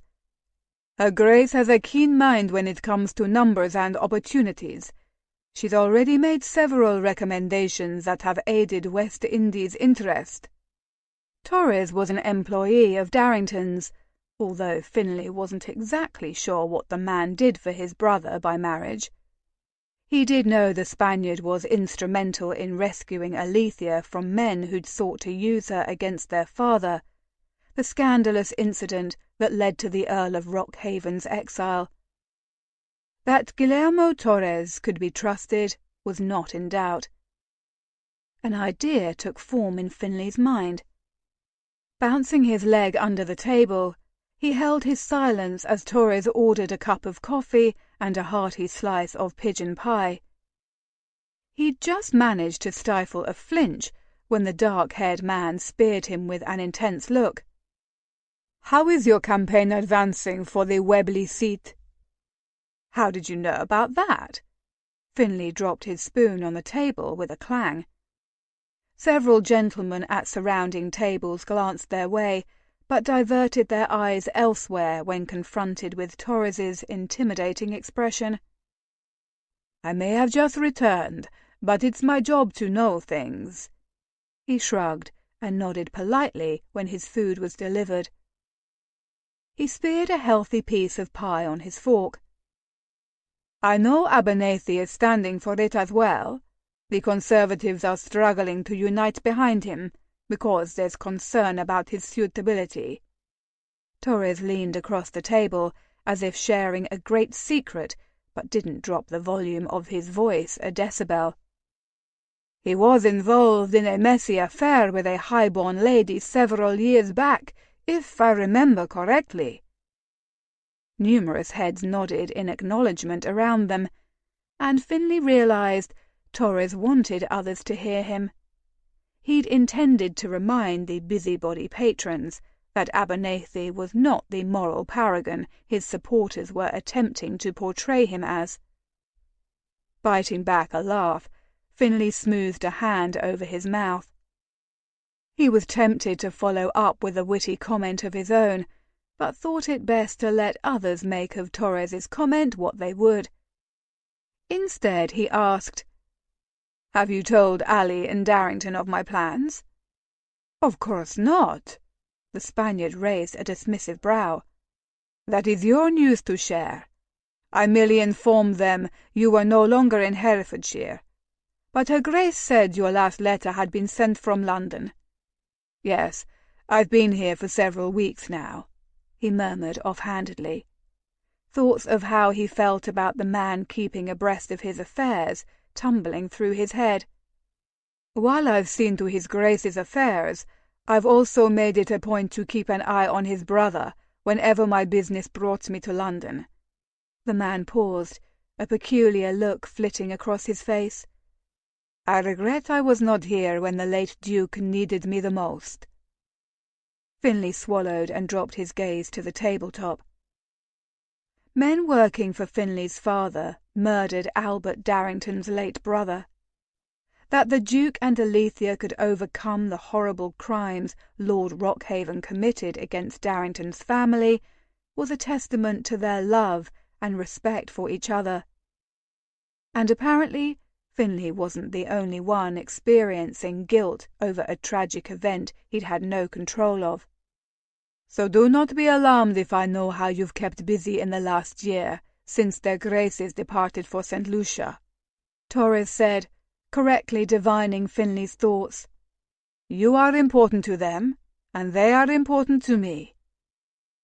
Finlay considered this for a moment, and found he was relieved his sister and Darrington had such loyal people surrounding them. He hoped a little of that loyalty extended to him when he asked, "As such, would you be available to conduct a private investigation for me?" "Is it for your campaign?" "It's not." Finlay crossed his arms over his chest. "It's personal." Torres narrowed his eyes. Tell me." After explaining the crux of the situation in hushed tones, the man tapped his index finger on the table. "It's going to be difficult without names. Naturally. She worked at a cobbler's shop in Spitalfields?" Torres's eyes had glazed over, as if he were already mentally combing the streets for said shop. "That is my understanding." "And her husband was an officer with the East India Company. First name of Roderick. Died 2 years ago." "Correct." Torres pushed back his chair. "This should be fun. If your suspicions about her in-laws are correct, then you would be doing her a very great service." Toying with the lip of his cup to avoid meeting the other man's gaze, Finley snarled, "No woman deserves to be treated so callously, and by those she should be able to trust. Indeed, it would be my very great pleasure to reveal their sins. I'll send word to my solicitor to make a check ready for you. It should cover your travel expenses, and hopefully several fine bottles of brandy," Finley said. "I'd rather forgo the brandy." A grin brightened the Spaniard's face. "Supply me with a few bottles of the fine whiskey from your vault, and I'll be content." Finley chuckled, not at all surprised at the request. His maternal grandfather had one of the finest distilleries in all the kingdom. "I should have known to offer that in the first place. Darrington has mentioned he should start paying you in Huntley whiskey." "He tried to, but her grace wouldn't allow it," Torres snorted. "Where will you start your search?" "In London." Torres picked up his coffee cup and took a sip. "If she's from here, then her trail starts here. There's no reason to believe her real name isn't Charlotte Taylor. Perhaps it's not her married name, but I highly suspect she didn't cloak herself with an alias. From your description of her behavior after the attempted abduction and later at the musical event, she was surprised. Perhaps she didn't expect her in-laws to reappear in her life. It's possible they're threatening her, or even blackmailing her for reasons she's not sharing." He scratched his chin. "If they never approved of her, and all but drove her away from India following her husband's death, there should be no reason for them to contact her now, unless they want something from her," Finley finished, unease sitting heavy on his shoulders. "Precisely." Torres devoured his last bite of pie and swiped his napkin across his face. He grabbed his hat and rose to his feet. "I was just thinking when I walked into this little shop that I was bored. Thank you for spicing things up again." With a flourish, he donned his hat. "I'll be in touch." Finley watched him leave, hope brightening his mood. Knowing he had someone working on Charlotte's dilemma allowed him to focus on his campaign without the feeling of guilt to nag at him. "Who was that gentleman you were speaking with?" Inverray asked as he sank into his seat once again. He followed Finley's gaze to the door and slowly raised a brow. "He works for Darrington. Preceding Ally and him into port, it seems," Finley said lightly. If nothing came from Torres's investigation, he saw no need to reveal private details Charlotte had shared with him. "I think your campaign will get a much-needed boost from their Grace's return." Inverray nodded distractedly at a gentleman who called his name but did not rise to greet him. "You've been doing a stellar job, but having the support of a Duke and Duchess, especially newly returned ones who all of London will be curious about, will be fantastic." For the first time since the morning someone had tried to abduct Charlotte, Finley allowed himself to set aside the mystery of her troubles and focus instead on his campaign. Lord Inverray had said the dinner party would consist of a handful of gentlemen and their wives. The Marquis was attempting to push through a child labour bill, and the event was meant to court potential supporters. A handful still seemed like a great deal of guests to host for an intimate dinner to Charlotte, but Lady Flora seemed pleased with the number. "That is the perfect amount of people for meaningful conversation, and yet enough guests to ensure you'll find at least one person of interest to talk to," she explained to Charlotte. "I expect you to mingle about and speak to everyone, Flo." The Marquis's voice had grown stern. "As hostess, you're to make everyone feel comfortable, and that means taking the time to speak with all those in attendance, even if you find their conversation dull." His sister had scowled. "I'm well aware of my duties as hostess, Niall." Yet here Charlotte stood, listening as two gentlemen argued the political repercussions of the Catholic Emancipation Bill. Last she'd seen of her hostess, she'd been discussing the racing schedule with a burly gentleman. Charlotte was sure she was nearby, but wasn't at liberty to look for her. After catching a glimpse of Lord Inveray's frustrated expression, she decided she could assist both of her employers by simply mingling with their guests. So that's what she did. Charlotte circulated about the drawing-room, smiling, offering greetings, and chatting with various guests. Some immediately pegged her for a servant and ignored her, but most were surprisingly friendly. Charlotte knew she was not expected to participate in conversations, but she couldn't help but offer observations. "It is possible, gentlemen, that now that the Catholic Emancipation Bill has passed, relief will be considered for other religious minorities?" Both men paused, matching frowns contorting their faces. "What other religious minorities exactly?" Charlotte flashed a polite smile. "From my understanding, England is one of the most religiously diverse countries in Europe. Consequently, there are many other religious groups besides Catholics. Jews, Methodists, Baptists, and Unitarians, to name just a few. If Catholics are given the right to participate in political life and attend universities, shouldn't the other groups as well?" She feared she'd said too much when the men continued to stare at her as if she'd sprouted wings from her back and commenced hovering before them. "I believe that's a fair question, and one that is already being discussed as an action item for the coming session." With a start, Charlotte jerked her head about and met Finley's gaze. Where he'd come from she didn't know, but her skin suddenly felt flushed. Her eyes greedily moved over his face before she turned away. "I've heard talk that merchants in Liverpool have been organising to push Jewish emancipation on their MPs. Finley pressed his lips together. "I think we can all agree that it would be unwise to alienate our merchant friends. Plus, I see no reason why Parliament would consider emancipating Catholics, but not Jews." "You know the Catholic bill was passed only to thwart outright rebellion in Ireland."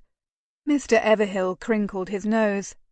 "I don't see the Tories discussing the topic of Jewish emancipation so soon after the last conflict." "I'm sure you're right. You have much more experience working with them than I do." The older man puffed out his chest, and Charlotte worked hard to keep a smile at bay. "Still," Finley began, linking his hands behind his waist, "the mercantile class is not without power. I suspect our Tory friends will not long get the reprieve they desire." Charlotte knew Finley was only speaking practically about the issue, but she couldn't stop the swell of pride she felt for him.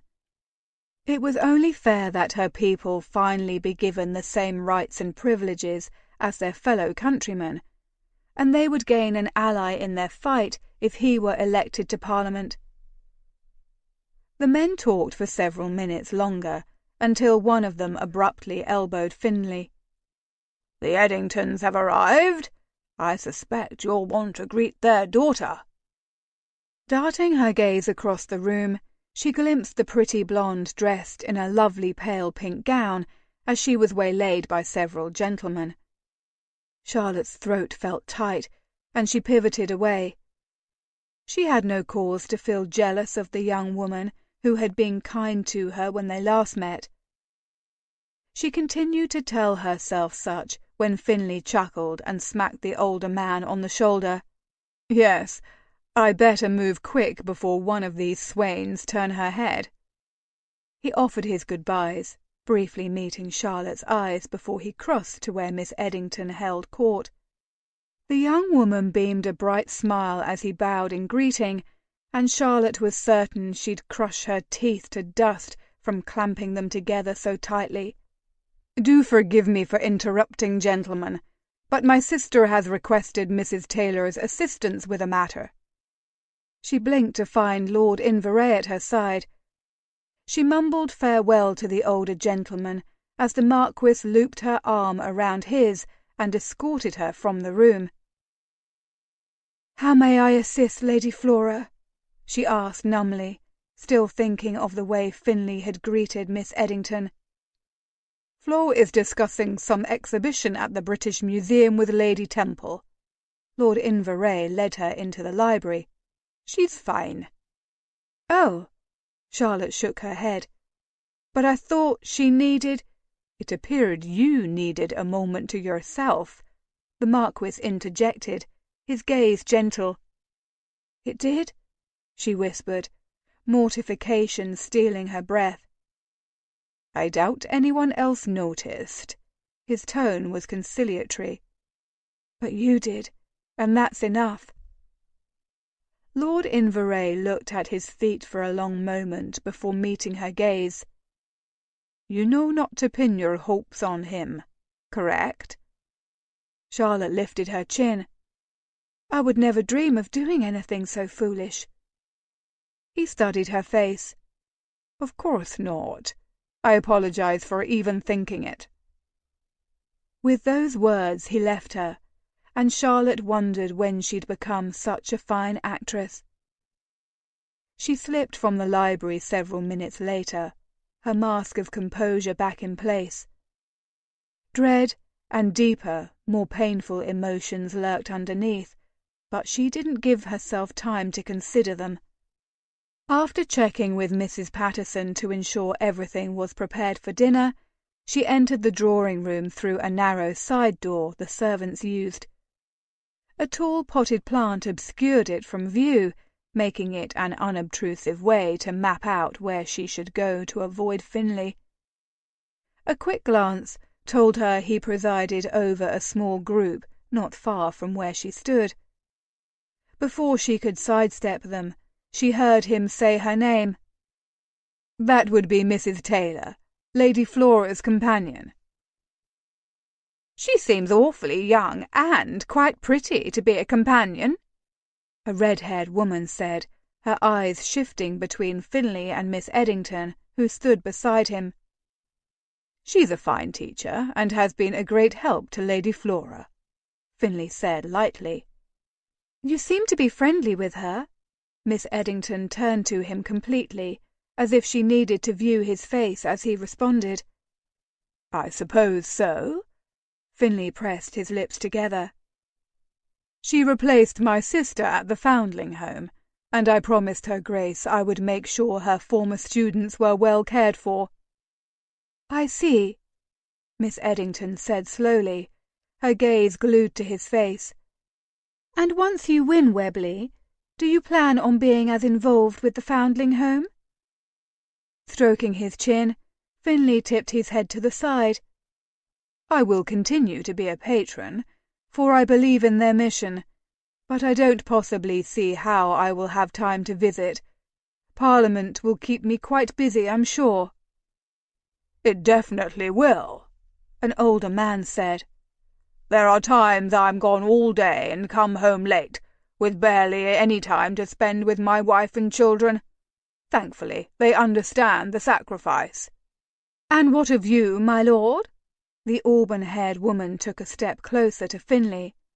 "Are you finally searching for a wife?" "To sacrifice my time with," he chuckled. "A bride, the right kind of bride, could make your quest to secure Webley that much easier." The woman's mouth stretched into a grin, a wicked grin. "But I'm sure you already know that, my lord." "Indeed I do," he said, as he smiled down at Miss Eddington. And Charlotte knew it too. Straightening her spine, she willed herself to smother the fire that burned in her chest for him before it became an inferno she no longer had the power to extinguish. Without a second's hesitation, she left fairy tales behind and escaped to her room. Chapter 18. It had been billed as afternoon tea in the fundraising invitation, and yet Finley was certain dinner soirees had less attendees. "Lord Firthwell, would you like another raspberry tart? I noticed you seemed to favour them." Mrs. Townsend's round cheeks were flushed as she gestured toward the display of confections and pastries threatening to collapse the sideboard. Dipping his head politely at his hostess, Finley watched as the woman stacked 3 tarts into a perfect little tower on a plate. She handed them to him with a wink. He shoved one into his mouth in lieu of a response. In the 30 minutes since he'd been welcomed into the Townsends' cramped library, he'd been peppered with questions about everything pertaining to his desire to stand for Webley, how he entertained himself while in London, what he thought of the passage of the Catholic Emancipation Act, as well as some heavy-handed hints about whether he intended to search for a bride. This last question, asked by a countess with 3 unmarried daughters, drew the most reaction. He could practically see the way some people in the room inched to the edge of their chairs and straightened their spines in preparation for his answer. Such inane questions and comments had lulled Finley into a false sense of relaxation, so he struggled with his composure when the line of questioning turned abruptly serious. It all started innocently enough. After sitting quietly, listening to Finley's thoughts on labour taxes, Townsend straightened his waistcoat and asked, "So, Firthwell, what does Lord Rockhaven think of you standing for Webley?" Mr. Townsend had a thick curving moustache he played with when contemplating something or someone. He appeared to be the kind of man who would chuck you under the chin and encourage you to smile before slipping you a licorice or peppermint. Finley quickly learned how dangerous it was to have underestimated the man based on his appearance. Any mention of his sire made his head ache as if he'd swallowed too much ice at once. Considering the amount of times people brought him up to Finley, he'd learned to mask his reaction, or so he hoped. "I'm not sure. I wrote him after I decided, but have not received a reply. He may not have received the letter because he'd moved on in his travels." Keen on changing the subject, Finley pivoted to the young woman sitting next to him. "Miss Anderson, this is your first season, is it not? Have you had a chance to visit the British Museum since you've been in London?" The shy redhead blushed and stammered for a reply, but was interrupted by Mr. Townsend. "He didn't send you his travel itinerary?" Blinking, Finley slowly shook his head. "No." "Odd, that." Townsend lay a hand on his round belly and stroked his moustache. "As his heir, shouldn't he be keeping you abreast of his plans? I would think he'd want to know the status of his estates and investments. From what I remember of Rockhaven, he was always working on various deals and schemes." That he was, Finley begrudgingly agreed, and they had hurt so many people. Clenching his jaw until it throbbed, Finley said, "It hadn't really occurred to me. My father has wanted to travel and see more of the world, but the demands of an earldom are great. I am honoured he felt confident enough in my abilities to oversee the estates that he finally set out on his grand adventure." His lips curved. "But if you feel you have advice on how he should or should not be communicating with me, then by all means send him a letter. I'll provide you with the last known address I have for him." Several nervous titters sounded through the air. For Townsend to have addressed Finley in such a manner was uncouth, and he felt more than justified in his curt response. Yet the man didn't seem chastised in the least. He merely relaxed back in his chair, a speculative look causing his forehead to crinkle. "I would never dream of telling an earl how he should conduct his affairs." "Only a viscount." Finley laced the words with as much humour as he could rally. The older man chuckled along with the rest of the occupants of the room, but his eyes remained shrewd. "Only when he's running for a contested seat, I assure you. Well, I'm certain if my father were accessible by mail, he would offer a plethora of advice on the issues and how I should be running my campaign." Finley brushed a crumb from his lap, "and he would have a thing or two to say about my stances." "Is that why Rockhaven didn't give you one of his pocket boroughs?" Townsend braced his hands on his spread knees and leaned forward, his expression rapt. "I would think any father would want their son voting in block with him from Commons." Annoyance crept down Finley's spine, making him shift in his seat. "Perhaps, but then my father is not here to vote his seat." He reached for his teacup, needing to hold something in his hand. He only wished it contained whiskey instead. "I think it's quite obvious my father and I differ on many of the issues facing our country, and I have never been shy about expressing my opinion. But the reason I am standing for Webley instead of taking one of my father's boroughs is simple. I feel I could learn more and do more at Webley." The lie came so easily for Finley. He was surprised he felt even a smidgen of guilt for uttering it. He may have been annoyed and hurt when his father refused to give him one of the many boroughs under the control of the earldom, but he was not going to admit that to Townsend. And not all of what he'd said was false. With no ties to his father, he felt free to align himself with other MPs who viewed the issues as he did. He felt free to vote as his conscience saw fit.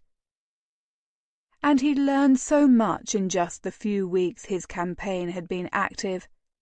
Meeting voters, listening to their concerns, learning from others who'd navigated the political circus with success, like Inveray and Matthews, had helped shape him into a better candidate, the sort of candidate Webley voters deserved.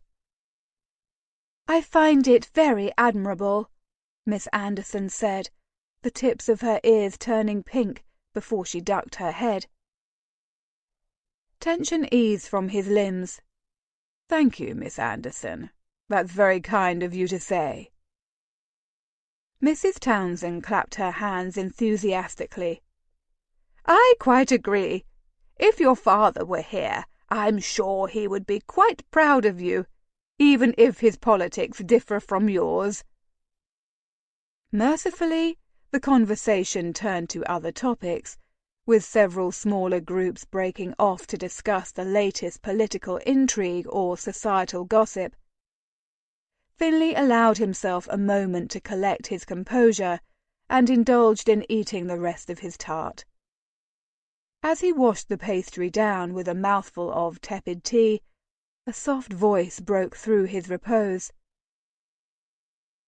"Lord Firthwell, Did you enjoy Miss Eddington's pianoforte performance the other night?" Miss Anderson's cheeks were florid, and yet she met his gaze unwaveringly. "I did." Finley wiped his mouth with a napkin and turned to face her fully. "I must admit that I didn't have very high hopes for the quality of music I'd hear.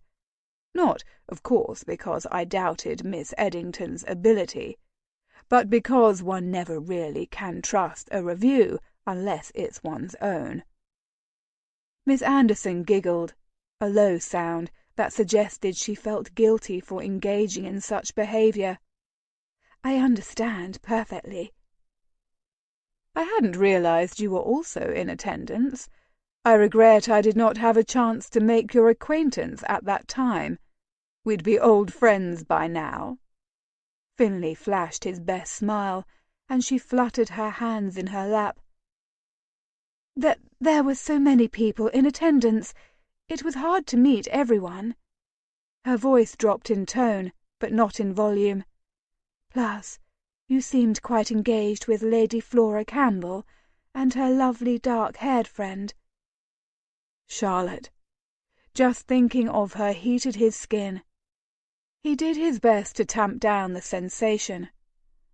"Mrs. Taylor. She is Lady Flora's companion and a teacher at Little Windmill House, the foundling home my sister and Lady Flora, as well as other illustrious patrons, sponsor." Miss Anderson tilted her head demurely, although he noticed her gaze remained trained on his face through her lashes. "Oh, well, then no wonder it appeared you knew her so well. And how nice she is able to accompany Lady Flora to events. I'm sure she doesn't much get the chance to attend such elevated gatherings as a mere teacher." The dash of condescension in her words took Finley aback, and he blinked. "On the contrary, Mrs. Taylor is quite well travelled, and has seen more of the world than I or Lady Flora have. I'd wager we're learning more from her than she's learning from us." "How has she been able to travel if she's a schoolteacher?" Finley immediately opened his mouth to answer, when he caught a glimpse of Mr. Townsend standing just a few feet away, his gaze glued to him as a glass of lemonade dangled precariously from his hand. It was not difficult to tell the man was waiting for his answer, and Finley felt his pulse spike. "You'll have to ask her, because that is her story to tell."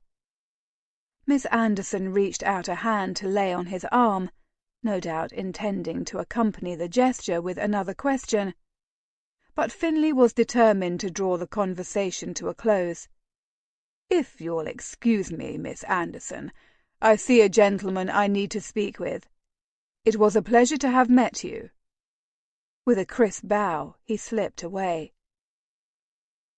After receiving directions from the butler to the men's receiving room, Finley stood staring at his face in the small mirror that hung over a water-filled basin. With rote movements, he submerged his hands in the bowl before reaching for the soap. As he produced a lather, he considered what had just occurred. Why would Miss Anderson suddenly start asking questions about Charlotte? Why would Townsend seem so engrossed in his description of her? A stone abruptly dropped into the pit of his stomach, and he covered his face with his dripping hands as he pondered the damage he'd possibly done. Chapter 19. "When did this arrive?" Finley asked, excitement making him bounce on the balls of his feet. He walked to the doorway of his dressing room and peered around the frame. "Not 5 minutes ago, my lord." Norris looked up from the cravats he was sorting and folding, his nose wrinkling with indignation. "It's not my habit to hold on to letters and messages meant for you." Finley rolled his eyes. "I didn't think it was, and certainly did not intend to imply as much. I was merely curious." He unfurled the foolscap again, reading the brief few lines again with a smile on his face. "Will their graces be in port today?" "Tomorrow, Darrington believes." Finlay tucked the note into his coat pocket and returned to his chamber, his valet in tow. "I can't believe I'm to see my sister. The last year has felt so long." He paused. "And yet so short." "The whole house is anxious to see Lady her Grace again." Norris jerked on his lapels, as if disgusted with his title slip. "Do you plan to host the Duke and Duchess for dinner soon?" "Of course, at some point. But first I plan on stopping by Darrington Terrace. Invitation be damned." Finlay was certain he required no invitation to visit his sister and her husband. "I'd expect nothing less from you, my lord." Norris paused as he opened the door and looked at Finlay over his shoulder. "Shall I instruct cook you will be home late tonight?" Biting the inside of his cheek, Finlay considered the many items on his agenda. "Please tell her I'll eat at the club. I honestly don't know when I'll be back, so I'd rather not have her waiting for me." "Very good, sir." Norris executed a swift bow. "I hope your day is productive." After his valet had left, Finlay crossed to the window and pulled aside the drape. Late morning light cut through the tree boughs, casting shadows across the walk, and a cold breeze caused the branches to scratch against the side of the house. He rested his forehead against the window pane, the chill seeping into his body and slithering down his spine. He had a full day planned, including various meetings and a rally to attend. But he wanted to pull back his coverlet and crawl into bed. The promise of seeing Alethea had buoyed his flagging spirits, but the reality of his day had depressed them once again. With a sigh, he pushed back from the pane and rubbed his hand across his brow, warming his skin. A sudden thought made him pause. He slowly rotated his head in the direction of his closet. Should he? He hurried to the room and headed for the panel hidden behind a collection of coats. After turning the knob to the combination, he slowly opened the door and peered inside. It was still there where he'd placed it the year before, when he'd snatched it from his brother-in-law's room. Alethea had given it to Darrington as a sign she trusted him with their deepest secret. Except Finlay had more to lose if the truth was made known. At the time, taking his mother's diary had made sense. Seeing it now made him pause. Finlay propped his arm on the safe door and rested his chin on it, his eyes fixed on the items safeguarded in the chamber. Pulling a greedy breath into his lungs, he reached in and grasped the book. The leather creased in his grip and, for a moment, he considered simply ripping the offending item to shreds. Instead, he stared at its worn, now recognizable cover, with a feeling of dread and infinite sadness smothering him. Exhaling so deeply his lips vibrated with the motion, he placed the book back in the safe. It contained his mother's most heartfelt and heartbroken thoughts, written in her own hand. So much of her legacy had been proven a lie, but Finlay couldn't bring himself to destroy the raw confessions of her heart. When the time came to do so, he and Alethea would do it together. Instead, he reached and grabbed a piece of simple green tartan that lay folded in the back of the compartment. He unwrapped it slowly and paused as the light hit the tarnished gold of the locket. He studied it for several tense seconds before he re-wrapped it and shoved it in his coat pocket. Alethea deserved to see it and help him decide what should be done with it. Straightening his spine, he adjusted his cuffs and smoothed a hand along his cravat. He opened the door and headed downstairs, stopping in his study to pick up notes before heading out the front door to confront the first item on his schedule. Surely this was how it felt at the start of a cockfight. Loud, chaotic, the threat of violence thick in the air. Except instead of razor-sharp claws, the opponents possessed conflicting views and cutting insults. Not for the first time, Finley fought the urge to roll his eyes and laugh. But he held back, certain it wouldn't do him any good if the angry rally-goers saw him laughing at the complaints one of their fellow rabble-rousers was listing. Canvassing had revealed that the race between Abernathy and him was very close, so the other gentleman had requested a show-of-hands-type poll. If the informal poll favoured one candidate over the other, there was little reason to continue with the election. Finley swallowed down a vat of nerves. He hoped his campaign didn't end in such a way. He had been to more than his share of political rallies, but rarely had the vitriol, the overarching generalizations and unfair biases bothered him as much as they did at that moment. While he overheard encouraging words of praise, he also caught bits of exaggerated claims of his stances, outright lies about his background, and jests about his motivations. The worst slander, though, came from his opponent. "Lord Firthwell has said mechanization is unreliable and would hurt factories. But if you were to study his father's estate in Herefordshire, you would discover they're moving forward with the construction of a mill, complete with machines capable of processing his apple and peach harvest in half the time as the standard method." Abernathy paused, his brow rising sharply. "It seems to me mechanization is acceptable when it benefits only Lord Firthwell and no one else." Finley didn't even realize he was advancing on the man until a hand tugged his arm. Jerking around, he met Townsend's grey eyes. "Let go of me," he growled, already looking to find Abernathy once again. "I said no such thing. He's twisting my words." "Of course you didn't. Anyone here with half sense knows that." Grinding his teeth, Finley asked, "And is there anyone here with half sense?"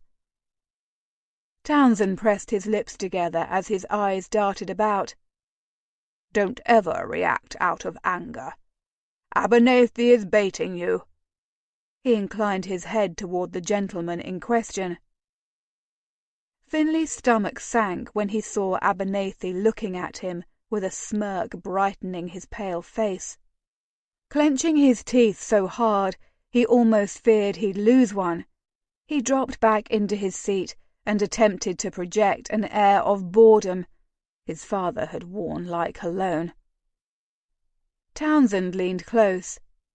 "I know that was difficult. If it were me, I would want to plant him a facer." "Or two," Finley admitted with a small smile. Townsend narrowed his eyes at the speaker. "He's getting quite desperate.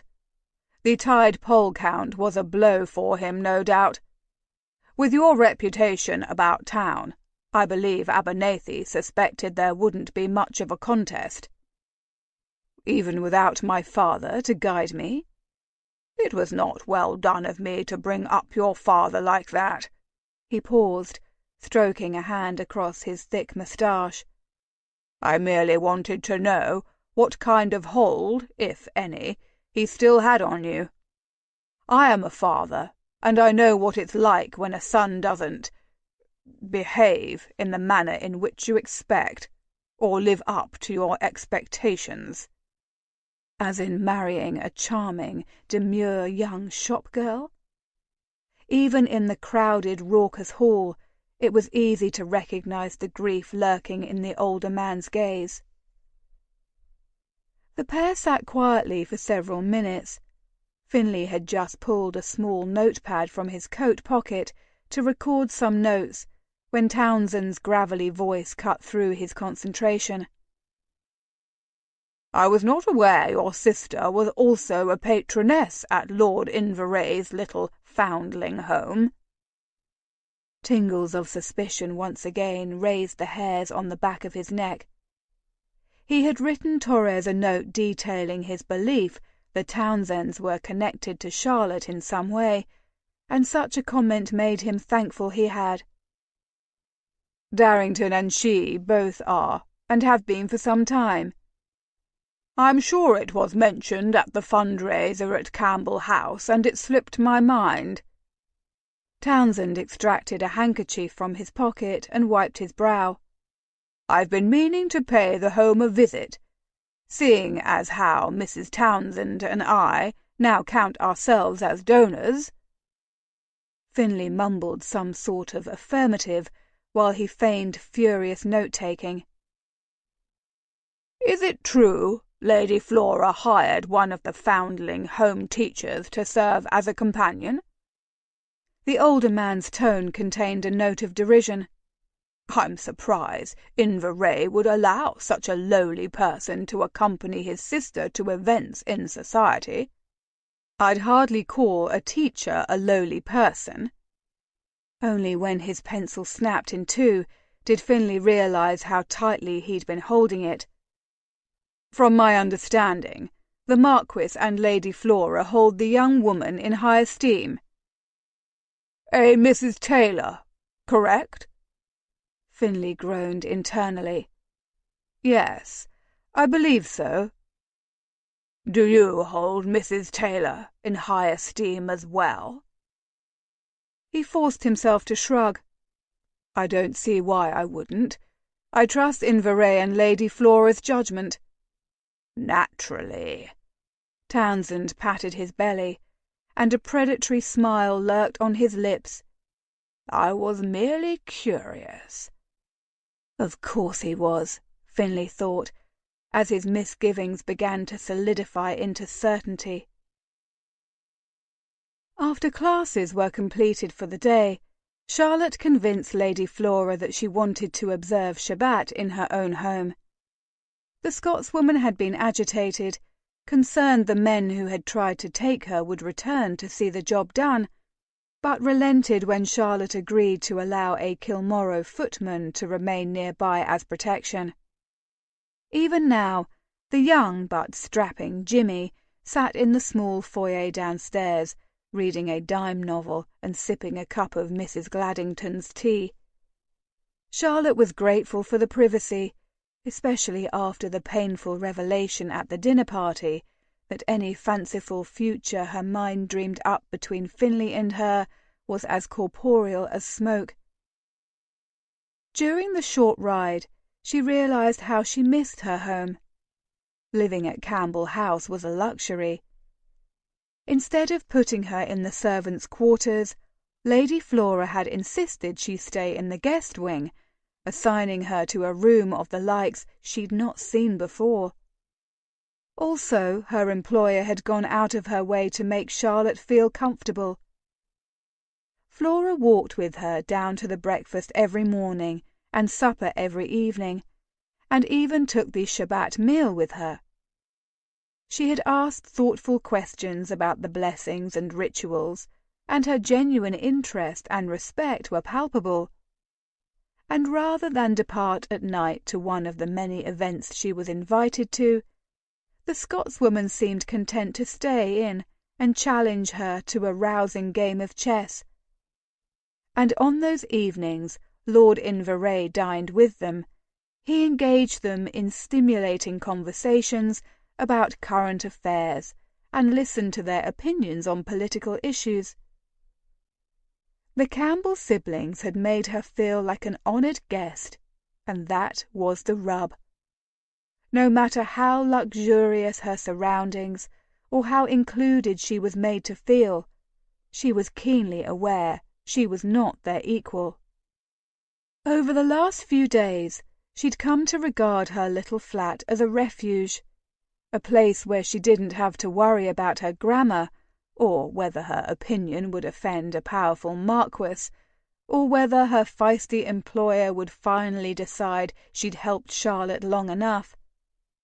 She simply craved some time on her own to just make sense of everything that had happened over the last week.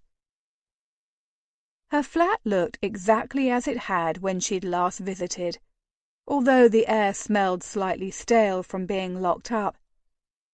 She crossed to one of the narrow windows and flipped the latch, opening the panes and breathing deep as cool air rushed in. Her shoulders suddenly felt less tense, and she turned to survey the room with a sigh. She was home. After setting the tea kettle to boil, Charlotte set the table for her Shabbat meal. When she finished her simple dinner of pea soup with challah bread, she slowly wandered about the space, running her fingers over the worn spines of her beloved books. She slipped out of her shoes and pried off her stockings, sinking her toes into the hook rug she'd made the winter before. When she caught a glimpse of her kinnor peeking from the trunk in the corner of the room, her heart clenched. One of her earliest memories was of her father strumming a melody on an old, battered kinnor, and her mother singing softly along. She could only remember a few of the words, but the combination of music had been beautiful. Her father had taught her how to play, and through the years she'd always longed for a lyre of her own. Several months ago she'd finally been able to purchase one. Mrs. Gladdington had been immensely patient as Charlotte relearned the instrument, with sometimes ear-splitting practices. But once she'd mastered several songs, her landlady frequently asked her to play for her at night. Charlotte cradled it in her arms and sank onto her bed. The mattress wasn't nearly as soft and inviting as the one in her chamber at Campbell House, and yet she preferred it infinitely more, because it was hers. Her fingers danced across the strings, the familiarity returning quickly until the tune of an old folk song filled the air. The tension that had taken root in her bones slowly leached away as she relaxed with the well-known melody. Abruptly, her mind returned to the morning Finlay had called on her, the morning he'd set her ablaze with a kiss. In a flash, her body heated at the memory. She squeezed her eyes shut and allowed herself a moment to simply remember the sensation of his lips moving against hers. Thus, it took her several moments to recognize the sound of knocks on her door. Her palms turned clammy as her breaths grew short. She'd only just returned. Could she have tempted danger so soon?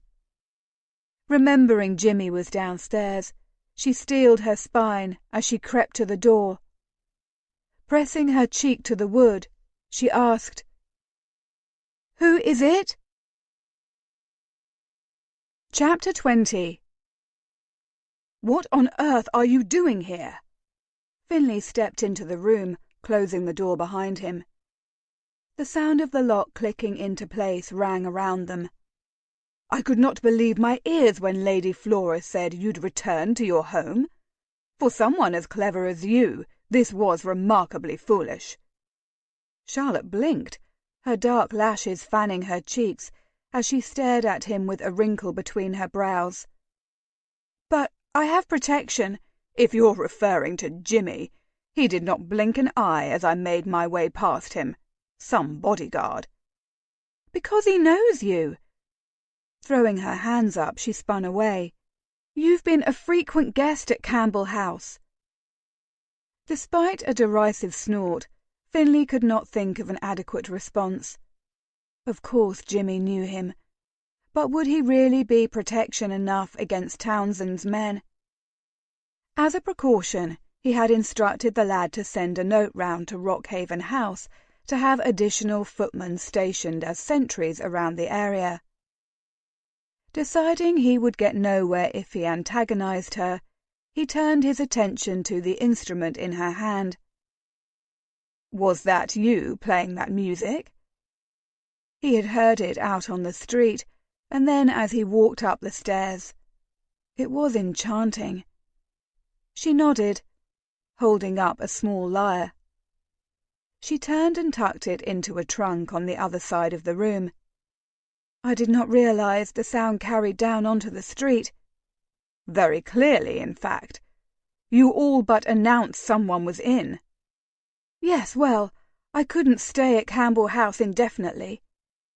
"Still, promise you will remain cautious and vigilant." "Is there not a footman downstairs? Did I not inquire as to your identity before opening the door?" she demanded, her jaw set mulishly. Finley crossed his arms over his chest. "Charlotte, don't be stubborn."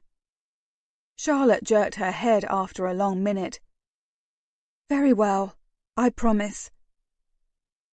Finley allowed his gaze to drift over her small flat.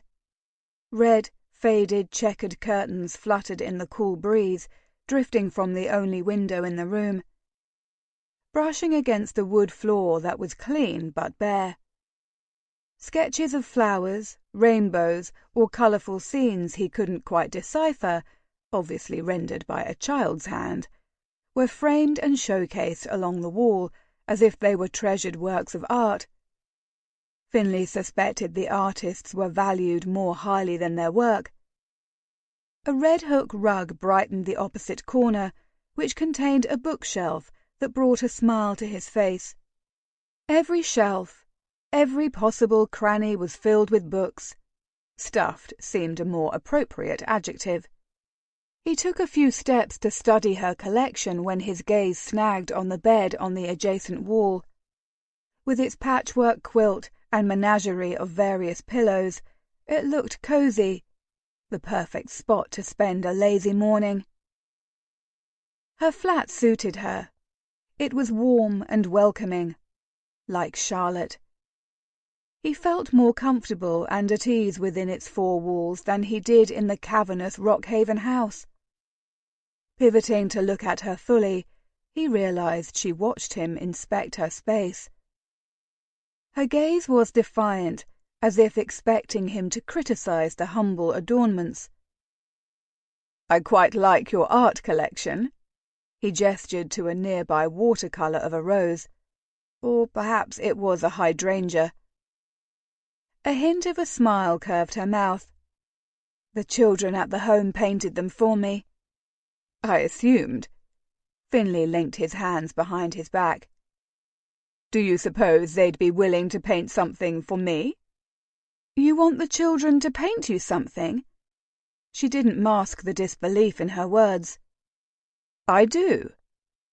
He walked to a sketch of a horse, his fingers coming up to sweep across the charcoal lines of the mane. "Rockhaven House contains many impressive works of art, but it lacks warmth, life." She rocked back and forth on her feet, her gaze trained on his face. "And you find warmth and life in these simple drawings?"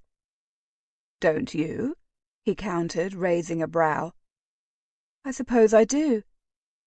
Her gaze drifted to the drawing over his shoulder. "I was just touched someone thought enough of me to gift me with a picture." A dull ache spread in Finley's chest, and he resisted the urge to rub it. Charlotte had experienced so little love in her life. The need to fix this was fierce, and he swallowed, uncomfortable with the idea. "You look tired," he said without forethought, and he could have bit his tongue. Bruises stood out under her eyes against the paleness of her face. Her lips were tight and colourless, and small lines fanned from around her mouth. Her hair was pulled back into a severe bun, bringing her high cheekbones into stark relief.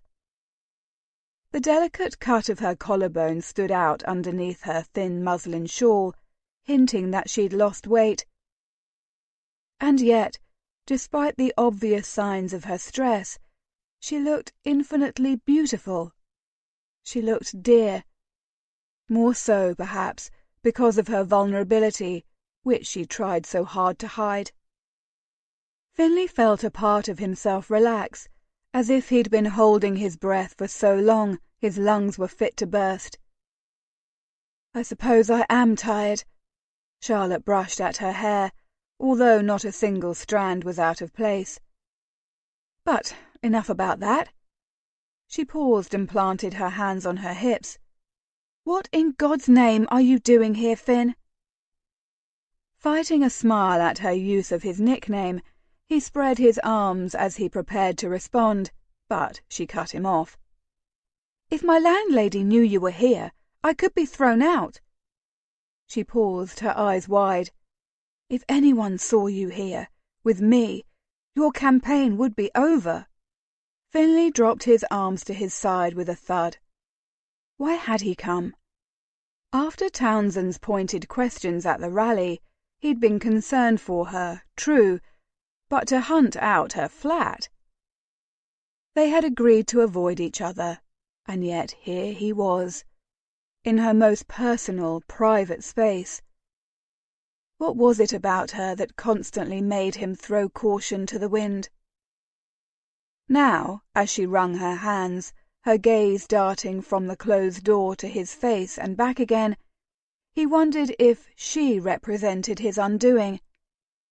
It wasn't the secret of his birth, or his past of cavalier bachelor exploits. It was her. And despite that knowledge, despite her warnings, Finley didn't want to fight the forces compelling him to claim her any more. "I'd heard you'd returned home, and I wanted to assure myself you were well."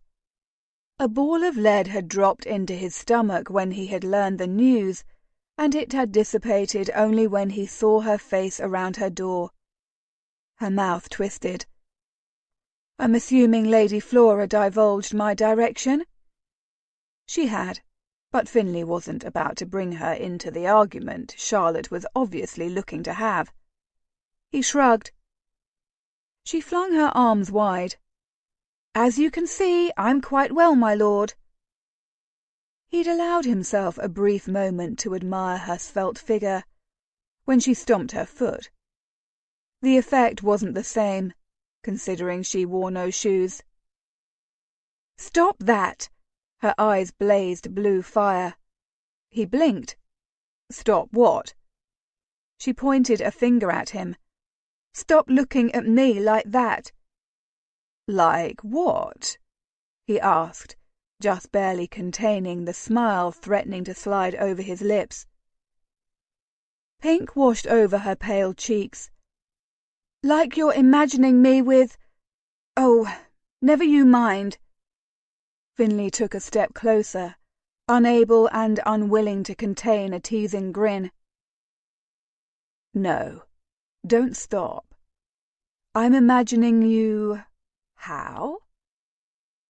When she held her silence, he continued, "I imagine you in a lot of different ways, laughing and carefree, in red silk and black lace." He dropped his voice until it was a rasp and stepped closer still.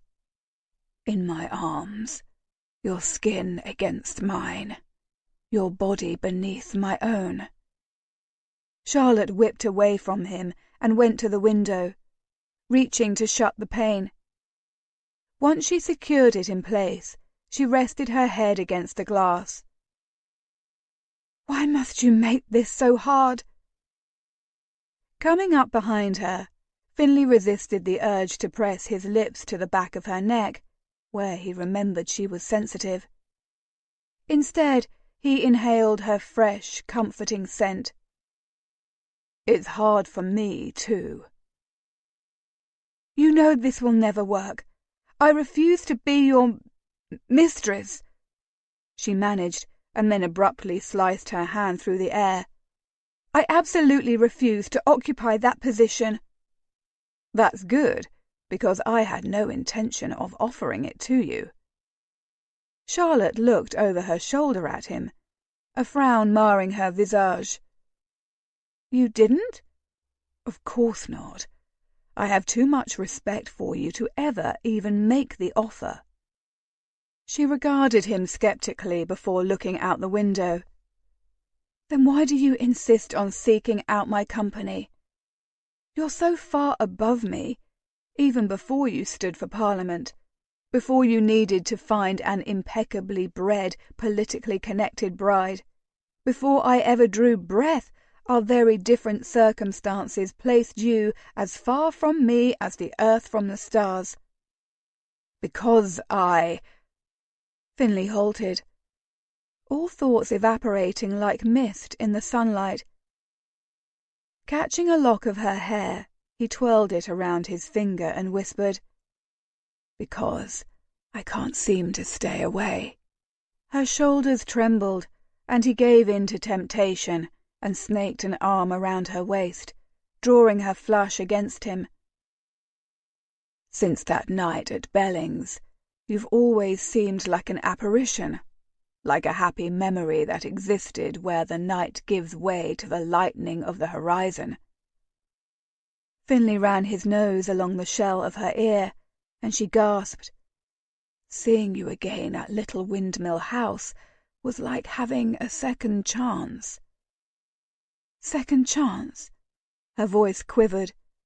"How can you say that, knowing my lowly beginnings?" Pressing his face into her hair, he squeezed her. "Your beginning, your experiences, made you the person I find so fascinating today." "Pretty words, my lord." Charlotte pulled out of his arms and spun to face him. Her face was a mask of steely regard. "You've always had such pretty words in your arsenal. I've felt foolish for trusting them in the past." Unease crept under her skin. "Why? Have I given you reason to distrust me?" She sighed, and he felt it brush across his face. No, you haven't." "Then why have you felt foolish?" He pulled her slowly into his embrace. "I would never hurt you." "Perhaps not on purpose, but I don't see how your presence in my life can bring anything other than pain," she finished on a whisper. "Don't say that," he admonished, tucking her head against his chest. Yet an uncomfortable feeling burrowed into his gut. Townsend's pointed questions from the rally returned to him. He debated if he should tell her what the man had said, but she lifted her head and met his gaze, her eyes searching. "May I ask you something?" "Of course," he said with no hesitation, his arms tightening around her. She held his gaze steadily, as if measuring his sincerity, before she leaned her cheek against his chest. "For just one night, can we forget about everything and everyone outside that door and just be together?" Resignation smothered him. "Will one night be all we ever have?" "I fear that may be all I have to give," she said, her voice gentle. He stroked her hair before trailing his fingers down her spine, each digit mapping its course. "Just us. Together. Tonight." If Charlotte had expected Finley to sweep her into his arms and carry her to the bed, divesting her of her clothes with his wickedly skillful hands, she was to be disappointed. Instead, he slowly released her from his embrace, taking a moment to sweep a lock of hair from her cheek, before he smiled. "Will you play your lyre for me? Is that what you call it?" Charlotte blinked slowly, arousal making her eyelids feel heavy. "It's a kinnor." "A kinnor," he repeated, tilting his head to the side in an endearing fashion. "Yes, it's a Jewish instrument, similar to a lyre. My father used to play one. and I taught myself to play as well." "You taught yourself?" When she nodded, his eyebrows rose even higher. "My mother insisted I learn the piano, and despite twice-weekly lessons with an instructor and an hour practice every day, I still struggle with scales. I'm impressed." She twirled to gather her instrument from the trunk in which she'd tucked it. She stared at it for a moment. It wasn't pretty. The paint was chipped and weathered in several spots. The pegs were tarnished. Charlotte wondered what Finley would make of it. "I've never held a lyre or kinnor before," he said simply when she placed it in his hands. He turned it about, studying it from all angles. "It's obviously a second-hand instrument." Her cheeks grew warm at her admission. He carefully plucked at a string. "But it appears well made, and it's obvious you've taken care of it." "I've tried," she whispered. He extended it to her, his gaze soft. "I'd love it if you'd play something for me." Charlotte clutched the instrument to her chest. "I only know simple songs. Songs I remember were played in the synagogue or at home after supper." "Those sound like the best kind of songs because they hold meaning for you." His words unlocked a deluge of emotions Charlotte had dammed up inside of her. Afraid if she tried to speak she'd cry, she nodded and pulled out a chair, keeping her head bent so he wouldn't see how precariously she held herself together. A slight creak alerted her that he'd sat on her bed, but she couldn't bring herself to look at him. She plucked the beginning chords of an old melody she'd always hummed when she was in need of strength.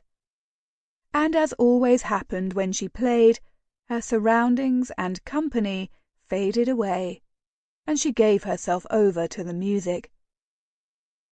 When she finished, she immediately launched into another one, and then another. She lost track of time until a reflection of sunlight from the window slanted across her face and broke her concentration, and she looked up. Finley sat on her bed still, a look of tenderness on his face as he observed her. Without a moment's thought or hesitation, she rose, placing her kinnor on the abandoned seat. She crossed the room to stand in front of him and cupped his cheeks in her hands, rubbing her thumbs against the smooth, shaven planes of his skin.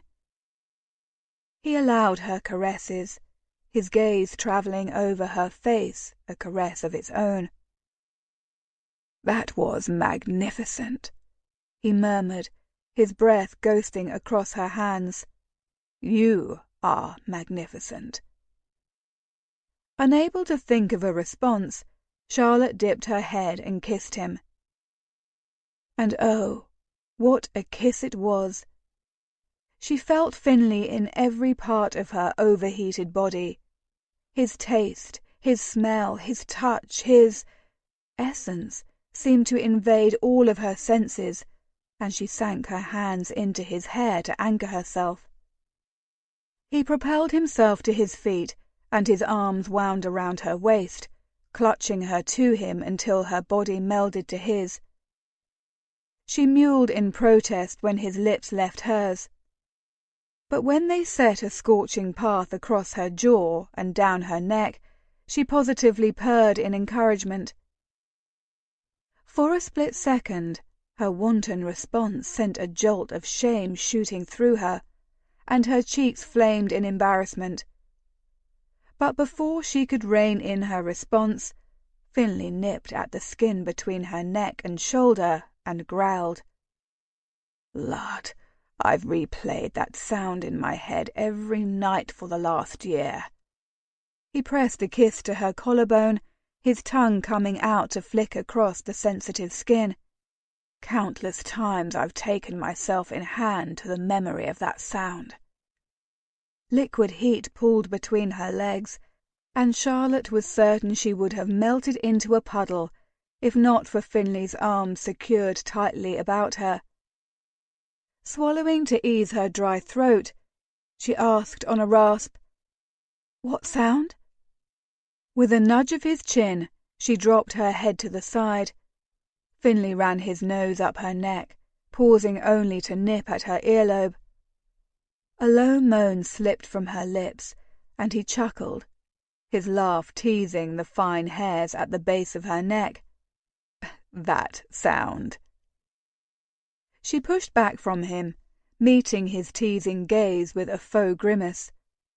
But she couldn't keep up her pretense of disgruntlement for long, because Finley smiled a lopsided grin that made her heart lurch out of rhythm. She attempted a return smile of her own as she grabbed his hand and led him to her bed. She didn't meet his gaze, afraid she'd lose her nerve as she slowly peeled his coat off his broad shoulders, unwound his crisp cravat, or untied the drawstring on his shirt before helping him lift it over his head. But when she went to grasp the placket of his breeches, he blocked her hand. "Charlotte, love, why will you not look at me?" "I am looking at you," she murmured, running her fingertips down his chest, twirling them in the soft blonde hair that grew there. He caught her chin and lifted it until their gazes collided. "We don't have to do this. I didn't come here for this. I just want to be near you. I don't expect anything from you aside from your company, if you're willing to share it." "I know." She licked her lips and forced herself to hold his gaze. "And that's why I want you so much." Without another word, he brought his mouth down on hers. And how was it, Charlotte pondered in the recesses of her mind, that every kiss with him felt like the first time? Why did it continue to feel like sparks ignited where their lips touched? Why, even now, did her brain grow numb to every other sensation but the feel, the taste, and the smell of Finley Swinton? As their tongues danced together, Finley reached behind her and quickly and deftly undid the buttons that lined the back of her dress. Before she knew it, her gown pulled at her feet. Next, her stays and then her chemise joined it, until all she wore were her stockings and garters. When Finley made no move to remove them, Charlotte reached down to slip them off when he halted her. "Leave them," he said, his voice a gruff rumble as he took a step back and allowed his hot gaze to rake over her. "There's something unbearably intoxicating about you in nothing but your stockings." A flush swept up from her feet to the roots of her hair, but Charlotte did nothing to shield herself from his stare. He made her feel beautiful and desirable, and she'd carry the memory of his appreciative look with her long after she wished him goodbye. Opening her arms, she beckoned him close, and he walked into her embrace. With a whoosh, they fell back onto the bed, Finley bracing himself to spare her his full weight, but she widened her legs and welcomed him into the cradle of her body. As he trailed kisses down her neck, across her collarbone, before dipping to nuzzle her breast with his nose, he said, "My God, Charlotte, you are more exquisite than my memories." "That's because we were deep in our cups last time we did this." She arched her back to present herself to him. She so desperately wanted his mouth on her. "I'm surprised you remember anything about our time together." Finley paused and slowly raised his head, his eyebrows drawn low over his beautiful green eyes as they latched onto hers.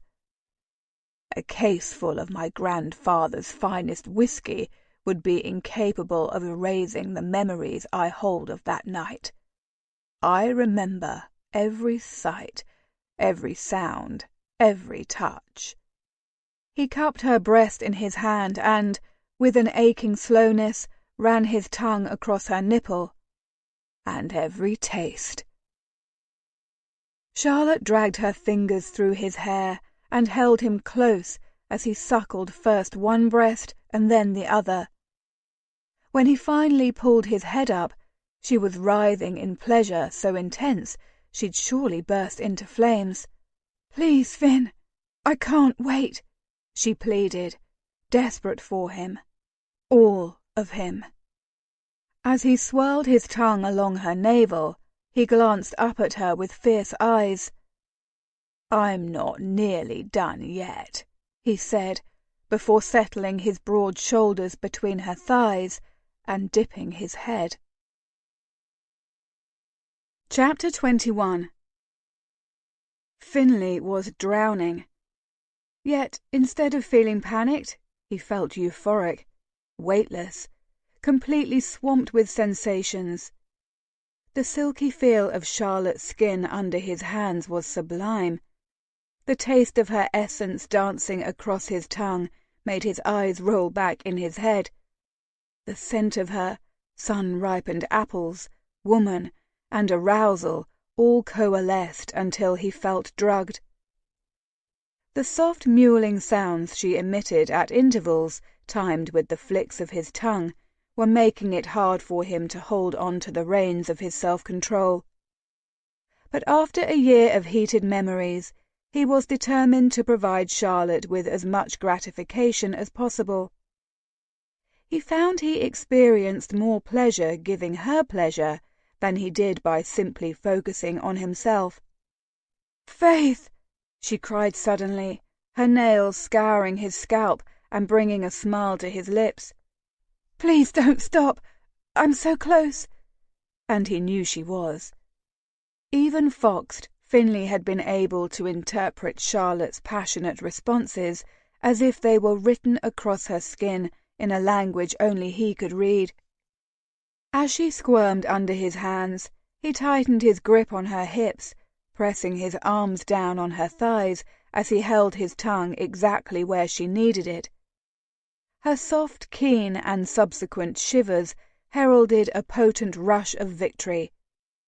Without hesitation, he climbed up her sated and prone body, trailing kisses from her jaw to her temple.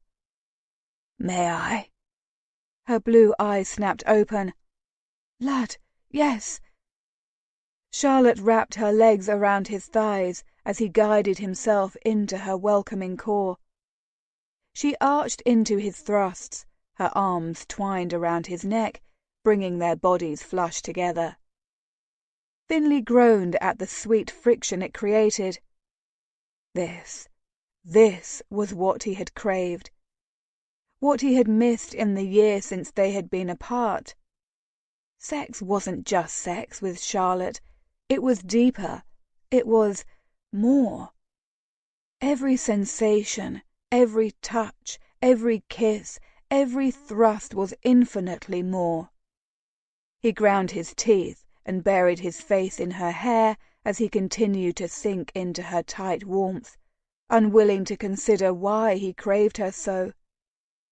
"Harder," she murmured, her nails sinking into his back as she turned her face into the crook of his neck. Finley groaned as he complied, sweat beginning to bead on his brow. Their flesh slapped against each other, the sound accompanied by their soft moans and fevered kisses. He heaved an inner sigh of relief when he felt her quiver around him, bowing her back and emitting a silent scream. At that moment, he pulled out and spilled on her belly before collapsing next to her, depleted. They were quiet for several moments, the only sound their labored breathing. She finally turned to him and smiled, and Finley experienced a pinch in his chest.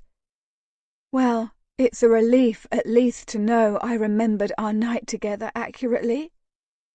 A chuckle bubbled in his throat. "Did you doubt yourself?" She looked down at her finger, which swirled in the bedclothes, a rosy flush stealing over her cheeks. "Cool, I doubted you." "Ah, well, then I'm thrilled to have disabused you of your doubt," he said, grabbing her hand and kissing her palm. "What makes you think I don't still have doubts?" She rose, disappearing behind a small screen in the corner. When she appeared again, she said, "I'm still gathering evidence." And like that, the flame of desire that had so recently burned low roared back to life. Finley jumped up, coming behind her and pressing kisses down her neck and across her bare shoulder. "I do so like a challenge," he whispered. His hands covered her breasts, his fingers worrying the sensitive nipples as Charlotte arched into him, her arms coming up to encircle his neck. Trailing a hand down her smooth belly to the juncture between her legs, he growled when he found her wet again. He stroked her with light touches, grinning into her hair at her whimpers of frustration and her attempts to grind into his hand. "What do you need, Shah?" He took her earlobe in his mouth and nibbled it. He felt wicked delight when she shuddered. "Tell me what you need." "Finn," she moaned, and the sound of his name on her lips as she chased her release was alcohol on the fire of his arousal. He pulled her toward the bed, desperate to lay her down, spread her legs and take her. "Tell me, Shah, tell me." When the backs of his knees hit the bed, she spun in his arms, her stunning eyes bright and her cheeks flushed pink. Placing her palms on his chest, she quirked her mouth. "This." She pushed, and he fell onto the bed with a dull thump. Propping himself up on his elbows, he gazed at her curiously, desire pumping through his blood. Charlotte looked down at him, her hungry gaze raking his body. Her eyes trailed first up and then down, halting on his cock, which stretched long and hard against his abdomen. She met his gaze, a small smile curving her full lips. He suddenly knew her intent, moaning softly in the back of his throat. Sweeping her dark curls over her shoulder, she prowled up his body, stopping when she reached his waist. Grasping his cock in a firm grip, she pumped him, once, twice, before sliding her tongue over the tip. Lud, the sensation of her scorching tongue on his most sensitive flesh made it impossible for him to hold his head aloft, pleasure weakening his limbs, and he gripped the bedclothes in his fists. She laved him with firm strokes, finally taking the thick head into her mouth and sucking it deep. "Shah," he groaned, her name a benediction. He wrapped his hand in her hair, helping her set a pace that had him lifting his hips off the bed. His orgasm built and built, almost to the point of delicious pain, when she suddenly drew back. He cursed, opening his eyes to look at her. With her mahogany locks in disarray around her cheeks, her lips a sinful red, she was the embodiment of a seductress. She raised a dark brow. "Don't worry, I'm not quite done with you." With those words, she straddled him, grasping his cock and guiding it into her wet core. Finley shuddered at the exquisite sensation, once again closing his eyes as wave after wave of pleasure washed over him. But she didn't allow him a moment of brevity. Placing her hands on his chest, her fingernails sinking in for purchase, she moved in strong, sure strokes. Her hips undulated to a beat that matched the rapid pace of his heart. He opened his eyes to see her arching her back, her curls brushing against his thighs and her breasts showcased for his admiration. The sight of her thus, seeking her pleasure, overwhelmed him. "That's it, Charlotte. Take it. I want to make you feel good," he bit out between moans. She leaned forward until her breasts brushed against his chest and her lips were a scant breath from his. Her gaze pierced him with its intensity. "You make me feel beautiful."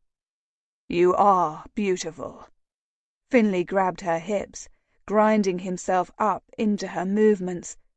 "Christ, I could watch you use me all day."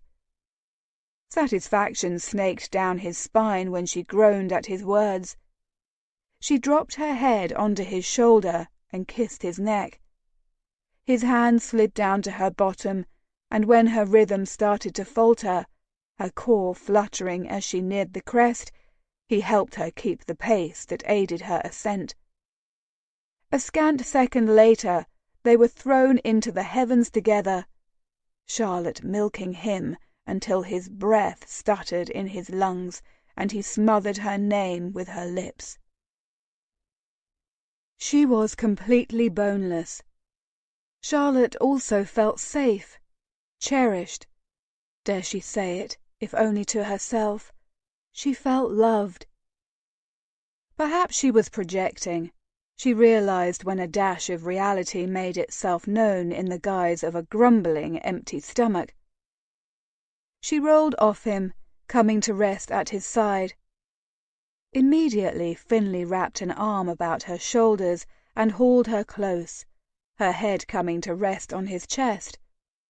He stroked the hair from her face as his breath drifted across her cheek. She loved him. Really, how could she not? He was a man who was impossible not to fall in love with. He was charming, witty, humorous, honourable to a fault. So handsome, he made her head swim when she looked at him. He was also not for her. Charlotte knew this, had known it since she first met him in that darkened garden at the ill-fated Belling house party. Yet never had that knowledge been so painful. That pain coalesced now into a ball of molten fire in her throat.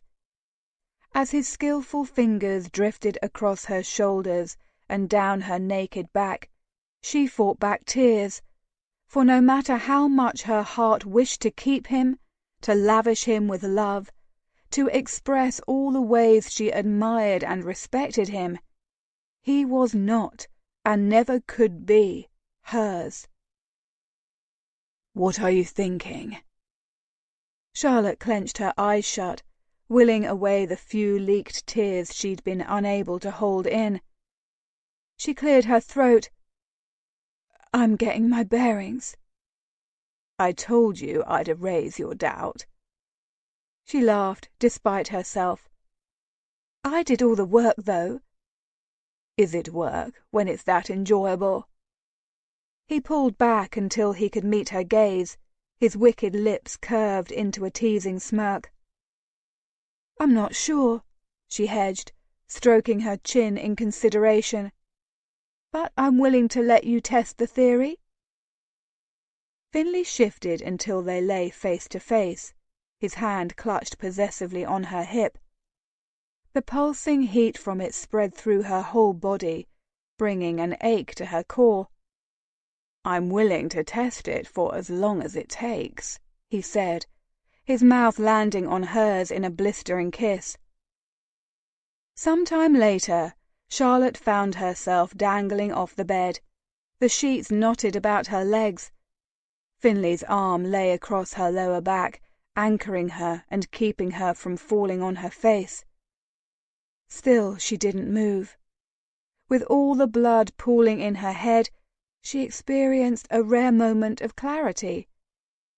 She had quickly learned rational thoughts were impossible around him. This would be their last time together.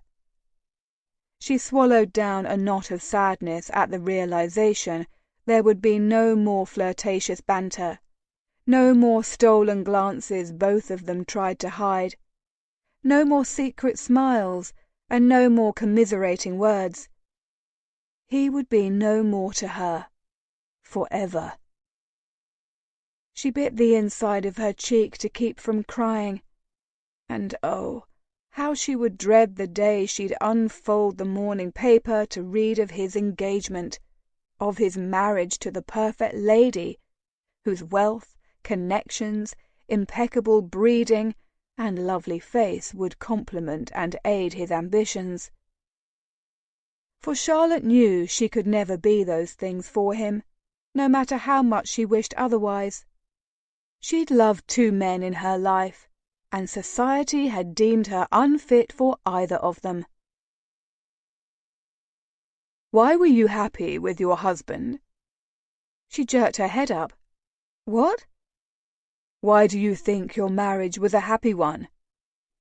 "I suppose," she instinctively twitched her ring finger, "we shared a mutual respect for each other, and because we respected each other, we were honest with each other, even when the truth was painful or inconvenient." A ghost of a smile tugged her lips. "And we laughed together. I've learned never to underestimate the power of a well-timed laugh." She looked back to see crinkles marring his forehead. Pulling herself up, she settled at the foot of the bed, tucking her knees into her chest and resting her chin on them. "Why do you ask?" He was quiet for a long time, and while she was tempted to prompt him, she sensed he was waging some sort of internal debate. His eyes were far away when he said, "My parents' marriage was heralded as a great match, and yet they did not enjoy a happy union. I've often wondered why they could not find contentment together. I suspected my mother's sullen disposition was part of the reason, but I now know that to be false." "How so?" "Alethea found the Countess's diary. She'd written in it since she was a girl. It was shocking to read her words and trace her metamorphosis from a cheerful young lady to a bitter, angry woman." "Why did she change, Finn?" Her pulse roared in her ears as she waited for his answer. Finley's gaze gripped her own. "She learned that my father, her husband, and the man she loved, had carried on an affair with her sister." He said the words like he was announcing it was time for supper, as if they were inconsequential and not packing the weight of a racing mail coach. Surely she'd swallowed shards of glass. "How did she find out?" Finley chuckled, but it was hollow sounding.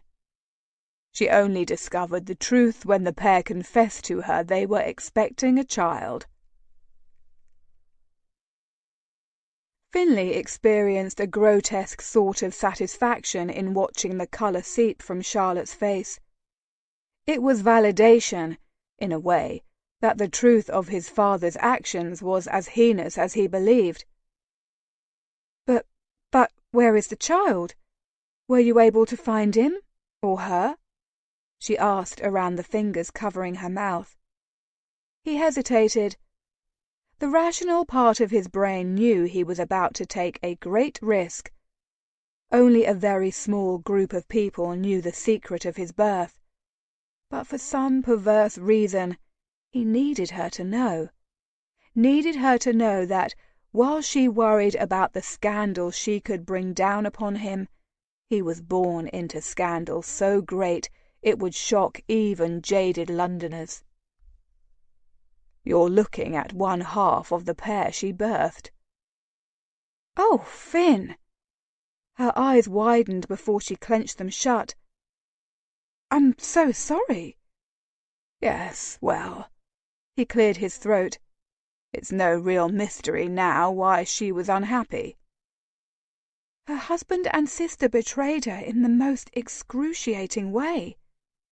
He swallowed. Her whisper seemed to echo. What happened to her? Your real mother?" "She died in childbirth." "Oh." He heard the sound of hair rustling and knew she was fidgeting with her curls. "And the Countess just accepted you and your sister as her own? Lad, I can't imagine how painful that was." "Despite her sins, the Countess loved her sister, and she sadly could not have children of her own." He massaged his temple. "When my father pressed us on her, I think she felt helpless to say no." He remained quiet until she looked at him. "Would you have said no?" Her blue eyes were sad. "I do not know." Finley leaned back on the pillows, a lump in his throat. Whenever he thought of his mother, the Countess, and tried to decipher her actions and motivations, he came to naught. If she had refused to accept us, if she had turned us away, my life would be very different than it is now. Charlotte considered him, a haunting emotion shining in her eyes.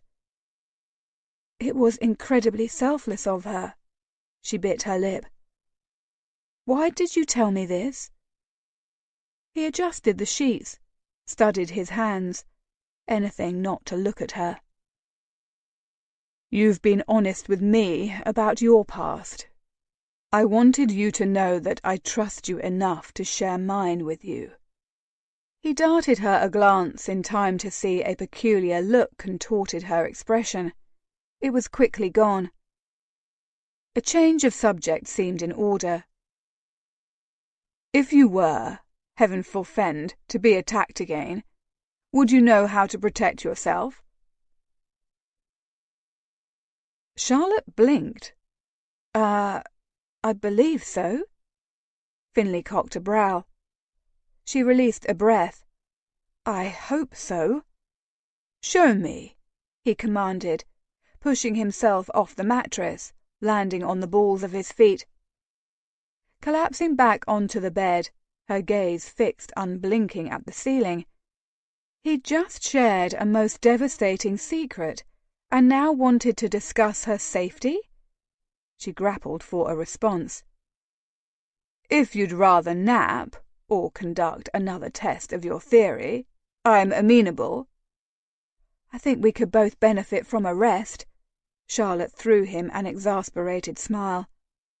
It seemed he was done discussing his ruinous past, and she would not force him to answer any more uncomfortable questions. "I'm sure even you, O god of fornication, need a break every so often." "Not with you, I don't," he returned, his tone low and gravelly. Flames of arousal singed the surface of her skin, and Charlotte battled the urge to simply return to bed and to the circle of his arms. But no, she thought, with a sharp mental shake, swinging her legs over the side of the bed. He'd expressed concern for her safety, and she'd show him he would not have to worry about her when they parted ways. She'd seen the worry that lurked in his eyes before he blinked it hastily away. After grabbing her chemise from the floor, she slipped it on and came to a stop in front of him. He had not bothered with clothes, a fact she considered quite annoying and distracting. She gritted her teeth as she forced herself not to look at any point south of his chin. She failed almost immediately. "Shah, darling, we'll never get started if you continue to look at me like that." She snapped her gaze to his, and a hot flush stole over her cheeks at his chastising look. When his lips quickly curled into a wicked grin, she took a step back. "You act like I'm going to maul you," he grumbled, arching a brow. "Aren't you?" His hearty laugh bounced off the walls. "If I did, I could hardly be held to blame. You're delectable." Charlotte opened her mouth to toss back a saucy reply, but thought better of it. They'd never get started if they continued down this path, for it led straight back to bed. "Stop trying to distract me, Finn." She held his stare. "Seeing as how you're a walking, talking distraction, it seemed a fair turn." He rolled his eyes when she merely stared at him. "Very well. You say you're capable of protecting yourself should you be attacked again, but I want to be certain of it. I'm going to come at you, and I want you to ward me off. Are you ready?" Swallowing, Charlotte squared her shoulders. "Yes." Even knowing what Finley intended, she was still taken aback by how quickly he moved. He had her arms pinned by her sides, his incredibly strong frame holding her close. Despite his gentleness, she still felt panic streak like ice through her blood. Clenching her eyes shut, she willed herself to remain calm and still. She needed to feign acquiescence. With a Herculean effort, she relaxed her limbs until Finley was almost holding her up. When he leaned back to look at her, she slammed her foot down on his instep and simulated bashing his head with her own. "Whoa!" he groaned, jumping back and hopping on one foot, grasping the other behind him. "I tried to hold back." Charlotte bit her lip. "That was holding back?" She huffed. "I didn't actually hit your head, did I? If you had, I'd probably be a bloody mess on the floor right now." Finley plopped onto the edge of the bed, rubbing his foot. He stared at her for a long, tense moment, and then his lips cracked into a broad grin. "That was brilliant. If a bastard is stupid enough to attack you, I want you to make him bleed." She nodded, pleased by his praise. "Is that what you did when you were attacked?" he asked, rising to grasp her by the shoulders. "No." Just recalling the encounter made the hairs on her arms rise. "He attacked me from behind, and I stepped on his foot, and when he let me go, I ran."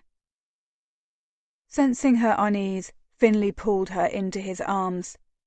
"Sometimes your best course of action is to run." "I fear I run too much," she whispered, exhaling in relief when it was obvious he hadn't heard her. He stroked a hand over her head, brushing through her hair with his fingers. "Do you truly not know who tried to take you?" Charlotte stiffened instinctually and cursed her body's response. With a force of will, she kept herself from burying her face in his chest as she contemplated what to tell him. She wanted to confess everything: her former in-law's accusation and her increasing desperation to be free of them. She sucked in a breath through her mouth, his taste hitting her tongue. She couldn't do it. If she told him everything, he would insist on helping her, and she couldn't risk being more involved with him than she already was. She might love him, but she had to walk away, and Charlotte doubted she was strong enough to turn her back on his offer of help. Biting back the truth, she shook her head. "I don't know who he was." Finley held her stare, doubt and suspicion swirling in his green depths. Even while she crumbled inside, Charlotte forced herself not to flinch under his inspection. Their time together was limited, and she didn't want to spoil his good opinion in their remaining moments. A smile suddenly softened his face, and he ran his knuckles over her cheek. "I just want to help if I can." "I know," she whispered. That was the crux. He showed her several other techniques she could use to defend herself, and as she practiced each move, she revelled in being close to him. He seemed to enjoy her company too, because his touches were caresses, his instructions whispered in her ear with husky words, and their conversation was spoken in laughter. At various intervals, Charlotte stopped to just gaze at him, imprinting the memory of his teasing grin on her mind and heart. Some time later, he surprised her when he grasped her hand and squeezed it. "Will you play for me again?" She blinked from her revelry. "You want me to play the kinnor?" He nodded, falling back on the bed and propping himself up on pillows. "If you don't mind, I find watching you play quite relaxing." "Oh," she mumbled, pushing her hair back from her brow. She felt as if she were under water. He knew just how to leave her flummoxed with his thoughtful words and gestures. Charlotte ran her palm over the kinnor strings. Sitting on the edge of the bed, she cradled it in her lap. "Do you want to hear something lively or something not?" He pressed his lips together, his forehead crinkling. "I want you to play whatever you'd like." "Very well." She strummed a few strings as she contemplated which song to play. Suddenly she knew. "The Mountains High" seemed an appropriate choice considering how Finley had absconded with her heart. The last note echoed through the room, and Charlotte made a show of returning her kinnor to its trunk to hide the tears which, once again, ran down her cheeks. Standing slowly, she looked at Finley over her shoulder. He met her gaze, a half-smile lighting his face. "Come to bed," he said, extending an arm to her. She nodded, knowing it would be the last time he ever said such words to her. Chapter 22. Finley bit back a groan of frustration when Charlotte began to stir in his arms. Curse the morning.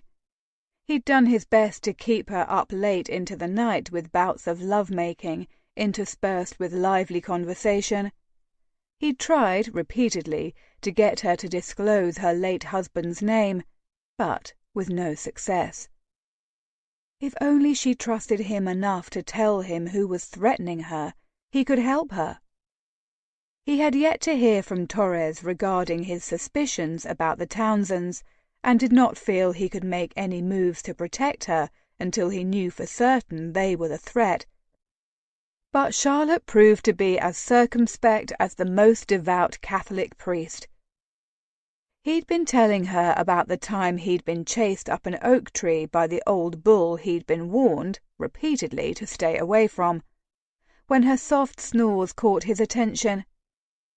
Looking down at her nestled into his side, he'd been struck by how young and vulnerable she looked.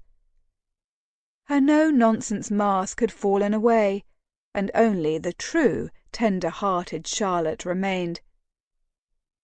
He'd watched her slumber in the light of the gas lamps from the street below until his eyelids grew heavy and he could no longer ignore the lure of sleep.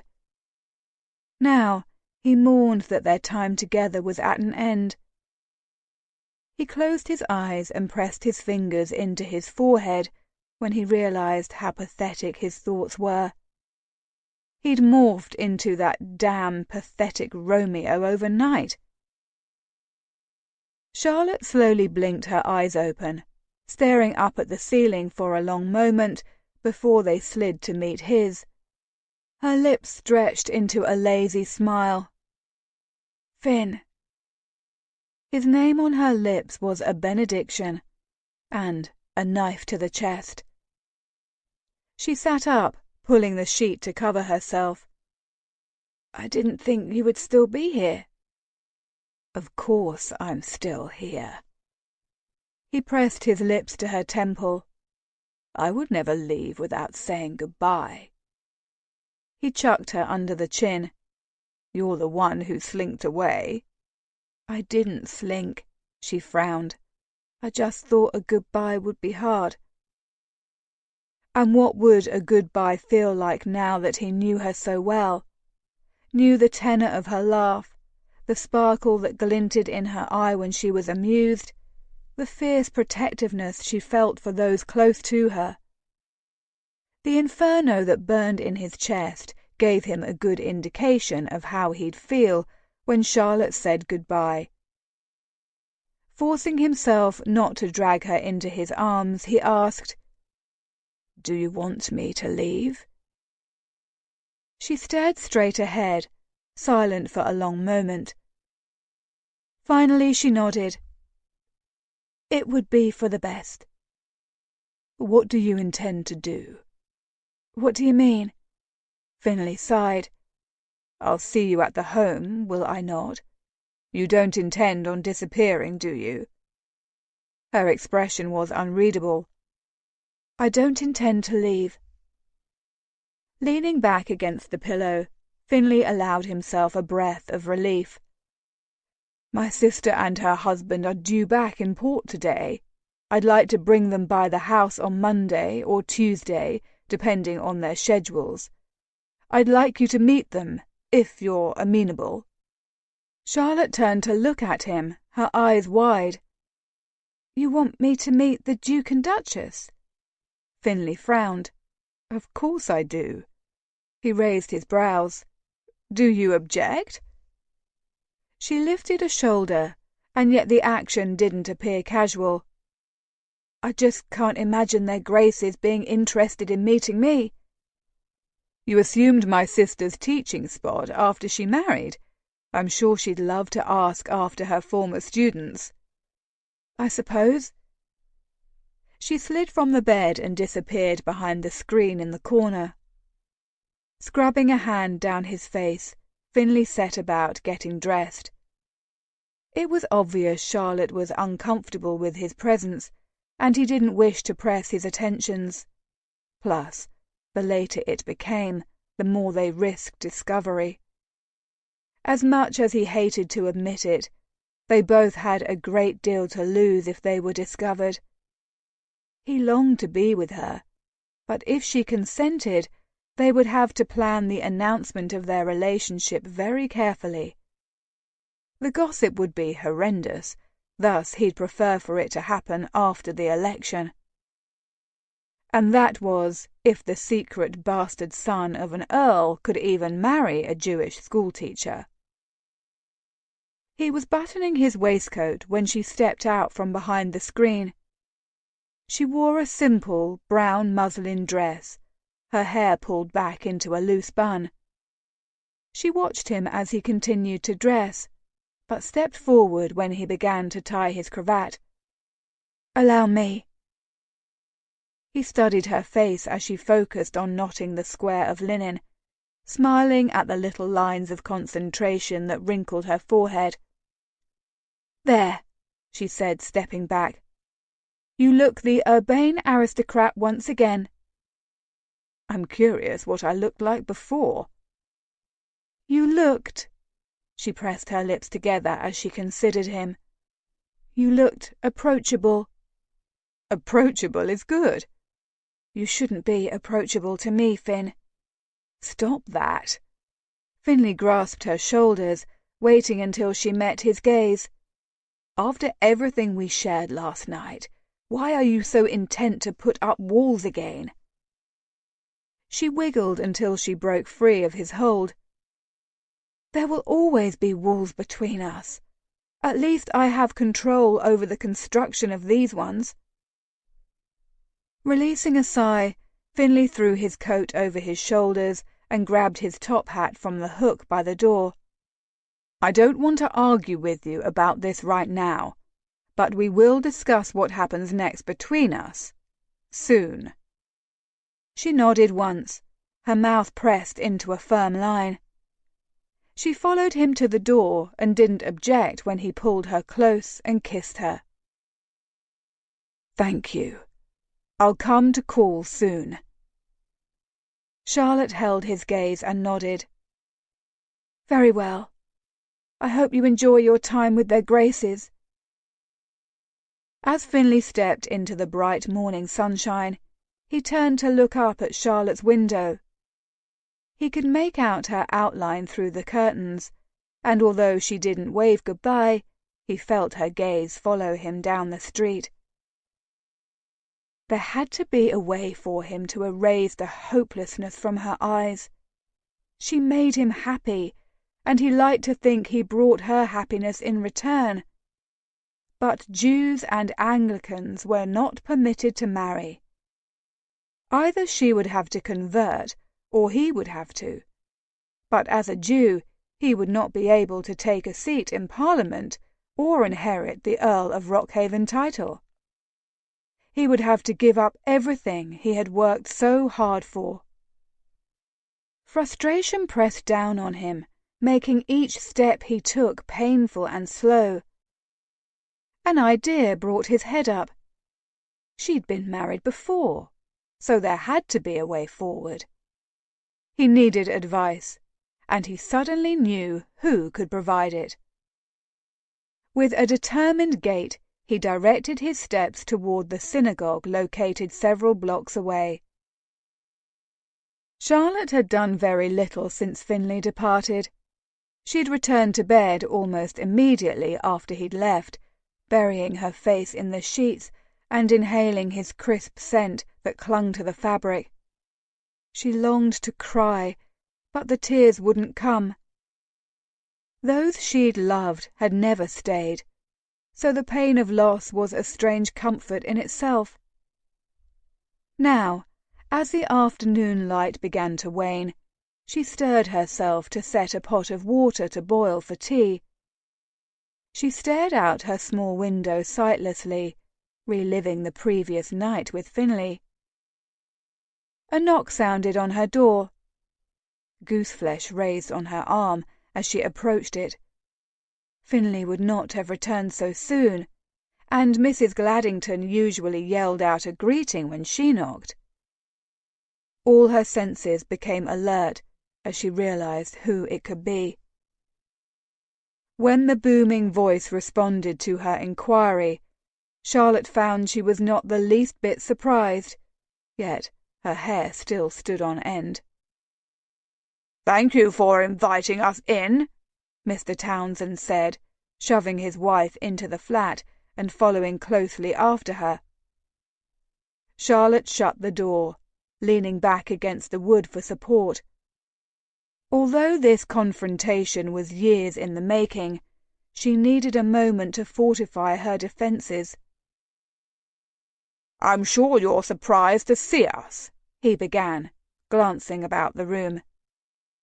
Mrs. Townsend walked about the space, inspecting Charlotte's bookshelf, then studying the watercolours on the wall with a curled lip.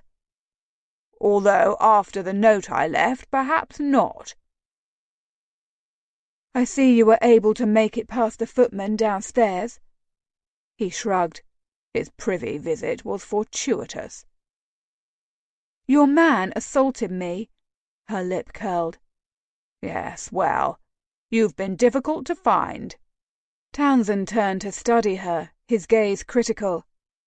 "But then your kind has always been adept at finding holes to hide in."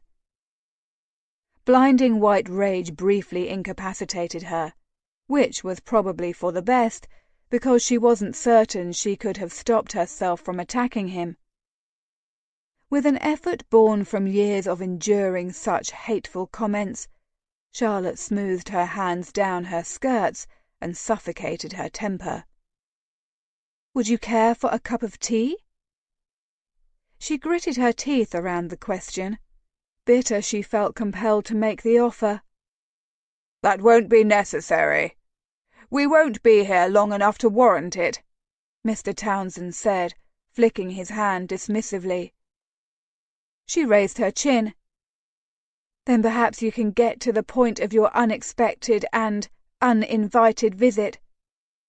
Townsend arched a brow, and Mrs. Townsend whirled around in a cloud of disgruntled black bombazine, her eyes slits of indignation. "Surely family never needs an invitation."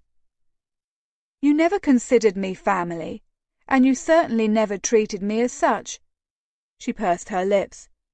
Perhaps Roderick was of the same opinion. It would explain why he was so anxious to take the position in India. "You little! That is enough, my dear," Mr. Townsend sighed as his wife swung away in a huff. "We are here for the ring." Charlotte jerked back. "I'm afraid—" "That ring has been in the Townsend family for generations," Mrs. Townsend snapped, her jowls shaking in indignation. "And you up and took it when my sweet boy died." She raised a laced handkerchief to dab her eyes. "Your sweet boy slid that ring onto my finger himself because I was his bride. It was mine to keep." Mrs. Townsend's face darkened, but Mr. Townsend lay a hand on her arm. "Calm yourself, my dear." Turning to Charlotte, he regarded her with a calculating gleam in his eyes. "Mrs. Taylor, the ring belonged to the Townsend family and was not yours to keep. Roderick's will very clearly states his property was to revert back to his parents." Charlotte clenched her teeth until her jaw screamed in pain at the reminder. "That was not his property. It was mine." "As his wife, your property was his property." Townsend smirked. "You need to return the ring." "I don't have the ring any longer." Mrs. Townsend gasped, and Mr. Townsend shook his head in disgust. "Then I'm afraid you will need to compensate us for its loss. It was last appraised at £200. "You must know I do not have that kind of money." Charlotte felt as if her brain had liquefied into a pool of sticky wax. "Perhaps you don't, but no doubt your titled friends do." He scowled as he looked about her small flat. Charlotte clutched a trembling hand to her breast, where her heart threatened to race right out of her chest. "You'd have me swindle £200 from my employers?" "Surely they value you enough to extend a small loan." Mrs. Townsend's smile was predatory. "Or perhaps your wealthy Viscount would be willing to pay it." Ice encased her limbs. "Wealthy Viscount? Surely you jest." "My dear Mrs. Taylor, we have had our men watching your home." He paused from shining his watch on his coat to smile indulgently at her. "We know Lord Firthwell arrived here last night and didn't leave until this morning." Charlotte cursed mentally as her cheeks grew warm. Knowing the Townsends were aware Finlay had spent time with her was mortifying, but knowing what that could mean for his political career made her sway on her feet. Gritting her teeth, she said, "Lord Firthwell is an honourable man who will advocate for the voters of Webley. To use him to punish me is despicable and beneath even you." "You should not have brought such an honourable man into your mess." She spun away, certain she'd strangle the man if she didn't create some distance between them.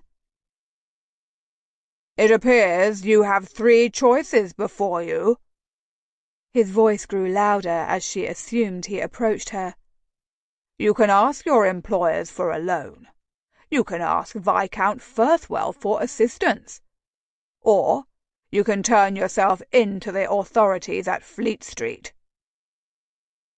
It was an effort to turn and meet their gazes.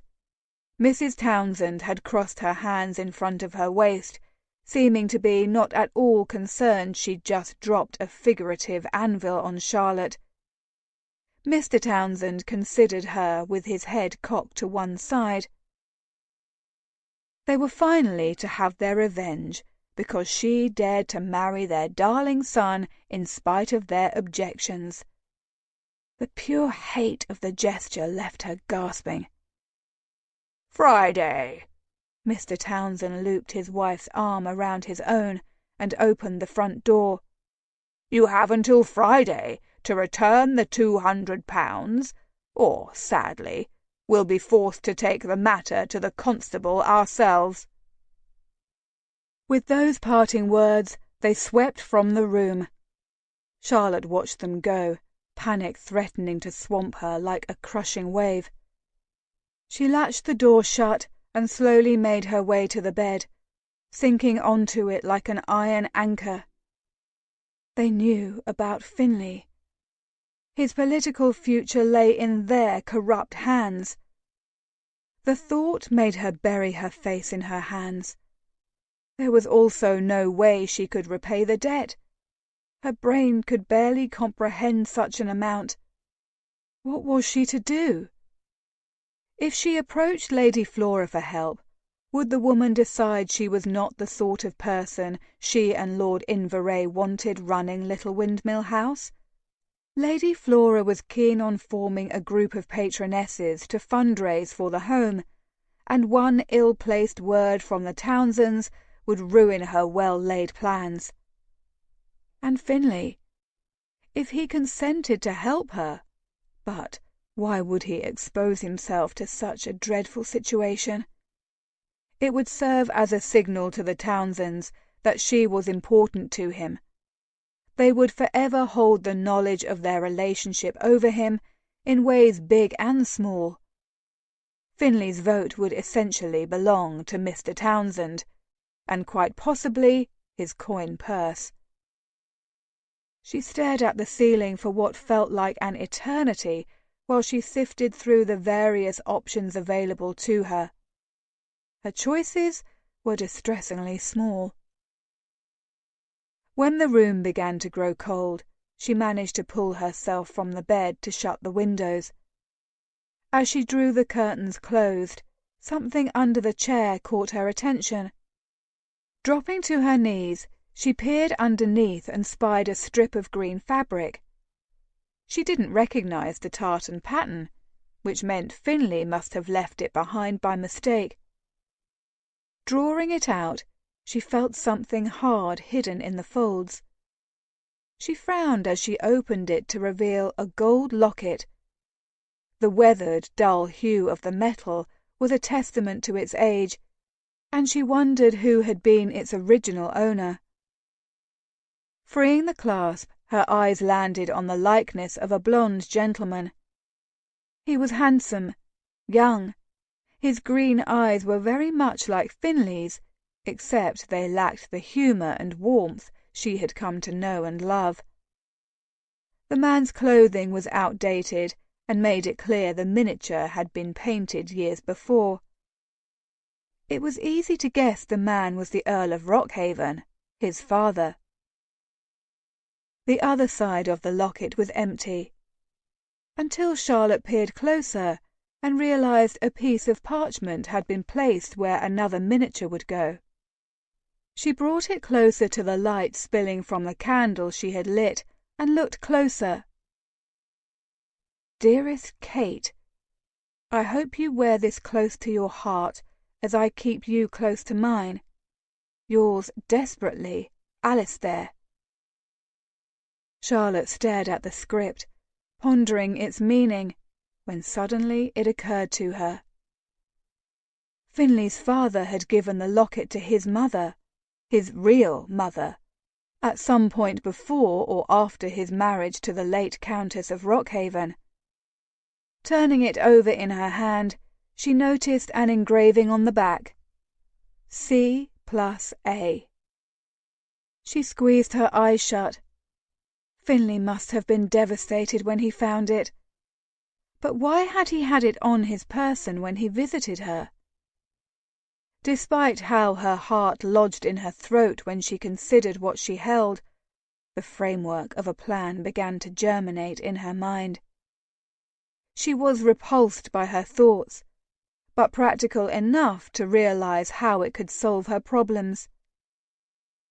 The Townsends were an old, respectable family with connections in not just Parliament, but at Bow Street and in the judiciary. Charlotte could take her modest savings and hire a solicitor to defend her from their unscrupulous charges, but it would all be for naught. They possessed the kind of power that crushed the scale of justice, and would relish the opportunity to see her at Newgate, where they long attested she belonged. With reluctant movements, she opened the locket once more, forcing herself to consider if she had the mental and emotional fortitude to do what she must to survive. Because in the end, the only person she could count on to save her from disaster was herself. "Lad Finn, you almost look respectable." Finlay grabbed his lapels and waggled his head mockingly. "Almost? I'd say I look mostly respectable." Alethea shook her head in mock disgust, even as her mouth stretched into a grin. "Perhaps the standards for such things have become less discerning in my absence. Or perhaps your memory has suffered in the stifling West Indies heat." A dry chuckle drew both Finlay and Alethea's head around. Declan Sinclair, Alethea's husband and the Duke of Darrington, considered the twins over a glass of amber liquid. With his elbow propped against the mantel, he looked the picture of elegance. The smile that lurked on his mouth hinted at his happiness. "You've not been here for 5 minutes, Firthwell, and already you and Ally are back to your old antics." Alethea crossed the room to claim a seat near her husband. "It's obvious no one has been around to take Finn in hand while I've been away. He's probably been running wild." Finlay's lip curled. "Do you really believe that?" "Of course I don't." Her face softened. "Aside from your letters, Torres has kept us abreast of your happenings. I'm impressed with the strides you've made with the estate. It would never have occurred to me to level the old, rotted-out barns in the far west fields and plant hops. That was quite brilliant of you." "Of course it was," he mumbled, looking away. Alethea's praise embarrassed him, even as it warmed his chest. Clearing his throat, he sank into a chair across from his twin. "So, I expect you to tell me all about St. Lucia." "I can speak of St. Lucia for hours." Alethea clutched her hand to her chest, a faraway look in her green eyes.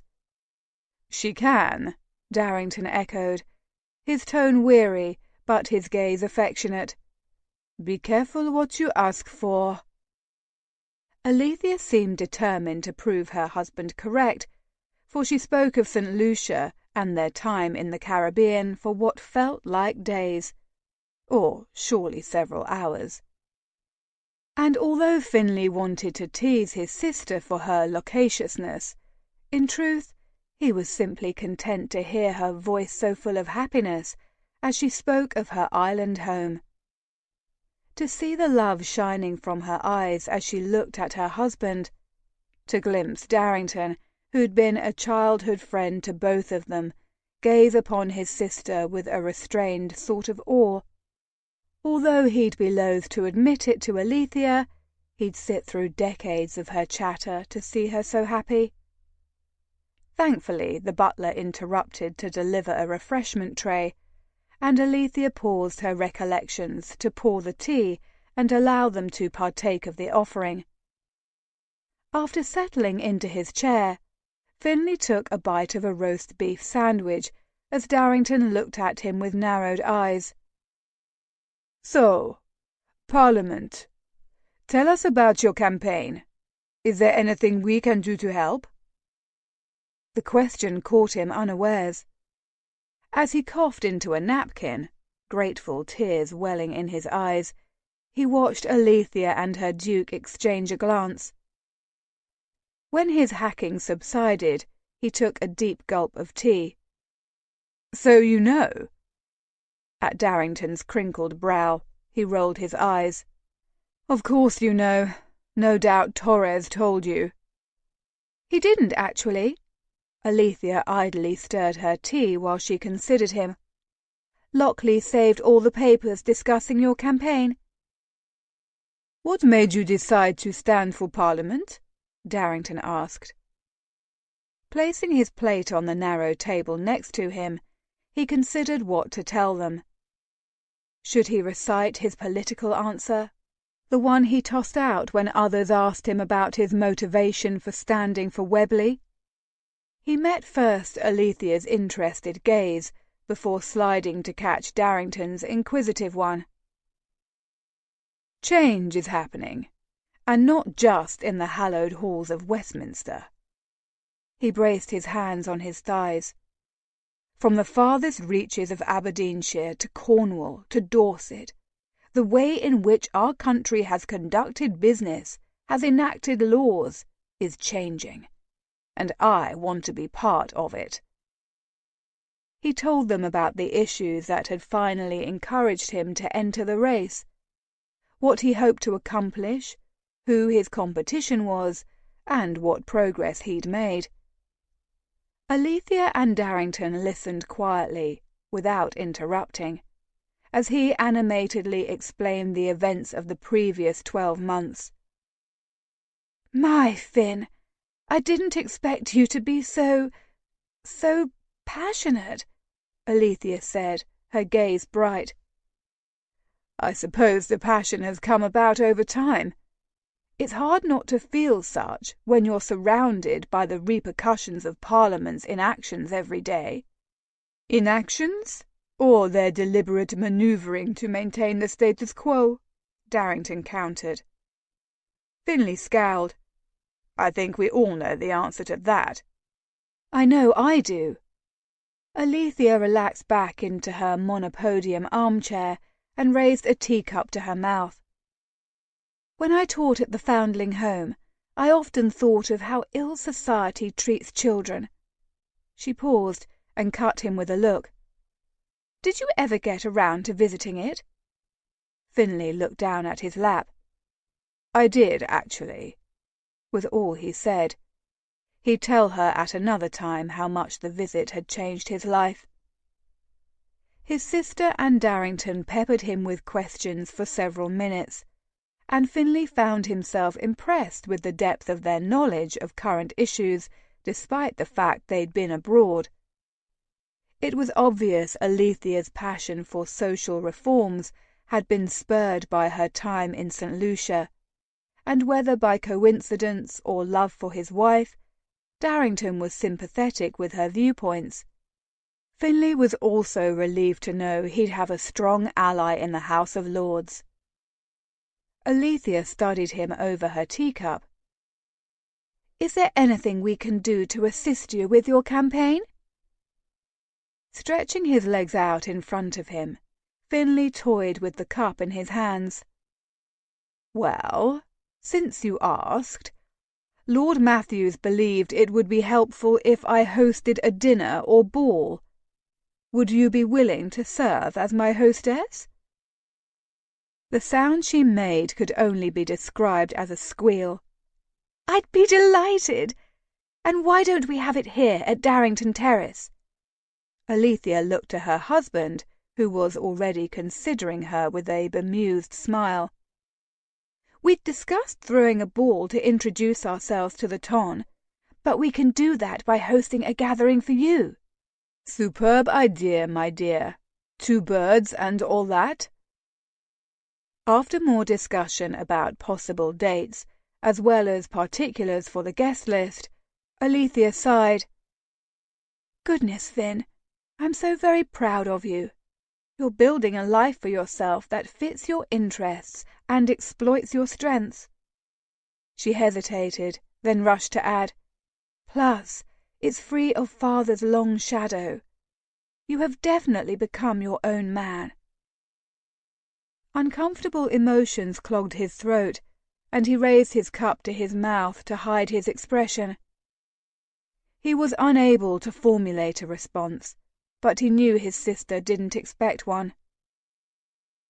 The twins were silent, each feigning interest in their tea or the selection of cakes on the tray, while they corralled their emotions. Darrington, to his credit, went on consuming his lunch, as if completely oblivious to the sentiments pulsing in the air. Finlay experienced a jolt of surprise, therefore, when the Duke was the first to speak. "We also have news to share," he said, as he rose to his feet. Darrington laid a hand on Alethea's shoulder, and she tipped her head back and flashed him a smile. A grin, really. A cat-who-got-the-cream sort of grin.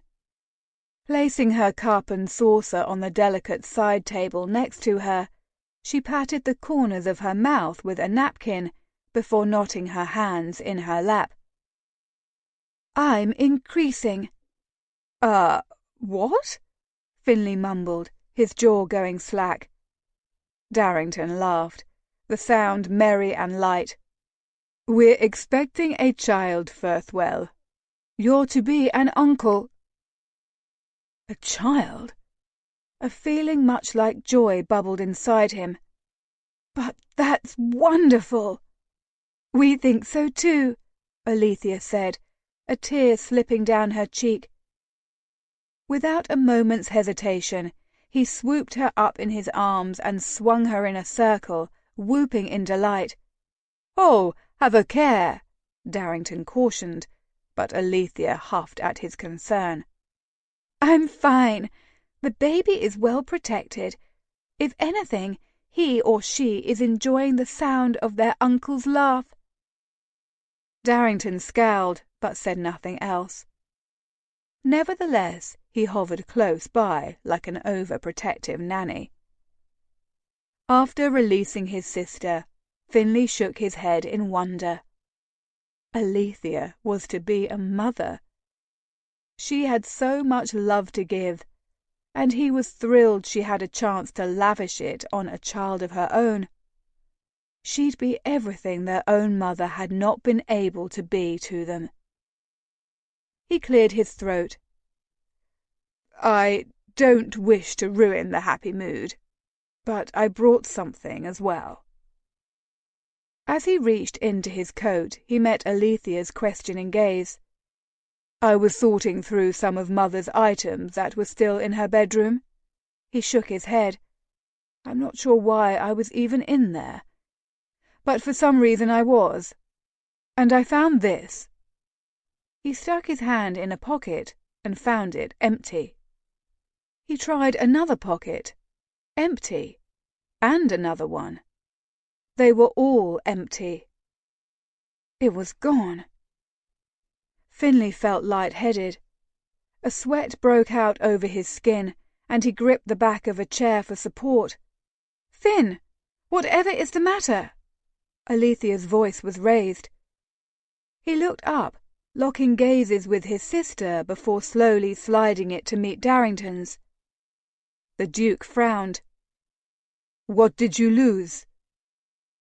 "I found a locket Father gave Aunt Kate."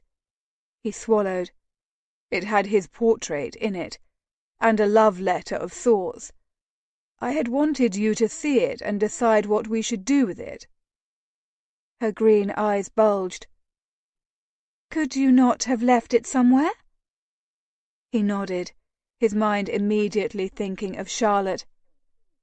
"Yes, I suspect I know where it is." "Is it somewhere safe?" she whispered hoarsely.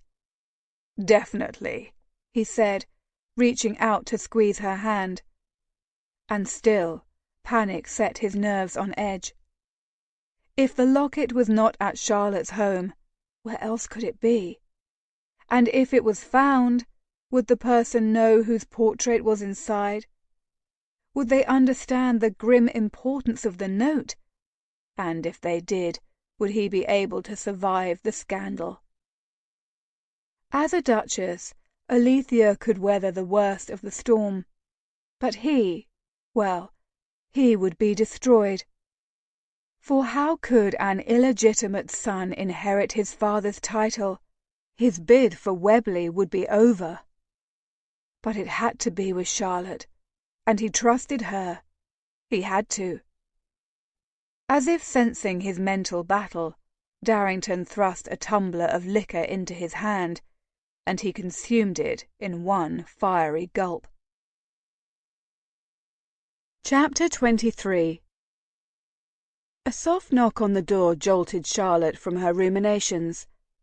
How long had she been standing at the window, hoping, no, praying for an alternative? An idea, a solution, anything that would save her from the plan she now feared she could not turn back from. She approached the door on leaden feet.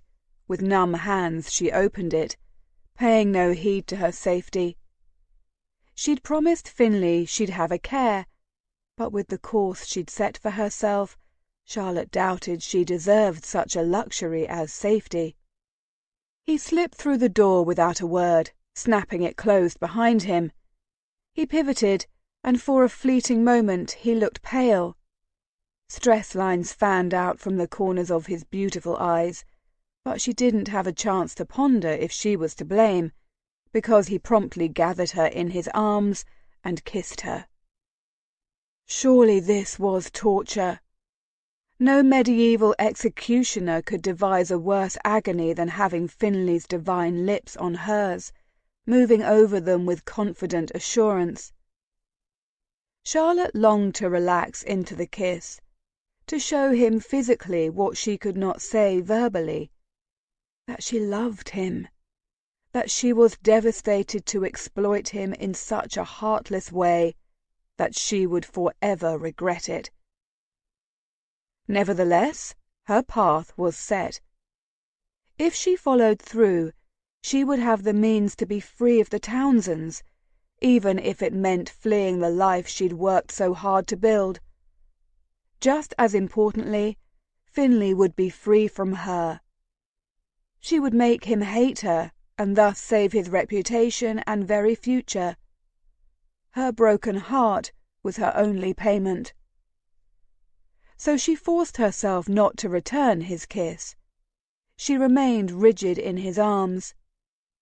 Eventually, Finlay pulled back, his forehead puckered in confusion. "Is everything all right? Are you unwell?" Gritting her teeth, she shook her head. "I'm fine." A frown marred his visage. He glanced about as he released her, his troubled gaze returning to her face. "Very well. I didn't expect to return so soon. I didn't want to expose you to talk, but I fear I may have left something here by mistake." The locket. She was careful not to phrase it as a question. "Yes," he said, drawing out the sound, his shoulders relaxed. "You found it, then?" "I did." "Right," he said, shifting back and forth on his feet. "May I have it back? I had meant to give it to my sister now that she's returned." "No." Finlay blinked. "No? What?" She bit the inside of her cheek before she ploughed on. "No, you may not have it back. Unless—" Watching Finlay's green eyes grow wide made Charlotte's stomach heave. "Unless what, Char?" Refusing to drop her gaze, she forced the words out around her clenched teeth. "Unless you're willing to pay me for it." He took a step back. "You cannot be serious." As much as it hurt her, like a hot blade straight to the heart, she laboured to say, "Oh, indeed I am, my lord. For I know what secret the locket hides." I... He snapped his mouth shut and clapped a hand over it. He stared at her unblinking for several thunderous heartbeats, his confusion so plainly visible in his eyes. "You would use it?" Choked by shame, she managed to arch a brow. "Oh, of course." He paused, his face turning red. Charlotte died a little more inside. "For now, You possess proof of the scandal that could destroy everything my sister and I have worked so hard to build." She nodded, helpless in the face of such a declaration. "And what makes you believe I won't tear your flat apart until I find it?" "I never said it was here." He slashed a hand. "What sort of payment do you require to return my property? Will it require multiple payments?" The harshness of his tone, the disbelief tinging every word, made her toes curl in her slippers. "A one-time only transaction will suffice." "Oh, a one-time only blackmail fee is all?" Finley chuckled. The sound raised hairs on her neck. "I guess I should be thankful you don't plan on exploiting my secret for the rest of my life." Fighting the urge to wave her arms and declare it all a great joke nearly overwhelmed her. The words lay on the tip of her tongue, just begging to be released, so he would be freed from this heinous exploitation. So her heart would thaw from the icy agony that encased it. But she squared her shoulders instead. Very soon he would be safe from her, and she would be free of her wretched in-laws. Finley ran his hand through his hair, clutching the strands with fingers curled like talons. His eyes looked almost crazed. "Tell me, Charlotte, how much is required to buy your silence? How much do I need to pay to have the locket returned to me?" A long, dreadful silence expanded between them. It seemed to ebb and flow throughout her tiny flat, and she wanted nothing more than to throw herself on the bed and bury her head under her pillow. She was desperate to stop the echo of betrayal and anger that befouled the space. "Well, are you going to tell me, or have you changed your mind?" She cleared her throat around the humiliation. £200, my lord." "Is that all?" Finley emitted a sound that could only be described as a snarl. "Now is your chance to demand an amount that will see you out of this hovel," he gestured around them with his chin, "and into a place more appropriate for a beauty like you. You could demand enough to live comfortably, even grandly, for years to come." She jerked her head as shame stained her cheeks. "That is not necessary, my lord. £200 will suffice." "Surely you want more than that. Here's your opportunity to lay me low, to bleed me dry, and I can't do a damn thing about it. You know it, and I know it. If you were to hand that locket over to Abernethy, it would not take him long to realize its significance. Not only would my political career be over, but my title as Viscount Firthwell would be stripped from me as well." He glared at her. "My total and complete ruination is worth more than £200. Charlotte didn't know how she remained upright in the face of such a question. Licking her lips, she said, "That is all it's worth to me." He pondered her, his willow-green eyes a tempest. Abruptly he spun away and grasped the door-handle, but he didn't open it. When he spoke, it was to the wood. "I'll return tomorrow with the money. Please try not to sell the locket to someone else before then." She raised her chin, although he couldn't see her. "That would be unsporting of me." "And we certainly couldn't have that," he grumbled. He looked straight ahead for a long moment. "Was it all an act? Did it mean nothing to you?" Charlotte clamped her eyes shut and shook her head even while she forced herself to say, "What do you think, my lord?" Finley rested his forehead on the door, and his shoulder shook as if he laughed. But he said not a word as he swept out of the room, slamming the thin oak closed behind him. With a choked sob, Charlotte collapsed.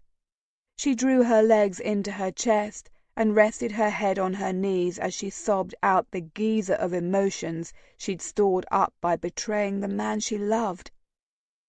One day, perhaps, she'd congratulate herself for doing right by him. But at that moment, with despair crushing down upon her, all she could think was how horribly she'd betrayed her heart. Finley walked without seeing. How could he have misjudged Charlotte so terribly? How had he not seen her for the grasping, opportunistic schemer he now knew her to be? It wasn't as if she pursued him or threw herself in front of him to capture his notice. If he was honest, he'd courted her. Even when she attempted to keep him at a distance and build barriers around herself, he merrily ripped them down. Not once had he considered how vulnerable his pursuit of her had made him. Leaving his mother's locket behind was all Charlotte had needed to turn against him. This was why he kept his relationships, or more accurately, liaisons, with women superficial. Because when it was purely about sex, no one was hurt. They fucked, occasionally Finley gifted a bauble, and they parted on friendly terms. The searing agony of deceit was not part of the equation. Why had he allowed himself to grow close to her? He'd finally relaxed and shared his true self with a woman, and it was so easy to do with Charlotte. She was thoughtful and kind, observant, logical. She had made him feel that his title and connections were of zero import to her. He'd pondered a future with her, despite the obstacles they faced, and had sought counsel on how to overcome the hurdles that stood before them. And yet, at the first opportunity, she'd exploited him. Finley stumbled to a stop, rubbing his chest. Lud, the ache was enough to make him grit his teeth. That he'd made himself susceptible to feel such a misery made him want to kick something, or break something. "Firthwell!" Blinking rapidly, Finley spun until he spotted Lady Flora approaching. Looking about him, he realized he'd stopped just down the lane from Little Windmill House. The woman smiled as she came upon him. "How are you today, my lord?" He battled to remember his manners, offering a belated bow. "I'm well, my lady. Are you on your way to the home?" "I am. Today the young mites will be learning how to hold their seat when their mount is spooked." She gestured with her thumb to the large man who stood behind her. "Duncan has been practicing his roar." "I have not, Flo," the man groaned. Lady Flora chuckled, her famous dimples flashing. "Don't mind him. He's just missish about his scaring assignment." "More like terrorizing assignment," Duncan grumbled. Despite his sluggish thoughts, Finley couldn't help but ask, "Do all your servants speak to you such?" Lady Flora frowned. "Duncan isn't my servant. He's my cousin. He doesn't have the brains or work ethic to be a proper servant," she added with a smirk. "And yet your need for me is greater than my need for you." Duncan spread his hands. Finley watched as the woman narrowed her eyes at the man. Obviously the two were tangled in their own secrets. At any other time his interest would have been piqued, but now was not that time. "Are you also heading to the home?" Lady Flora asked. "I am not." He pulled out his timepiece to avoid meeting her eyes. "Oh." That softly spoken utterance raised his head. Lady Flora considered him with her brow creased. She turned to leave, but stopped. Alethea invited me to dine at Darrington Terrace on Saturday night. Will you be there?" "Possibly," he said, looking down the street in the direction of Rockhaven House. The urge to lock himself away with a glass, make that a bottle, of fine whisky was the only thing he desired. "I should hope so, but if not, I'll see you tomorrow at the musicale at least." From the corner of his eye, Finlay saw her pause. "Firthwell, is Mrs. Taylor well? Should I be concerned?" How she knew to ask him such a question made him angry. Obviously he'd not been circumspect with his actions and feelings toward the treacherous woman. Turning to meet her gaze, he raised a shoulder. It ached from holding himself so stiffly. "I'd say she's how she's always been. I've only just now realized it." Chapter 24. Friday morning dawned bright and clear. The fog that clung to the Thames had long since been burned away by the rising sun, and not a cloud remained to mar the expanse of the smoky blue sky. Yet gloom hung low and heavy in Charlotte's flat. She sat, her spine straight, on the edge of a narrow chair near the window. She scanned the space, marvelling at its familiarity but strange otherness. For the last few hours she'd packed her belongings, shutting away the bittersweet memories in knapsacks and muslin bags. She'd donated the majority of her books to the foundling home, keeping only a small number she couldn't bear to part with. She'd sold her homemade rug, dishes, utensils, furniture, and her finest dress. All that remained of her life could fit inside a small valise. Now she sat, pondering when Finlay would come. She knew he would. His pride, his livelihood, his very future were threatened by the tarnished gold locket that lay on her chest. Although she yearned for one last glimpse of him, she didn't think she could abide his condemnation. A knock sounded on the door, and she crept to it, licking her lips and asking softly, "Who is it?" "Open the door this instant, Charlotte." Stifling a sigh, she slid the lock free. "You have 1 minute to tell me why you resigned your position at the home," Lady Flora demanded, shouldering past Charlotte. She was dressed in a coquelicot-coloured gown, her ebony curls swept up into an elaborate updo. It was obvious she had evening plans. The woman came to a stop in the centre of the room, her eyes widening as she took in the bare walls and near emptiness. "And why are all your belongings gone?" "You're no longer my employer, my lady, so you no longer have the luxury of demanding a response." Catching Lady Flora's exasperated expression, Charlotte huffed, "I'm leaving." "Well, of course you are, but why?" Lady Flora exclaimed, sinking onto the edge of her bed. Charlotte sat on the hard-back chair again and knotted her hands in her lap. "Circumstances have arisen that make my continued employment at the home impossible." The woman stared at her. "Do these circumstances, as you call them, involve Lord Firthwell?"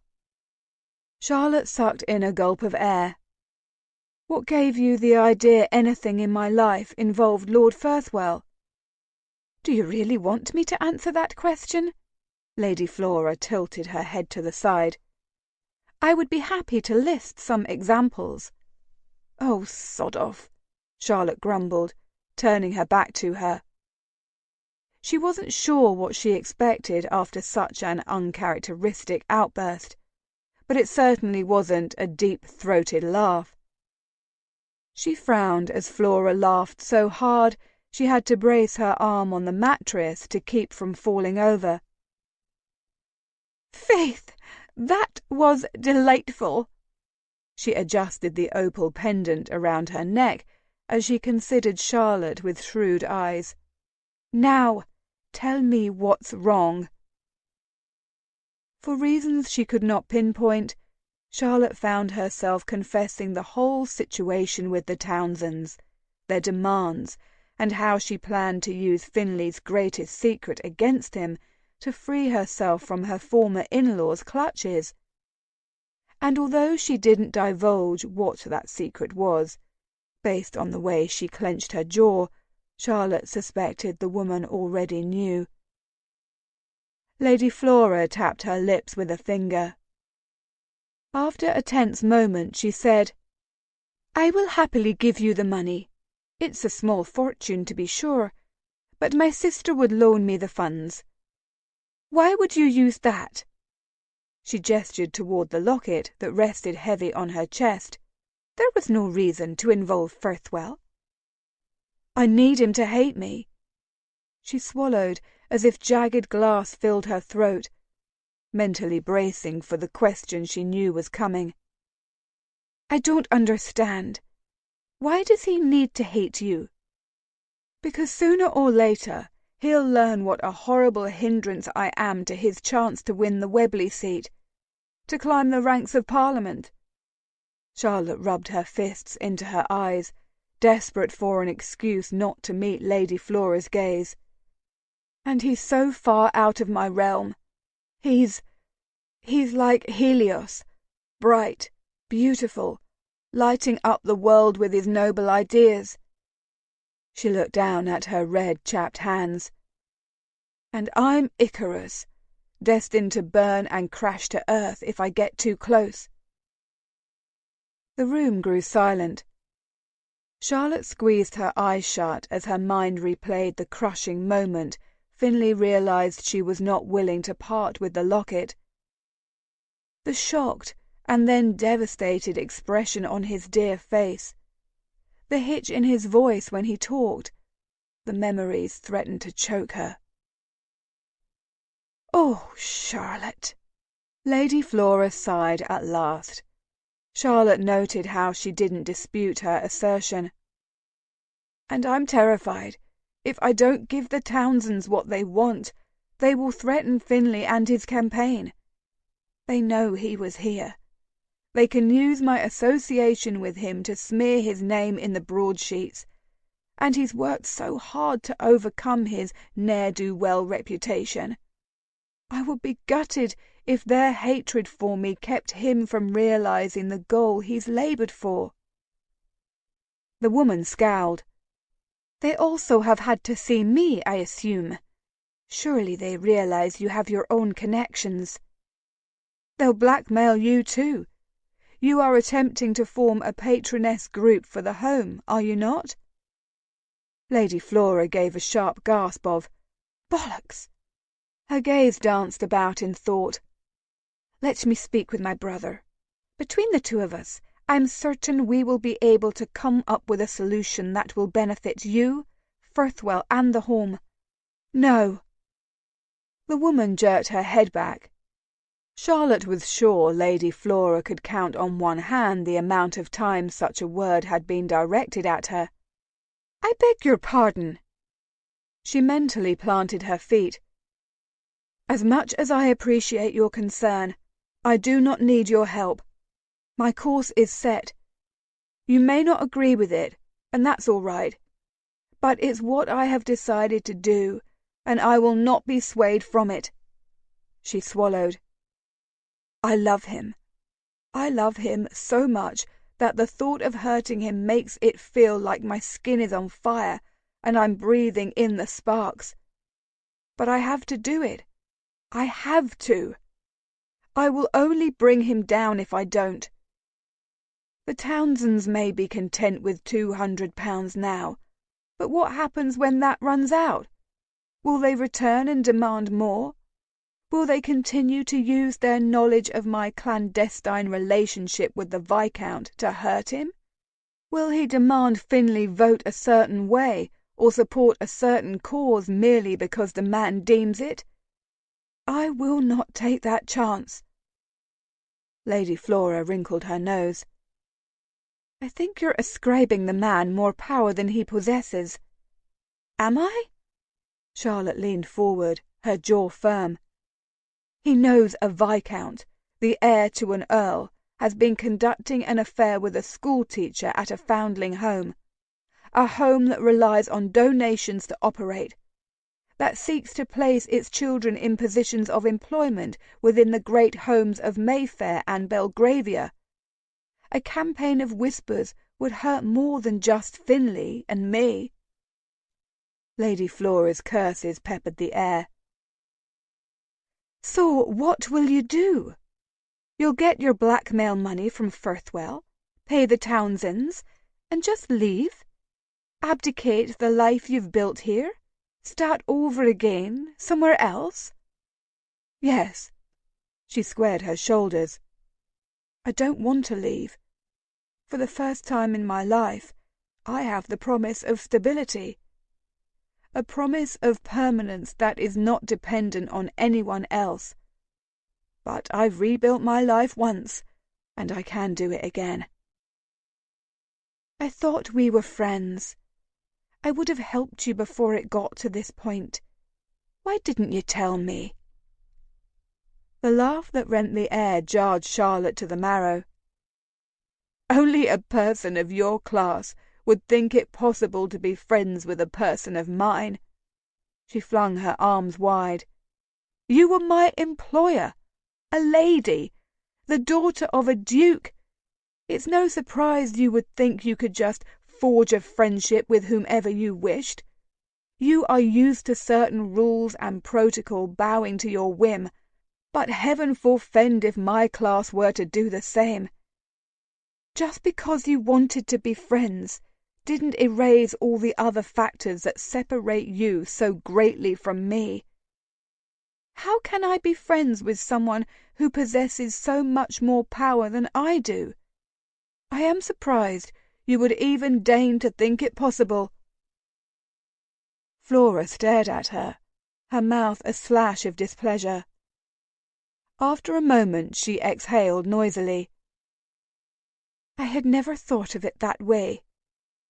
What I consider friendship was actually just an arrangement I thrust on you. I am sorry." The women were silent for several minutes. Charlotte resisted the urge to bite her fingernails, and instead toyed with a loose thread on her skirt. "I do not understand why you feel this is the only way forward for you and Firthwell. I'm certain we can deal with your horrid in-laws in some other way that won't cause you to leave." Lady Flora rose to her feet. "But it's not my decision to make. You have to proceed as you see fit." "Yes." Charlotte stood, her knees shaking but her resolve firm. "Which is why I need you to stand aside while I do what I must." Her former employer sighed. "I'll help in any way you deem necessary, and if it's simply to walk away right now, I'll miss you." With those parting words, she slipped out the door, the snap of the wood settling into place, jolting Charlotte as effectively as a lightning bolt. She returned to her chair, collapsing on the unyielding seat. Could she do this?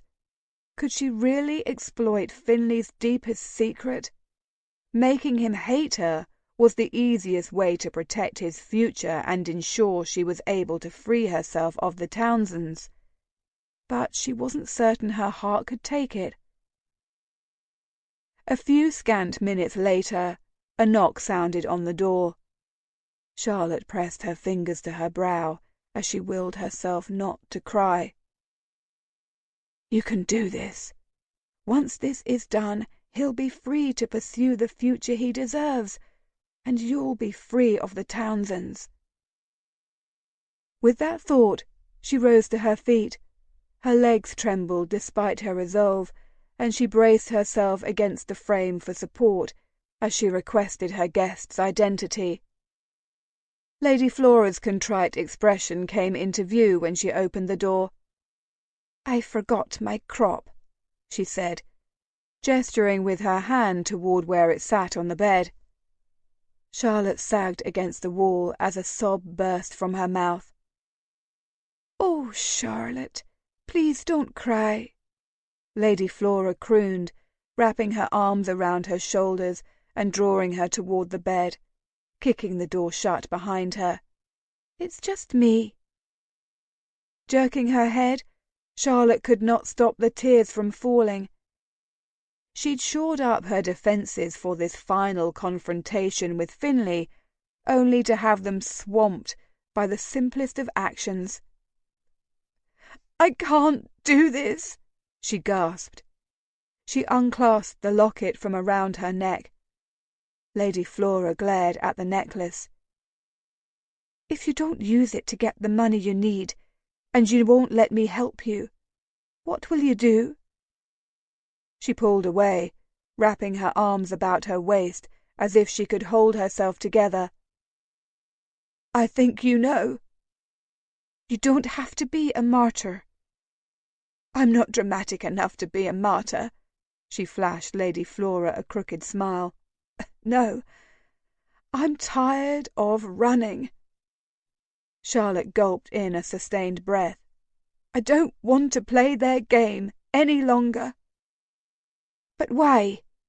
Flora made to speak, but, obviously catching her resolute face, abruptly cut off whatever else she had planned to say. "This is not at all what I had in mind when I mentioned alternative plans. I had hoped to just pay the amount they claim you owe before finding a way to run them out of town in disgrace." She slowly shook her head, her eyes sad. "I wish you would let me do that." Charlotte's heart felt full at her fighting words, but she shook her head.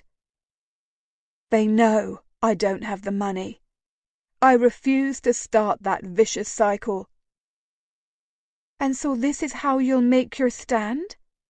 "I suppose so." She bussed the other woman's cheek and pulled back to look into her eyes. "But then, Finlay is worth it." Finlay had spent the night wondering how he'd misread Charlotte. How had he misinterpreted her reluctant smiles? Had the hitch in her breath right before his lips met hers been a sign of disgust? Had she welcomed him into her home and later into her bed because she knew he would be susceptible to her charms? The endless barrage of questions had left him with a debilitating headache, and he'd sent word to his sister and Darrington that he would be unable to attend their dinner party the following night. It was bad enough he had to attend the musicale Townsend had arranged to raise funds for his campaign, but he was not going to subject himself to an evening under the perceptive gaze of his twin. He should have known his absence would not go unchallenged. Not 30 minutes after he'd dispatched a footman with his apologies, his sister arrived at Rockhaven House. She didn't wait for Norris to alert him to her arrival, but merely led his beleaguered valet right into his chambers. "Lad Finn, you must really be feeling under the weather if you're in bed on a Friday afternoon."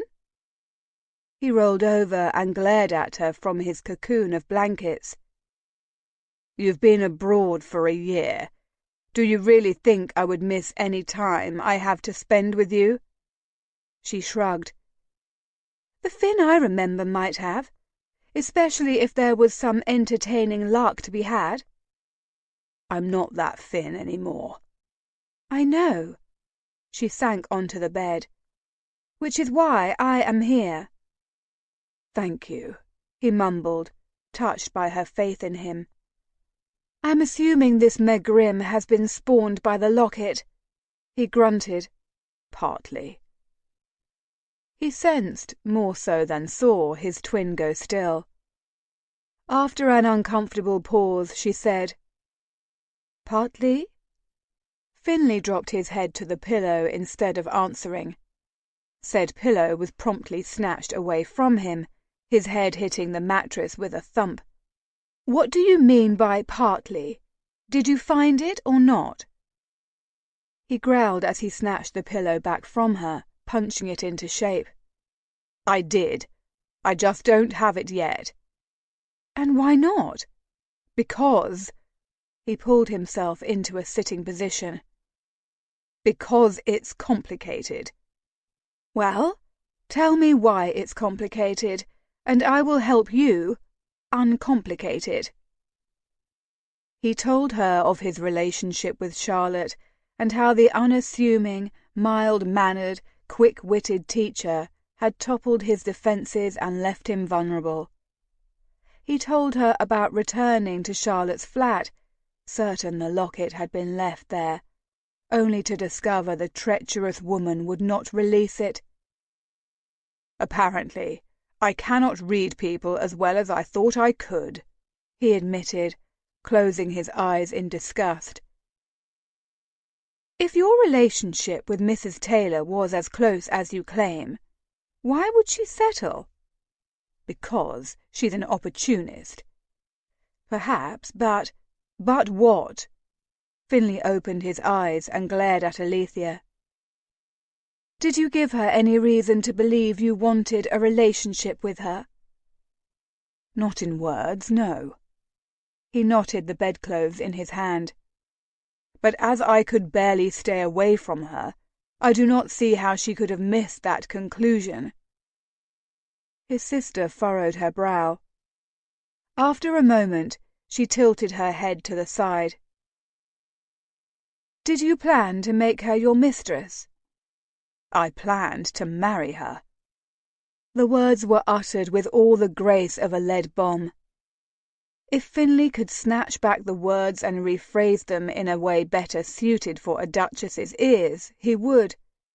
But to his surprise, Alethea appeared nonplussed. "Right. That's it?" He regarded her curiously. "You are not going to tell me how I would have married far beneath my class? How such a marriage would have ruined my political aspirations?" Finley scratched behind his ear.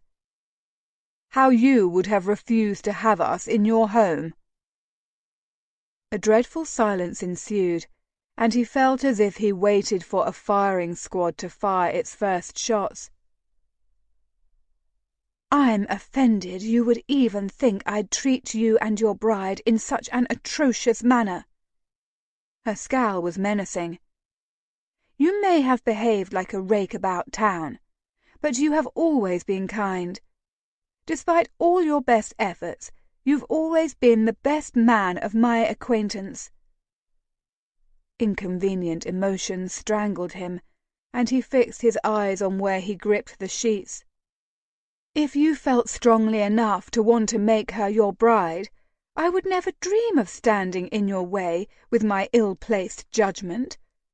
I've been gone a year, Finn, and in that time you have done great things, not only to benefit the Rockhaven estate, but to bring prestige and respect to your own standing. It is not my place to tell you what you can and cannot do." She smoothed her hands down her skirts and cleared her throat.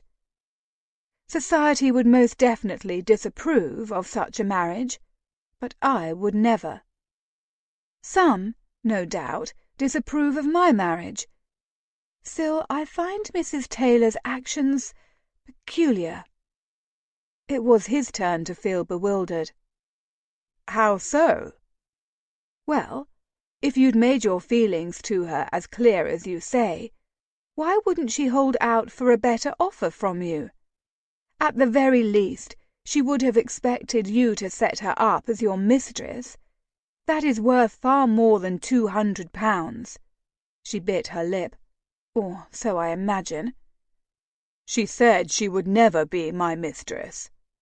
He scrubbed a hand over his face, and when he lowered it, he caught his sister's scowling expression.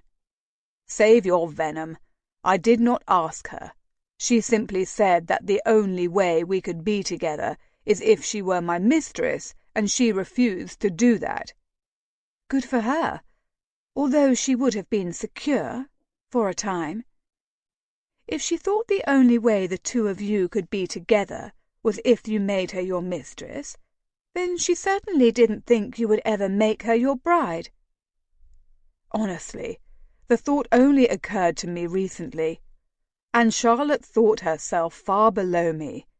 She was very aware that any association with her could ruin my political career. He licked his lips, and she would have to convert. He grasped his head. Lud, not a quarter of an hour before he'd thought himself a fool for trusting such a fickle woman.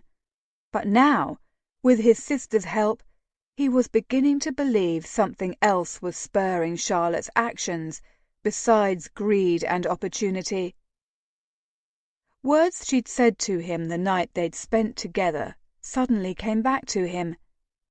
For just one night, can we forget about everything and everyone outside that door and just be together? She'd only given him one night. Why? So she didn't want to be your mistress, and she was cognizant of the damage she could do to your political aspirations. Alethea paused, her nose crinkling. If all this you've said about her is true, I don't see how she'd betray you in such a way. Truly? He wanted to feel embarrassed by the breathless way in which he uttered that single word, but his twin would never judge him for a fleeting show of emotion. Alethea nodded. There has to be a reason why she resorted to threatening you. Although Finlay held his tongue, his brain had begun to frantically consider different options. Did she mention being in debt to anyone? Finlay shook his head. Had she been acting odd or out of character lately? He frowned. She's been guarded, even distant, since the abduction attempt. Finlay felt his jaw unhinge, and he turned to his sister and watched her eyes grow large. He expected his did the same. Abduction attempt? They said simultaneously. Explain, Alethea said, with all the authority of a duchess. Finlay obeyed, telling her how someone had tried to take Charlotte, how the Campbells had taken her in, and how she'd only just returned to her home. Obviously, she was not being truthful when you questioned her after the crime. She paused, her gaze unfocused. Is it possible someone could have visited her at some point after she returned home? Footmen were watching her building, but it's possible.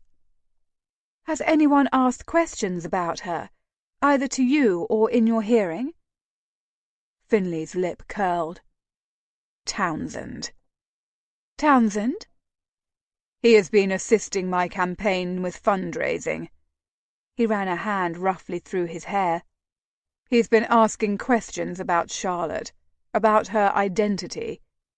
He made me suspicious, and I asked Torres to find out if there was a connection between them. Wise move, Finn. Torres will see that this mystery is solved. For all we know, she may have done something to warrant Mr. Townsend's interest. Maybe she is a threat to him. He pondered this for a handful of seconds and wiped it from his mind. No, I trust her. She's good, Allie. I know it. His twin smiled, her gaze warm. Then I know it too. Instinctively, Finlay grabbed her shoulders and pulled her into a hug. I have missed you. And I you, she murmured into his shoulder. He released her and rotated to yank on the bell pull. What are you going to do now? She asked. As much as I want to dash away to Charlotte's flat, I have a musicale to prepare for. He nodded at Norris as he entered the room. But I'll leave early to visit her. Good. Alethea smiled at his valet and turned to the door. Oh, wait. Both Finlay and Norris jerked their heads to her. Do you have it? When he frowned, Alethea mouthed, The diary. He looked to Norris and gestured to the door with his chin. After the man had exited, Finlay shared, "It's locked away." "May I have it?" Finlay searched her gaze for a long moment before he turned to his dressing room. He returned a minute later with the leather-bound book clutched in his hands. Damn, but why did it seem to have a heartbeat? Probably because it contained all the details of their father's duplicity, of his late countess's heartache, and the truth of their bastard births. Such secrets often had a malignant life of their own. Alethea reached for it almost reverently, her tear-filled eyes glued to the cover. She stroked the worn leather before her hand curled about it like a claw. "This blasted book will haunt us no longer." She stalked to the fire burning low in the grate and tossed the diary into the blaze. Finlay came to stand next to her, watching as the flames grew and licked over the cover, turning it black. As the oranges and yellows fanned higher, soothing relief descended over him, replacing the stress and uncertainty that had clung to him like a millstone around his neck. All his father's lies and misdeeds, the scandalous, deplorable secrets his mother had been forced to keep, were quickly turned to ash. Alethea stared, as if hypnotized by the flames. "We are not our pasts. No matter the deception and scandal that heralded our births, we can choose to live our lives free of such artificiality." She looked up at him, her mouth trembling. "You have a chance to be happy, Finn. Do not give up that chance so easily." Chapter 25. Had the sun always been so bright? So harsh? Charlotte blinked against the radiance, angling her chin so her bonnet blocked the majority of the rays. She might have hidden away for the last 2 days, but she certainly hadn't transformed into an Estri, the vampire from Jewish folklore that used to frighten her as a child. So should the sun be so punishing? But then, perhaps, it was already levelling judgment. As her eyes slowly adjusted to the light, she glanced up and down the block. Her gaze landed on a solitary figure who stood near a tree on the corner. The man's stance conveyed worry and regret. Her lips trembled as she attempted a smile for his benefit. Jimmy had been so kind, but she hoped the footman would not interfere. A rough hand gripped her elbow in a punishing hold. "It's about time you came out of your hidey-hole," a reed-thin man quipped, grinning with yellowed teeth at another man who stood behind him. Dread smothered her when she recognized the second man as the one who had accosted her in the street those weeks past. "Where's your big Scotsman to defend you now?" he drawled, a sneer darkening his leathery face. The men dragged her into a nondescript carriage parked just down the street and thrust her inside. The conveyance was rumbling down the street before she could push herself up and onto a squab. "Mrs. Taylor, what a surprise!" Despite the stone that dropped into her stomach, Charlotte managed to gain her seat, taking a moment to smooth her skirts and raise her chin. "Why should you be surprised? You know I do not have the funds." "And the Campbells wouldn't help you? And your Lord Firthwell? Did he not think enough of you to give you the money?" Mr. Townsend scoffed. "My Mrs. Taylor, apparently you didn't make the Viscount as happy as he's accustomed to being."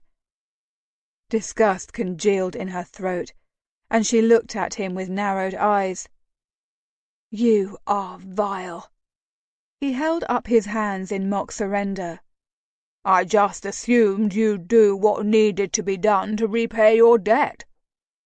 Although she could barely keep herself from trembling, she said, "There is no debt, and you know it." "I'm honestly shocked you've surrendered so easily. You've always been—" he wrinkled his nose, "crafty." Fighting the urge to curl her shoulders forward, to shrink from his taunting tone, Charlotte instead threw them back. "I think it rather sad you find enemies wherever you look. We both know your actions caused me to sell the ring. I'm confident a magistrate will agree." Smacking his hands on his thighs, Townsend leaned forward, spearing her with a taunting smirk. "Then let's meet with the magistrate, shall we?" After bouncing along for several minutes, the carriage halted, and Charlotte gripped the edge of the squab with stiff fingers. They had come to a stop in front of the public offices on Bow Street. She did not have time to draw breath before she was bundled out the door with rough hands, up narrow stairs, and down a cramped hall into a middling-sized chamber that smelled faintly of sweat and heavily of cigar smoke. An older, heavily jowled gentleman sat at a large desk littered with papers and folders, two assistants hovering behind him. The scene reminded her of a Faustian-inspired sketch she'd seen, depicting an angel and devil perched on a man's shoulders, tempting him to sin and keeping him from it in equal measure. At their entrance the man looked up, his small eyes landing on Charlotte with an uncomfortable intensity. "Townsend, have you found her, then?" "I have, your worship. She has agreed to be cooperative." Catching Charlotte above her elbow, Townsend thrust her forward. Fear melded in her throat as she met the magistrate's eyes. "Mr. Townsend claims you sold a ring belonging to his family. Did you?"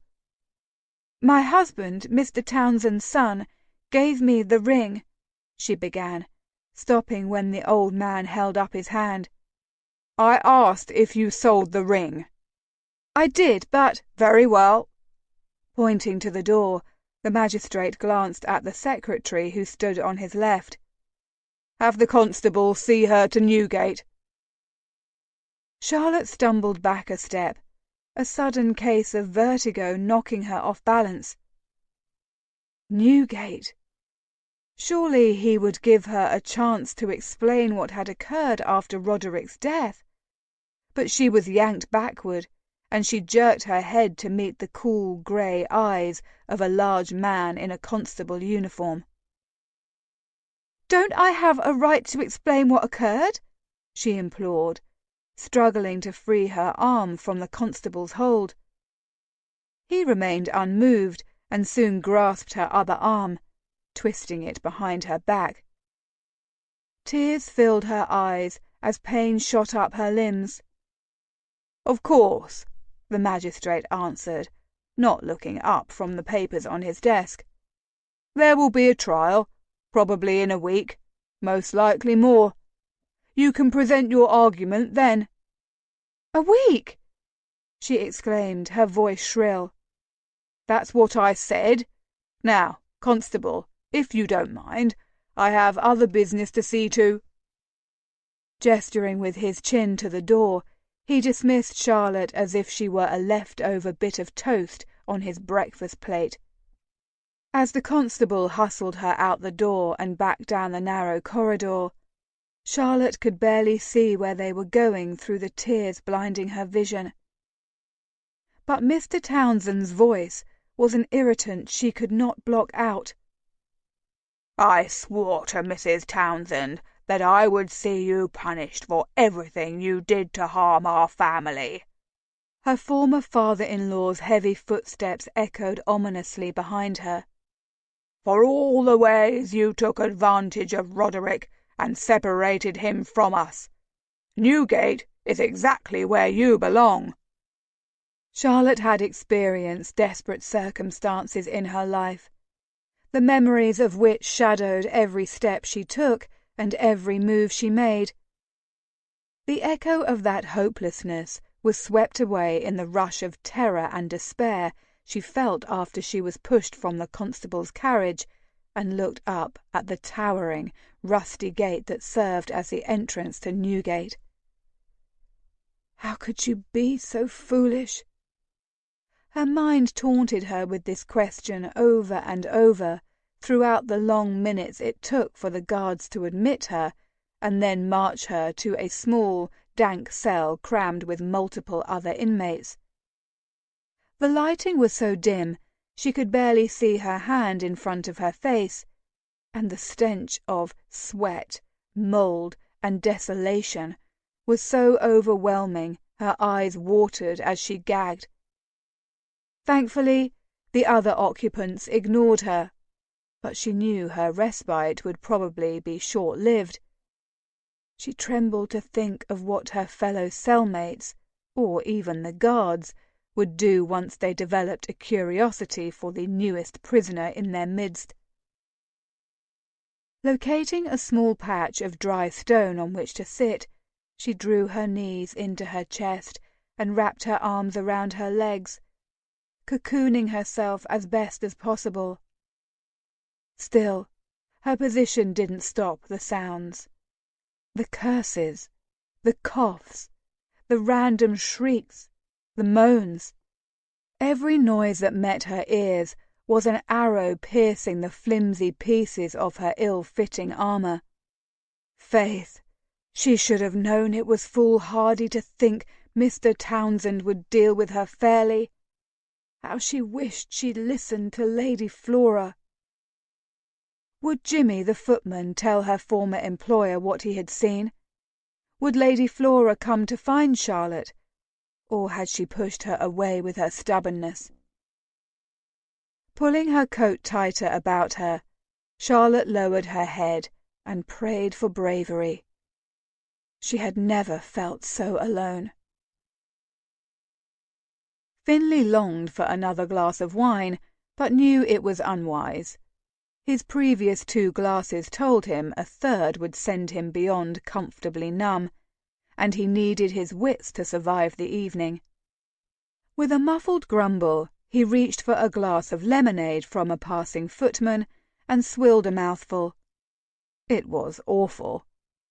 Wiping his mouth, he stared about the crowd, idly rotating the glass as he did so. If he were not obliged to be at this musicale, he would be with Charlotte, waging a campaign on her defences until she divulged how she knew Mr. Townsend and what hold he had on her. Even now, he watched Townsend chat with the Italian singer he had managed to retain as the night's entertainment. Her performances had consistently sold out shows at the Opera House, and he did not want to think of how the man had been able to secure her talent. And he hated that such a move had created a crush. The townhouse packed to the brim with people eager to hear the voice of the famed singer. That it benefited him and his campaign was a bitter irony, considering his desire to be elsewhere. "My lord, I'm delighted to see you tonight." Peering to his side, he found Miss Eddington smiling up at him. Gulping another mouthful of lemonade, he smiled, or he suspected he did. "I suppose you were hoping I would entertain you during this rather monotonous gathering, were you not?" "Oh, but I'm thrilled to hear Signora Bianchi sing." Her eyes were the size of crown coins. "I've been wanting to see her perform since her first show in Covent Gardens. It's been told her voice can reduce a grown man to tears." So could a bleeding eardrum. "I suppose I have been so busy at Rockhaven Court I have not heard tales of her talent." Crinkles appeared at the corner of Miss Eddington's eyes. although her face remained politely curious. "Are you often at your estate in Herefordshire?" "I am. In my father's absence, it is my responsibility to see to the estate and all who depend upon it." "I see." Her voice held no hint of censure, yet Finlay heard it all the same. "But surely when you are elected to Commons, you will spend your time in London." Placing his glass on a nearby table, he linked his arms behind his back. "If I am to represent Webley, I would want to spend as much time in the district as possible, so I could more easily learn the residents' concerns and address them expeditiously." "So you plan to live in Webley?" she asked, her expression twisting in derision. "No." The word came out harsher than he intended, his irritation at her question seeping through.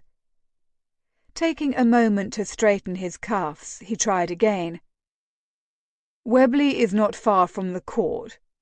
I intend to live on the estate and travel to Webley as much as my schedule in London and Rockhaven matters will permit." "I believe that to be a solid plan." Miss Eddington nodded in approval. "I also believe it much wiser for you to live in London and commute to your estate and Webley, should you need to. Everything happens in town, and my father says it's always important to keep your finger on the heartbeat of society." Before he could think too deeply on this development, a slender figure materialized at his sight, panting from exercise. "Firthwell!" Lady Flora gasped, clasping his arms. "I have news of great importance." Taking her elbow, he gestured to a footman as he led her to a pair of chairs in a corner of the room.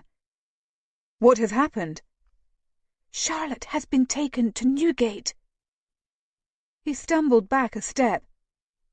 "What on earth do you mean?" The footman appeared before them, and he cursed internally at his untimely arrival. "If you would be so kind as to bring her ladyship a glass of lemonade, I would appreciate it." After the man's departure, he raised his brows at Lady Flora. Her face was ashen. "I've only come to collect my brother before heading to the prison, and because she asked me to return your item." Finlay cleared his throat. "I don't understand. I have not settled my end of the bargain we arranged." "You daft man! Do you not see there is no bargain any longer?" As he tried to make sense of her words, he discreetly surveyed the room. Miss Eddington snuck glances at them over her fan from where she stood next to her mother, but he was certain she could not hear their conversation.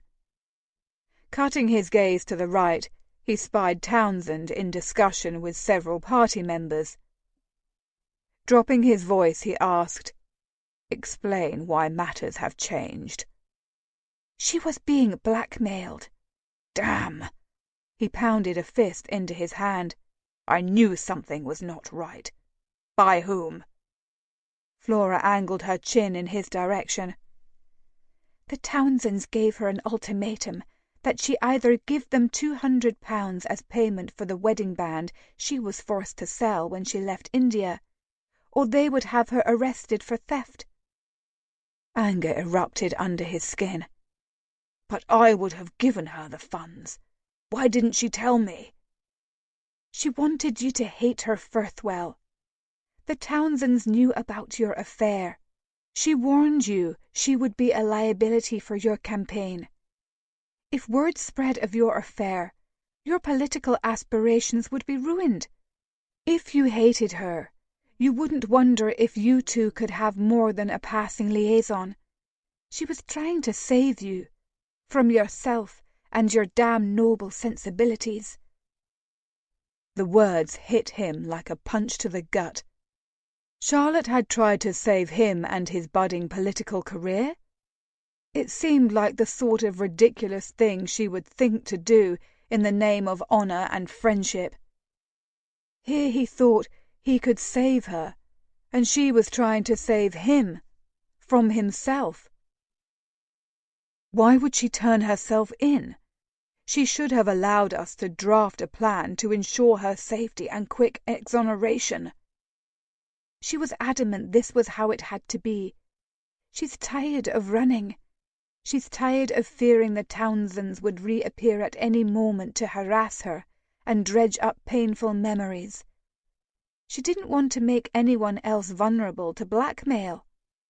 Flora crossed her arms. Charlotte hoped that by confronting them, alone and without friends they could use against her, and she against them, and challenge their ridiculous charges, she could employ a strong defence.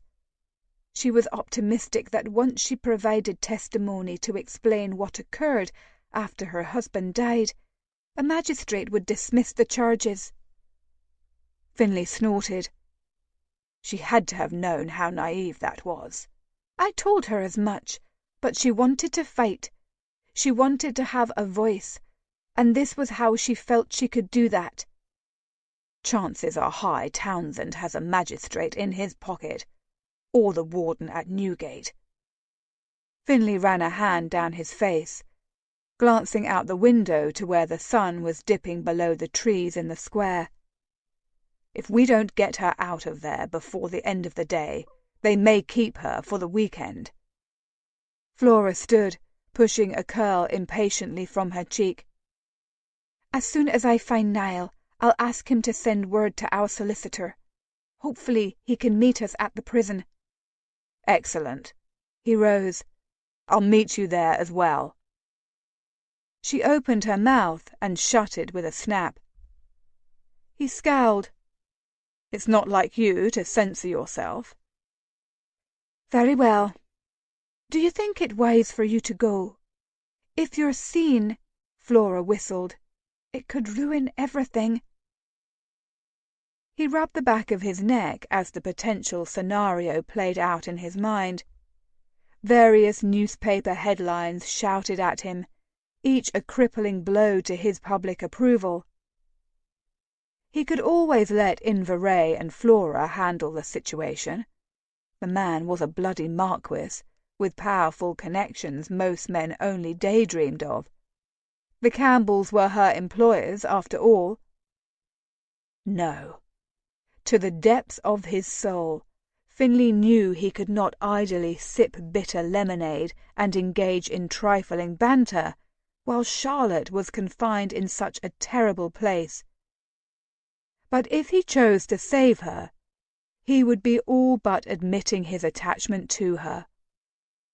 Why would the patron of a foundling home rescue one of its teachers from Newgate for theft? If word got out of his actions, it would spread faster than fire over alcohol-doused vellum.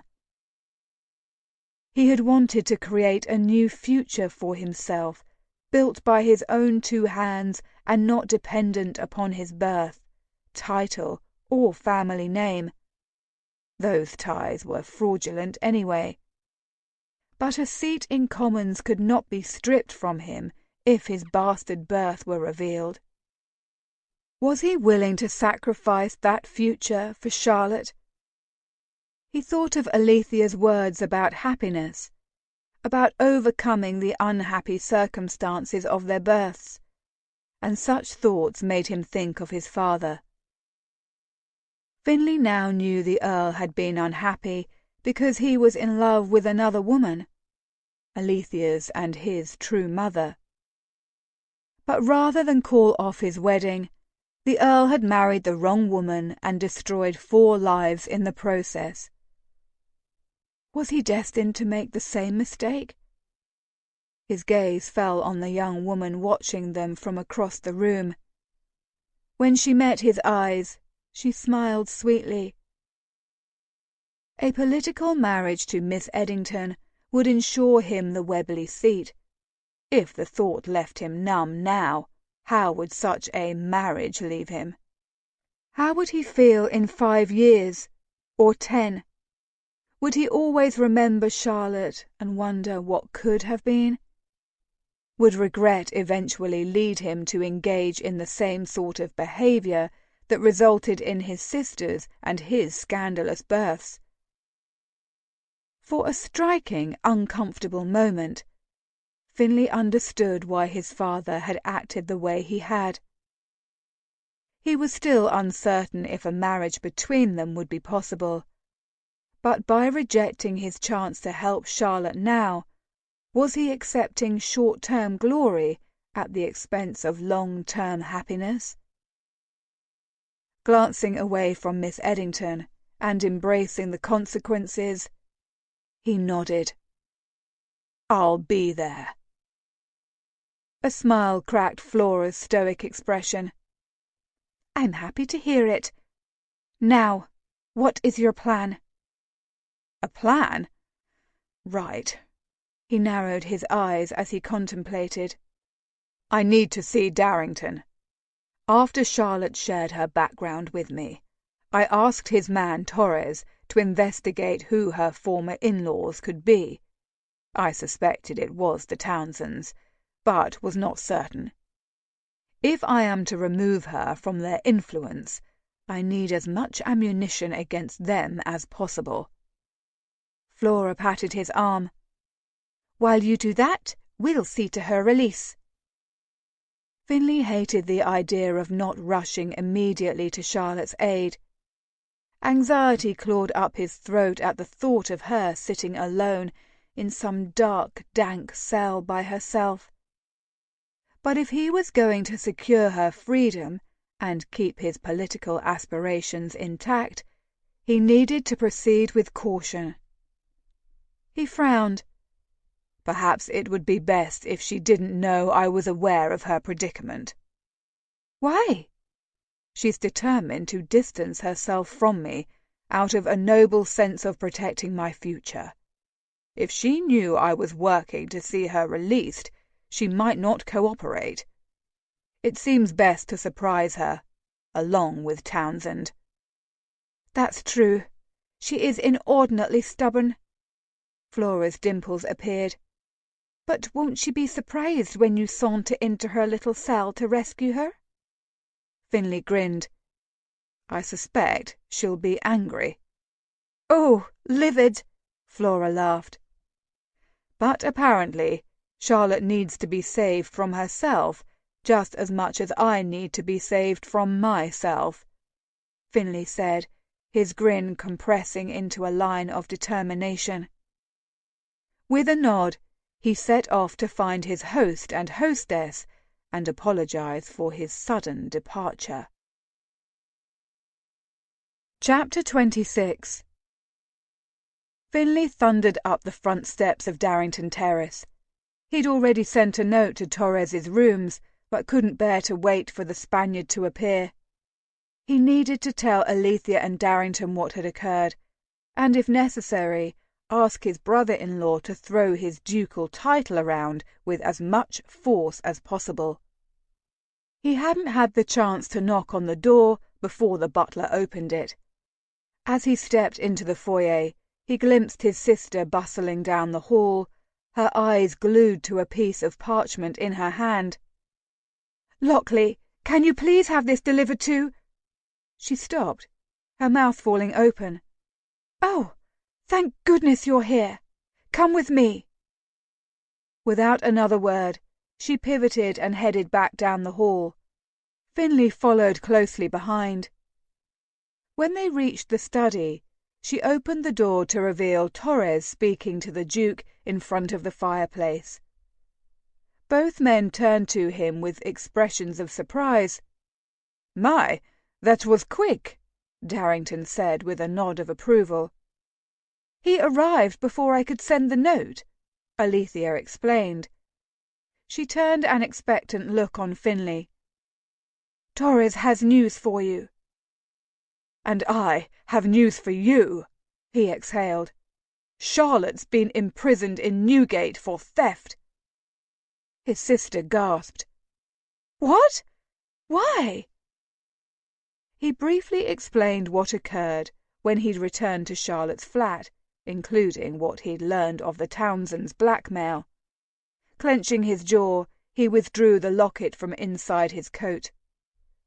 "I was foolish to have taken it from the safe, but I wanted you to see it, Allie. It's one thing to read of their affair in the diary," he swallowed. "It's another to see proof of their affection." Alethea accepted it from him silently.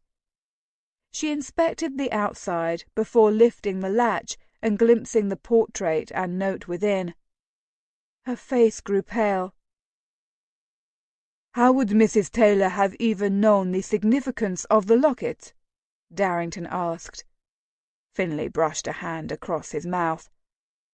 "I had already told her the truth." The room grew silent as everyone pondered the import of his actions. "Well, I believe Torres has a way to help her," the Duke said. Finlay's gaze darted to the Spaniard, hope flaring to life.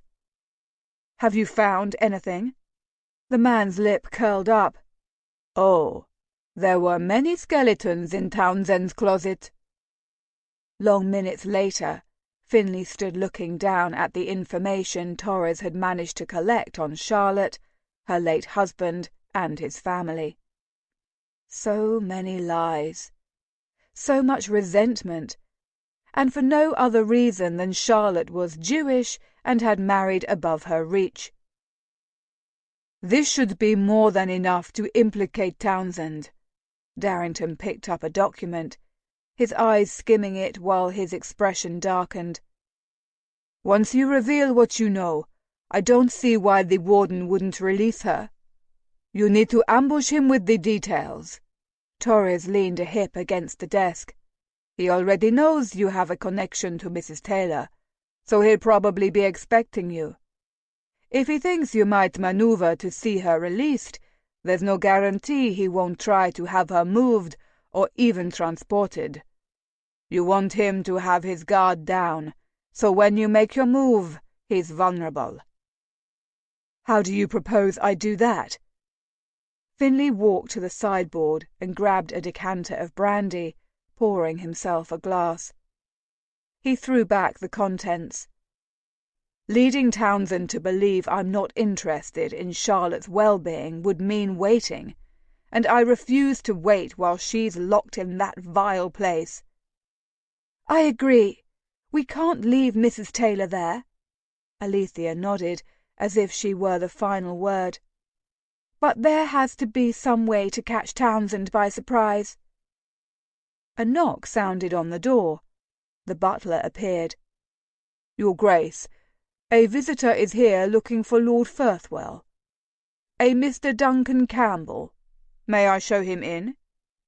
"Yes," Finlay and Alethea said at the same time.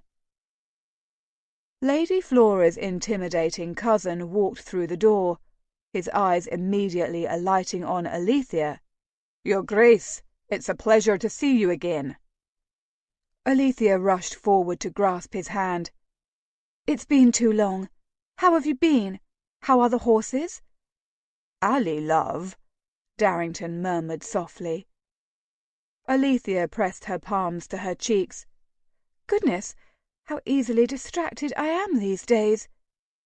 Turning to Duncan, she said, "You needed to speak with Firthwell?" "I do, but I'm sure Flo will be relieved when she discovers all of you are here." He rocked back on his feet. "She's only now headed to Newgate. Inverray was detained and not able to depart as quickly as Flo had hoped. I was tasked with watching the Townsends. Flora believed you would want to know the instant the man left the party to head to the prison. She seemed to think you would want to be there when he was." "I do," Finlay said. "Hopefully one of us will make it there before him." "It will be a close thing. Traffic is bad." Alethea clapped her hands together. "I'm assuming Townsend has learned Lord Inverray has gone to see her, and he's probably rushing back to ensure his prize prisoner is not freed before he can contest it. While he's there arguing it, you can appear and put this whole matter to rest." "Muy bien, Your Grace." Torres said, nodding in approval. "While Olinvere wields a good deal of clout, it's best to assume the warden is in Townsend's pocket. His lordship's present will grant you time, but you'll need this to see her cleared completely from the allegations." He gestured with his chin to the sheet spread across Darrington's mahogany desk. Finley closed his eyes as he played out how the scene would unfold when he arrived at the prison. Not only would he surprise Townsend with his unexpected appearance, but hopefully Charlotte as well. She needed to know he would stand with her, fight with her, defend her as much as she allowed him to. "We don't have a second to lose." He had to get there before Townsend. He feared what the man would do if he thought Charlotte was without friends. Finley turned to Darrington. "Will you come?" The Duke didn't hesitate. "Of course, I'm sure I'll be superfluous, but one of the perks of being a duke, I've found, is any opportunity I have to throw the title around." Voices in the corridor awoke her. How the soft murmurs pierced the haze of her troubled sleep she didn't know, but Charlotte was instantly wary. Without changing her position, she strained to hear the conversation, fear a staccato in her throat. "She needs to be on the next ship to the Australian colonies." "Really, Townsend, you want her transported over a ring your son gifted her? Even for you that's cruel." "If I wanted your opinion, I would ask for it. Now, I expect you to see it done. And fast. She has friends, and I don't want them to thwart this. Get the transport papers signed all proper like, and I'll see it done. But if she has powerful friends, there could be trouble. I won't put myself in front of the firing squad without protection, so the paperwork has to be in order. I'm off to retrieve my wife, but I will ensure everything is neat and tidy, for I want the whore gone." The voices disappeared down the corridor, and Charlotte pressed a fist to her mouth. Mr. Townsend wanted her to be transported? Her mind struggled to comprehend the kind of hatred he possessed that would fuel such a request. Surely there was more to the root of his animosity than her marriage to Roderick. Would she ever be able to escape his toxic reach? Perhaps she'd find relief in Australia, she thought with a dry chuckle. Caw, but the Townsends might just travel to the other side of the world to kick her into the mud again. Several long minutes, or hours, she had begun to lose track of time in the blackened cell. The light from a lantern pierced her eyelids. Blinking furiously against the harsh glare, she was able to make out a familiar feminine form. "Faith, Charlotte, you're frozen through," Flora said, crouching by her side and assisting her to stand. With a flourish, she draped a wool blanket about her shoulders, and Charlotte sank into the warm folds with a sigh of relief. Lady Flora ushered her through the narrow cell gate and down a series of paths, preceded by a guard carrying a lantern. Thrusting open a door, the woman led her into a cramped office and deposited her in a chair near a roaring grate. Her fingers were stiff. Her dress was damp. Her bones ached from being curled on the hard stone floor in her cell. And she was exhausted. The cries, coughs, and bouts of laughter had made sleep miserable. She still wasn't sure if she was dreaming or not. "Niall, she can't stay here a moment longer. I refuse to countenance it." Flora spoke to the Marquis, but her eyes were fixed on the warden. The older man sighed, as if he had just waged a lengthy battle. He probably had, with the Campbell siblings as adversaries. As I told you before, your ladyship, I can't just release Mrs. Taylor because you say so. She has been accused of theft and all but confessed as much to a magistrate." Charlotte blinked. "I did not confess to theft. I confessed to selling a ring that was rightfully mine." The man snorted. "Likely story." "The magistrate did not give me an opportunity to explain the situation properly," Charlotte declared, her hands balling into fists around the cloak. "And what, pray tell, was the situation?" Mr. Townsend stood just inside the door, his wife peering around him. With their arrival, the room felt that much smaller and infinitely more hostile. Still, she was not fighting this battle alone. Lady Flora and the Marquis had come to help her, and that knowledge caused her to square her shoulders. "I admit to selling it. However, it was my ring." To the warden she said, "Did he tell you that? It was my wedding band that their son had given me. It was mine to do with as I saw fit."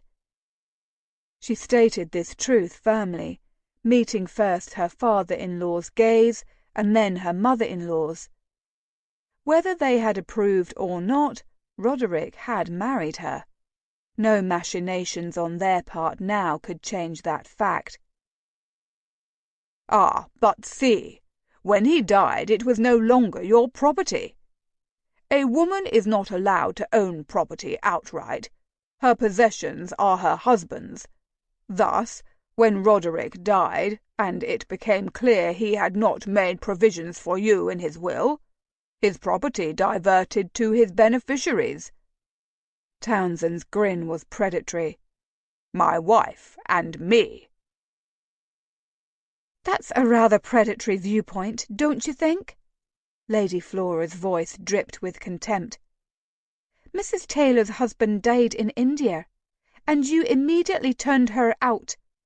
Not only did she lose her husband, she lost everything else. And in a foreign land. Disgracefully heartless, if you ask me." The Marquis grunted in approval. The glare he directed at the Townsends filled with disdain. "I would say it was heartless of her to marry our son against our wishes," Mrs. Townsend said, speaking for the first time. "If it wasn't for you, he would never have left for India." Charlotte tried to keep her voice calm, but the Townsends' determination to paint her as some dime novel villain was infuriating. "Roderick was already scheduled to report to Bombay when I met him. Perhaps he would have considered requesting a transfer had you been more accepting of our engagement." A scowl overtook the older woman's lined face. "You poisoned him against us. I know you did. Your kind is sneaky and underhanded." Charlotte bit down on the inside of her cheek to keep from responding to the woman's wrath-filled words. Lord Inverray had no such compunction. "You do well to remember in whose presence you are uttering such disgusting prejudice." The Marquis didn't move, and yet his presence seemed to dominate the space.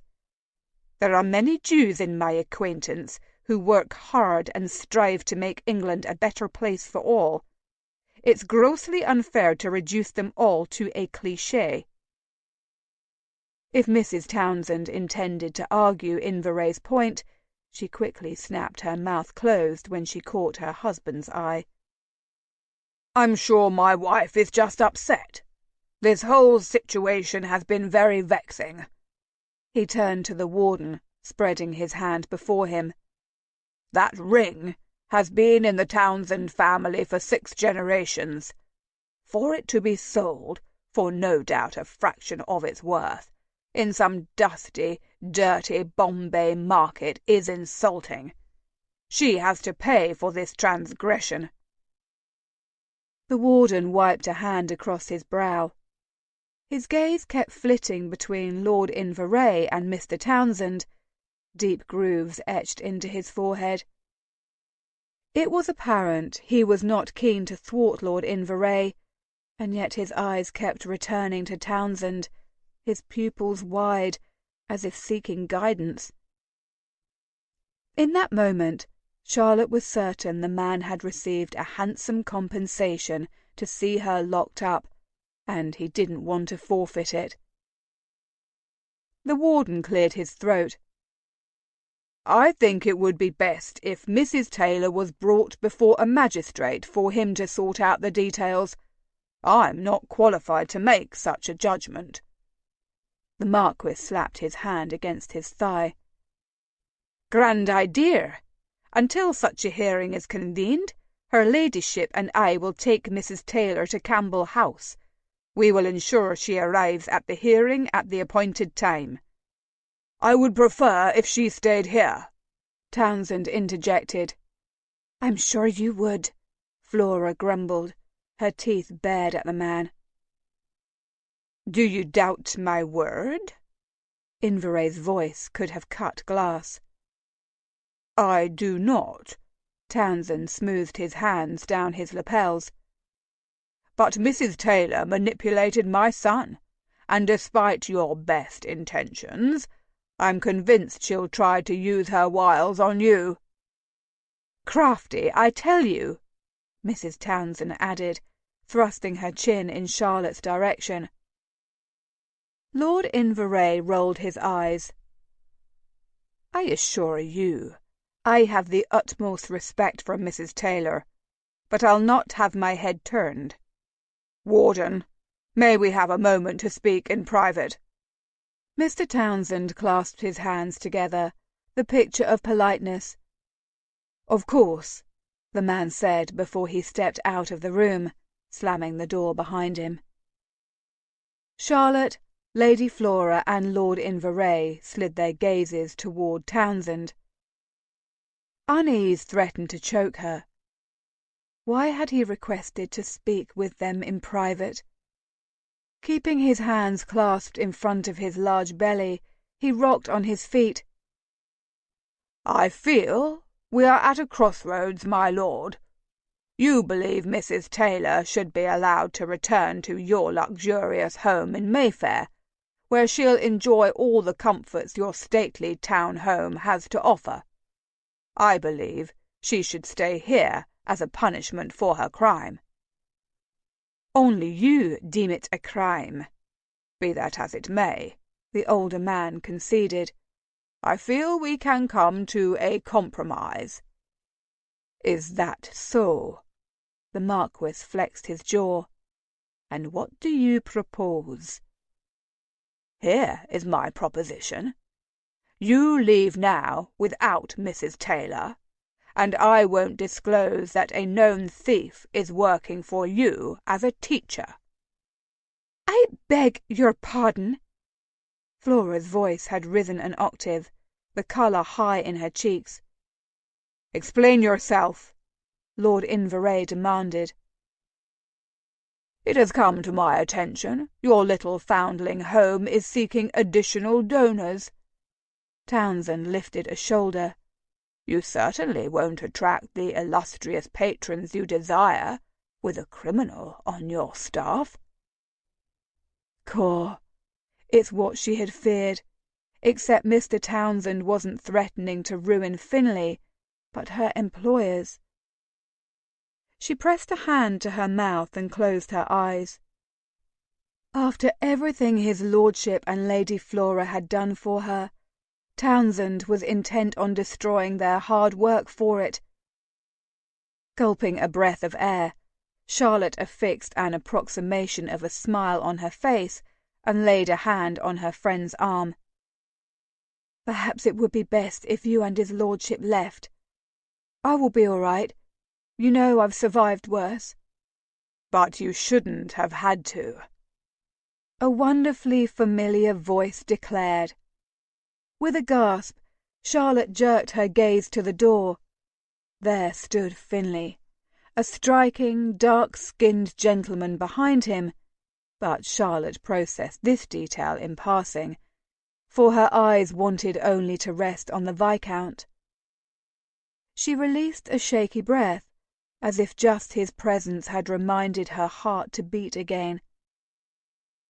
Prowling into the room, he stopped when he stood adjacent to her chair, and his heat thawed the parts of herself she'd thought were better left frozen.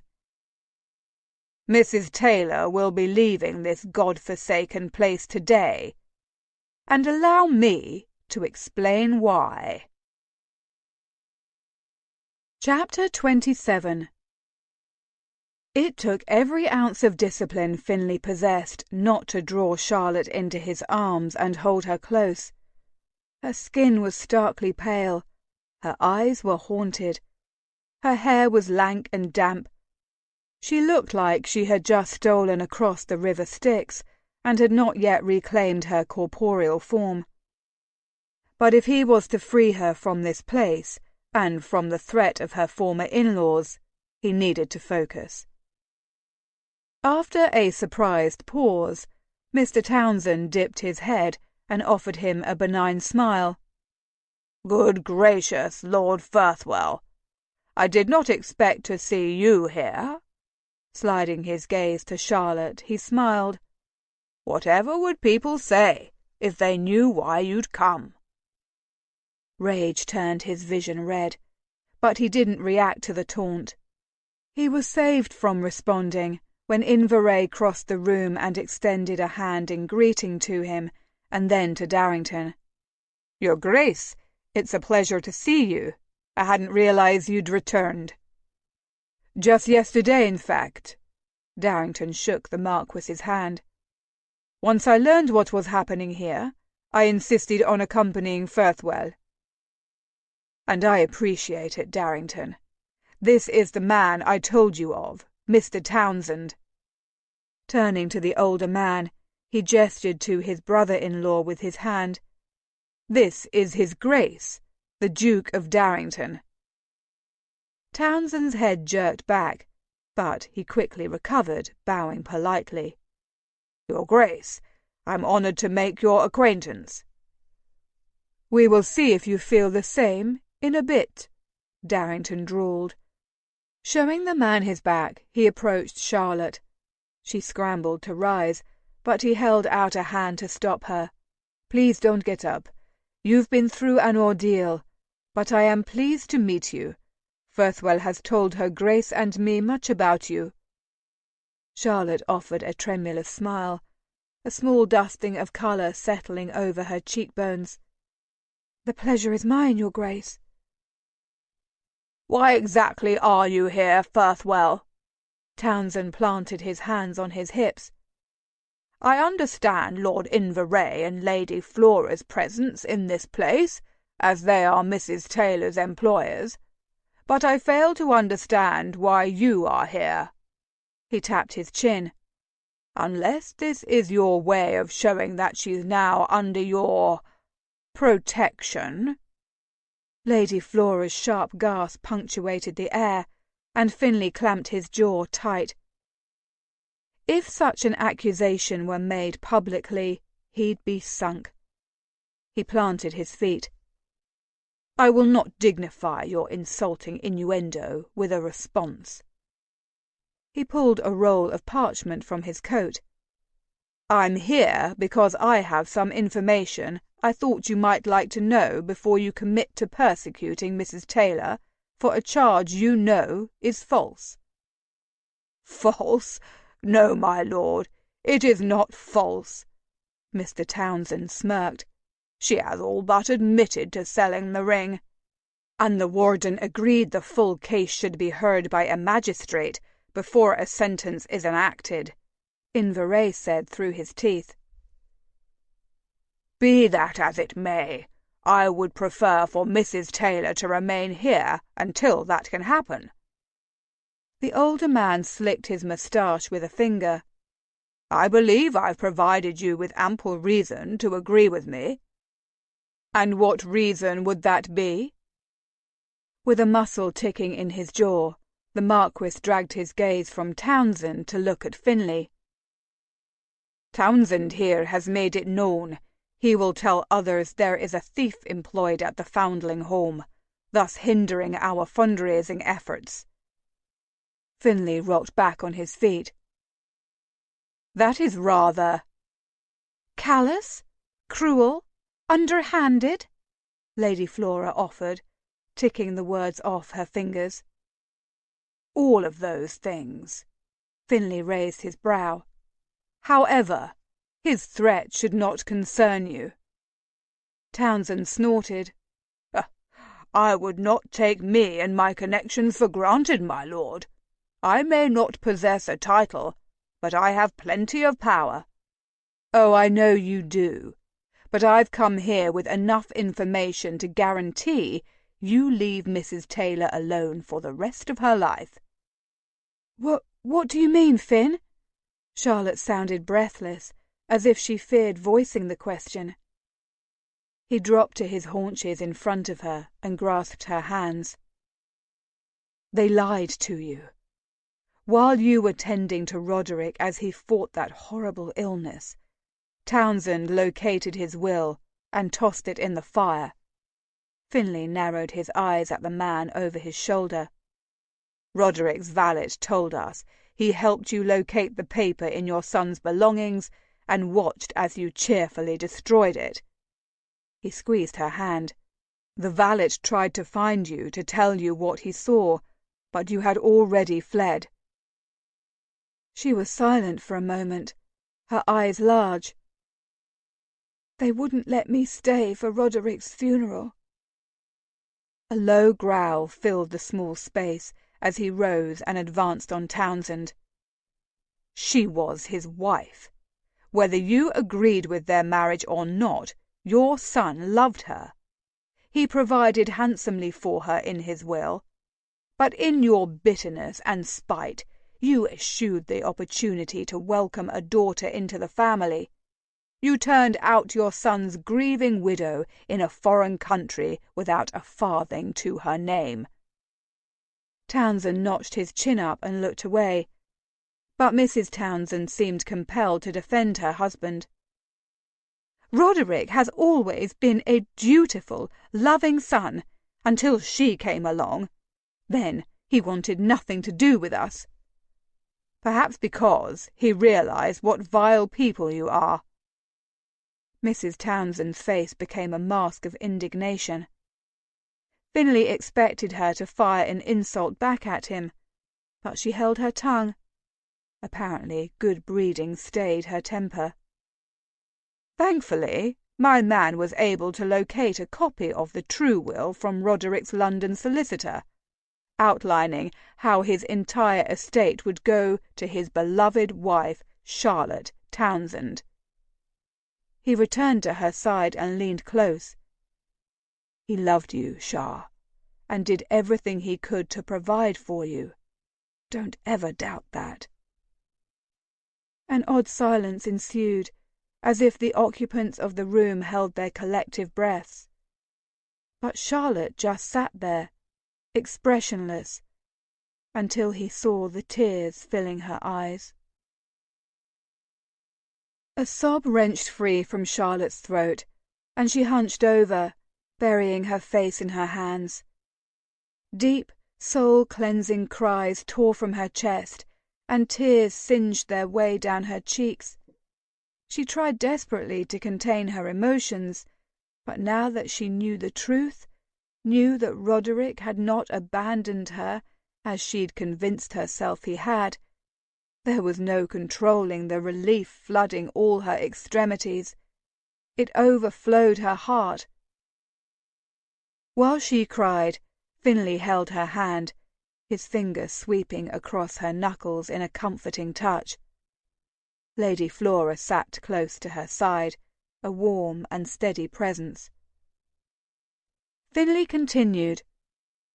"The one thing I couldn't understand, Townsend, was why you and Mrs. Townsend were so determined to see Charlotte excluded from Roderick's will. Why did you show up unexpectedly and without invitation in India?" The moment was so ripe with apprehension that Charlotte lifted her head to peer at him. And then I found the notes." "The notes?" she croaked. "The gambling notes." He looked steadily at Mr. Townsend, who returned his stare with dull eyes. "Isn't that correct, Mrs. Townsend?" She hiccuped in surprise. She shot her gaze to the older woman, whose visage had turned a florid colour. "I don't understand." "Mrs. Townsend has a weakness for 21. And whist, craps, the horse races." Mr. Townsend snorted, shaking his head. "The woman would bet on whether the sun would rise in the morning if she thought someone would take it." Something resembling pity drifted to the surface of Charlotte's conscience, but she ruthfully drowned it. Roderick's mother didn't deserve her goodwill. "So when her debts became greater than you could handle, I'm sure a trip to India, under the guise of visiting your son and his wife, seemed the perfect excuse to flee your creditors." Finley's voice had dropped an octave. "And when you arrived in Bombay and found your son deathly ill, how long did it take you to start looking for his will?" "Now, see here," Townsend said, drawing himself up and tugging on his waistcoat. "We were distraught to find Roderick so sick." "Reginald began searching through Roderick's stuff the day we arrived," Mrs. Townsend interjected, clutching a handkerchief to her face. Townsend glared at his wife but didn't dispute her claim. "And that is why you sought Charlotte in London, is it not? Because once again Mrs. Townsend's debts were threatening to send you to debtor's prison. She remembered that we never recovered my great-great-grandmother's ring from Roderick's belongings. That's because Roderick's belongings were not yours to claim." "The ring was valuable, priceless even," Mrs. Townsend sniffed. "Been in the family for generations. That alone should have been reason enough for her to return it." "But I had been part of the family too," she whispered. Mrs. Townsend dismissed this with a snort. "Did you try searching for the ring while you were still in Bombay?" "Of course we did," the older woman snapped. "But it was near impossible in that horrid place. So many thieves and cutthroats. Savages, the lot of them." Finley appeared unmoved by the woman's sentiments as he stared at her. "I find it odd you claim not to have been able to find the ring. See, Roderick had the ring catalogued in his will, providing a detailed description and appraisal. Armed with this information, my man visited various jewellers and pawnshops in London. And isn't it an odd coincidence he found a ring matching the description at a shop within 10 minutes' hackney ride of your home?" Unfurling his fist, he revealed a delicate gold ring. The sight of it was like a vice had snatched her lungs and squeezed them tight. With a trembling hand, she allowed him to place it on her palm. She studied it, each detail a bitter-sweet jab at her memory. "Is it the ring, Charlotte?" Lady Flora asked. She could only manage a nod in response. "The shopkeeper said a woman matching your description, Mrs. Townsend, had come in not a fortnight past and sold it." Finley tapped his chin. "Another odd coincidence, don't you think?" Mr. Townsend rotated to look at his wife, his eyes large. The woman stared at the ground, unwilling to meet his gaze. Lord Inverray cleared his throat. "Townsend, it would appear your wife located the ring in Bombay after all, and has had it in her possession this entire time." "At least until she recently sold it." The Duke squinted his eyes. I'm not certain one can accuse another of theft when nothing has been stolen. What say you, Townsend?" The older man said nothing, a sickly green pallor colouring his skin. "I quite agree, Darrington. I assume the amount she received for the ring was put toward another silly wager. But with her debts closing in around you, you then came up with a new scheme to extort money from Mrs. Taylor." Finley's eyes shot green fire. "Did I get that right?" "The debtors are starting to circle." Mr. Townsend tugged on his cravat, panic leaching his skin of colour. "I was desperate, and then I saw her at Campbell House, and I had to act." "Well, your debts have been sold." Finley's triumphant smile was disarming. "To me." A deafening silence descended on the room. Charlotte was certain her jaw had unhinged, and a strange fire roared in her chest, and tears filled her eyes. She suspected it was love. For her. He had done it for her, even though she had threatened to reveal his darkest, most scandalous secret. He had defended her. There was no other reason for Finley to have bought the Townsend's debt. The cynical side of her reasoned he could have done it to ensure his political future. But he turned to her then, his gaze gentle. "You're not alone, Charlotte. You will never be alone again." She believed him. After everything he'd done for her, the multitude of ways he'd made her feel treasured and valued, despite her lowly beginnings and humble circumstances, she now knew, without a shred of doubt, he truly cared for her.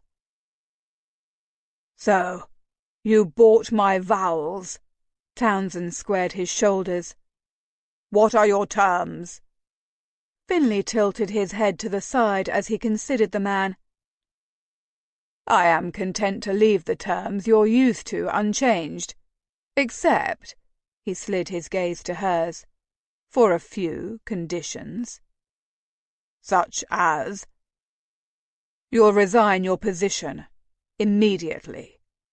He crossed his arms over his chest. "You'll retire to your country seat, but not before you publicly claim Mrs. Taylor as your son's widow." As Inverray chuckled in the background, Townsend scowled.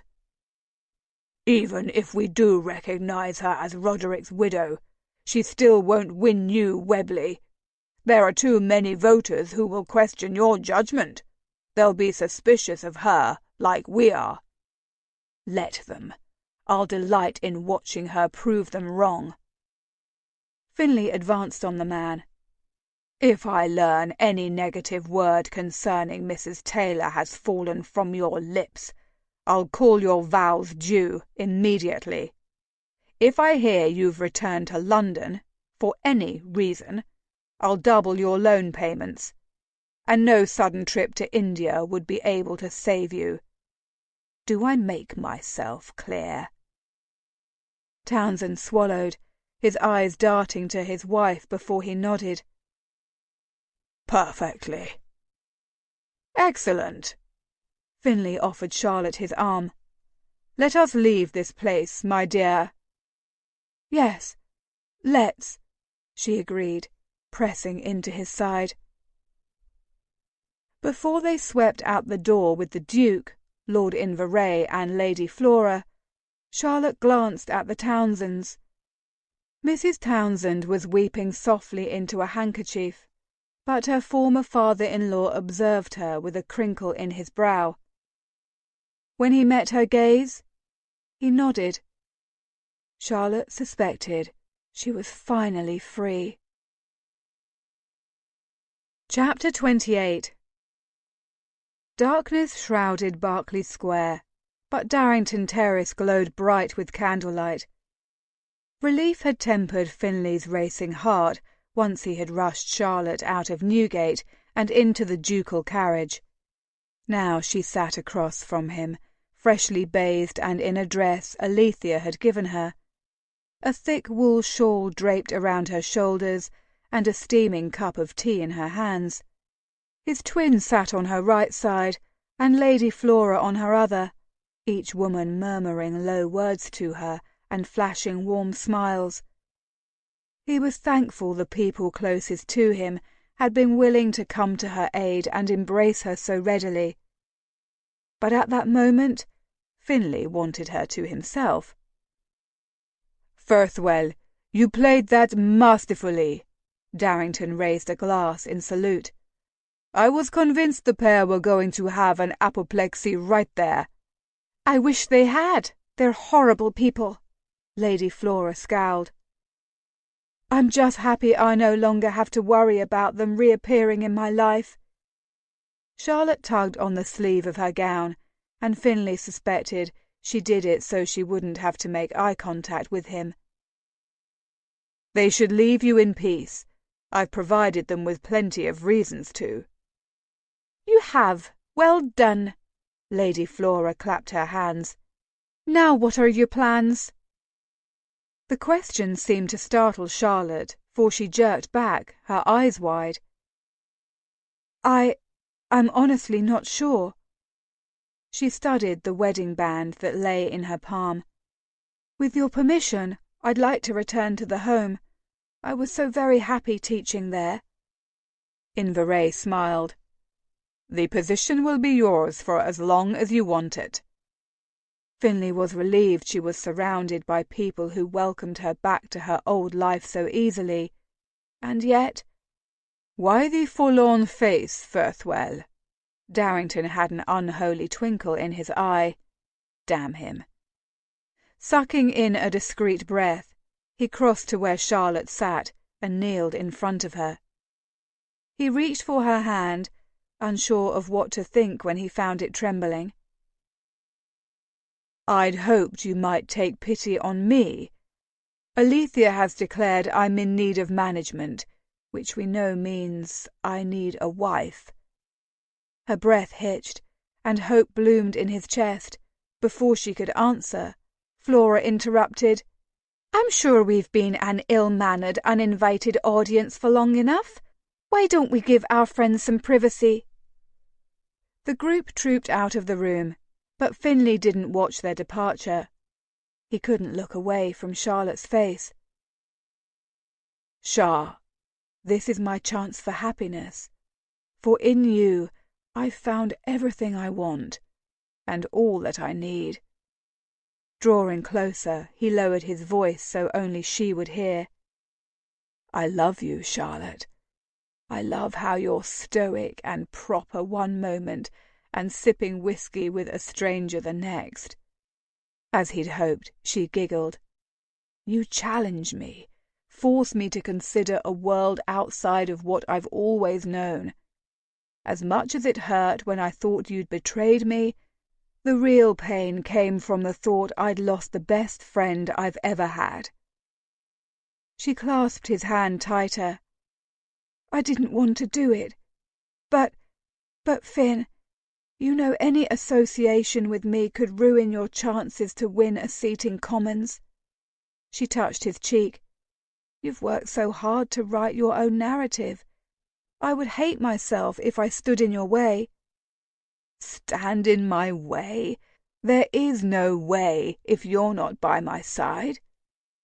"Oh, Finn," she whispered, tears slipping down her face. "I was trying to save you, but you've saved me instead." "It was my proudest moment, you should know." His heart felt light when she laughed. "Will you marry me?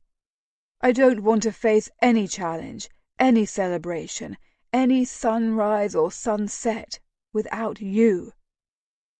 A dull light glinted in her eyes. "What's wrong?" he swallowed.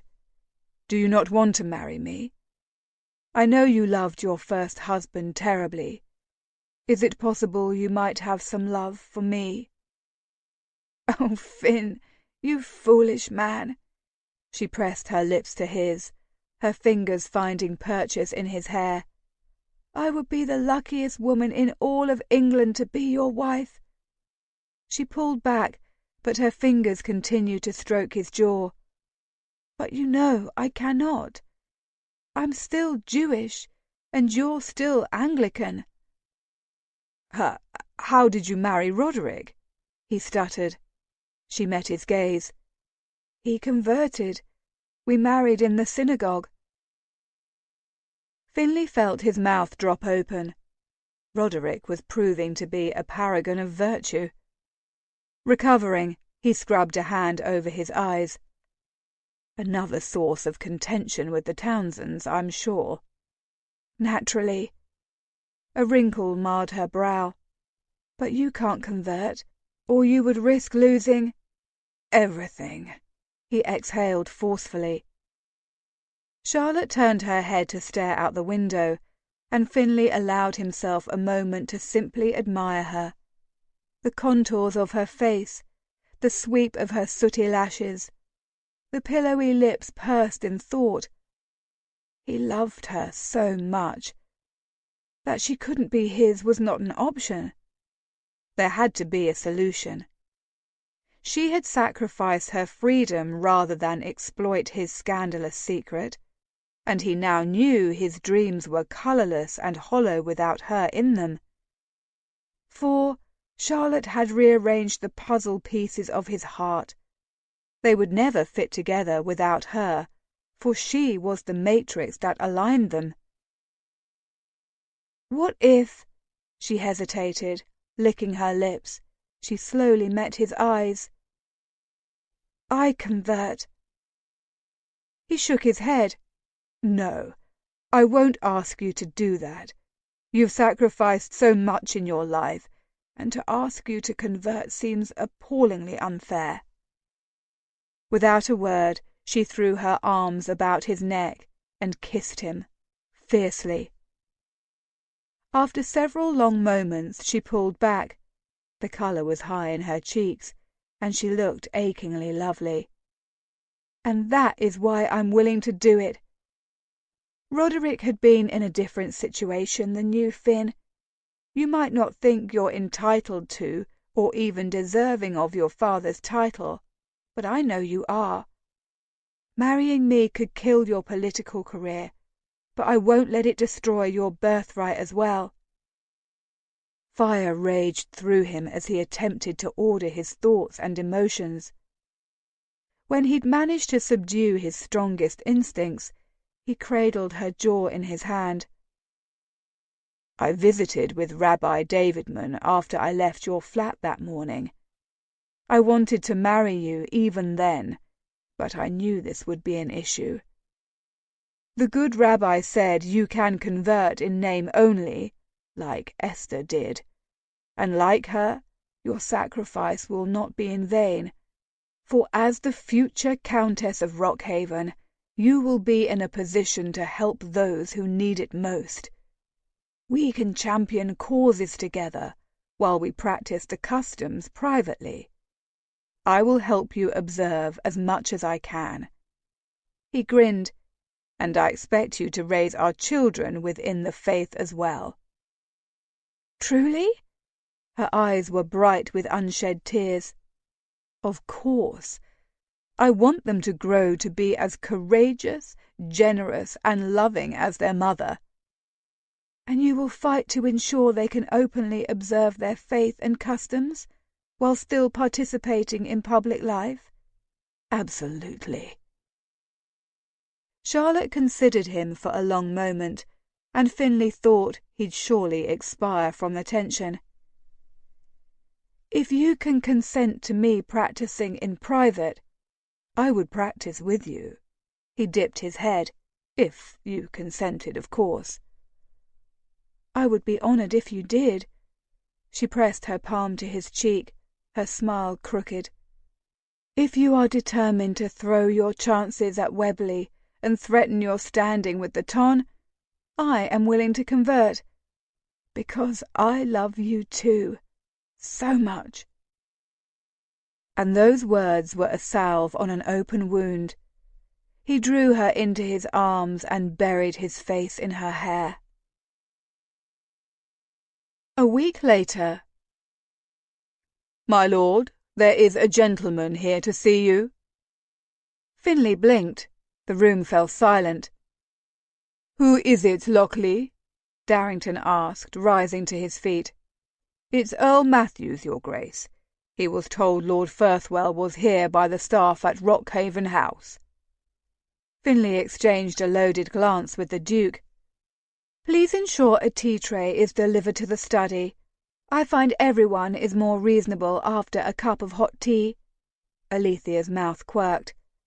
"And ensure the whisky decanter on the sideboard is full." Lockley bowed in acknowledgement, while Darrington smiled and shook his head. Finlay pressed a discreet kiss to Charlotte's cheek. "I'll return shortly." She nodded, her blue-grey eyes luminous. She sat next to his sister on a small settee, and just moments ago she'd been laughing at Alethea's teasing remarks to Darrington. It was obvious his future bride had become fast friends with his twin. That knowledge only solidified his decision. Now to see what Earl Matthews thought of it. "I still haven't told Charlotte about when you taunted the bull in the south pasture, something terrible, until he chased you up that oak tree." His sister directed a gleeful grin at Charlotte. "I had to save him, of course." With a roll of his eyes, he followed Lockley out of the door. Stepping into Darrington's study, he spotted the Earl inspecting the vibrant painting above the hearth. "St. Lucia, I assume," he murmured, not bothering to look at him. "So I am to understand." Pacing to the sideboard, Matthews considered the bottles on display. He picked up one and raised his brow. "I imagine Darrington won't mind. Only if you leave the bottle empty." Finlay grabbed 2 tumblers and poured the Earl and himself a generous amount. After sitting in the armchairs before the roaring fire, Matthews stared at him over his glass. "Inverray tells me you've selected a bride." He swallowed, welcoming the fire that streaked through his veins. "I have. And who is she?"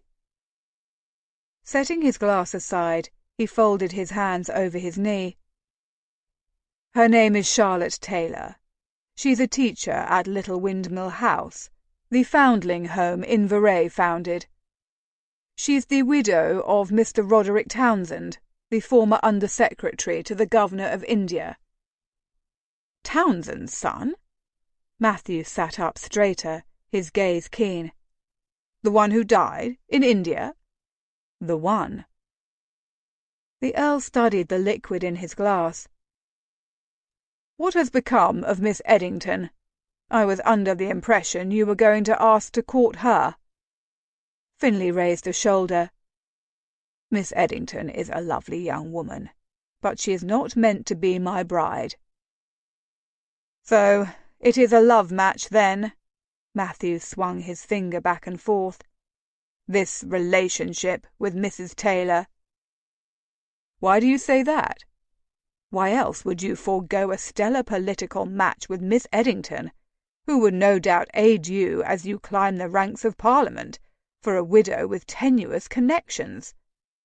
The Earl made a sound in the back of his throat. "Love matches are a political curse." Pressing his lips together, Finlay debated how to respond. Opting for honesty, he said, "Happiness is never a curse. I could have moved up the ranks, as you say, but would I have been happy? Miss Eddington would have been the perfect political wife who hosted dinner parties and planning sessions with aplomb. I very likely would have grown fond of her. But would I have rushed home to see her every night? Would us growing old together have been marked by political victories instead of intimate moments of joy?" He rose to his feet and crossed to the fireplace, clutching the mantel as he stared at the flames. "My father and mother were a match heralded by the ton, and yet they were miserable together. I realized I would have been miserable too, if I only pursued Webley and ignored the wishes of my heart." Matthews nodded slowly. "Very well. If you're determined, I will do my best to stem the talk, and make no mistake, there will be talk. From my understanding, there may be objections to her background, and Abernathy will definitely find a way to exploit this unequal union." Finley planted his feet, placing his hands at his side. "He would be correct that this union is not equal, but that is because Mrs. Taylor exceeds me in intelligence, grace under pressure, poise, and determination. I invite you to join us for supper. I'd like to introduce you to my bride, so you can see for yourself how far above myself I am marrying." A tense moment ticked by on the clock, and Finley pondered if he'd said too much. But the Earl stood and extended his hand. "I thank you for the invitation. I find myself looking forward to making the future Lady Firthwell's acquaintance." Stifling a smile, Finley escorted him out the door. 3 months later. "I can't believe you remembered." Finley scowled, but it didn't last long before he helped himself to another spoonful of lemon ice. "Of course I remembered. I'm almost offended you doubted me." "My love, of course I didn't doubt you." The touch of Charlotte's hand on his arm smoothed any ire he felt. "But the last several months have been a bit busy, and I wouldn't have faulted you if it had slipped your mind." "With the tiny Mrs. Clubb intent on reminding me any time I visited the home, that's hardly likely." Even now, Finley watched as the Misses Fanny, Elsbeth, Meg, Polly, and Agnes chatted in between bites of ice, their feet swinging back and forth from their perches on the chairs at Gunter's. They appeared so innocent, and yet he knew first-hand how mercenary they could be. Hopefully all their haranguing was worth it. Charlotte gestured with her chin to the packed interior and exterior of the ice shop. Every table was occupied by energetic children from the little windmill house. The little mites were showing impeccable manners, and the few patrons who had not been crowded out by their party seemed to have relaxed. His eyes fixed on little Polly, who sat a few tables away, her back ramrod straight, a clean white napkin across her lap, and a dreamy expression highlighting her pixie features as she sampled her raspberry ice. "This will play well in the papers, too." A frown darkened his face. "What do you mean?" Charlotte rolled her eyes. "I tipped off a reporter that you would be here with some children from a local foundling home." "All of the children," he grumbled, scooping a fresh spoonful. "You won your seat by the narrowest margin of victory ever recorded. I want to make sure everyone knows they benefit by having you as an MP, because you have the welfare of the most vulnerable members of society in mind." "They're not members of my district, Shah." "You seem to think details like that matter to the common reader," she said, with a flick of her hand. He snorted, wishing they weren't surrounded by a gaggle of children, so he could pull her into his arms and kiss her impertinent, luscious mouth the way he desired. Instead, he cleared his throat. "I'm just glad the campaign is over. Those last 2 weeks were horrendous." And they had been. As predicted, Abernathy had used their engagement to cast aspersions on Finley's character, and the rumours and claims that had circulated about her had been particularly despicable. He'd tried to shield Charlotte from the worst of it, but he couldn't stop all the maliciousness from making its way to her ears. Thankfully, she was resilient, and a surprisingly shrewd political strategist. She'd made clever suggestions again and again, and Finley had quickly learned to ask for her opinion on all matter of topics. "Did you write to tell the Earl?" She dropped her voice, knowing the topic of his father was still a sensitive subject. His chest expanded as he nodded. "I don't expect to hear back from him." "No? Not even to receive congratulations?" Her surprise was evident in her tone. He would not have approved. He placed his spoon down and looked out the window, unseeing. All my father ever cared about was appearances. He would have found fault in all of my actions these last few months. His gaze darted to his current surroundings, and he would have had a thing or two to say about this outing. "Do you care that he would have disapproved?" "Absolutely not," he declared, a bright grin overtaking his face. "Are you sad to have given up teaching at the school?" he inquired a moment later. "Not as much as I thought I would."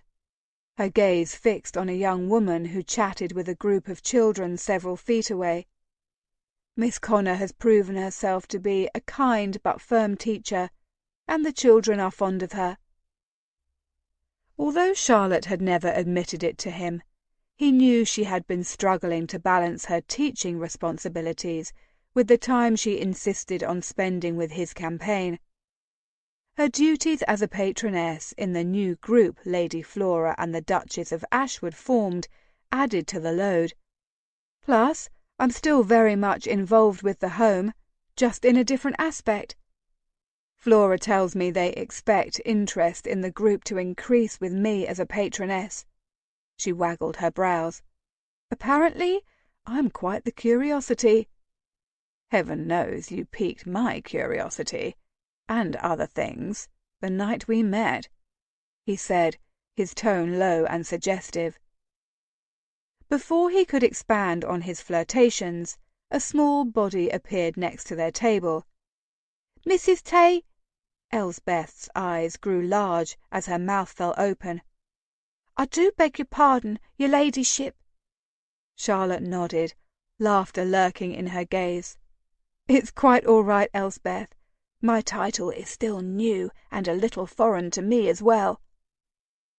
A feeling very much like pride filled Finley's chest. That the incredible woman who sat across from him was now his Viscountess, his wife, still amazed him, humbled him. "Thank you, m'lady." Offering a curtsy, Elsbeth linked her hands at her waist, the picture of decorum. "I wanted to know if you'd heard Stephen has spoken." Charlotte gasped in surprise, craning her neck to find the youngest amongst the crowd. "Whatever did he say?" "He said, 'I don't like peach,' when Mrs. Stevens made to order a peach ice for him." The young girl grinned. "It was just as clear as can be, as if he's been able to talk this whole time and just chose not to." "My goodness!" Charlotte placed a hand over her mouth while her eyes grew misty. "I must speak with him." He watched her greet the young boy with calm words, joy lighting her face. A strangling sort of love overtook Finley as once again he considered how very kind, loving, and fiercely protective Charlotte was to all those blessed enough to know her. And not for the first time did he thank his good fortune for turning their long-ago scandalous meeting into lasting happiness. Epilogue. 29 years later. Ignoring the jolt of pain that pulsed in her knee, Charlotte rose to her feet. Standing at the end of the long table in the Rockhaven House dining room, her guests grew silent under her expectant gaze. Accepting a lit spill from the butler, she solemnly set the flame to the 2 candles before her, watching with satisfaction as the wicks burst to orange and amber life. With the odour of beeswax filling the air, she waved her hands over the candles, drawing the scented smoke toward her, once, twice, 3 times before she covered her eyes with her hands. Baruch ata Adonai, Eloheinu melech, she sang, her voice strong. Haolam. As the last notes of the blessing carried away into the night, she dropped her hands and smiled at her daughter, Sarah, who now stood beside her. With pride threatening to burst her heart open, she observed as Sarah gave the kiddush for the wine, and then her sister Rachel gave the motzai over the challah. When they had returned to their seats, the Friday night Shabbat meal commenced. A historic vote for Jewish relief approached, and Finley had invited several key lords and MPs to join them for their customary family meal. Charlotte had only been too happy to welcome the men and their wives to the table, reasoning that which was known was not frightening.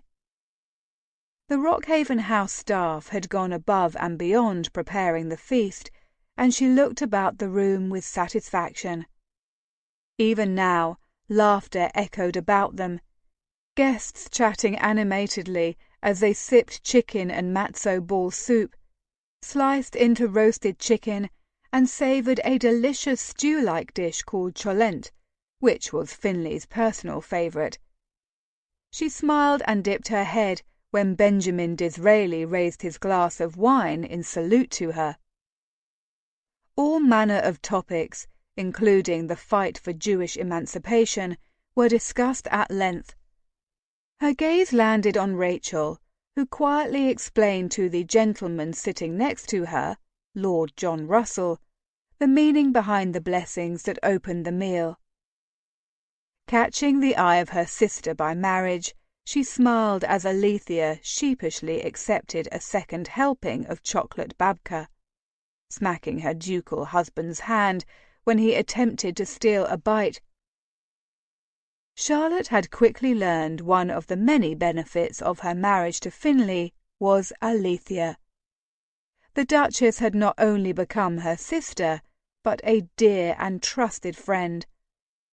Along with Flora, who sat across the table and playfully exchanged banter with her brother, the now Duke of Kilmorrow, under the amused gaze of her besotted husband, Charlotte had finally come to know the deep bonds of friendship.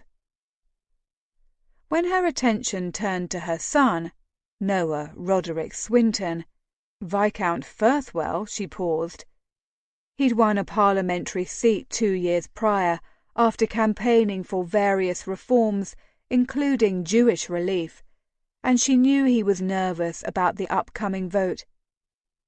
She listened as he passionately described to 2 older Conservative MPs what the vote meant to him and his future children. With his golden red hair and handsome aristocratic features, he was cast in the image of his father, but his spirit was a replica of hers. He felt deeply, loved fully, and only spoke when he had something worth saying. Such a moment demanded his voice, and the fervour and grace in which he laid out his argument made fondness boil over in her chest. She discreetly wiped a tear from her cheek. Feeling his gaze like a caress against her skin, Charlotte looked to her husband. The years had been kind to him, his hair now an elegant ash gold, smile lines bracketing his mouth, and a vigour to his step a younger man would envy. But it was his charismatic green eyes that continued to draw her, continued to ground her when their world ebbed and changed about them, as they did now. Finley's smile was tender.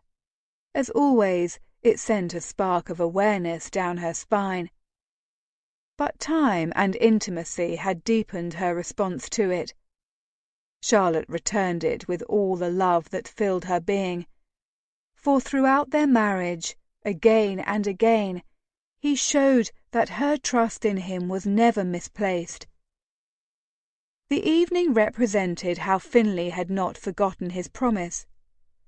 When he had asked her to marry him more than a quarter of a century before, he'd vowed to fight for Jewish emancipation, and he had. He'd supported a bill not long after he won the Webley seat, only to see it defeated. He championed the effort again a few years later, and then a year after that, and several more times, each ending in failure. This attempt, however, felt different, perhaps because their son had joined the cause for reform, and his precious voice had refueled Finlay's resolve, had reminded him of what the fight was for. It was one small step toward equality, and as long as they continued to push forward, the cause was never really defeated. She doubted the other men at the table understood what this moment meant to her, how her worries for her children and grandchildren and great-grandchildren would lessen if she knew their acceptance in society was assured, not because of their noble connections, but because of the freedom afforded them at birth. To many of the Lords and MPs, the upcoming vote was just another reform. But Finlay knew the importance, and she pressed her fingertips to her lips and extended them to him.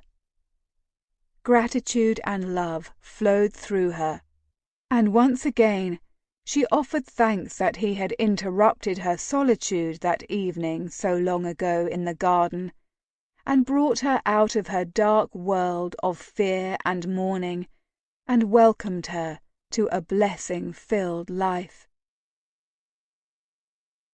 This concludes To Resist a Scandalous Rogue by Liana de la Rosa, narrated by Gabrielle Baker. Copyright 2019 by Liana de la Rosa. This unabridged audiobook is published by arrangement with Entangled Publishing LLC and was produced in the year 2022 by Tantor Media Incorporated, a division of Recorded Books which holds the copyright thereto. Please visit tantor.com for more information on our growing library of unabridged audiobooks.